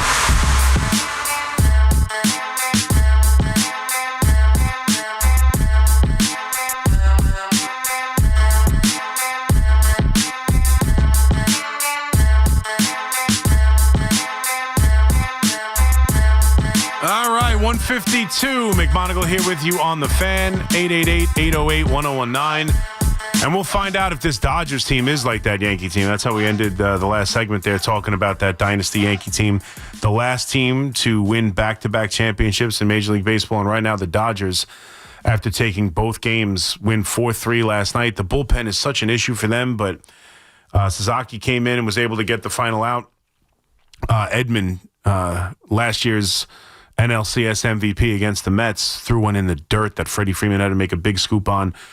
Philly rallied in the ninth. They were down 4-1. They scored 2. They came up small. A sacrifice bunt. And again, for all of you small ball people, the sacrifice bunt that killed them. The sacrifice bunt that killed the Red Sox, the bunt that killed the Phillies. Another unsuccessful bunt in the postseason that absolutely ruined a rally for the Phillies. But now the Dodgers, let's be honest, the Dodgers are an absolute force. And here's my point about, nobody, and I mean nobody, is more analytical than them. Now, that doesn't mean they don't play, fundamental baseball.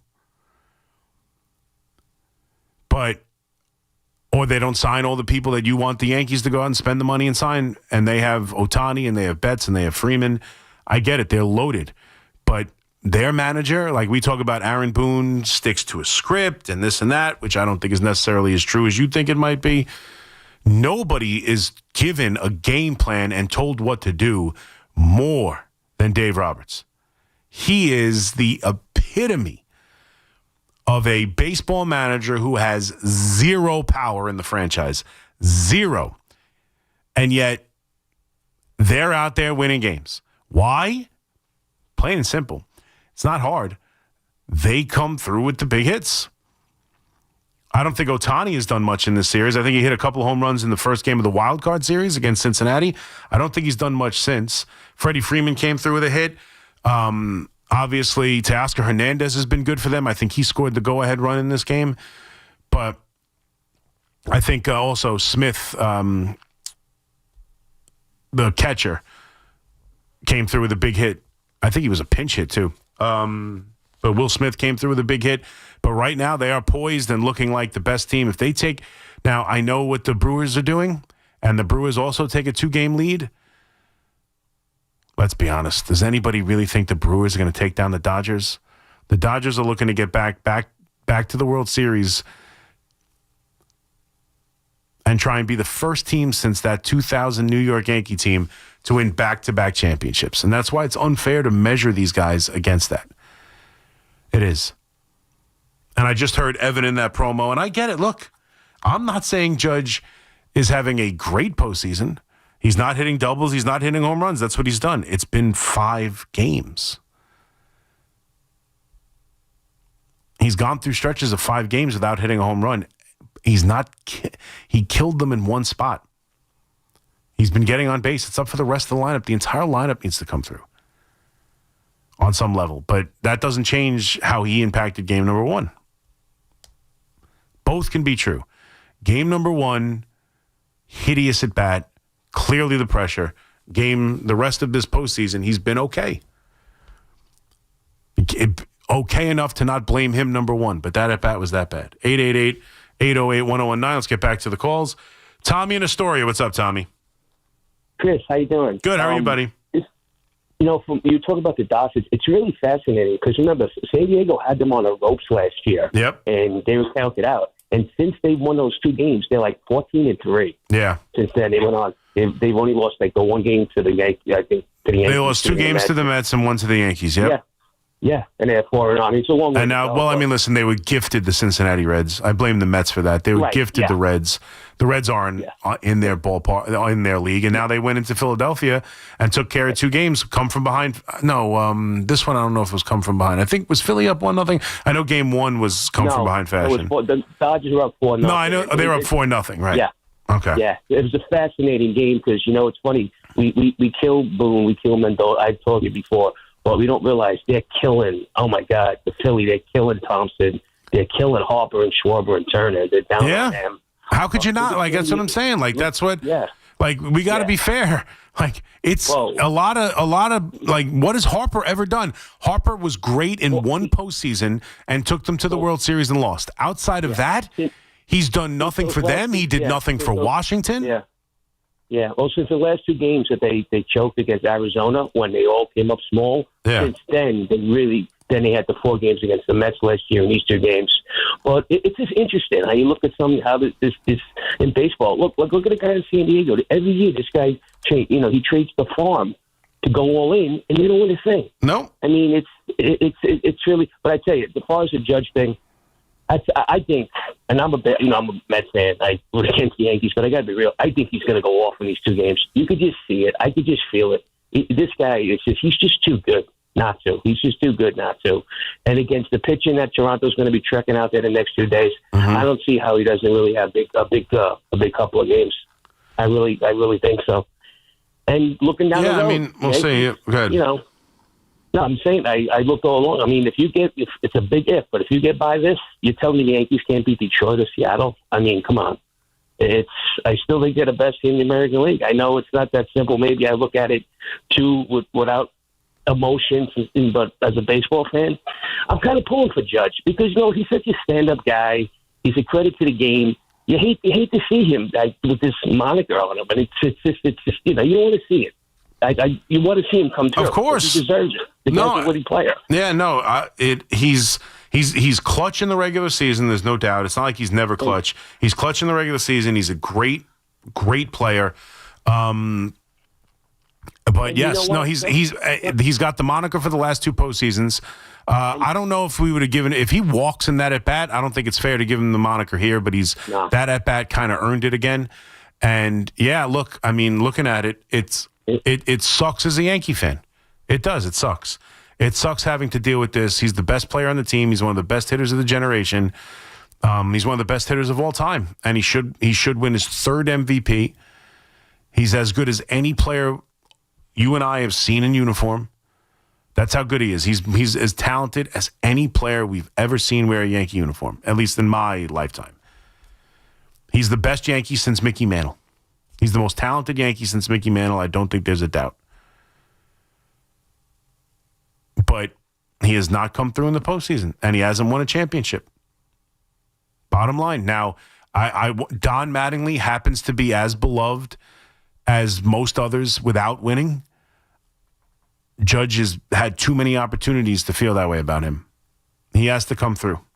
888-808-1019. McMonigle here with you on the Fan. 2 hours in, 3 more to go as we take it to 5 o'clock in the warm-up show. We'll come back, take your calls, talk a little football as well as we take you to 5 o'clock. 888-808-1019. Update time. Be right back. Get the latest on the Giants and Jets on WFAN, WFAN FM, WFAN FM HD1, New York, and Odyssey Sports Station. WFAN Sports Flash. Good morning at 2 o'clock. I'm Peter Schwartz. This report brought to you by Dr. Jay Shaw at Samwell Institute for Pain Management. Visit SamwellPain.com. Facing elimination, the Yankees host the Blue Jays Tuesday night in Game 3 of the ALDS at Yankee Stadium. Toronto leads the series 2-0. The Yankees will have Carlos Rodon on the hill for Game 3. That makes Cody Bellinger and the Yankees optimistic about their chances. Very confident. Just who he is as a competitor and just, the type of year that he's had. And, every time he's on the mound, full confidence in him. And, I just love who he is as a competitor. The Blue Jays counter with Shane Bieber. Coverage here on the Fan at 7:25 p.m. First pitch at 8:08. Game 2 of the NLDS, the Brewers over the Cubs 7-3, Milwaukee up 2-0. In the other NLDS, Game 2, Dodgers over the Phillies 4-3, LA goes up 2-0. Monday Night Football, the Jaguars over the Chiefs 31-28. Islanders' first overall pick, Matthew Schaefer, has made the team's opening night roster. The Islanders open up their season Thursday night in Pittsburgh. From the NBA, LeBron James posted on X that he'll be making the decision of all decisions. That second decision coming up on Tuesday at noon. And that's what's happening with Sports Flashes at the top of the hour. I'm Peter Schwartz. Tell Siri to dial the fan. 888-808-1019. Powered by Paramount Plus. Count on Sundays all season long with the NFL on CBS and Paramount Plus.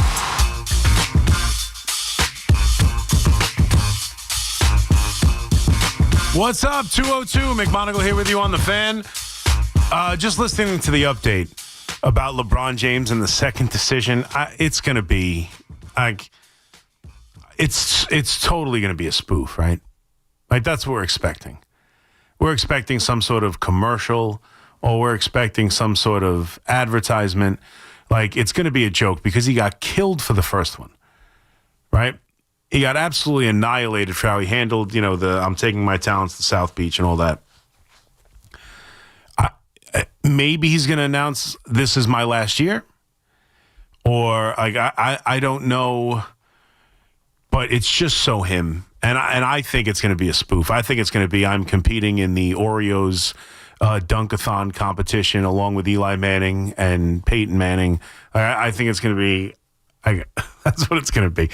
Jack, you seem to perk up when I talked about it. You have any speculation on what you think this is? It's probably just like, exactly. I think it's going to be one of these like, I build up and it's like, this is going to be my last year. I think it's going to be something. I think it's going to be something like that. Yeah. Or I'm suspecting it's going to be one of those like, this is like my last year. That's what I'm thinking. Right.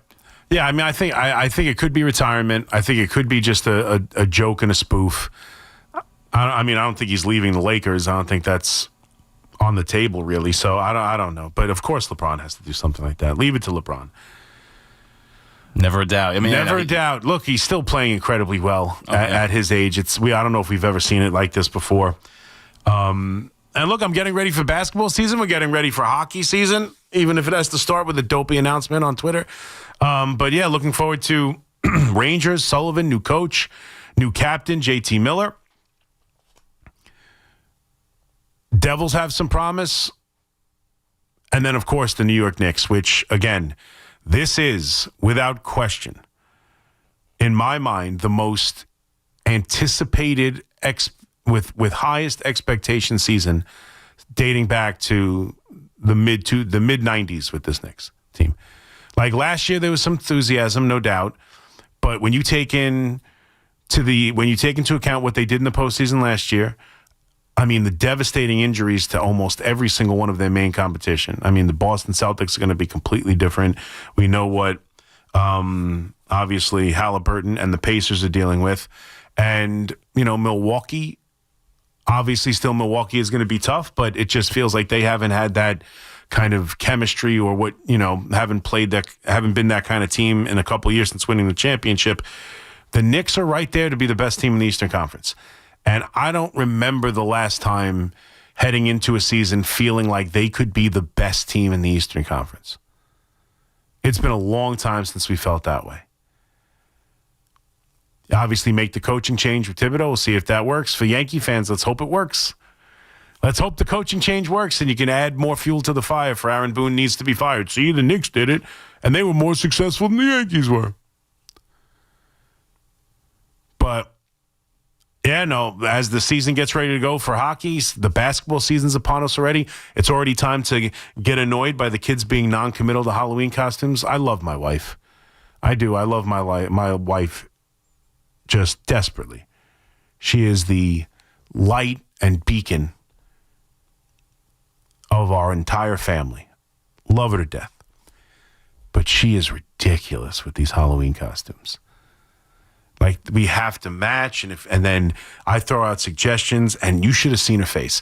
My kids are like, my oldest kid, Tommy, loves to be part of the in-crew. Like, it's important to him to be popular, and he does all the silly stuff. Like, and it's actually Coach Brian Dable mentioned it, I think right before the start of the season or after game 1 or something. He said 6'7", which is like something the kids do. 6'7", and they put their hands like, I don't know what it is. They can't really explain to me what it is, but they go 6'7", and like his baseball team's doing it. They're all doing it. So you should have seen the daggers I got when we're sitting on the couch the other night, and my wife's trying to come up with Halloween costume ideas. She's trying to come up with because she wants them to do. We've always done something together. Not every year have we done a complete family. Sometimes we have, but the two of them have always been something. Like I think when my little guy was just born, the first one with him was Monsters Inc. Sully and Mike Wazowski, and they're always something. Mario and Luigi, they were both chefs. Like they've always done costumes together. So it's important for my wife, but they're getting a little bit older and their likes are a little bit different now. They don't all like the same thing. And so they've been going back and forth about what they want to be. And my wife's relentless with asking them, and we got to come up with something. When I was like, I got a great idea. Why don't you be 6 and you be 7? And you guys can be 6, 7. They went nuts. They were like, that's a great idea.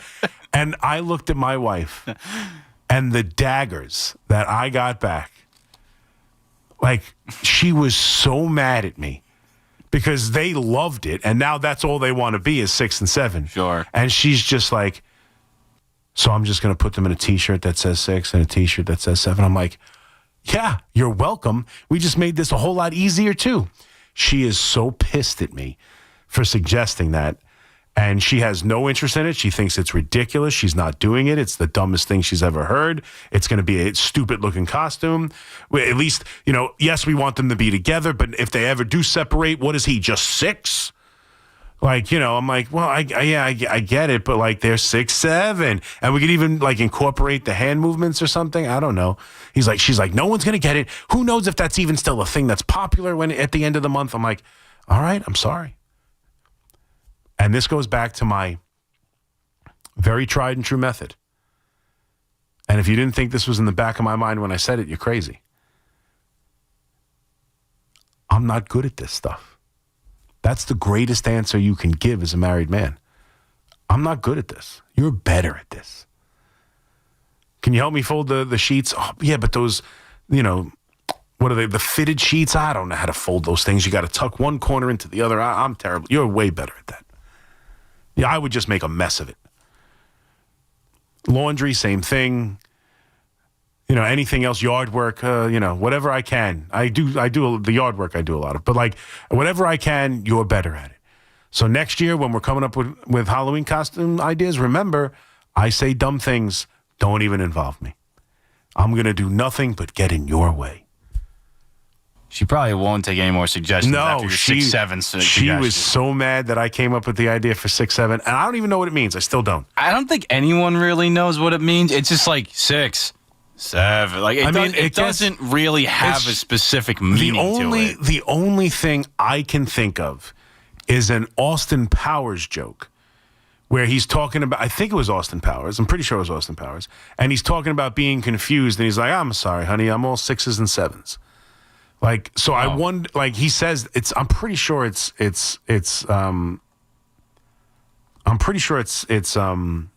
Mike Myers. Now I'm not sure if it's definitely Austin Powers. I definitely see Mike Myers' face. It doesn't matter. And it's British, so I think it's Austin Powers. But I'm all 6s and 7s. Like he's confused. Right. So I wonder if 6, 7 means that necessarily, but it comes with the like balance thing. Like, yeah, like I'm unsure. Like, I don't know. Like so-so 6, kind of 7, about like it, a so-so thing. Yeah. But like, oh my God, the daggers I got when I said, you be 6 and you be 7. And they were like, that's a great idea. I said, yeah, I nailed it. And I honestly thought I would look over to my wife and she'd be like, wow, that was awesome. They love it and it made my life easy. That is not what I got. No. I got just a T-shirt that says 6 on it, Chris? I'm like, yeah. What's better than that? Not happy. 888-808-1019. McMonigle here with you on the fan. Let's get to the calls. John in Huntington. What's up, John? Hey, what's up, McConnell? Oh, sorry, but You just did. That's one of the better ones I've had in a while. You could barely get it out of your mouth. I loved it. What's going on? I think the 6-7 thing has something to do with LaMelo Ball for some reason. I did see that. I did see that it has something to do with LaMelo Ball. Maybe it's his height. It's like a song. It's like a song. They don't know exactly what it means, but they've kind of told me the beginnings of it or the genesis of it. There's like a teenage rapper who went viral with the song or whatever, but like I don't know why they do it, and I don't know what it means when they do it. But I have been told that it has something to do with It has something to do with LaMelo because he's 6'7", and it has something to do with a viral song. But like. So that explains where it comes from. But like when you do it with your friends, like what are you trying to say? Like, because there was like all kinds of nonsense. There was like skibbity toilet and all that. Like there was like a weird some of the nonsense you hear as kid. But like when you said something, you knew what it meant. Like if someone said a term like that, you knew what they were trying to convey. I don't know what they're trying to convey. They just do it thinking it's cool. I don't know. I heard like you got Riz now. Like now I figured out what that meant. Right. Charisma. Riz is charisma. Correct. Yeah. So, but the 6-7 thing I can't put. I don't know, but all I know is I can promise you that's not going to be my kid's Halloween costume because my wife is not going to allow it. I got 2 points I wanted to make. One about the Knicks real quick, and the NBA. When was the last season that you could remember that the Eastern Conference was actually better than the Western? Yeah, I mean, you have to go back, right? You have to go back a ways. I'm talking 20 years, I think, if not longer. I don't know, 20 years? Trying to think. Obviously, they've had the Bucks won a championship. They've had Cleveland won a championship, but no. When was it like, the better it's been mostly the top heavy teams are out west for a while now, yeah. For a long time. Yeah. And just although Boston just won a championship and kind of went through it like a hot knife through butter, to be fair. But there's a team you'll get, maybe, but like every year the Western Conference, like the 8th seed is 10 games over 500. Right. It's like 3 games under 500. Right.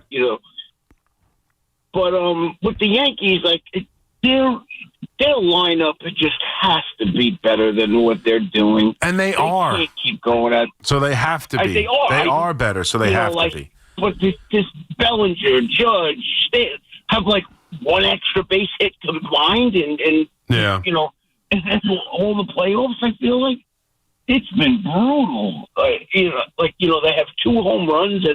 That's just not them. I understand he got better pitching, and but they make Gosman look like Cy Young every start. Mm-hmm.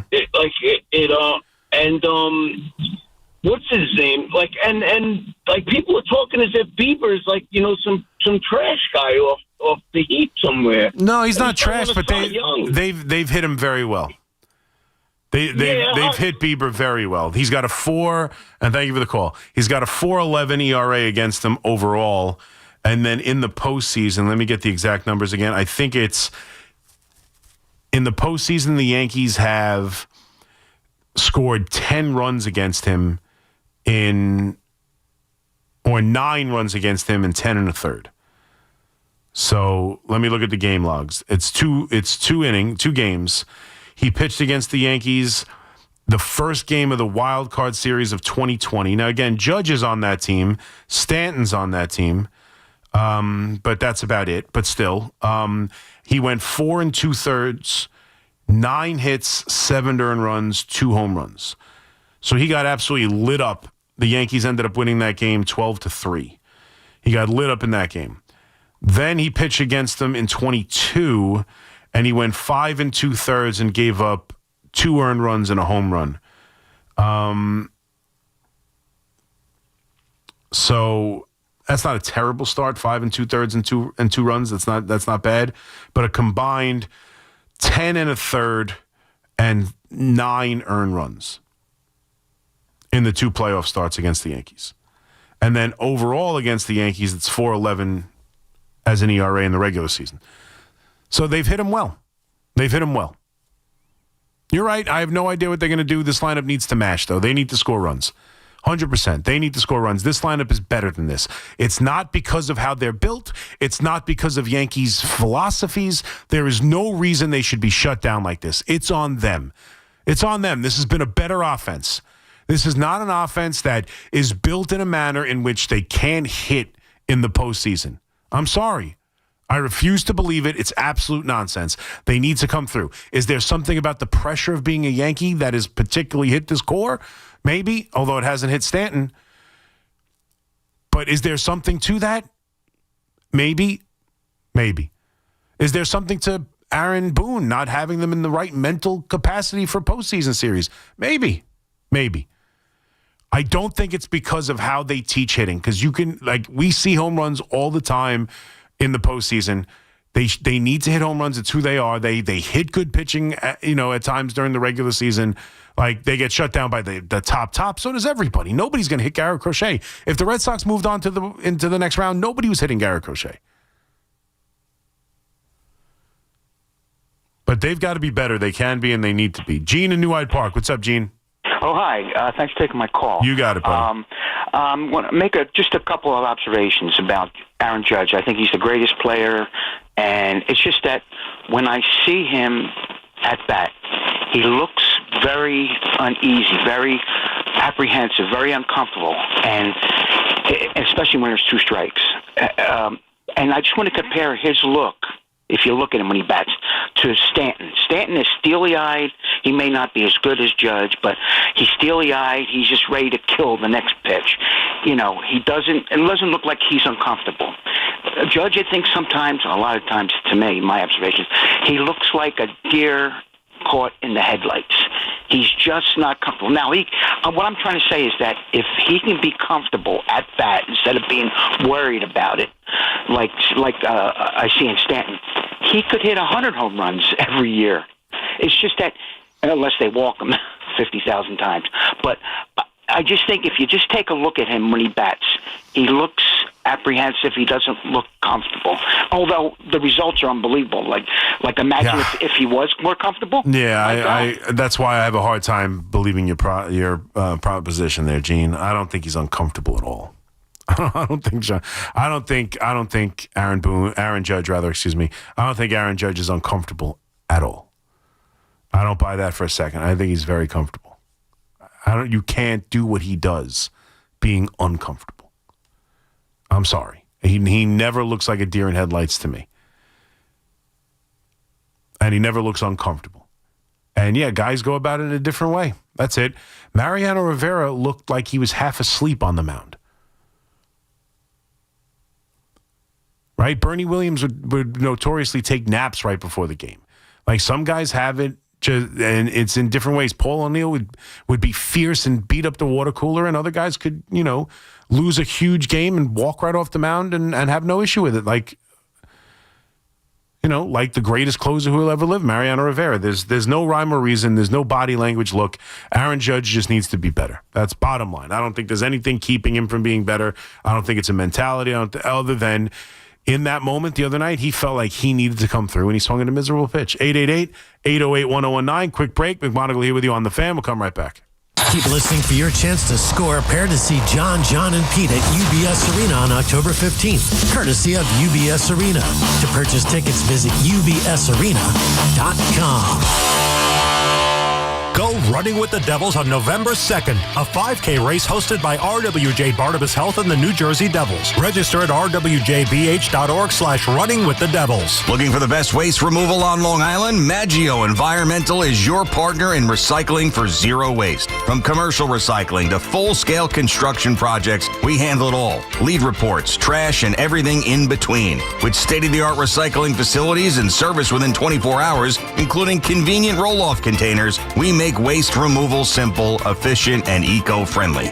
Maggio Environmental, from the ground up, we've got you covered. Call or visit MaggioEnvironmental.com today. With over 90 years of combined legal experience representing the law enforcement community, Decolator Cohen & DePrisco, LLP, continues to strive to educate police officers of their civil rights to sue in line-of-duty accident cases. The 2025 Police Officers' Right to Sue newsletter can be viewed on policeofficersrighttosue.com and provides successful results in varying line-of-duty accident cases. These results include damages recovered from RMP accidents involving the City of New York and civilian motorists, station house defects, ricochet injuries from the range, private premises slip and falls, sidewalk slip and falls, construction defects, snow and ice cases, and injuries emanating from defective RMPs. In any LOD accident, it is important for the officer to take photographs of any defects, injuries, or damage. It is also essential to draft the line-of-duty report and detail the cause of the accident in the paperwork. Remember, there's a 90-day time limitation to file a claim against a municipality. If any law enforcement member has a question regarding a potential lawsuit, contact Decolator Cohen & DePrisco, LLP at policeofficersrighttosue.com or call 1-800-901-1529. At Town Fair Tire, New England's largest name brand discount tire dealer, you get it all. The guaranteed lowest price, the most free services, and we accept all valid rebates from any manufacturer and from our competition. Yes, we accept them all, even competitor rebates. Town Fair Tire, New England's largest discount tire dealer, now with over 120 stores from Connecticut to Maine. Nobody beats Town Fair Tire. Nobody. Name brands at discount prices. Town Fair Tire. Think Verizon, the best 5G network, is expensive? Think again. Bring in your AT&T or T-Mobile bill to a Verizon store and we'll give you a better deal. Now, what to do with your unwanted bills? Maybe turn them into paper airplanes headed to See Ya Never AT&T and T-Mobile. Jokes aside, the best 5G network has you covered with the most ways to save on plans, streaming, and phone deals. So bring in your bill to your local Verizon store and we'll give you a better deal.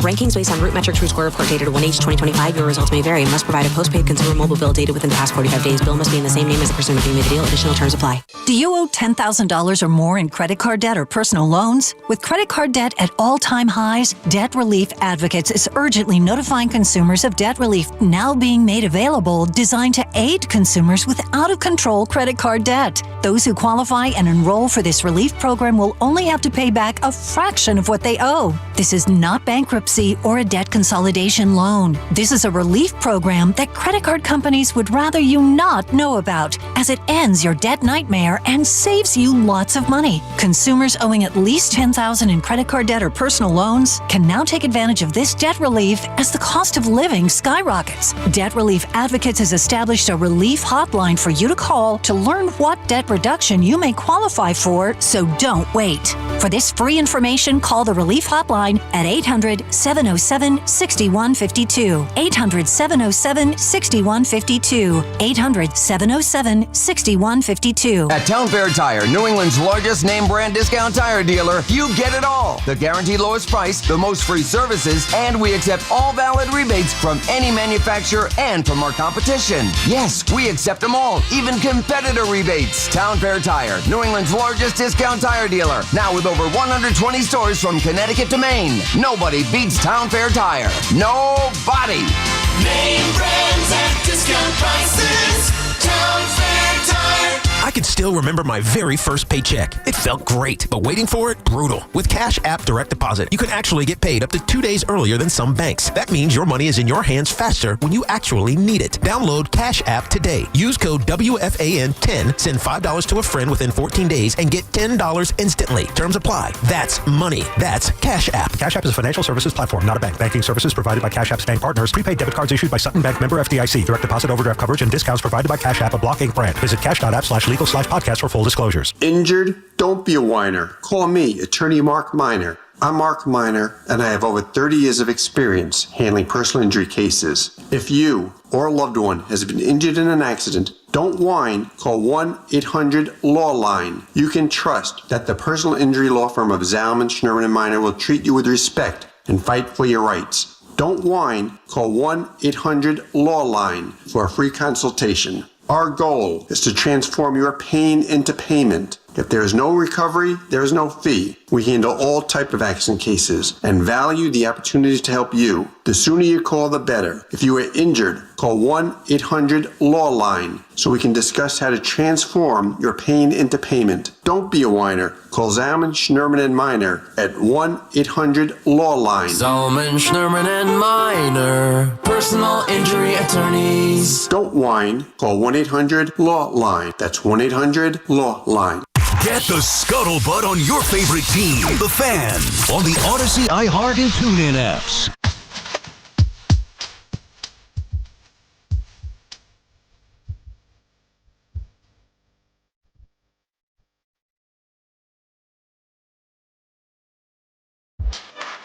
All right, 2:26. McMonigle here with you on this Tuesday morning. You know, I was just thinking about when the last caller mentioned the difference, the Western Conference dominance in the NBA. I don't know why, but I was thinking, after last night's game where Kansas City, right? Kansas City coming off a game where they were absolutely rolling. Patrick Mahomes throws 4 touchdown passes. They put up a big performance. They're starting to find themselves, right? I'm trying to think, why am I blanking on who they beat? Let me go back in. The Ravens, obviously, miserable defense. The Ravens have fallen apart. Part of what I'm talking about. But so they put up 37 points against the Ravens. He throws for 4 touchdown passes. They're coming out and taking on the 3-1 Jacksonville Jaguars on the road. But let's be honest. I thought it was the best bet of the week at -3. I just think Jacksonville Jaguars, they've gotten lucky. They play in a miserable division. The schedule hasn't been that bad so far. They've played well. Yeah, the offense has played well. But ultimately, Kansas City's on a roll now. You're going to have Rice coming back from suspension soon. And this is where they take off. And to win that game in the manner in which they did, and now you look at the AFC, which has kind of had a pattern, right? I'm not necessarily talking about the dominance of the AFC over the NFC, but the AFC has looked a certain way for the last handful of years. And yeah, Buffalo is still at the top of the AFC East. They did just lose to the Patriots, who are now 3-2. And that was their first loss, Buffalo. But if you look at the other divisions, right now, the Bengals, obviously, without Burrow, are one of the worst teams in the NFL. The Ravens are 1-4. 1-4. Lamar Jackson's out, and they have the worst defense in the NFL. The Baltimore Ravens have the worst defense in the NFL. And then you look at the AFC South, the perennial doormats, the division that, Houston wins by proxy because there's nobody else there to compete with them. And now you look at it, right? The Jaguars were supposed to, and the Jaguars had that miserable year. They were the 1 seed as they were winning multiple games in London, and then they came home and fell apart. Obviously, Lawrence gets hurt, and they really struggled down the stretch of that season. And then last year, they're a disaster. But you look right now, obviously, the very much talked about Indiana Jones. Daniel Jones is leading that team to 4-1 against, yes, an easy schedule, but they are kicking ass. And you look at that AFC South, they've got right there with Buffalo as the top 2. I think right now the Indianapolis Colts with tiebreakers or whatever are the number 1 seed in the very too early to even make reference to that AFC, but they would be the 1 seed. You've got the Colts and the Jags at 4-1. You've got the Pittsburgh Steelers at 3-1 with old man Rodgers, who I don't think that team has played all that well. They have a -2, point differential, if that matters to you. But the Bengals are miserable, no Joe Burrow. The Ravens are horrendous, the worst defense in the league, no Lamar at 1-4. The Colts and Jags are 2 of the top teams in the conference. And then you go out west, and both the Chargers and the Broncos are ahead of the Chiefs, who are 2-3. Now, it's 5 games in. I'm not trying to tell you this is how it's going to look the rest of the way, but right now you've got a Chargers team and an AFC West that a lot of people thought would be very interesting and who could, take over the Chiefs this year, but really none of them have played all that well. The Chargers have now lost 2 in a row after somehow losing to the Giants and then following up by losing the Daniels and the Commanders. The Broncos just had their big win of the year, which thanks very much to piss off the Eagles right before they're about to take on the Giants on Thursday. Thanks a lot. But they have their best win of the year to take on the Eagles, but they're both 3-2. Kansas City's in 3rd place. Houston's in 3rd place. The Indianapolis Colts and the Jacksonville Jaguars are the top 2 teams in the conference. The Steelers and, the Ravens and Bengals are non-issues and non-thoughts right now. And the Buffalo Bills and Patriots, who they just took down, are at the top. It is just a little bit of a weird AFC at the moment. And Aaron Rodgers and the Pittsburgh Steelers, by default, might win that division. For the last couple of years, it's been Houston winning divisions by default out in the lousy South. Right now, Aaron Rodgers and that Pittsburgh Steelers team that, despite being 3-1, I don't think they've played that well. Rodgers had looked good against the Jets up and down the other 2 games, but pulled off a couple victories. The Bengals are trash. The Ravens, who knows by the time Lamar gets back, even if he does, that defense is atrocious. The Browns might have the best defense in the NFL, but their quarterback situation prevents them from winning any games. So the once vaunted best division in football, AFC North, is looking like Steelers and nobody else. Kansas City's in 3rd place. It's a little bit odd. And then pretty much you get what you expected, I guess, kind of status quo in the East, where right now Washington and obviously Philadelphia are at the top of the East, the Lions and Packers at the top of the North, the Buccaneers are the class of the South, and the 49ers, who are playing very well, and Robert Saleh's doing a good job, defensive coordinator. They get the stuff on 4th down to win that game the other night. And Seattle, even though coming off a loss, defensively is pretty damn good, and we'll see what they are. And then the Rams as well, as long as the quarterback stays healthy, you expect them. So the NFC looks a little bit more of what you expected. Philadelphia, the Lions, the Packers did play the Cowboys to a tie, but Philadelphia, Lions, Packers, Bucks would score some points and probably win that lousy division. And, the Niners, Seahawks, and Rams would all be kind of battling for that spot. It looks a lot like we expected. The AFC, however, is topsy-turvy. And that Cardinals loss, I don't know if I've ever seen, and the only reason why I care about it is because I had them in a big knockout pool. That's cruel and unusual. The way they lost that game, and I don't care about them, but for me, the way they lost that game is impossible. Impossible. I mean, Murray goes down after one of the weirder, just bad snaps off the helmet. I don't know if he jerked his head back. I haven't followed up and paid attention to what the problem was. He fell down. I don't know if he got a concussion when he hit his head on the ground, but Murray leaves the game for a time with a big lead. It's 21-6. And they start making a comeback. In the 4th quarter, the Cardinals break a 70-yard touchdown run where the running back drops the ball at the 1-yard line instead of walking it in. The classic, it's actually, what's that TV show that they're going to have off of the spoof off of Eli Manning where the guy goes back to another college or whatever? That's how he loses his opportunity in Oregon. He drops the ball. I watched the first episode. Anyway, but you drop the ball at the 1-yard line. Instead of a touchdown, it's a touchback. Then the Cardinals go down the field. Then the Titans go down the field. The Cardinals make a great interception, a diving interception. He holds on to it. He rolls around.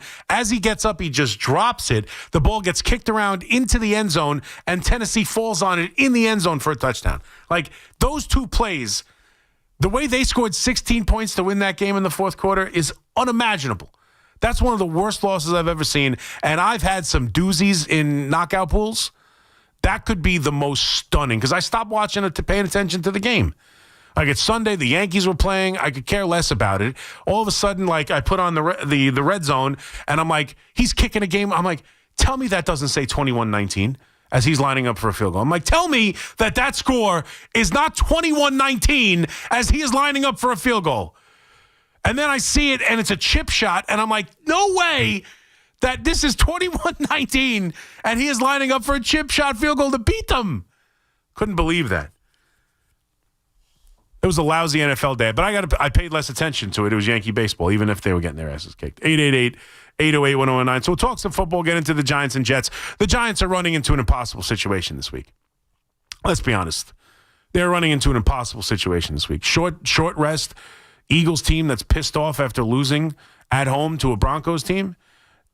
And they're a team that's obviously got some things wrong. Look, the Eagles haven't played well. The Eagles offense hasn't played well. Obviously, another wide receivers. What's new there?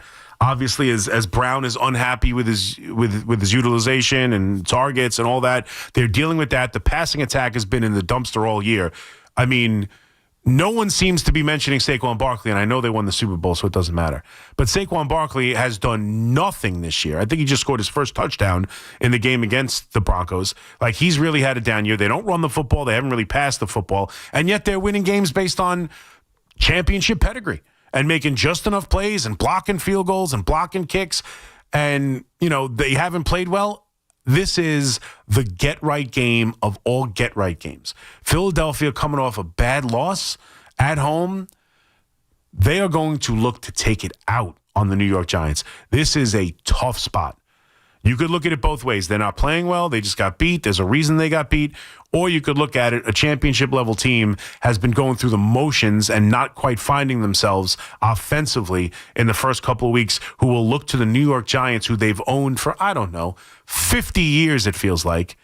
You have to go back, again, I say this a lot, you have to go back to Ron Dixon running back the opening kickoff the last time the Giants beat the Eagles in any sort of meaningful game ever. This is for Jackson Dart coming off of that performance, the 5 consecutive possessions with turnovers, losing to the Saints in the manner in which they lost. They got to get off the deck in 3 days, put an offense together against that defense and a pissed off Eagles team. This is a tough Thursday night for the New York Giants. Very, very tough. So actually, Saquon Barkley has 3 touchdowns. Oh, does he have 3? Yeah. He scored one for when he played the Cowboys, Chiefs, and then they had the trick play. They were going to do the tush push, and they handed it off to Saquon. Oh, that's right. I remember that one. Yeah. And then, what's his over? I know his numbers aren't very good. For some reason, I didn't remember the other touchdowns. I watch a lot of their games. I couldn't remember any. Yeah. So the first 5 weeks, has he rushed? How many times has he rushed for over 100? He hasn't done it. He only has 267 total yards. Yeah. 83. They handed them all 83 times. But no, not a single game has he broken 100. Yeah. No, so he's having a down year. I guess I was wrong on the touchdowns. But I know he's having a down year. They haven't been able to run the ball consistently. They haven't been able to throw the ball consistently. They're struggling. And you could look at it in the way, well, the Giants are going to face them while they're struggling. I have a feeling this is going to be the get-right game for Philadelphia. Let's be honest, this Giants defense they got to get home, otherwise there's not a lot. I don't know if this coordinator is putting them in the best position to be successful with that rush. The defensive backfield is just an absolute, pass interference waiting to happen. And the offense, there is just no passing attack to be had. There's no wide receivers who make plays, no wide receivers who get open. Thursday night is going to be a tough game. 888-808-1019. Let's get back to the calls and the Yankee talk. Just want to mix in some football, mix in some other things. We can't do 5 hours just on the Yankees. I could. I could. But I get so many trolls on Twitter and on the chat that I have to give you a little bit of something else. And we'll get to the Jets too, and the lawsuit, obviously, that just another story that's hovering over the organization constantly. Now you've got employees who are suing the team because they believe they were fired in retribution of coming out about harassment, and now the team is countersuing, saying they made the entire story up. This ownership group, it never ends. It never ends. It never ends with Woody Johnson and this team. It is so toxic an environment, man. It is impossible. It is impossible. 888-808-1019. We'll get to that. Mark Sanchez is another crazy story out there. I mean, he's getting charged with a felony. The world is a crazy place. Let's go to Ryan in Tarrytown. What's up, Ryan? What's up, Chris? Good morning. Thanks Good for taking morning. my call. Thank you for making it. What's going on? So Yankees, in '96 they went down 0-2 to the world champion Atlanta Braves, and Torrey walked into Steinbrenner's office and he told him he's going to win the series, right? He said he went into the series after game 1, and he went to Steinbrenner after game 1. And Steinbrenner said, "Oh, we better win game 2, but they're going to win 3 in Atlanta."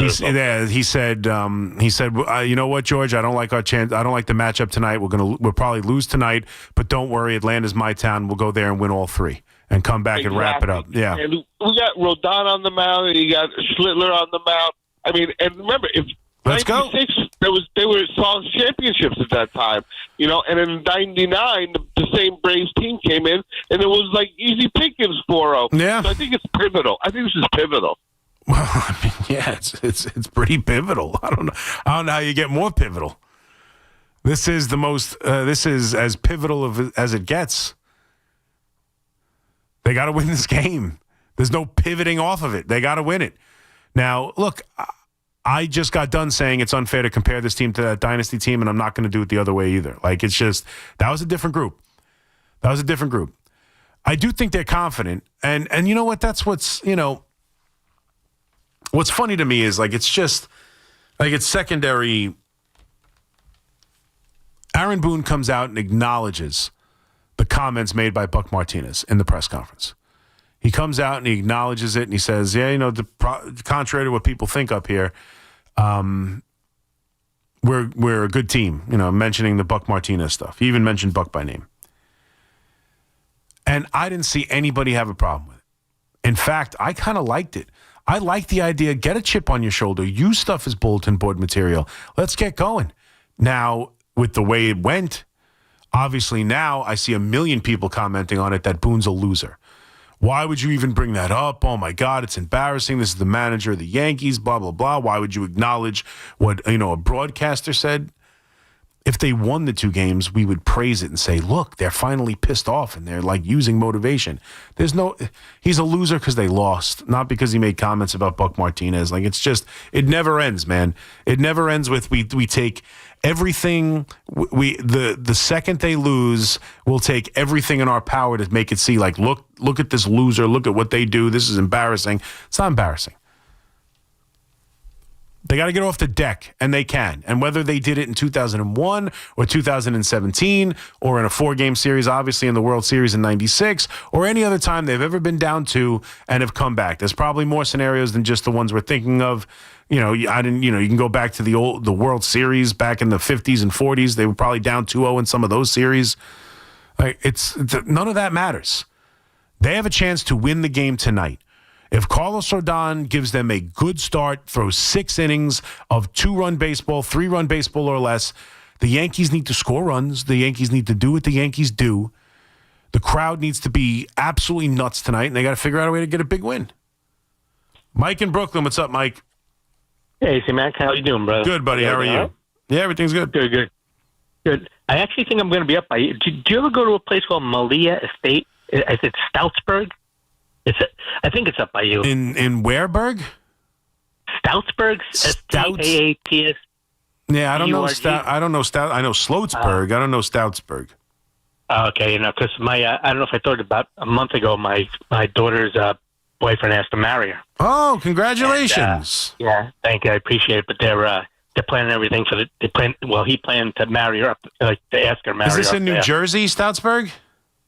I think it's New York, but it's Stoutsburg. Malia Estates, and it's like because I actually just looked it up, and when I was on the phone waiting, it said like an hour from Warwick. Oh, really? Yeah, I don't know. Yeah, interesting. So yeah, I'll be up there. But listen, it should be interesting.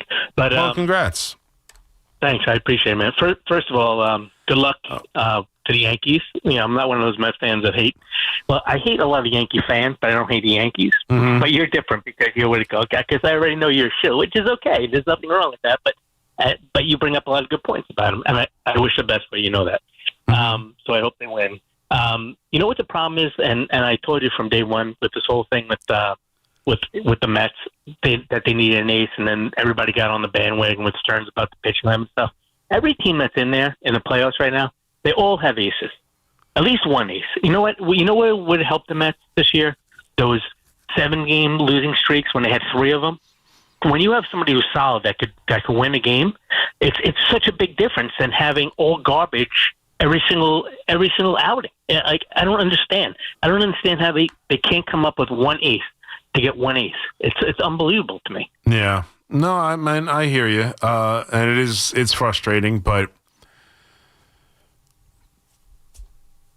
that's not my problem. But yeah, no, listen, we gotta the Yankees got to figure out how to hit the other ace right now. We got to figure out how to score some runs. And Bieber has not been an ace in a long time. He was an ace. He won the Cy Young Award. It's time to go take care of business, the offense. I mean, that's it. Now, the bullpen has been kind of saved, right? Will Warren saved the bullpen a little bit. You haven't seen Bednar since the final game of the wild card. So what night was that? Tuesday, Wednesday, Thursday. So he's been off Friday, Saturday, Sunday, Monday. So he's been off 4 days. You could use him for 2 innings, obviously, if you need to tonight. Devin Williams has been off 5 days because he didn't pitch since game 2 of that series. So the bullpen should be well rested. Those are the 2 guys you trust. You got to be willing to go. I'm curious to see where Doval fits into this after 2 shutout innings. Cruz, I think, is a guy they like to get out of jams because that's a swing and miss stuff. And if he has the splitter on, he gets strikeouts. So if Rodon comes out in the 6th with 2 runners on, I think that's probably where you see Cruz because they like the strikeout. After that, I would think Doval has moved up to the 3rd man in the pecking order because it's not Weaver. So I mean, we'll see. I mean, if you include Cruz as the 3rd man, but if it's the 7th clean, it still might be Cruz. But I think they really like to bring Cruz first guy out of the bullpen, get out of jams if need be. Who's that other guy that might have to bridge it to to Williams and to Bednar? I think Doval is probably past them right now with all the stuff about the tipping and everything, which I find nonsense. There are a couple things that I hate coming out of the Yankees after this game. I hate the idea that we're speculating about cheating from the. I don't care.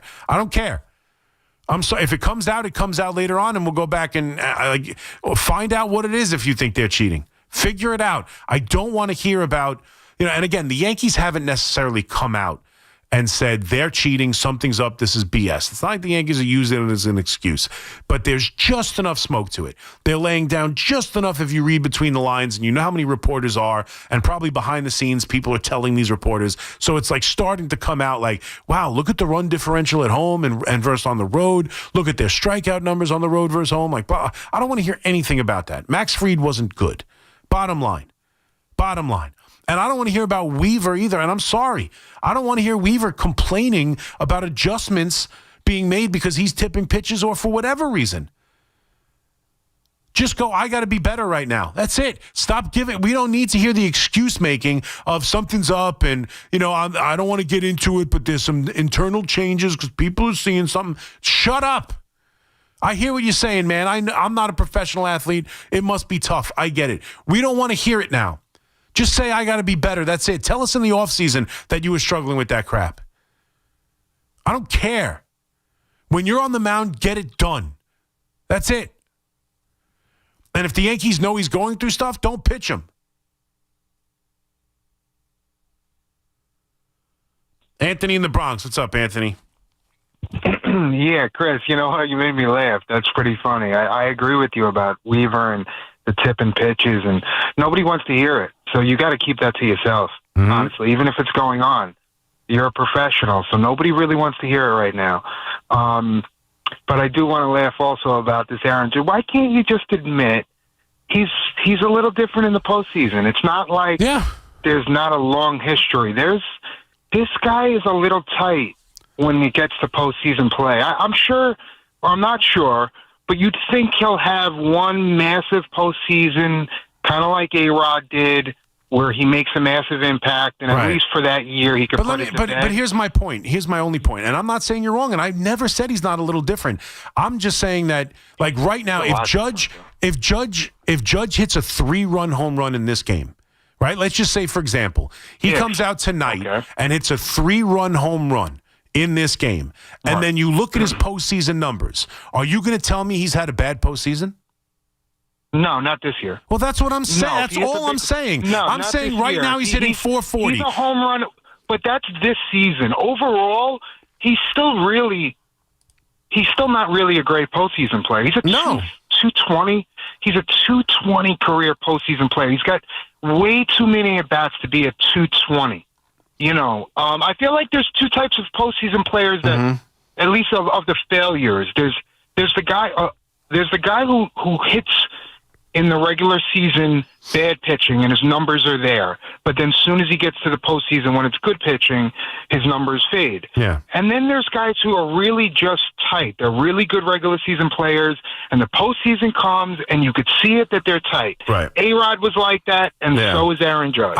You could see it. I think it's the last 2 years, though, because you can't explain. Like, then why did he hit 421 with a 1.4 OPS in 2018?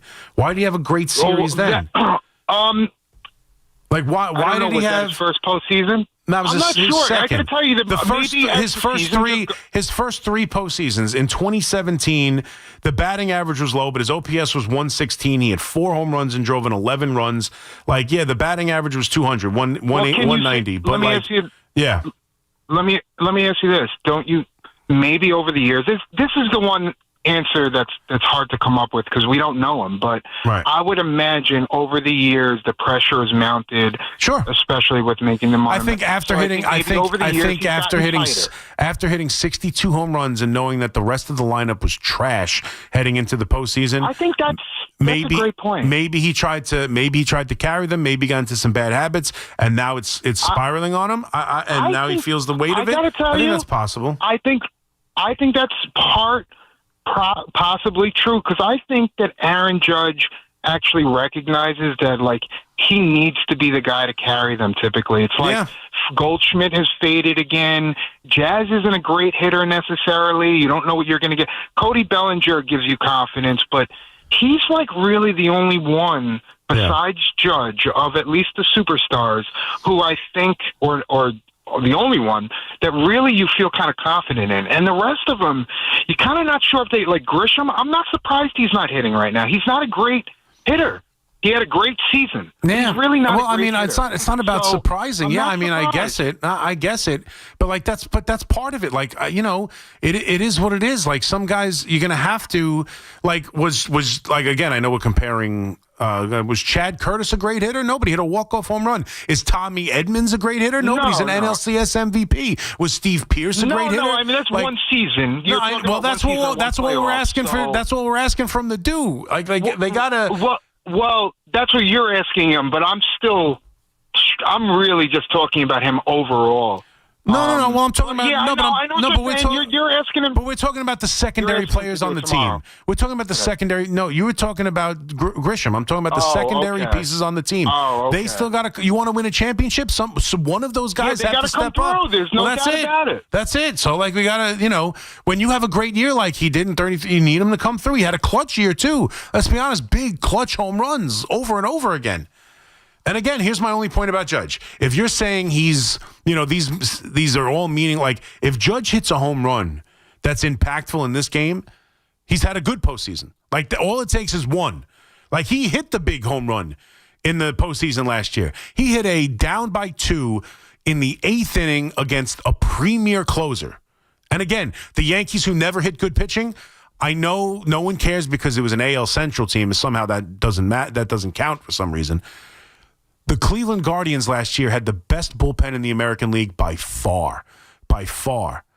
Hunter Gaddis, Smith, and Emmanuel Clase were as good a 3 relievers as there were in baseball. All of them had monster seasons. The Yankees pounded them. Now, I know it's not great starting pitching, but that bullpen was elite, and the Yankees pounded them. No one wants to give him credit for it, but they did. And he hit a 2-run home run, a game-tying 8th-inning 2-run home run off of Class A in that game number 3. Now, they end up losing the game, so no one cares, and I understand. But my point is, even with that home run, even hitting that home run and then hitting the home run in the first inning of the World Series, even with both of those home runs, he still had a miserable postseason. Miserable. If he hits a home run tonight that impacts him, he's having a very good postseason. Like, that's the difference. That's the difference. The difference is he's one hit away from having a really good postseason. Last year, he had multiple home runs, and he still had a miserable postseason because he was terrible at every turn. All it's going to take is one impactful swing, and he's got a good postseason because he's hitting .440. That's all I'm saying. The strikeout was terrible. He was tight in that moment. He choked. I've been killing him for 2 days. But this postseason is different. If he hits a home run that gives them the lead and they win the game tonight, guess what? Aaron Judge is having a good postseason. That's the difference, because he hit home runs in last postseason and it was still trash. Because he was hitting 180. Now he's hitting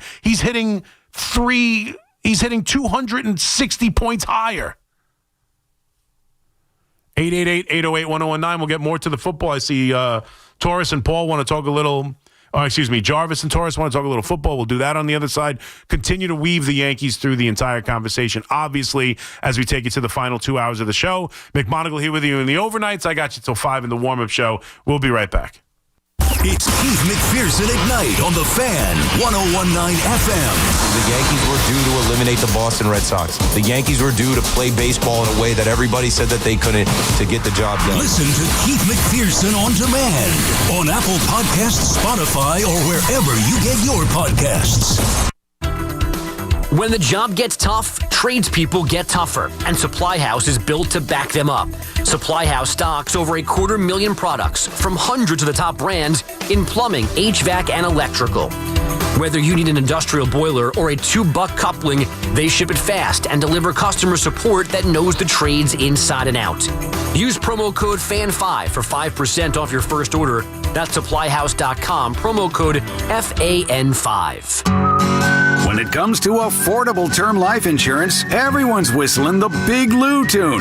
If you're over 50, maybe a bit porky, or have type 2 diabetes, $1 million of term insurance may only cost about $200 a month. Even if you're not in perfect health, call Big Lou, because he specializes in finding big chunks of affordable term life insurance for just about everyone. Don't let diabetes or other health glitches keep you from owning $500,000 to $1 million or more of term life insurance. For affordable term life insurance, call Big Lou. Don't hesitate. Call 800-700-6898. 800-700-6898 or visit biglou.com. Call Big Lou, don't hesitate. 800-700-6898. Call Big Lou, don't hesitate. 800-700-6898. Visit biglou.com. This is Alex Shulman of Shulman & Hill, New York's premier injury law firm. We'll always go the extra mile when you're hurt in a car accident. If you've ever wished you've had a lawyer in the family, now you will. At Shulman & Hill, it's never one and done. Once you're a client, you're always part of our family. New Yorkers in every borough and on every block know us by name. Shulman & Hill. Get your free consultation at hurtny.com. That's hurtny.com. Looking for the lowest price on name brand tires? Get to Town Fair Tire and get the guaranteed lowest price on any name brand tire. Nobody beats a Town Fair Tire deal. Nobody. Town Fair Tire.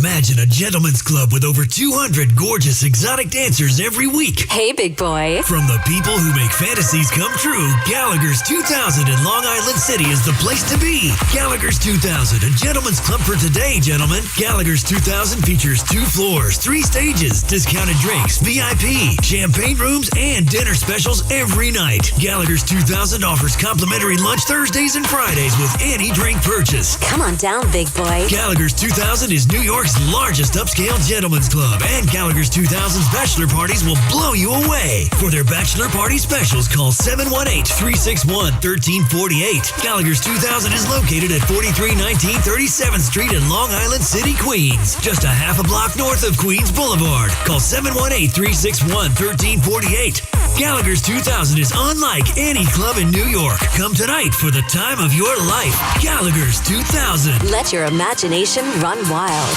Stop dealing with your neck pain, backaches, and sciatica and go see my main man, Dr. Jay Shah at Samwell Institute for Pain Management, a migraine and nerve pain specialist who gets you back feeling like yourself again with minimally invasive and non-surgical treatments. There are thousands of 5-star reviews who trust Dr. J for pain-relieving solutions. Same day and next day appointments available in offices in Colonia, Livingston, and now Inglewood, New Jersey. Turn to Samwell Pain for effective pain-relieving solutions. Visit samwellpain.com. Life insurance. Why are you putting it off? Can't afford it? Too much hassle? Think you don't need it? There's lots of excuses for putting off life insurance. But if you weren't there, who would pay the mortgage and other bills? With Ethos, you could be covered in 10 minutes and boom, family protected. Ethos, fast and easy online term life insurance. Up to $2 million in coverage with no medical exam. Some policies as low as $1 a day. Answer a few health questions and get your free quote at ethos.com/radio. That's ethos.com/radio. Are you prepared for an emergency or disaster? Because it's not a matter of if, but when. Don't find yourself saying, I'll trust water bottles and a flashlight to save the day, but I'll be proved wrong. With a tornado approaching, I'll realize that I like a wheelchair-accessible shelter. When the floodwaters rise, I'll be up in the attic with 20 cans of beans. It's a recipe for disaster. let's prepare so we all have a better story to tell. Get started at ready.gov/older adults. Brought to you by FEMA and the Ad Council. The home of Yankees radio is WFAN, WFAN FM, WFAN FM HD1 New York, and Odyssey Sports Station. WFAN Sports Flash. Good morning at 3 o'clock. I'm Peter Schwartz. The Yankees are hoping that some good home cooking keep their season alive Tuesday night when they take on the Blue Jays in Game 3 of the ALDS at Yankee Stadium. Yankees trail the series 2-0. Manager Aaron Boone was asked on Monday if there's any anxiety setting in. Postseason always comes with excitement, angst, anticipation, nerves, all that. And I'm sure that'll be no different tomorrow as it was yesterday, as it was the day before. So, at the end of the day, it's trying to prepare the best you can to be ready to go win a ball game, and a lot of confidence in our guys. Pitching matchup for Game 3, Carlos Rodon against Shane Bieber. Coverage here on the Fan at 7:25 p.m. First pitch at 8:08. Game 2 of the NLDS, the Brewers beat the Cubs 7-3. Milwaukee leads the series 2-0. In the other NLDS, Game 2, the Dodgers beat the Phillies 4-3 in L.A. has a 2-0 series lead. Monday Night Football, the Jaguars over the Chiefs 31-28. Hockey, Islanders' first overall pick, defenseman Matthew Schaefer, has made the team's opening night roster, and the Islanders will open their season Thursday night in Pittsburgh. NBA, LeBron James posted on X that he'll be making the decision of all decisions. That second decision is coming up on Tuesday at noon. And that's what's happening with Sports Flashes at the top of the hour. I'm Peter Schwartz. New York sports is more than a game. It's a lifestyle. WFAN is the only place where Yankees, Mets, Giants, and Jets fans come together and sound off. The Fan, 101.9 FM, and always streaming on the Odyssey, iHeartRadio, and TuneIn apps.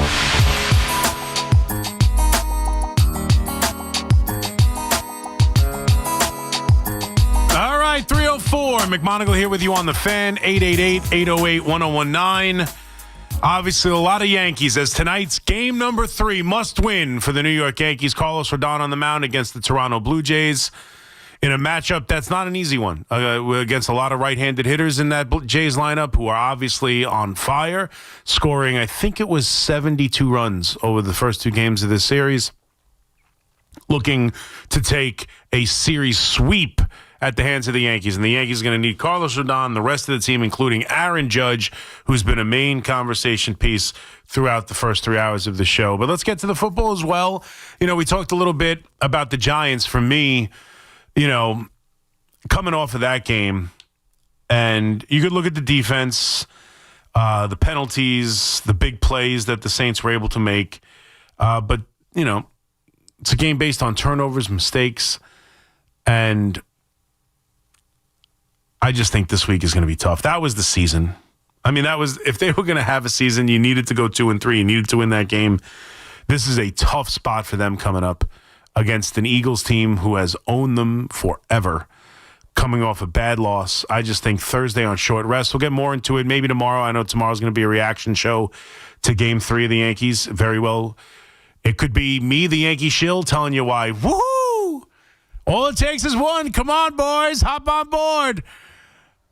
Next stop, Toronto. Or it could be the death of the New York Yankees season. So we'll see if we can we'll mix in some Giants. The Jets obviously will head to London. I love 9:30 football. There is nothing better. So to have the Jets and be invested in 9:30 football, a little breakfast, take me back to the college days, little kegs and eggs. Who's in?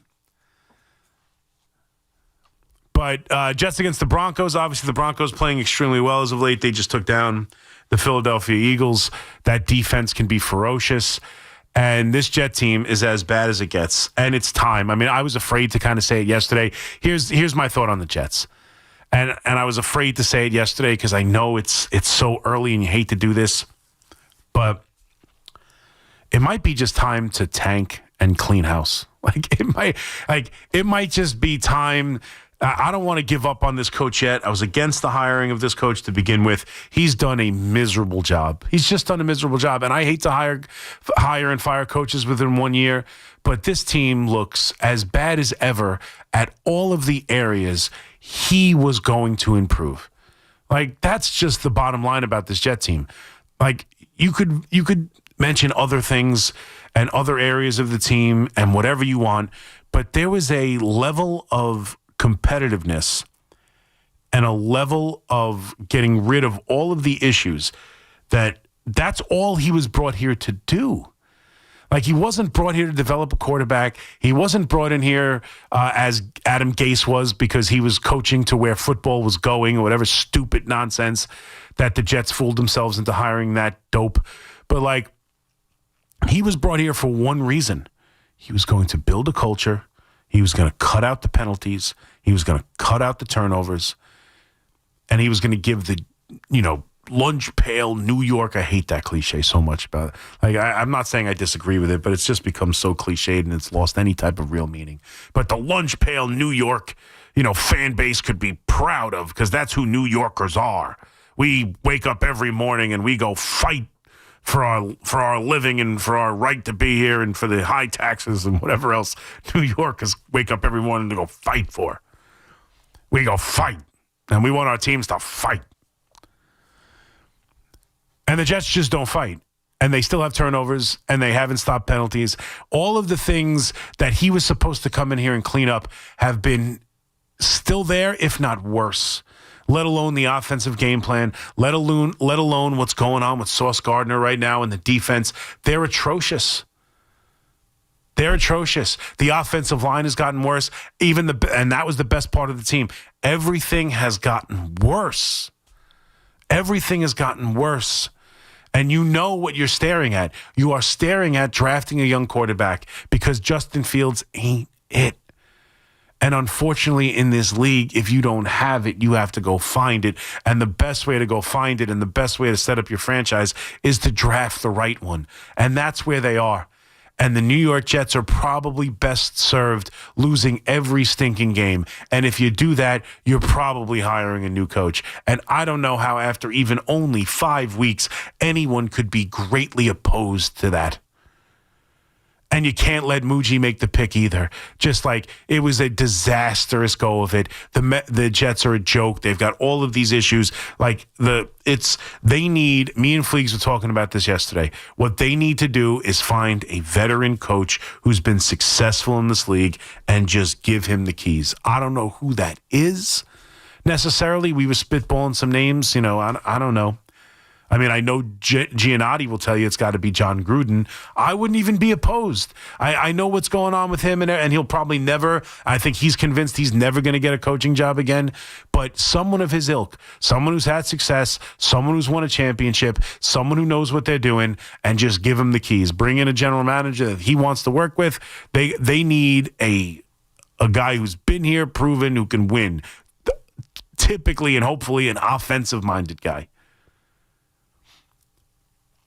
But, someone mentioned yesterday if Harbaugh gets fired in Baltimore because it's just at the end of the run, maybe Pittsburgh falls apart and Tomlin is available. So, that would be, if Pittsburgh falls apart, maybe Tomlin becomes available. If Baltimore falls apart, maybe Harbaugh and them and the family just decide that it's best to part ways, whatever.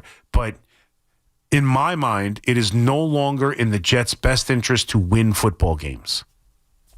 It's time to tank.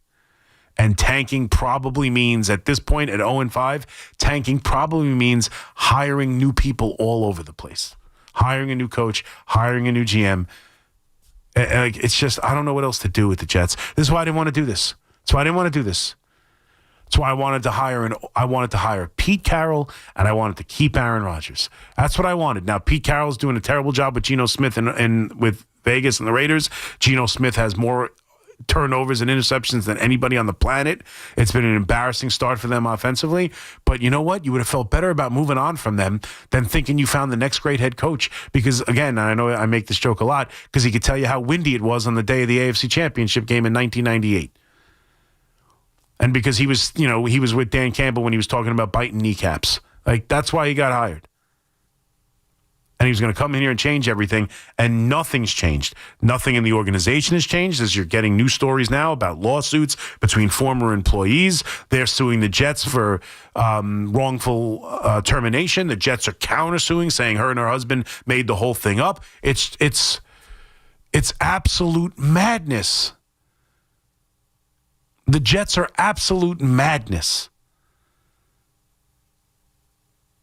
And the product on the field is as bad as it gets. I heard Joe Benigno talk about the idea that it's rock bottom for him in a fan base and for a franchise that he couldn't imagine feeling like there was a new rock bottom. It does feel that way. We're coming off of last season, the midseason firing and how bad the team was after that moment. To have a new regime change, to have all the stories that came out, the kids are running things, they're making decisions based on Madden ratings and all this crap and all this nonsense. Then the season starts out with mass layoffs and firings and offering payouts to people to leave the organization. And now you wonder, what's that about when you're dealing with this lawsuit? It's never ending. It's never ending. It is always something else with this franchise.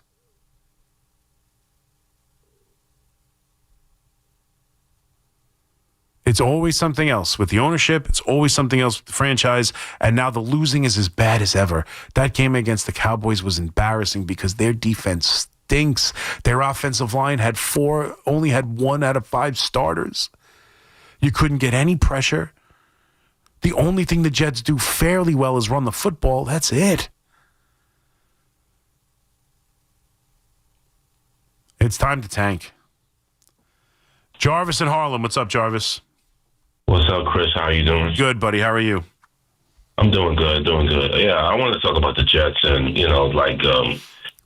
this team is 0-5 and, this is like the third time they've been 0-5 in the last 40 seasons since 1996. And it's the first time a first-time head coach. First time a first-time head coach is and they're the first team, I think, in 100 years, Joe said, or ever, to be 0-5 and have 0 turnovers. They don't force turnovers. They turn the ball over. They commit a million penalties. They're just, it's unbelievable how bad they are. It's unbelievable. Yeah, they're probably going to lose to the Broncos and, coming up with a win against the Philadelphia. It'll be 0-6. And I don't think the Jets going to make the playoffs. This has been the longest drought since 2010. It'll be 16 years. That's a lot. Sorry, Jarvis, I hate to burst your bubble, but the idea that you don't think they're going to make the playoffs, that ship has sailed, my friend. They are not making the playoffs. The drought continues. Yep. Yep, and I don't think Aaron Glenn is going to survive in the next 2 years. I don't think I don't know if he survives this year. How many games? If they win a game, if they win 1 or 2 games, they might move on from him. I don't know. If it's this bad and it's the same stuff that was supposed to be promised to be better and nothing's getting better. I don't know. I mean, let's be honest. Like, you look at it, I'll give you 2 teams right now. We just mentioned them, and I know they're in an easy division. I get it. I know they're in an easy division. And the schedule has been a little bit of a cake schedule for Indianapolis. But the Colts and the Jaguars were every bit as bad as the New York Jets last year. They were. And now I know they had Aaron Rodgers, and if they never fired the coach, they would have been better than they even were towards the end of the season. Firing Saleh was the absolute worst thing they could have done. But the Colts and the Jaguars were just as bad as the Jets last year. They really, truly were. Both of them are 4-1. Jacksonville just beat the Chiefs. They're 4-1.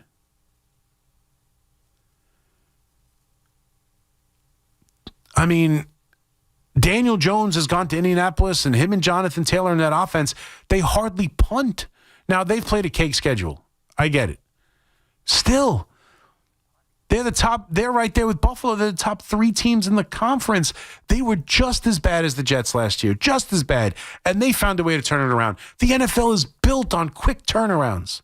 That's what it's designed to do. And for both of our teams, really, I know I'm ranting about the Jets. The Giants fall into this category too. But the Jets, it's been forever since a playoff drought, since a playoff appearance. And this coach was supposed to come in here and change the level of play and bring a winning culture and an attitude and an environment of accountability.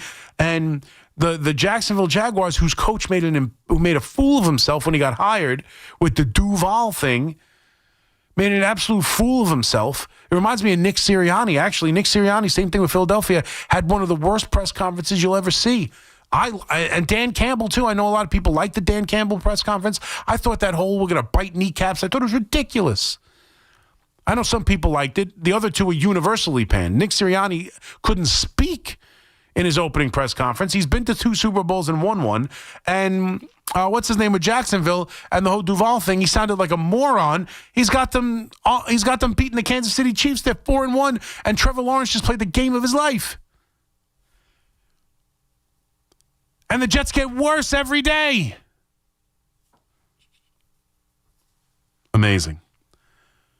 Taurus in Virginia Beach. What's up, Taurus? How you doing, Mac? Thank you for taking my call, sir. You got it, buddy. What's going on? Okay, I'm just had enough of this Giants. I've been a Giants fan for the last 47 years, you know. And when that game happened Sunday, we lost Neighbors 2 weeks ago. They didn't think about trying to get a receiver in there, trying to find a receiver. Slayton's horrible. He's always been horrible. And the other kid, Hyatt, he's ain't worth 2 cents. They didn't think about trying to get a receiver in there. Not one. No. Somebody they could throw the ball to. I mean, Neighbors went down. They don't have a wide receiver. It's unbelievable. I've defended Shane and like what he's the wide receiving core, and I thought that Wan'Dale Robinson could be shifty and make some plays. He, outside of just being able to be left alone and streak right down the field against the Cowboys, he's done pretty much nothing. Hyatt is literally just run straight and I'll throw it to you. He runs 0 routes, and all the other guys. What's his name? The wide receiver's name is escaping me. He just stopped running the route on the interception from Dart. Like, he just stopped running the route. Oh, yeah, he just completely stopped. He just completely stopped.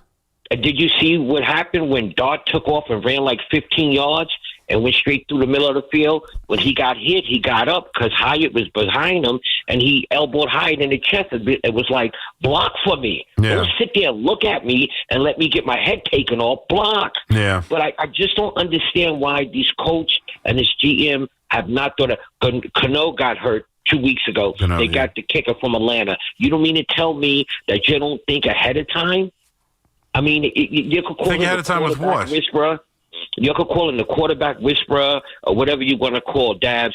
He's horrible. And that GM, they both need to go. And I think they will, because we got We got Philly coming up Thursday, then we got Denver, and then we got Philly again. I'm pretty sure we're going to probably be 7 and 1-7. 7-1. Yeah, no. 1-7. They're going to lose the next 3 games. I'm with you. It's unbelievable, Yeah. and you would not putting a health problem on this matter, but you just heard that the owner got cancer or he's battling cancer. Yes. You would want to go in that place and do anything you can to get a win. Go in there and kick somebody in the behind or whatever you got to do. Look, we got to win. This is for the owner. I'm pretty sure. I'm hoping he makes it through. But there's Bowen. We got a defense, no sacks. You could not have Lawrence, Kayvon, the other kid Carter, and Burns, and nobody gets a sack. You have to get a sack a game. You cannot have all that talent on the line and not one sack. Not one sack. No, I mean one QB hit. Right. Yeah. Right. No, it was a miserable, and what was worse about it was a tease. 14-3. You think at 14-3, those 2 first offensive possessions, you think the Giants are about to roll against a bad team, and then it all comes crashing down. It's about the turnovers. It's about so much, and the way they it feels like. The one thing about Bowen in this defense, it feels like watching the game outside of Sexy Dexy, who hasn't played all that well just yet. He's, still, getting into game shape the first couple of weeks. Then he went and had a child. Last week he was ill all week, whatever. I'm going to give Dexter Lawrence a little bit of a break because he's been terrific the last 2 seasons. One of, if not the best D tackle in the sport. So I'm assuming he's going to get back to that at some point. It sucks he hasn't been there yet. But outside of him, the other guys, right? The other 3 of the other 4, Thibodeau, Burns, and Carter.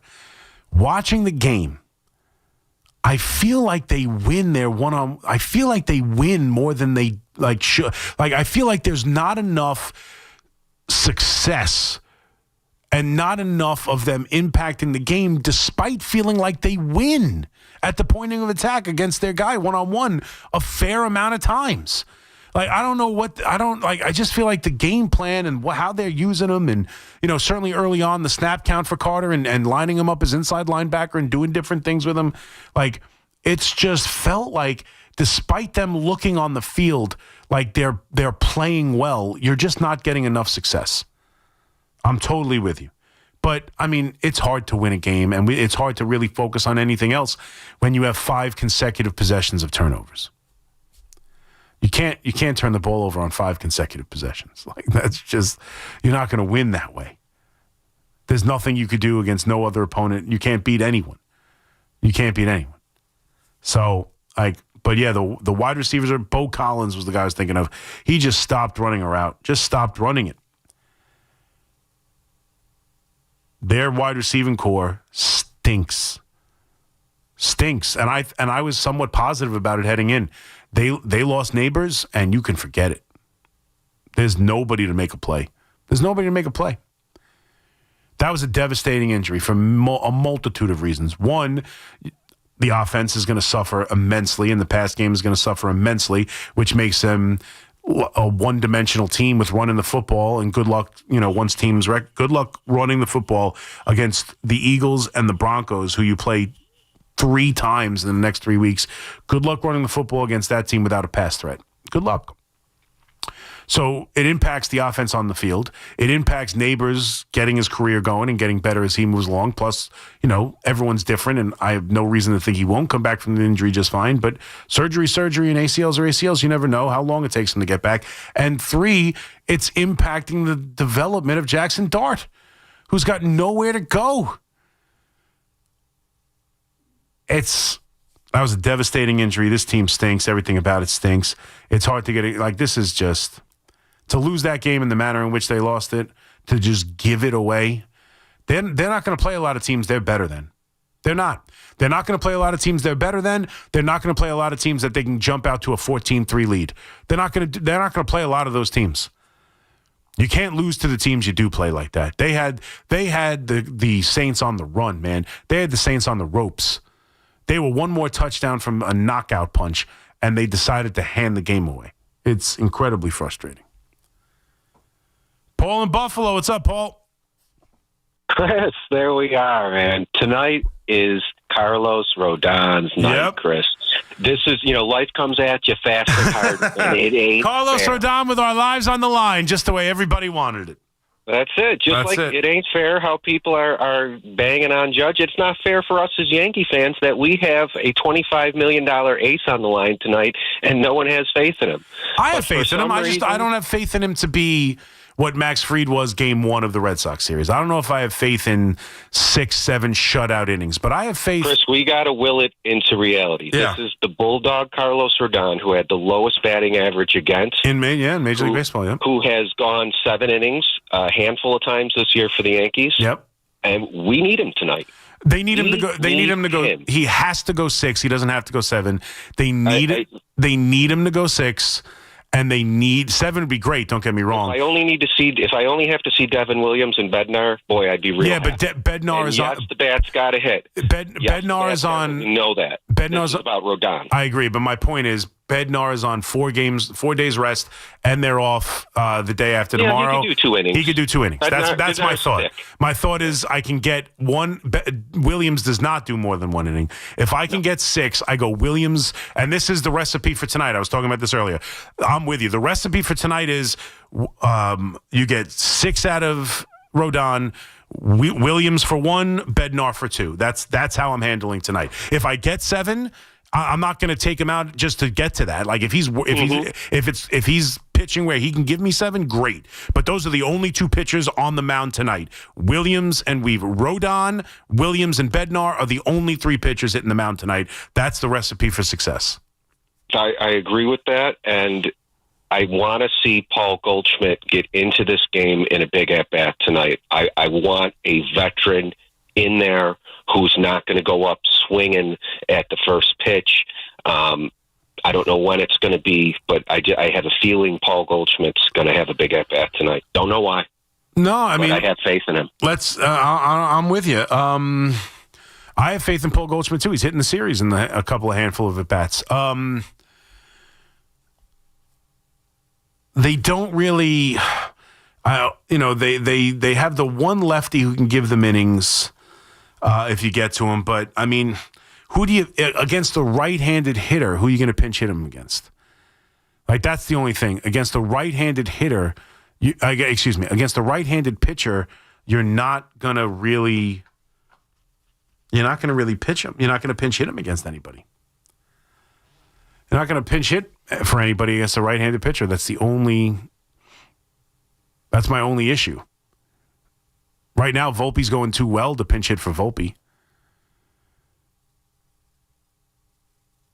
If they bring in a lefty, absolutely. Absolutely. And I'll tell you this, if they get to a game number 5, I think he's playing instead of Ben Rice. The at-bats we saw from Ben Rice against the split finger, I can't pitch him against that. I can't let him hit against that. I cannot let Rice in the lineup against Gausman and or possibly Savage. Savage. No way. He had miserable at-bats. Give me Goldschmidt. But look, tonight's tonight. I agree with you. And that is the recipe. Mike used to always talk. It's funny to like mention that and go back to the old days and think about. Mike used to always say, he's like, you need game A tonight. You need the A game. The A game is Andy Pettitte to Mariano Rivera. That's it. Andy to Mo. 7 for Andy, Mo for the 8-9. That's the A game. That's what you need tonight. Tonight, there's only 2 pitchers hitting the mound after Rodon. If you want to win this game, that's the way to win it. Rodon for 6 or 7, Williams for 1, Bednar for 1 or 2. That's it. Williams and Bednar are the only relievers to touch the mound tonight. Anything outside of that is dicey. Now, unless they, if they have a huge lead, then sure. But, I mean, those are the only 2 relievers you want on the mound tonight. That's the A game. Rodon on his game. Yankees hitting home runs and scoring runs. Williams and Bednar are the only 2 relievers coming out of the pen. That's it. This is a huge game for Carlos Rodon. But again, I would rather see the Yankees outslug any issues. I'd like to see Carlos Rodon pitch well, but I want to see run scoring. 888-808-1019. McMonigle here with you on the Fan. That's it. McMonigle's Game A, the A game. The A game. Rodon, Williams, Bednar. That's it. That's it. And having said that, if Williams gives it up, how could you pitch Williams? He's been terrible a whole year. What an idiot this guy is. How could he throw Williams out? Anybody but Williams. I don't care. Throw Blackburn out there. Anybody but Williams. You just knew he was going to blow the game. But hopefully we don't have to deal with that. Williams and Bednar. That's it. 888-808-1019. McMonigle here with you on the Fan. Quick break. We'll come back, continue to take your calls. We got you for another hour and a half as we take it till 5 o'clock in the warm-up show on what is game day. Yankees, Blue Jays fighting for their lives tonight, 8 o'clock. McMonigle here with you on the Fan. Be right back. The Big Easy was anything but for Big Blue. Hard to win when you turn the ball over 5 times and it was 5 consecutive drives. But no time to dwell, as a short turnaround has the defending Super Bowl champs in town for a prime-time Thursday night showdown. Will the G-Men get back on track and spoil Philly's trip up the turnpike? Fires it into the end zone, and the pass is caught for the touchdown. Catch all the action Thursday on your home for New York Giants football. 1019 FM WFAN, and always live on the free Odyssey app. Everybody knows Town Fair Tire is New England's largest name brand discount tire dealer, beating all the local competitors with our guaranteed lowest prices. And now, with over 120 stores throughout New England, we beat all the competition, including the warehouse clubs, the online sites, and the local dealers. Yes, we beat them all with the absolute guaranteed lowest price on name brand tires. Nobody beats Town Fair Tire. Nobody. Name brands at discount prices. Town Fair Tire. Injured? Don't be a whiner. Call me, Attorney Mark Miner. I'm Mark Miner, and I have over 30 years of experience handling personal injury cases. If you or a loved one has been injured in an accident, don't whine. Call 1-800-LAW-LINE. You can trust that the personal injury law firm of Zalman, Schnurman, & Miner will treat you with respect and fight for your rights. Don't whine. Call 1-800-LAW-LINE for a free consultation. Our goal is to transform your pain into payment. If there is no recovery, there is no fee. We handle all type of accident cases and value the opportunity to help you. The sooner you call, the better. If you are injured, call 1-800-LAW-LINE so we can discuss how to transform your pain into payment. Don't be a whiner. Call Zalman, Schnurman, & Miner at 1-800-LAW-LINE. Zalman, Schnurman, and Miner, personal injury attorneys. Don't whine. Call 1-800-LAW-LINE. That's 1-800-LAW-LINE. Attention. Have you racked up $10,000 or more in credit card debt? Are you barely getting by making minimum payments? With credit card debt reaching all-time highs, National Debt Relief is notifying consumers about significant debt relief options currently being made available to help those with overwhelming credit card debt. These options may reduce a large portion of credit card debt for those who qualify. You don't need to declare bankruptcy or take out a consolidation loan, and you may only have to pay back a fraction of what you owe, even if you have bad credit. National Debt Relief has already reduced the credit card debt for more than 550,000 consumers, so don't wait. If you owe $10,000, $20,000, or even $100,000 in credit card debt, you can now take advantage of this financial debt relief as the cost of living continues to skyrocket. To check what debt reduction you may qualify for, call 800-894-7722.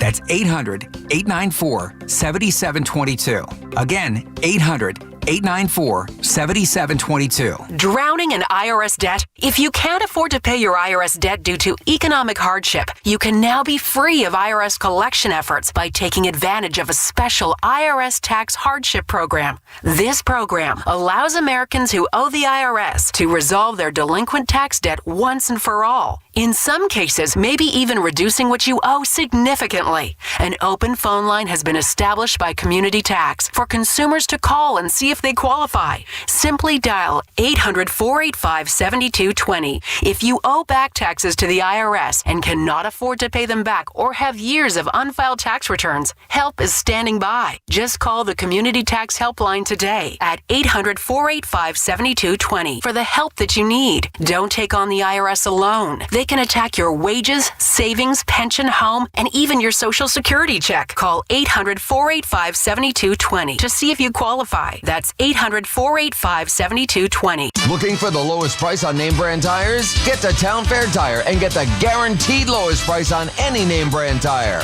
Nobody beats a Town Fair Tire deal. Nobody. Town Fair Tire. With over 90 years of combined legal experience representing the law enforcement community, Decolator Cohen & DePrisco, LLP, continues to strive to educate police officers of their civil rights to sue in line-of-duty accident cases. The 2025 Police Officers' Right to Sue newsletter can be viewed on policeofficersrighttosue.com and provides successful results in varying line-of-duty accident cases. These results include damages recovered from RMP accidents involving the City of New York and civilian motorists, station house defects, ricochet injuries from the range, private premises slip and falls, sidewalk slip and falls, construction defects, snow and ice cases, and injuries emanating from defective RMPs. In any LOD accident, it is important for the officer to take photographs of any defects, injuries, or damage. It is also essential to draft the line-of-duty report and detail the cause of the accident in the paperwork. Remember, there's a 90-day time limitation to file a claim against a municipality. If any law enforcement member has a question regarding a potential lawsuit, contact Decolator Cohen & DePrisco, LLP at policeofficersrighttosue.com or call 1-800-901-1529. Put WFAN in your contact list. 888-808-1019. Powered by Paramount Plus. Count on Sundays all season long with the NFL on CBS and Paramount Plus.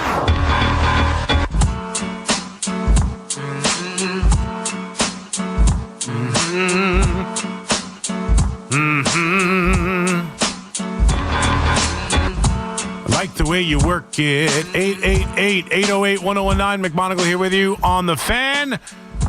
Got you for another hour and a half as we take it till 5 o'clock and the warm-up show here on this Tuesday morning as we're getting ready for Yankee baseball here on the Fan tonight. Game starts at 8 o'clock, 8:08 to be precise.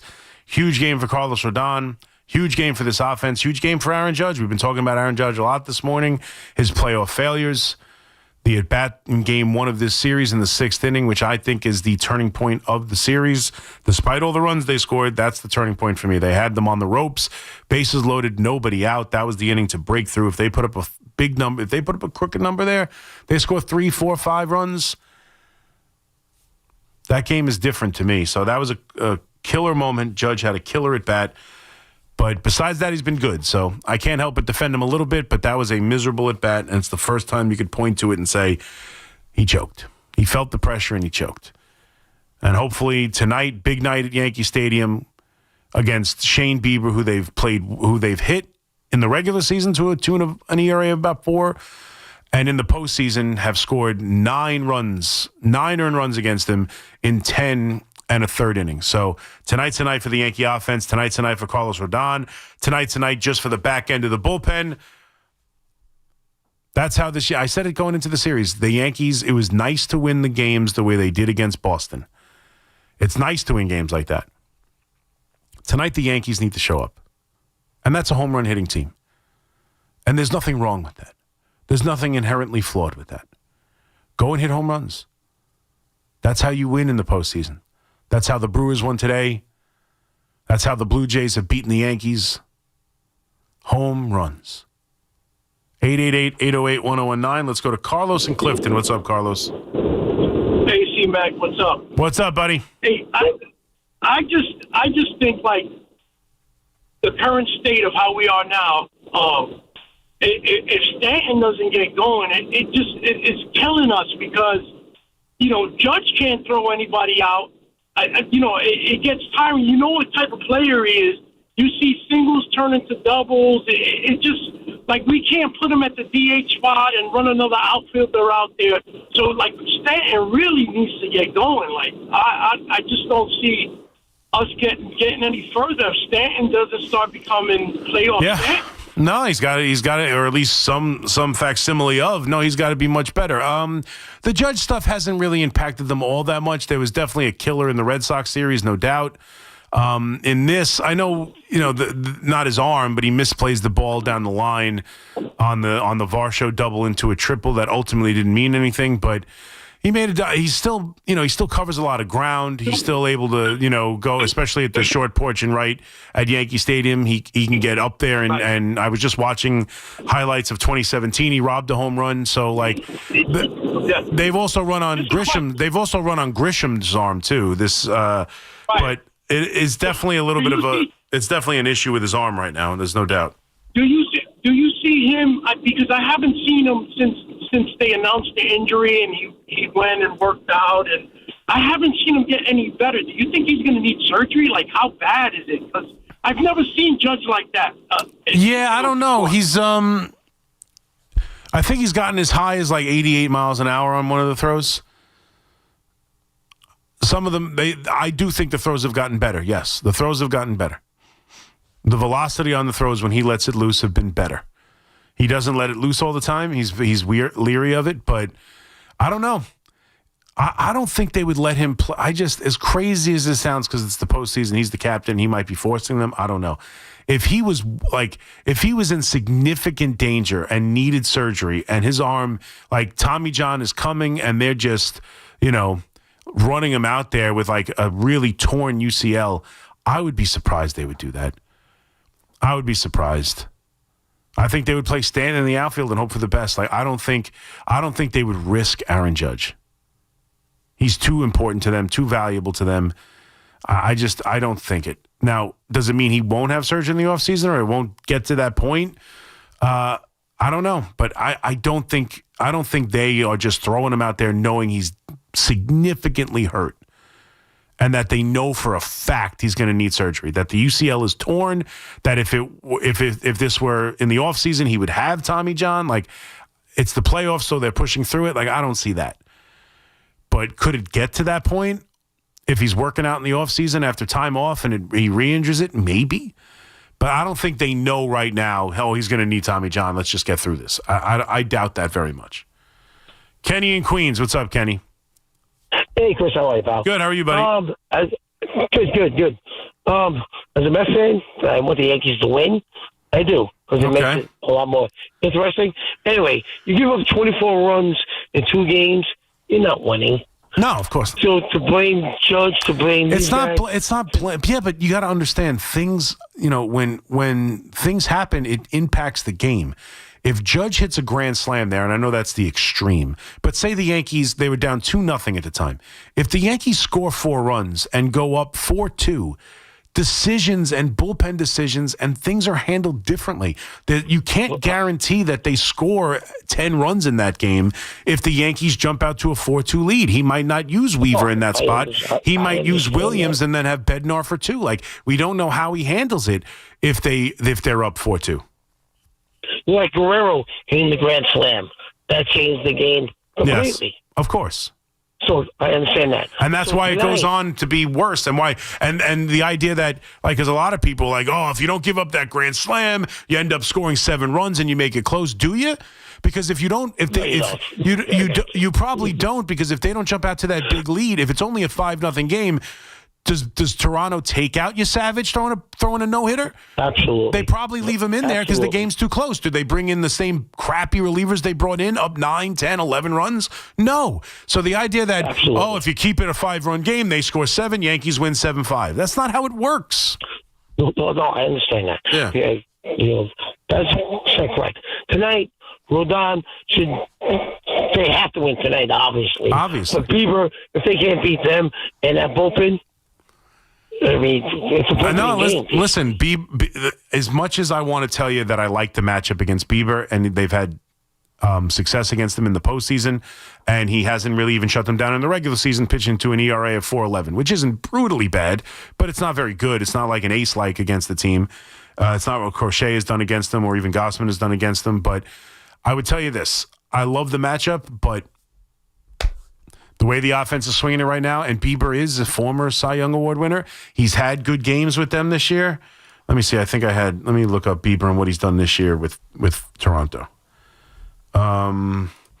Shane Bieber this year with Toronto. 25 game log.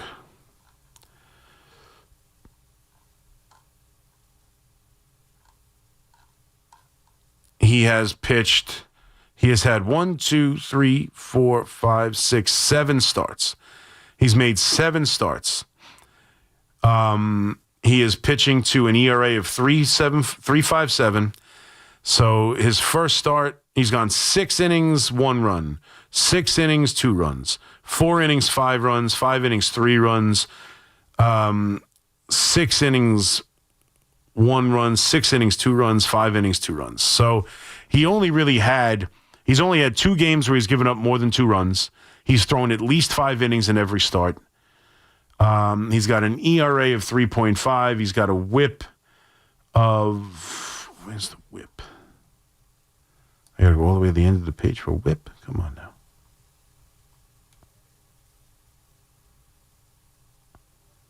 Why am I not seeing whip? It doesn't matter. He's got an ERA of 3.57. He's never walked more than 2 guys in a game. How many hits? He's given up a fair share amount of hits. Almost every game he's given up at least 4 or 5 hits. So he's allowed some guys on base. He hasn't been dominant, but he is a former Cy Young Award winner, and he has pitched deep into games for the most part. He's gone really 6 most of the time. 6-5, 6, 5 2/3, 6, 6 1/3, 5. So he's gone at least 5. He's gone deeper into the games. He's pitching to a relatively, pretty good ERA, and he's capable of being a dominant pitcher out there. Hopefully that's not the case tonight. I do like the matchup. The Yankees have hit him traditionally. And for me, this game comes down to Aaron Judge, this offense, and Carlos Rodon. And, as far as the Blue Jays go, against Rodon, all the right-handed hitters you have in that lineup, to me, with Rodon, the first inning is going to be critical. That first inning you're going to face Springer and Guerrero in that first inning. You have to make it through the first inning. I think that's going to tell me a lot. You're going to feel a hell of a lot better about this game if they get through the top. If they get through the top of the first without a run. That's where I'm scared. I'm scared of that first at bat against Springer. Get through that first inning, put up a 0, let this offense get out there, and that's like another key to the game. You have to get a lead. This offense, they have yet to play from in front. You have got to get a lead. Get a lead. Get any kind of lead. Judge home run in the first inning, huge. Let's go. Jump out to a lead, give Carlos Rodon some room here. They've got to play from in front, and again, the back end of the bullpen, 2 guys. Rodon to Williams and Bednar. That's it. Bednar's good for 2. You need this game. You feel good about Cam Schlittler in game number 2 to go deep into the game. If not, you'll have to rely on other guys, or he can go out there and give you 1 inning, and then you're off the next day, and then it's all hands on deck for game number 5. Bednar's got to be good for 2 innings tonight. He's got to. 888-808-1019. Let's go to Dave in Princeton. What's up, Dave? Hey. How you doing, bud? Good. How are you, Dave? Oh, I can't wait for the ginormous collapse that is going to happen. And what collapse is that? The Yankees, I don't even know if you'd call it a collapse. It'd be an embarrassment. They get their ass kicked if they lose tonight.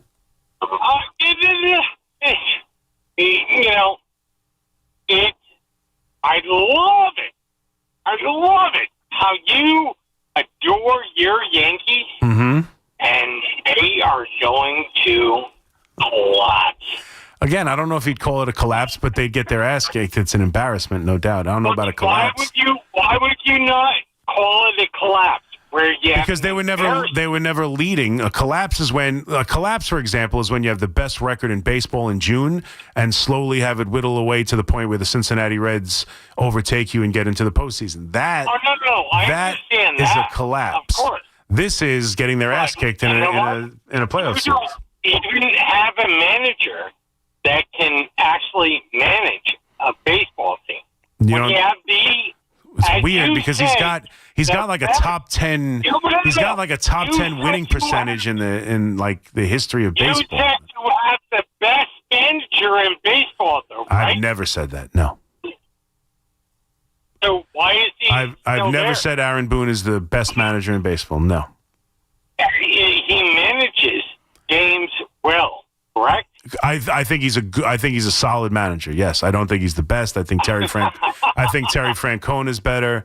There's a handful that are better. Alex Cora is better, even though. You have a manager? Yes.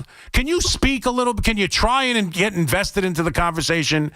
You sound like you're 100 feet away, and you're just throwing barbs out that don't make any sense, and you're taking forever to get them out. So let's go. Do you have a manager that can actually manage a game? I do. The Yankees have a manager who can actually manage a game, yes. That's why he's got a top 10 winning percentage in the history of baseball. That's why he's here year in and year out. That's why he got them to the World Series last year. Yes, that's him. Choker in the history of all baseball. What's that? The biggest choker. Who's the biggest choker? Aaron Judge is the biggest choker of all time. All time. All time. All time. All time. All time. Aaron Judge is the biggest choker of all time.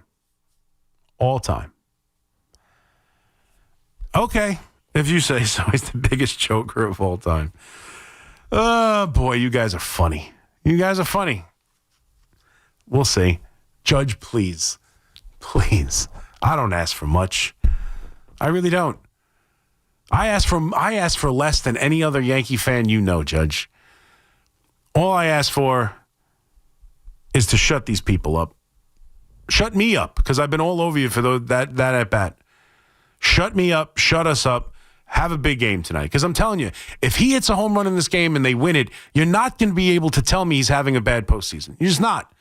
You're not going to be able to tell me he's a terrible postseason player who never has a good postseason series. If he's hitting 400 with an on-base percentage of over 500 and he hits a home run or has the big hit in this game, you can't tell me he's having a bad postseason. You just can't. You can't.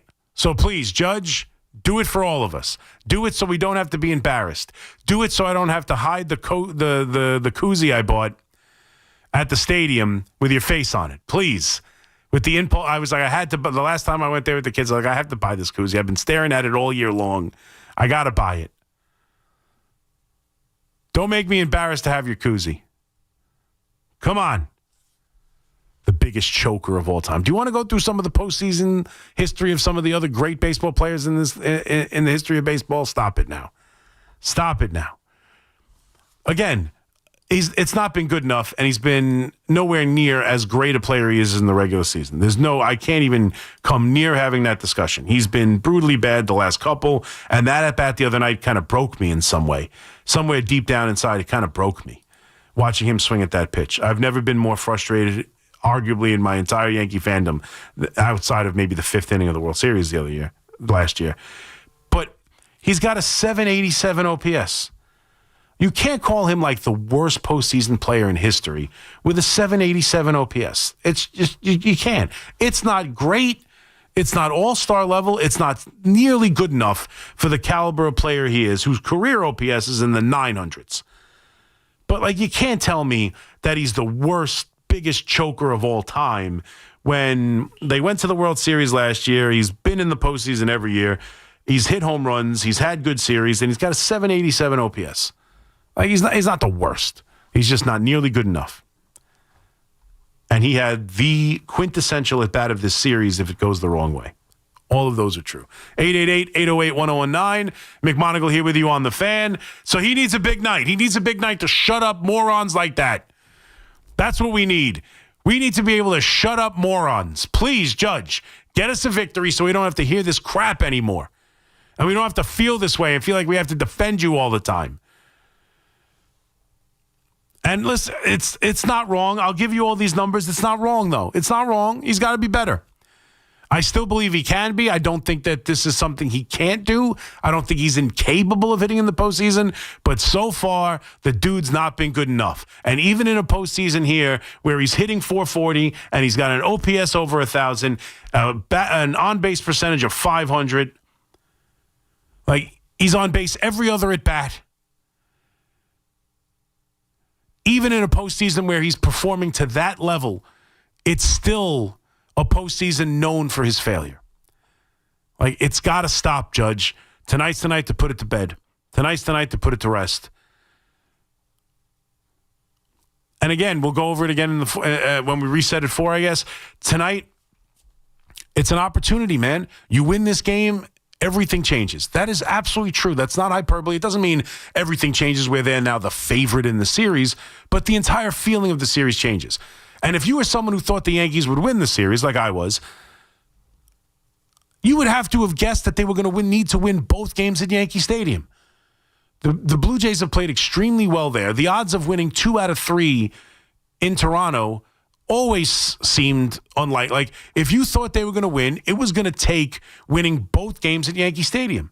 So if that's the case, you kind of thought they could win and should win both games at Yankee Stadium. Don't let the 300 runs they scored in the first 2 games fool you. This is different now. That was there. This is here. Those were there. That was then. This is now. Those games don't mean anything when you're looking at tonight. They don't mean anything. If you felt they were going to win the series to start, then you felt they were going to win both games at Yankee Stadium. Go do that. And then instead of getting the split where you thought they would get one of the 2 games in Toronto, go out and do it in Game 5. That's it. Go do it. Rodon to Williams to Bednar, Judge home run, Yankee victory. Let's talk it to existence. 888-808-1019. Quick break, update. Come back, say good morning, and take you the final hours. We got you till 5 o'clock in the warm-up show right here on The Fan. It's Boomer and Gio, mornings on The Fan, 101.9 FM. I can't be shocked by anything in sports, for God's sakes. Of all the crap we've watched, I mean, Mark Sanchez is in jail right now for stabbing or whatever, beating up a box truck driver. Nothing surprises me anymore. Listen to Boomer and Gio on demand on Apple Podcasts, Spotify, or wherever you get your podcasts.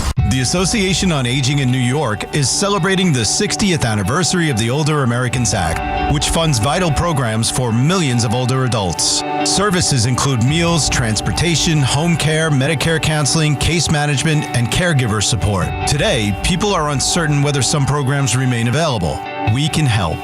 To learn more about these essential programs and how to keep them, visit our website at agingny.org.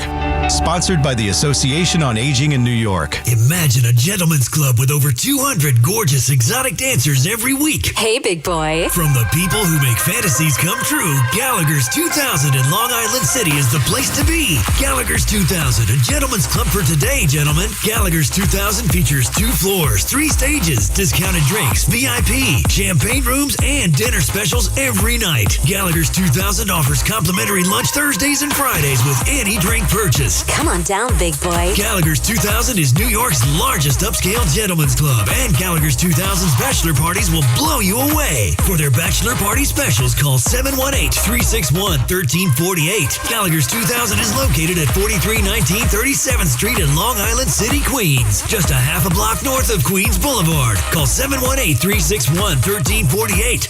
Gallagher's 2000 is unlike any club in New York. Come tonight for the time of your life. Gallagher's 2000. Let your imagination run wild. Hey, New Yorkers.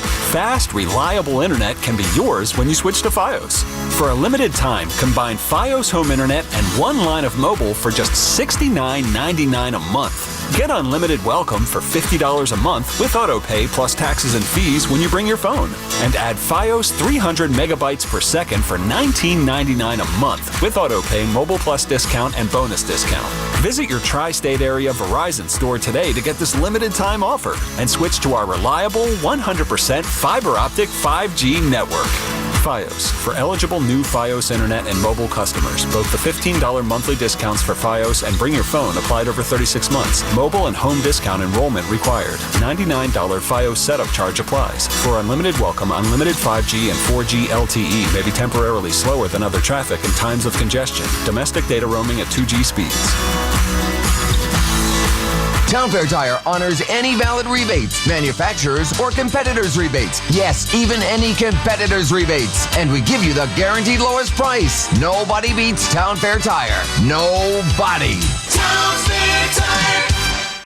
We all hear the radio ads about the IRS. They tell you to be afraid, to be scared, and they try to frighten you into calling. I'm not here to do that. Tax Relief Advocates is different. TRA is here to tell you that if you owe money to the IRS, whether it's $5,000, $50,000, or $500,000, we have a solution. It doesn't matter if you're sitting in your car, at work, or with your kids. No matter where you are, call now. 800-575-6812. Don't lose hope. TRA can eliminate or reduce what you owe to the IRS. Generous programs are now available that can give you a fresh start. Our passion is taxes and helping individuals fix their IRS problems. We have over 1,000 5-star reviews on Google and an A+ with the Better Business Bureau. You don't need to be afraid of the IRS any longer. End your tax nightmare today by visiting us online at TRA.com or call 800-575-6812. That's 800-575-6812. Tax Relief Advocates. Real solutions for real people. This is an important notice to all U.S. taxpayers. The IRS is giving away billions of dollars in tax savings through a federal program called the Fresh Start Initiative to aid delinquent taxpayers. This initiative was established for anyone facing financial hardship and unable to pay their back taxes. Qualifying and enrolling in this program will stop all collections, settle your delinquent tax problem, and even reduce what you owe by thousands of dollars. Call the hotline at People's Tax Relief to see if you qualify and get this free information by dialing 800-351-4596. If you have unfiled tax returns or cannot afford to pay your personal or business back taxes, you can now get the help you need. One simple phone call can resolve your tax problem and save you thousands of dollars. To see if you qualify and to get this important free information, call 800-351-4596. 800-351-4596. 800-351-4596.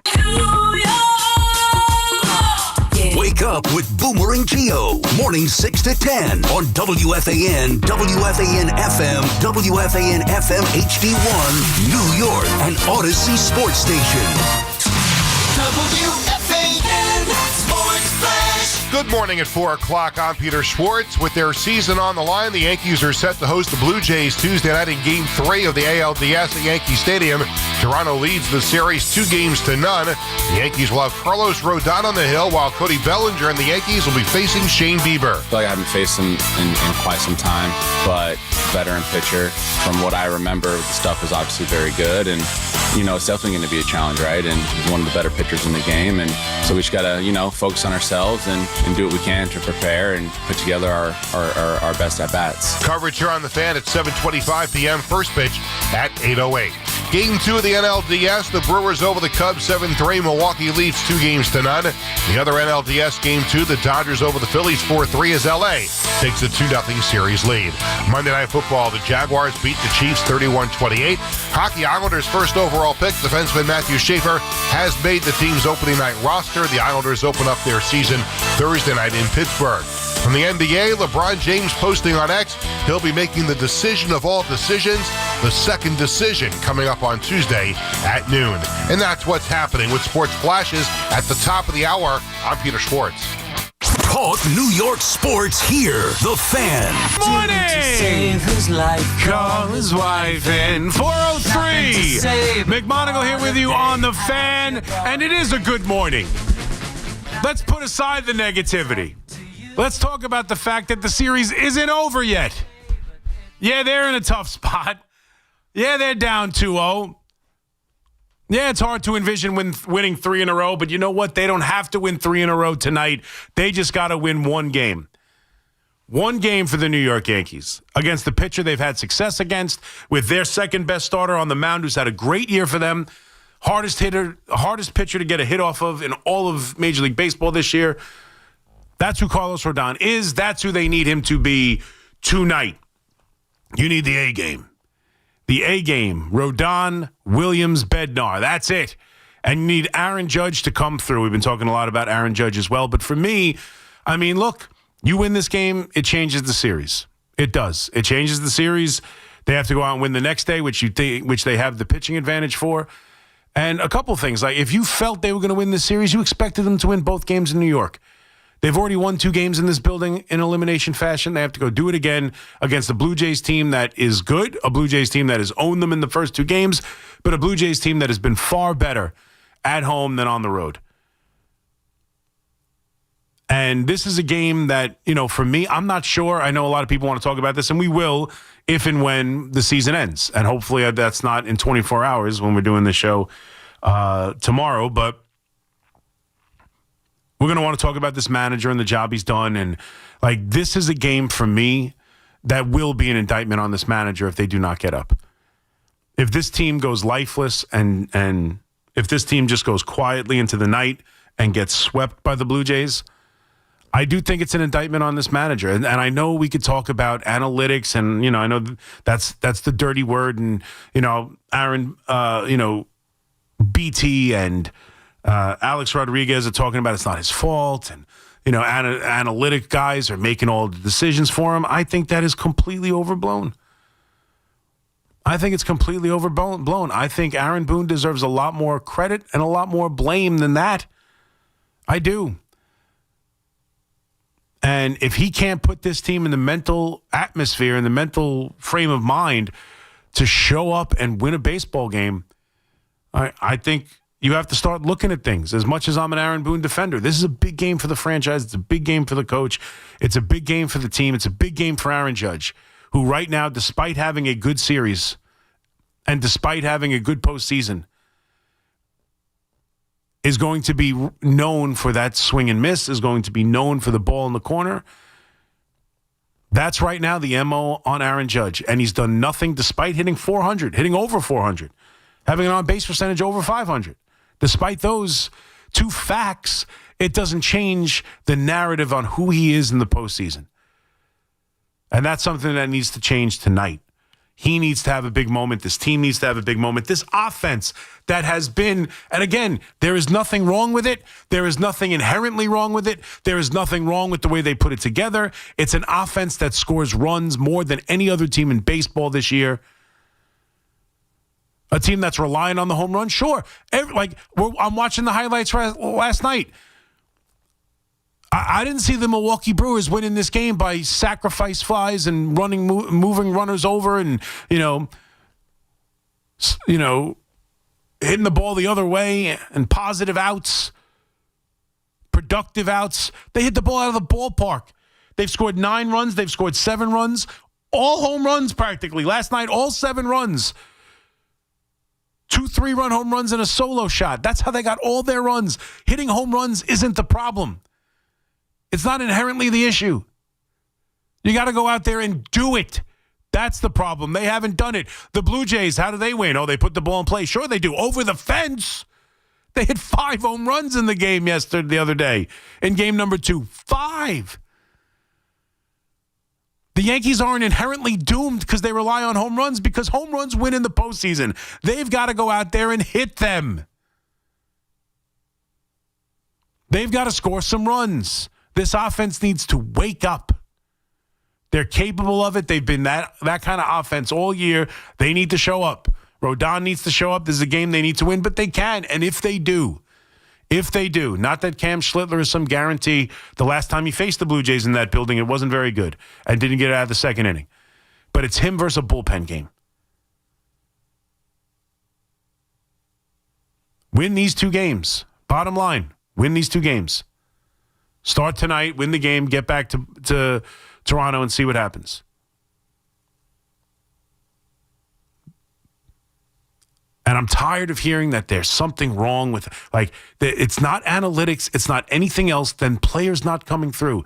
Analytics isn't the reason why Max Fried, who's been their best pitcher and their stopper, and the guy who has been nails for them all year, who pitched great in game 1 of the wild card series, analytics isn't the reason he got bombed. Analytics isn't the reason Judge swung at a pitch 6 inches off the plate.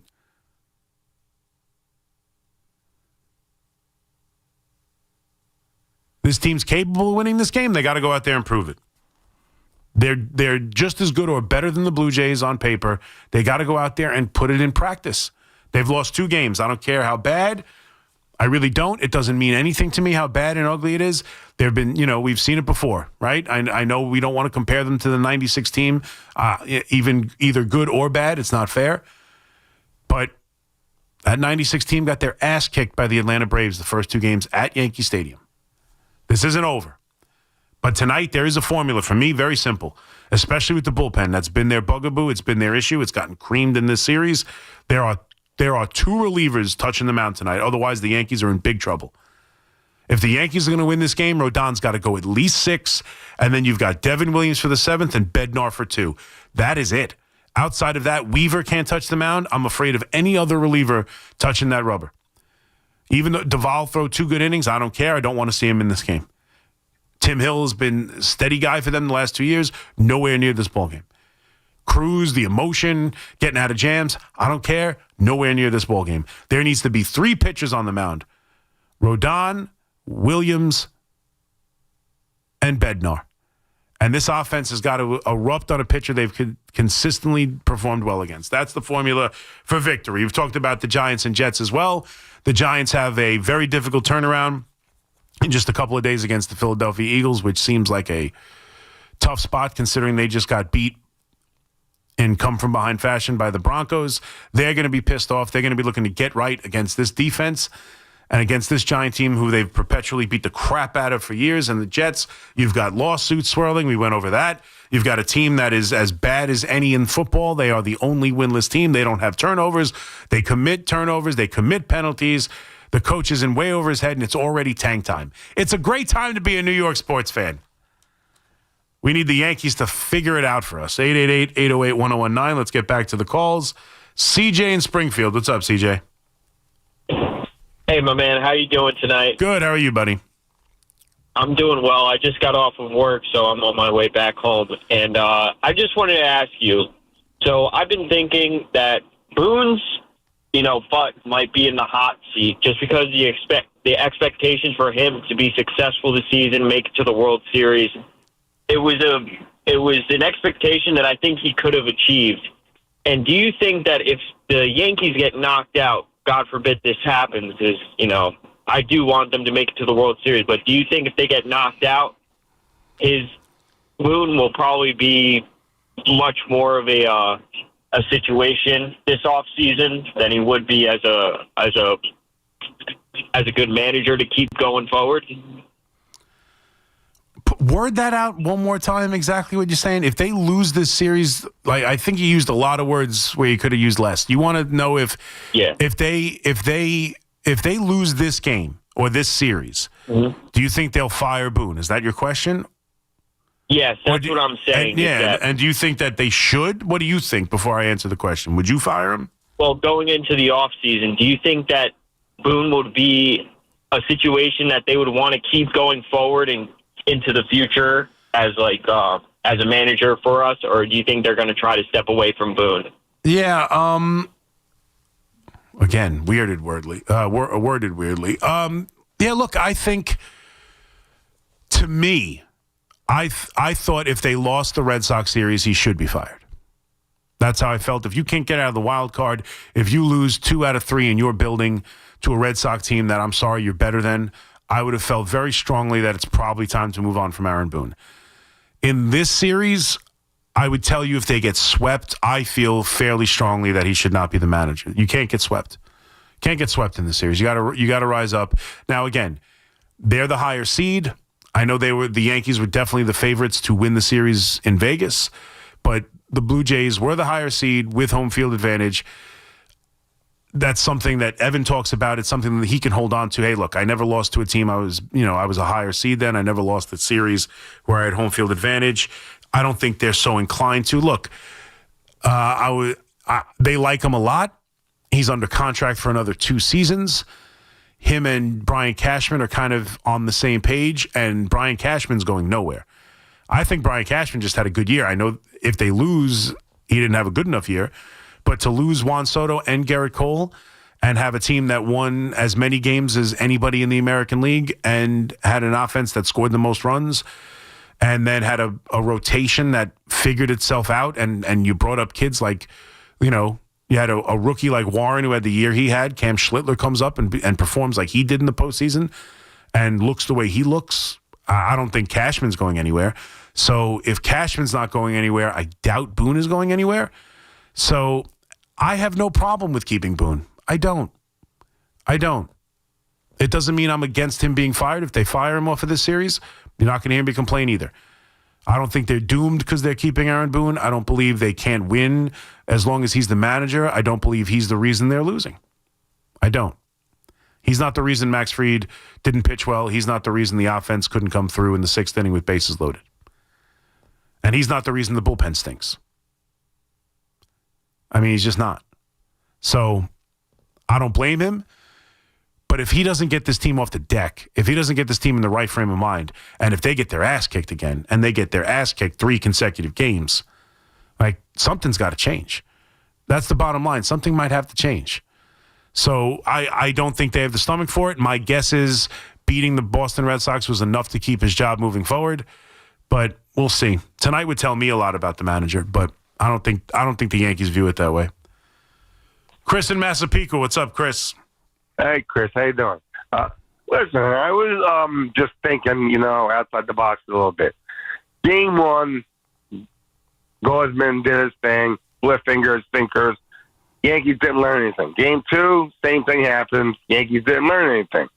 Now we're going to have Game 3 at Yankee Stadium. You don't think that Bieber, this pitcher for Toronto, is going to be taught from Gosman and the other pitcher, I forgot his name, maybe Savage. Yes, how to throw maybe his split finger and do little tips on how to do it certain ways, and then they're going to run the same kind of strategy that they did in Game 1. He's his own. He doesn't have that kind of split finger. That's not who he is. Well, I'm thinking maybe they could show him a couple of things. No, maybe I don't know how that works. No, it doesn't work like that the day before postseason start. No, you don't suddenly tell a guy who's won a Cy Young for you, who's pitching to a 3.5 ERA, hey, they struggled with this pitch. Come out back real quick. We'll learn it. That's not how it works. No, I don't think that's how it works. They had 2 guys who pitched well against them. They had, yes, he pitched well in the game. They had him in the 6th. They had him. They had Gausman on the ropes, and they let him off. They had him. You score 3 or 4 runs there, suddenly Gausman's start isn't that good. They had him. Your Savage completely shut them down. That's a different story. He absolutely dominated them. They had never seen him before. I think it was so overblown. The arm angle. Hold on, I'm going to sneeze.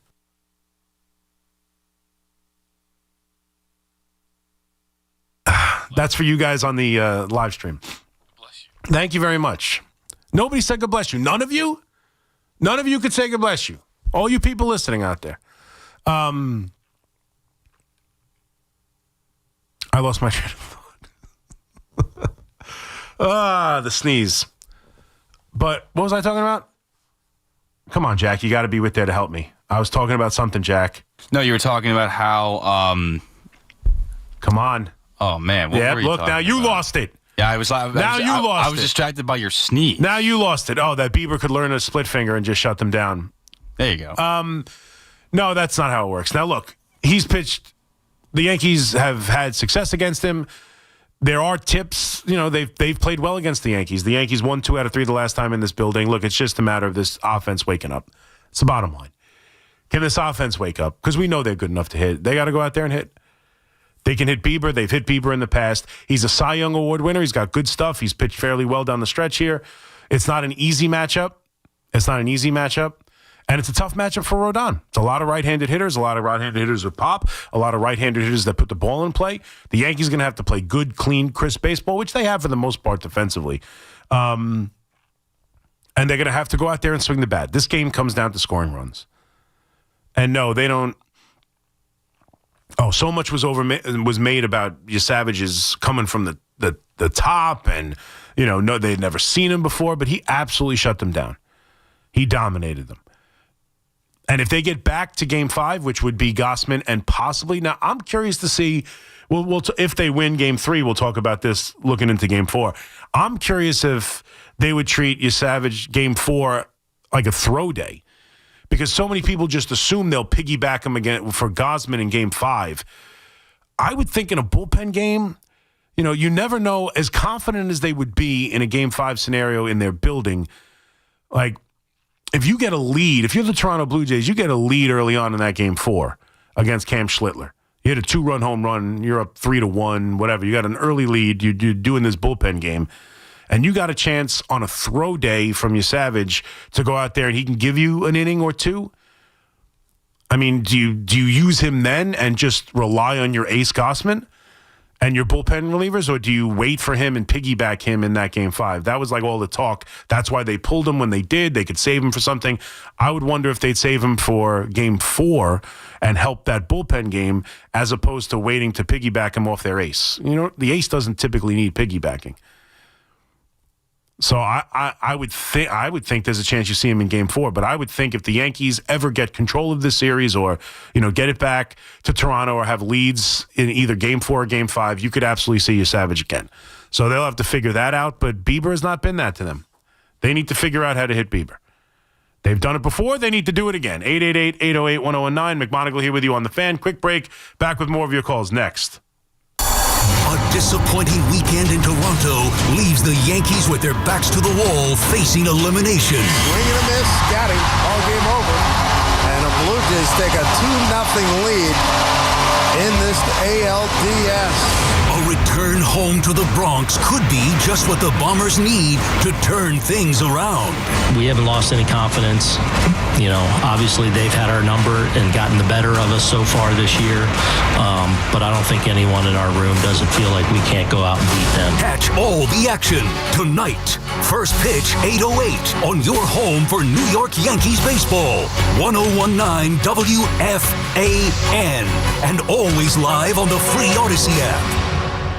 At Town Fair Tire, New England's largest name brand discount tire dealer, you get it all. The guaranteed lowest price, the most free services, and we accept all valid rebates from any manufacturer and from our competition. Yes, we accept them all, even competitor rebates. Town Fair Tire, New England's largest discount tire dealer, now with over 120 stores from Connecticut to Maine. Nobody beats Town Fair Tire. Nobody.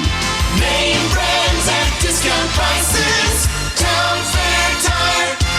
This is Alex Schulman. And this is J.J. Hill of Schulman & Hill, New York's premier injury law firm. We'll always fight for you when you're injured at work. If you've ever wished you had a lawyer in the family, now you will. At Schulman & Hill, it's never one and done.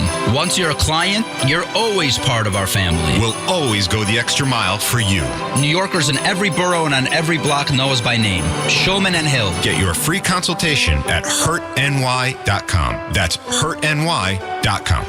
We all hear the radio ads about the IRS. They tell you to be afraid, to be scared, and they try to frighten you into calling. I'm not here to do that. Tax Relief Advocates is different. TRA is here to tell you that if you owe money to the IRS, whether it's $5,000, $50,000, or $500,000, we have a solution. It doesn't matter if you're sitting in your car, at work, or with your kids. No matter where you are, call now. 800-575-6986. Don't lose hope. TRA can eliminate or reduce what you owe to the IRS. Generous programs are now available that can give you a fresh start. Our passion is taxes and helping individuals fix their IRS problems. We have over 1,000 5-star reviews on Google and an A+ with the Better Business Bureau. You don't need to be afraid of the IRS any longer. End your tax nightmare today by visiting us online at TRA.com or call 800-575-6986. That's 800-575-6986. Tax Relief Advocates. Real solutions for real people. This is an important notice to all U.S. taxpayers. The IRS is giving away billions of dollars in tax savings through a federal program called the Fresh Start Initiative to aid delinquent taxpayers. This initiative was established for anyone facing financial hardship and unable to pay their back taxes. Qualifying and enrolling in this program will stop all collections, settle your delinquent tax problem, and even reduce what you owe by thousands of dollars. Call the hotline at People's Tax Relief to see if you qualify and get this free information by dialing 800-351-4596. If you have unfiled tax returns or cannot afford to pay your personal or business back taxes, you can now get the help you need. One simple phone call can resolve your tax problem and save you thousands of dollars. To see if you qualify and to get this important free information, call 800-351-4596. 800-351-4596. 800-351-4596. Think Verizon, the best 5G network, is expensive? Think again. Bring in your AT&T or T-Mobile bill to a Verizon store and we'll give you a better deal. Now, what's to do with your unwanted bills? Maybe turn them into paper airplanes headed to See Ya Never AT&T and T-Mobile. Jokes aside, the best 5G network has you covered with the most ways to save on plans, streaming, and phone deals. So bring in your bill to your local Verizon store and we'll give you a better deal. Rankings based on Root Metrics True Score report dated 1H2025. Your results may vary. Must provide a postpaid consumer mobile bill dated within the past 45 days. Bill must be in the same name as the person with whom you made the deal. Additional terms apply. Town Fair Tire honors any valid rebates, manufacturers or competitors' rebates. Yes, even any competitors' rebates. And we give you the guaranteed lowest price. Nobody beats Town Fair Tire. Nobody. Town Fair Tire. Sal Licata here, and wow, are we thrilled with the incredible job CertaPro Painters did on our house. So clean, so efficient, they actually listened to us and even satisfied my wife, which, as you know, isn't easy. If you've been putting off painting because of the economy or tariff worries, don't. Painting your house is the easiest and most efficient way to protect and raise your home's value. Do what we did. Call CertaPro Painters today. Each CertaPro Painters business is independently owned and operated. We are moving now. Electric bikes are everywhere. They are quiet and very fast. Teens ride them on the roads, in bike lanes, but also in places they should not be, like sidewalks and parks. Look out! When you ride, wear a helmet. Don't speed. Watch out for pedestrians and cars. New York State and your community have specific rules for electric bikes. Follow them. Go to trafficsafety.ny.gov for more info. A message brought to you by the Governor's Traffic Safety Committee. Real sports talk for real fans with real opinions. The Fan, 101.9 FM, and always streaming on the Odyssey, iHeartRadio, and TuneIn apps.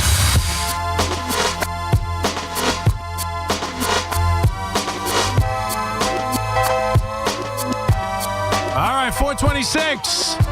Let's go on this Tuesday morning, finishing up our 5-hour midnight ride as we take you to the warm-up show on game day. That's right. Big game number 3 in the Bronx tonight, 8 o'clock. We watched the Cubs lose to the Brewers, and now the Brewers are up 2-0 in that division series, and the Dodgers roll into Philadelphia and take both games against the Phils, looking like a team trying to accomplish something no one's been able to accomplish since the year 2000 and become back-to-back Major League Baseball champion. We have not seen that in a long time, and they look like a threat to do so, as that team is just loaded. They're tough as nails. They make all the plays. Another sacrifice bunt gone wrong. I'm telling you, stop bunting. Stop it. Don't do it. Don't let all the the old people tell you bunting is where it's at. It's not. It's not what it used to be. 1, teams aren't good at it, players aren't good at it. 2, it very rarely works. You're giving away outs. The Phillies gave away an out. My God, what could you wear tighter pants than this? What's his name? I shouldn't even start this because I forgot his name, but he worked for SNY a lot. Former catcher, is it Recker? I think it's Recker. Yes. Yeah. He's on MLB right now. Mm-hmm. Man, he's got tighter pants than Tommy. That guy wears tighter pants than Positive Tommy. Good Lord. Oof. And they're like this maroon color.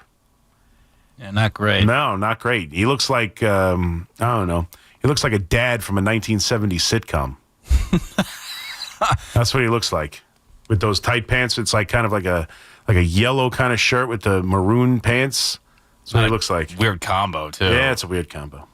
Sometimes I get distracted. It's only been 5 hours of doing this. 888-808-1019. Tom in Millville. What's up, Tom? C-Mac, what's going on, brother? What's up? How we doing, baby? Listen, I don't want to steal Lou Gower's shtick here. Yeah. But my name's Tom also, and I'm feeling pretty damn positive today. Listen, I wish more Yankee fans would. You don't have to win the series tonight. No one's expecting you to feel positive that they're going to win the series yet. You have to go out there and prove it. But tonight, I mean, you should feel somewhat positive. I'm feeling good about tonight. They got to go win this, and then things change. Things change real quick. Listen, I woke up, looked myself in the mirror, went back to the closet, got the Yankees hat, the lucky one. You know the one I'm talking about. I know the one. Got the sweat stains. That's right. The one you break out when you're mowing the lawn. Yep. And I'm telling you right now, are we going to let these Canadians come down to our ballpark, to our country, and take this W? I don't think so, brother. No. I'm sending Trent Grisham home run tonight. Big 3-run bomb. You heard it here first. That'd be nice, Trent Let's Grisham. go, Yankees. Yeah, that's Let's right. get it tonight, baby. That's right. Let's send the go back and eat your poutine. I love poutine.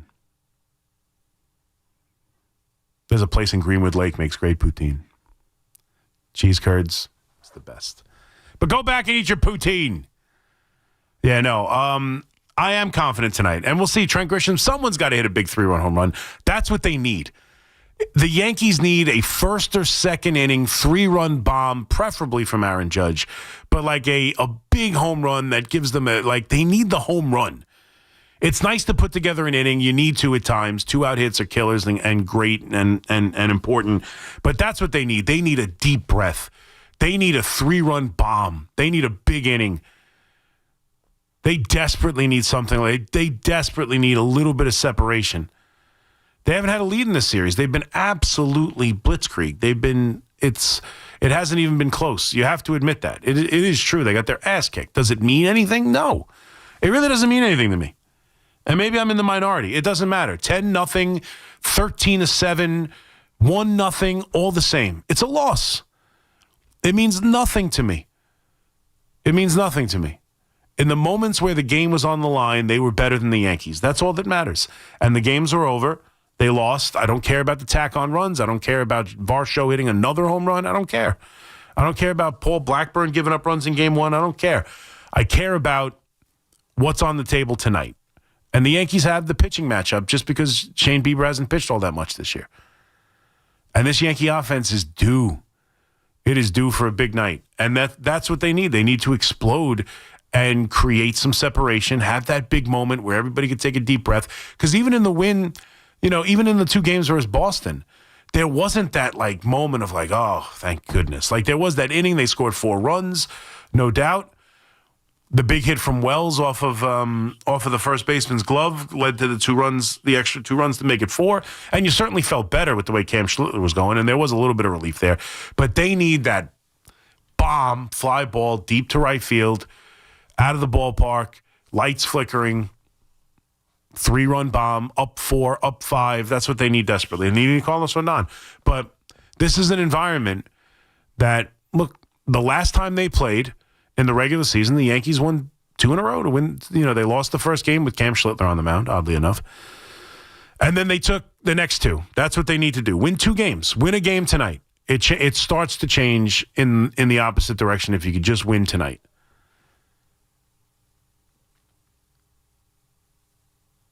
That's it. That's what the Cubs are thinking heading home. That's what Philadelphia is thinking out to go into L.A. Win 1 game. You know what they should do? Go back and listen to Terry Francona after the 2004. Yes. That was the most overblown thing, too. I'm sorry.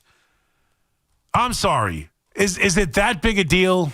I don't know. Everyone got so upset about that. Even Susan Waldman got really upset about that. They're the only team to come from behind 3-0 when you're down 3-0. It's not like they were watching highlights of the team celebrate at Yankee Stadium. They were probably just watching post-game press conference and talking about the mindset. It wasn't like they were watching the highlights going, wow, wasn't it bad from Ortiz? They were probably just watching post-game of Terry Francona talk about it, but people went absolutely nuts. That's the biggest embarrassment. They got swept.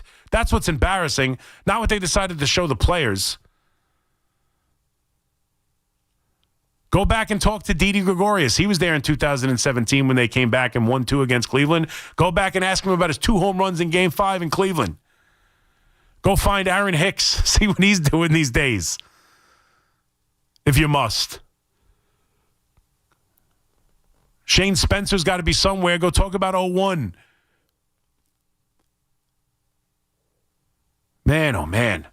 Need a win tonight. 888-808-1019. McMonigle here with you on the Fan. Quick break. We come back. Rapid fire style. A nice elongated rapid fire style as we get you ready for the rest of your day. The warm-up show at 6. At 5. I am not staying till 6. Warm-up show till 5. Then comes the morning show. A lot of baseball, a lot of football in the docket. We can talk about that, too, for the final moments as the Jets are a disaster. They got the lawsuit swirling over the franchise. This owner swirling over the franchise. It's just, man, the Jets are brutally bad. And I'm sorry, Jet fans. It's time to tank. I know you all hate it. I know you all think there's something to be had with victories late in the season or something. I don't know, winning culture, whatever nonsense you fool yourself into thinking. Lose, baby. Get that draft pick. Go get that quarterback and change this franchise because that's the only hope you have. It's the only hope you have. 888-808-1019. Quick break. Back after this. It's BT and Sal, middays 10 to 2 on the Fan, 101.9 FM. They made the decision last year to retain Joe Shane and Brian Dable and then select Jackson Dart. That means they're married for at least another year together. Listen to BT and Sal on demand on Apple Podcasts, Spotify, or wherever you get your podcasts.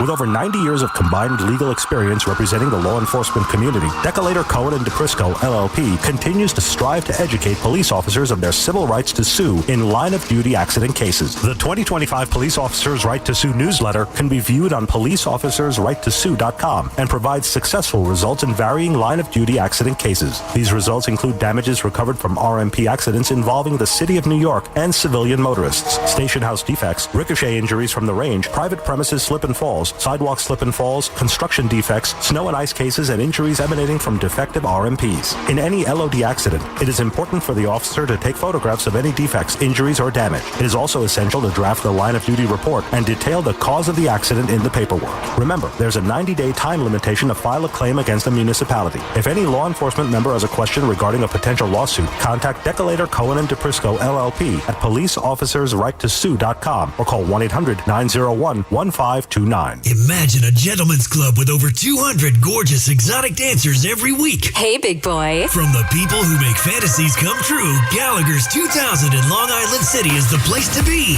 Gallagher's 2000, a gentleman's club for today, gentlemen. Gallagher's 2000 features 2 floors, 3 stages, discounted drinks, VIP, champagne rooms, and dinner specials every night. Gallagher's 2000 offers complimentary lunch Thursdays and Fridays with any drink purchase. Come on down, big boy. Gallagher's 2000 is New York's largest upscale gentleman's club, and Gallagher's 2000's bachelor parties will blow you away. For their bachelor party specials, call 718-361-1348. Gallagher's 2000 is located at 4319 37th Street in Long Island City, Queens, just a half a block north of Queens Boulevard. Call 718-361-1348. Gallagher's 2000 is unlike any club in New York. Come tonight for the time of your life. Gallagher's 2000. Let your imagination run wild. Looking for the best value on new tires? Get to Town Fair Tire. We honor every valid manufacturer's and competitor rebates and give you the guaranteed lowest price. Nobody beats Town Fair Tire. Nobody. Town Fair Tire. House stealing. It's a nightmare that's real. It's the FBI's term for thieves stealing your home's title and draining your equity. Just one fake document filed with a recorder, and scammers can own your home on paper, drain your equity, and do it all without you even knowing. Imagine waking up to a foreclosure or eviction notice. Listen to former title thief Matt Cox. What people don't realize is the ease in which this crime can happen. I can take the deed to your house and I can transfer that deed into my name. It's a great crime, and it's happening all the time. So how can you stop the nightmare and protect yourself? Find out if you're already a victim now at HomeTitleLock.com. Use promo code RADIO and get a 30-day free trial of their $1 million triple lock protection, a title scan, and access to a title specialist, a $250 value. Don't wait. Go to HomeTitleLock.com now. Promo code RADIO. Go running with the Devils on November 2nd, a 5K race hosted by RWJ Barnabas Health and the New Jersey Devils. Register at rwjbh.org/runningwithdedevils. Drowning in IRS debt? If you can't afford to pay your IRS debt due to economic hardship, you can now be free of IRS collection efforts by taking advantage of a special IRS tax hardship program. This program allows Americans who owe the IRS to resolve their delinquent tax debt once and for all. In some cases, maybe even reducing what you owe significantly. An open phone line has been established by Community Tax for consumers to call and see if they qualify. Simply dial 800-485-7220. If you owe back taxes to the IRS and cannot afford to pay them back or have years of unfiled tax returns, help is standing by. Just call the Community Tax Helpline today at 800-485-7220 for the help that you need. Don't take on the IRS alone. They can attack your wages, savings, pension, home, and even your Social Security check. Call 800-485-7220 to see if you qualify. That's 800-485-7220. Get connected with WFAN to talk about your favorite teams. The Fan on the Odyssey, iHeart, and TuneIn apps.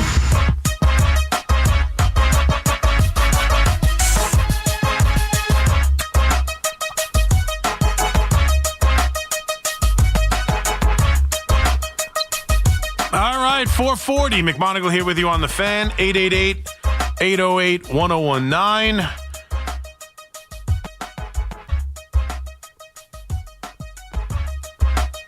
On this Tuesday morning, sorry, I'm reading something. Reading something about 50,000 Taco Bells.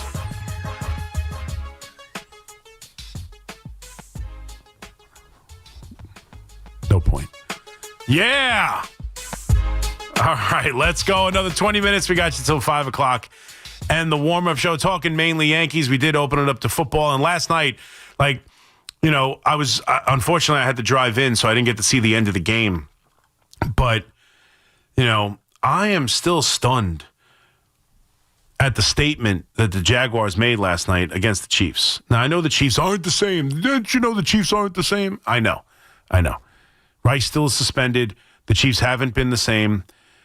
But the Jaguars, I don't know what anybody thought of the Jaguars, and specifically Trevor Lawrence, who's been pretty damn close to a bust. When this kid came out, in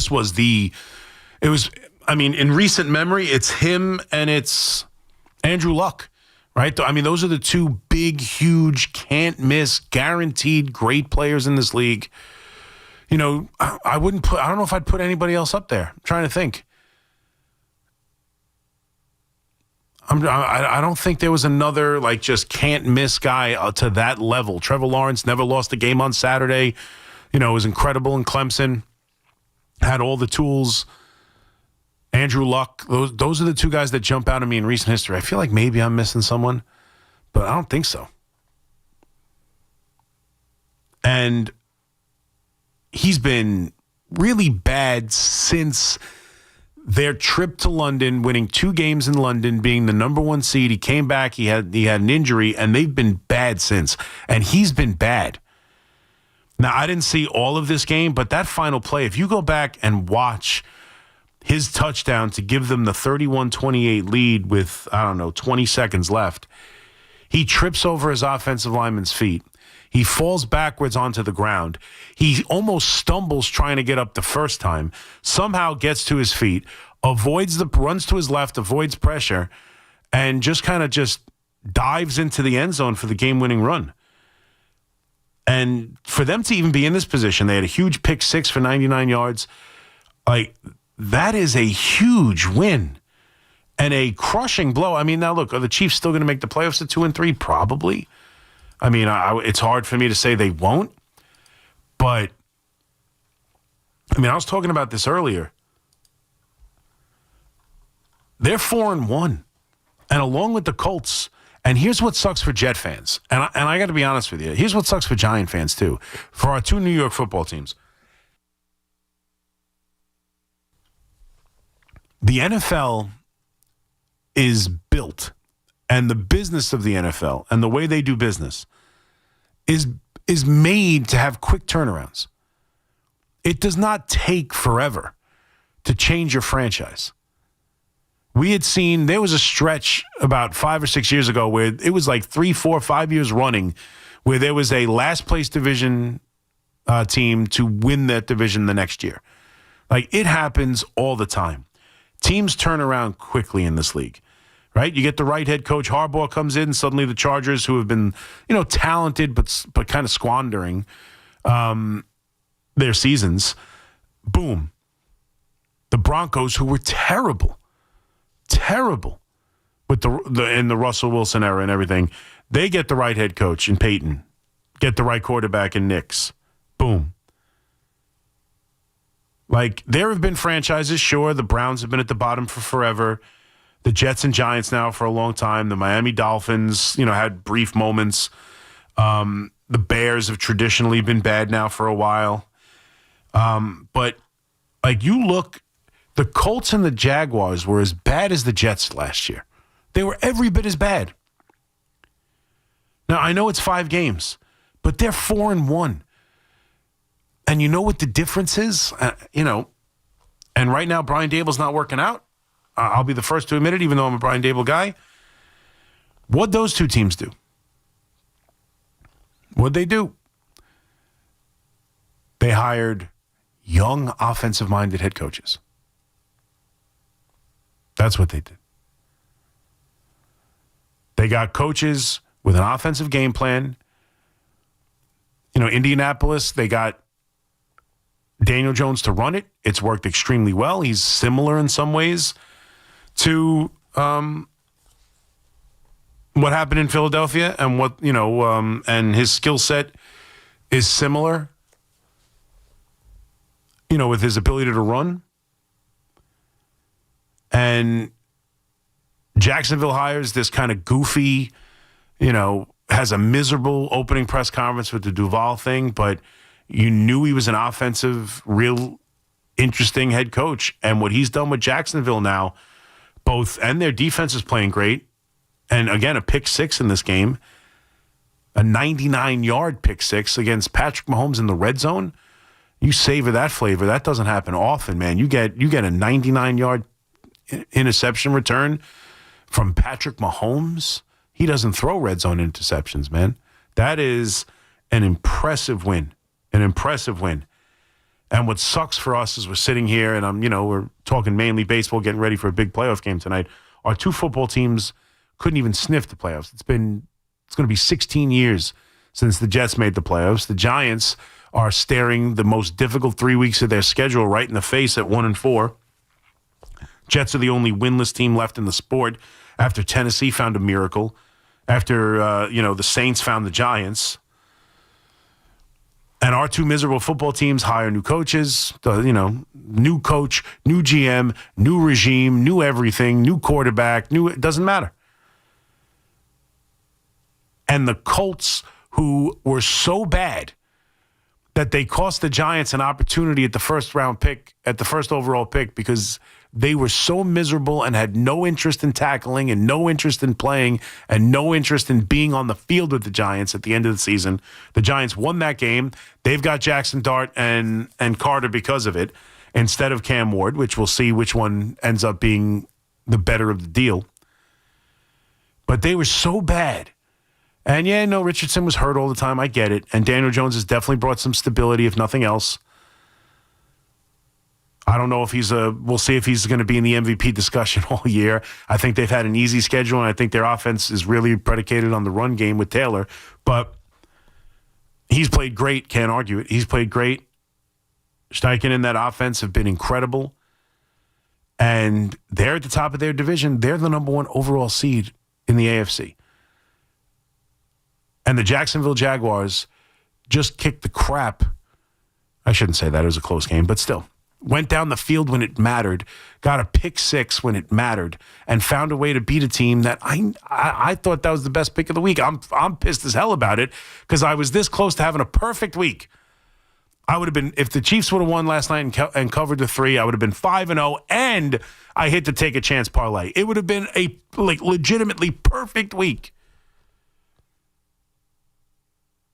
I never thought they were going to lose that game to Jacksonville after getting on a roll and scoring a ton of points against Baltimore and feeling like they were starting to put it in the right direction, the Chiefs, I thought for sure they were going to kick the crap out of the lousy Jacksonville Jaguars. Well, that's a different day. Only the Jets are lousy. Only the Giants are lousy. Other teams find ways to turn it around real quick. The Washington Commanders, boom. Jaden Daniels, see ya. We'll be in the NFC Championship game. Denver Broncos get Bo Nix. We're back in the playoffs. New England Patriots get a new coach. 3-2, just beat the Bills.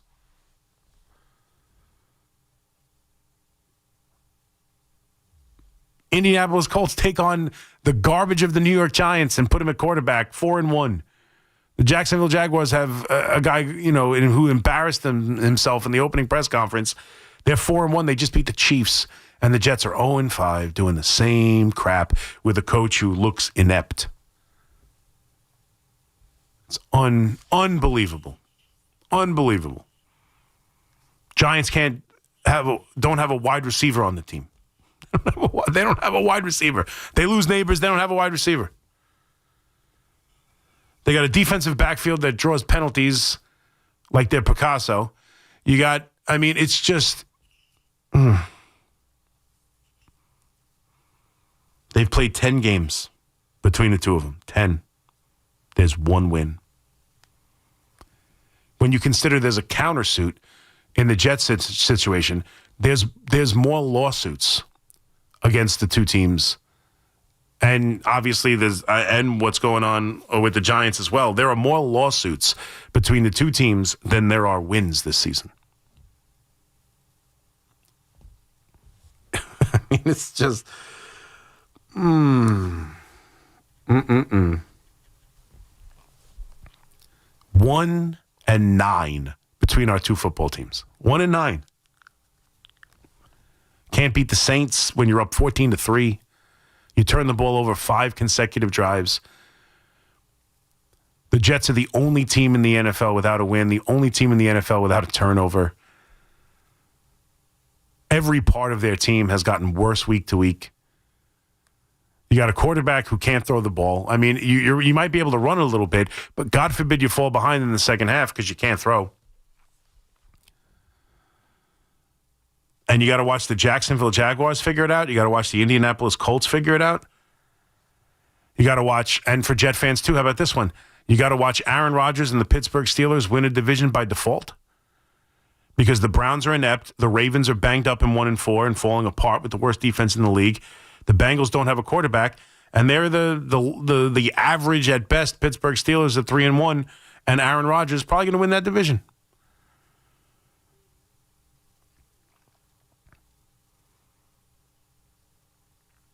I mean, you got the Panthers beating the Miami Dolphins when you get your ass kicked by them. It is... and you wonder why I talk so much Yankees. Why are you always talking Yankees? Why? This is why. Because we're waiting for hockey season. Yankees lose tonight. We're talking Rangers. Probably not. Nobody likes hockey, Boomer.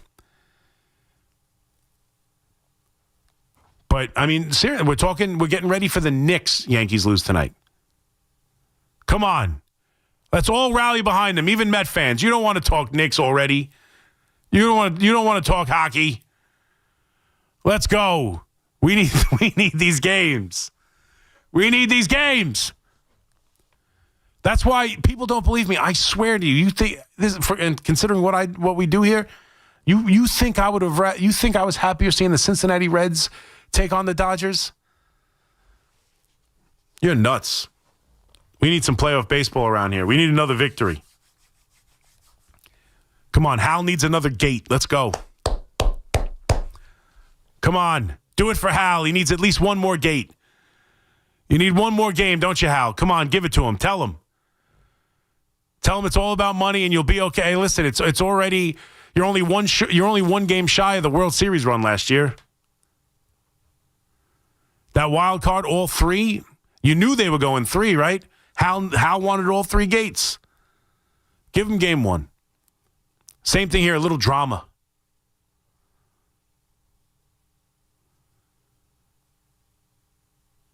They need to figure out how to win this game. Listen, and it's really an easy formula. Hit home runs. Score some runs. Be the New York Yankees. Be who you've been all year long. And Carlos Rodon is the biggest, and I know we don't trust him. I know. He's earned our trust, though. If you're a Yankee fan, he's earned your trust. I know in the back of your mind there's no way you could completely give in, but he's been really good this year. And even in the game that he wasn't very good, even in the game I was sitting next to Marash, he was a maniac, screaming at him, cursing at him, yelling at him, calling him all kinds of names for giving up the lead. Even in that game where I admit he wasn't overly that good, he pitched 6 innings and gave up 3 runs. Give me that tonight. Give me that tonight. I'll take that tonight. 6 innings, 3 runs, that better be good enough. If it's not, it's on the offense. I'll take that from Rodon tonight. Give me a chance to win. It's got to be this offense. It's got to be Aaron Judge. I cannot come back on tomorrow. I cannot come back on tomorrow morning and talk about the failings of Aaron Judge. It can't happen. He's got to figure out a way to come through in a big moment. And again, if he does, he's suddenly having a really good postseason. All it takes is one big hit from him, and suddenly the narrative changes because he's having a good postseason. If he has a good game, you're talking about maybe a guy who's hitting 500 in the playoffs. You're going to tell me he's having a bad postseason? Even with that strikeout, which again was killer and brutal, and I'm still saying, I'm not kidding. I was sitting at my son's baseball practice, and I couldn't stop thinking about that strikeout. I'm watching them play baseball, and in my head, I'm thinking, I can't believe he swung at that. I cannot believe he swung. I can't get rid of it. It's hanging over me like a dark cloud everywhere I go.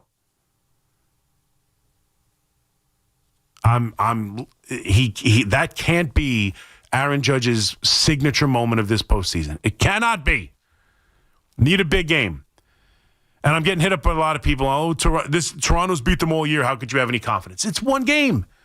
How could I have confidence? They're not so good that the Yankees can't beat them one game. Beat them one game, see what happens for the next game. The pitching matchups are in the Yankees' favor. They are. The pitching matchups are in the Yankees' favor. The Yankees, the last time they played a series against Toronto, won 2 games in a row at Yankee Stadium. They just won 2 games in a row against the Boston Red Sox, who, by the way, had their number 2. Win 2 elimination games. It's been done before.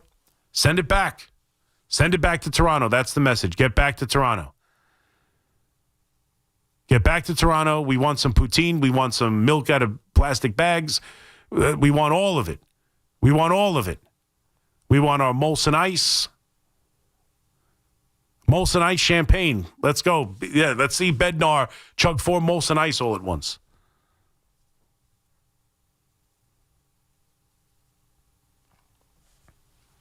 They can't go home tonight. And I'll tell you the truth. And that's it. Like, that's the main thing too.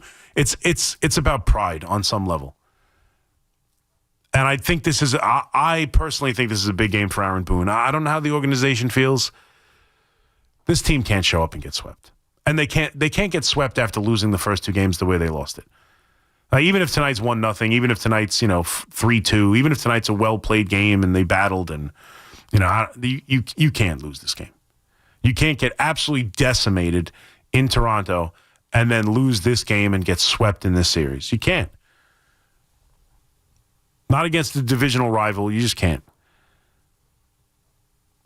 This Yankee team needs to step up. Someone's got to do it. And, the article came out yesterday. I've got to talk about this. The article came out earlier this morning about Giancarlo getting in their face mid-season when they were struggling out in Texas, which really was the kind of turning point. That final game against the Rangers was kind of the turning point because they were right there.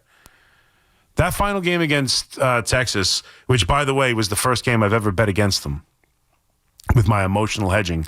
I'm ashamed to say that Evan Roberts has rubbed off on me, and I have been emotional betting. I have been emotional hedging. I've bet against the Yankees every single playoff game. I'm sure tonight's going to be no different. I have to admit it. But that game, that final game, they were on their way of looking. They were if they got swept in Texas, they were going to be on the outside looking in. And they found a way to step up. Apparently, I'm saying the warm-up show and morning show is next, Giannotti. Big G, who's been a leader on this team, who told them not to wear their AL championship rings, who told them they don't get swept in Arizona.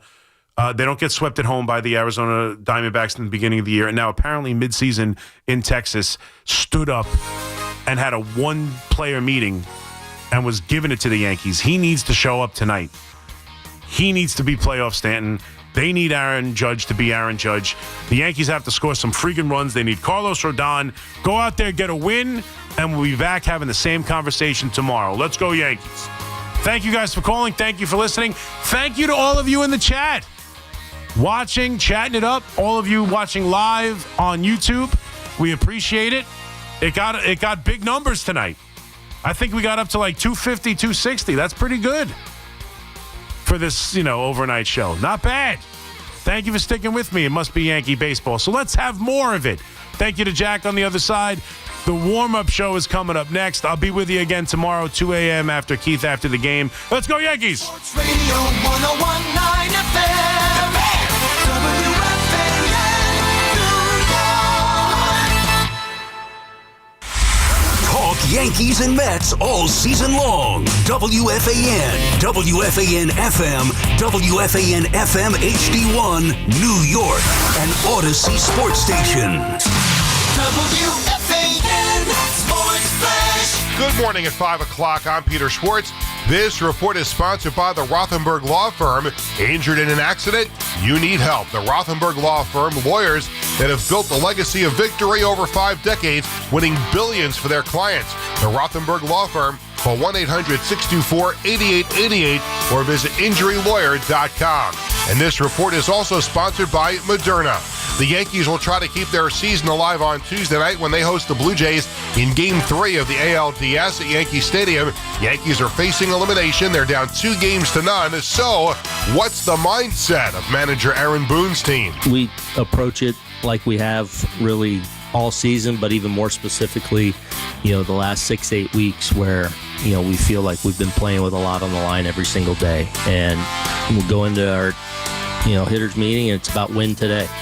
Period. Pitching matchup for Game 3. The Yankees give the ball to Carlos Rodon. He'll be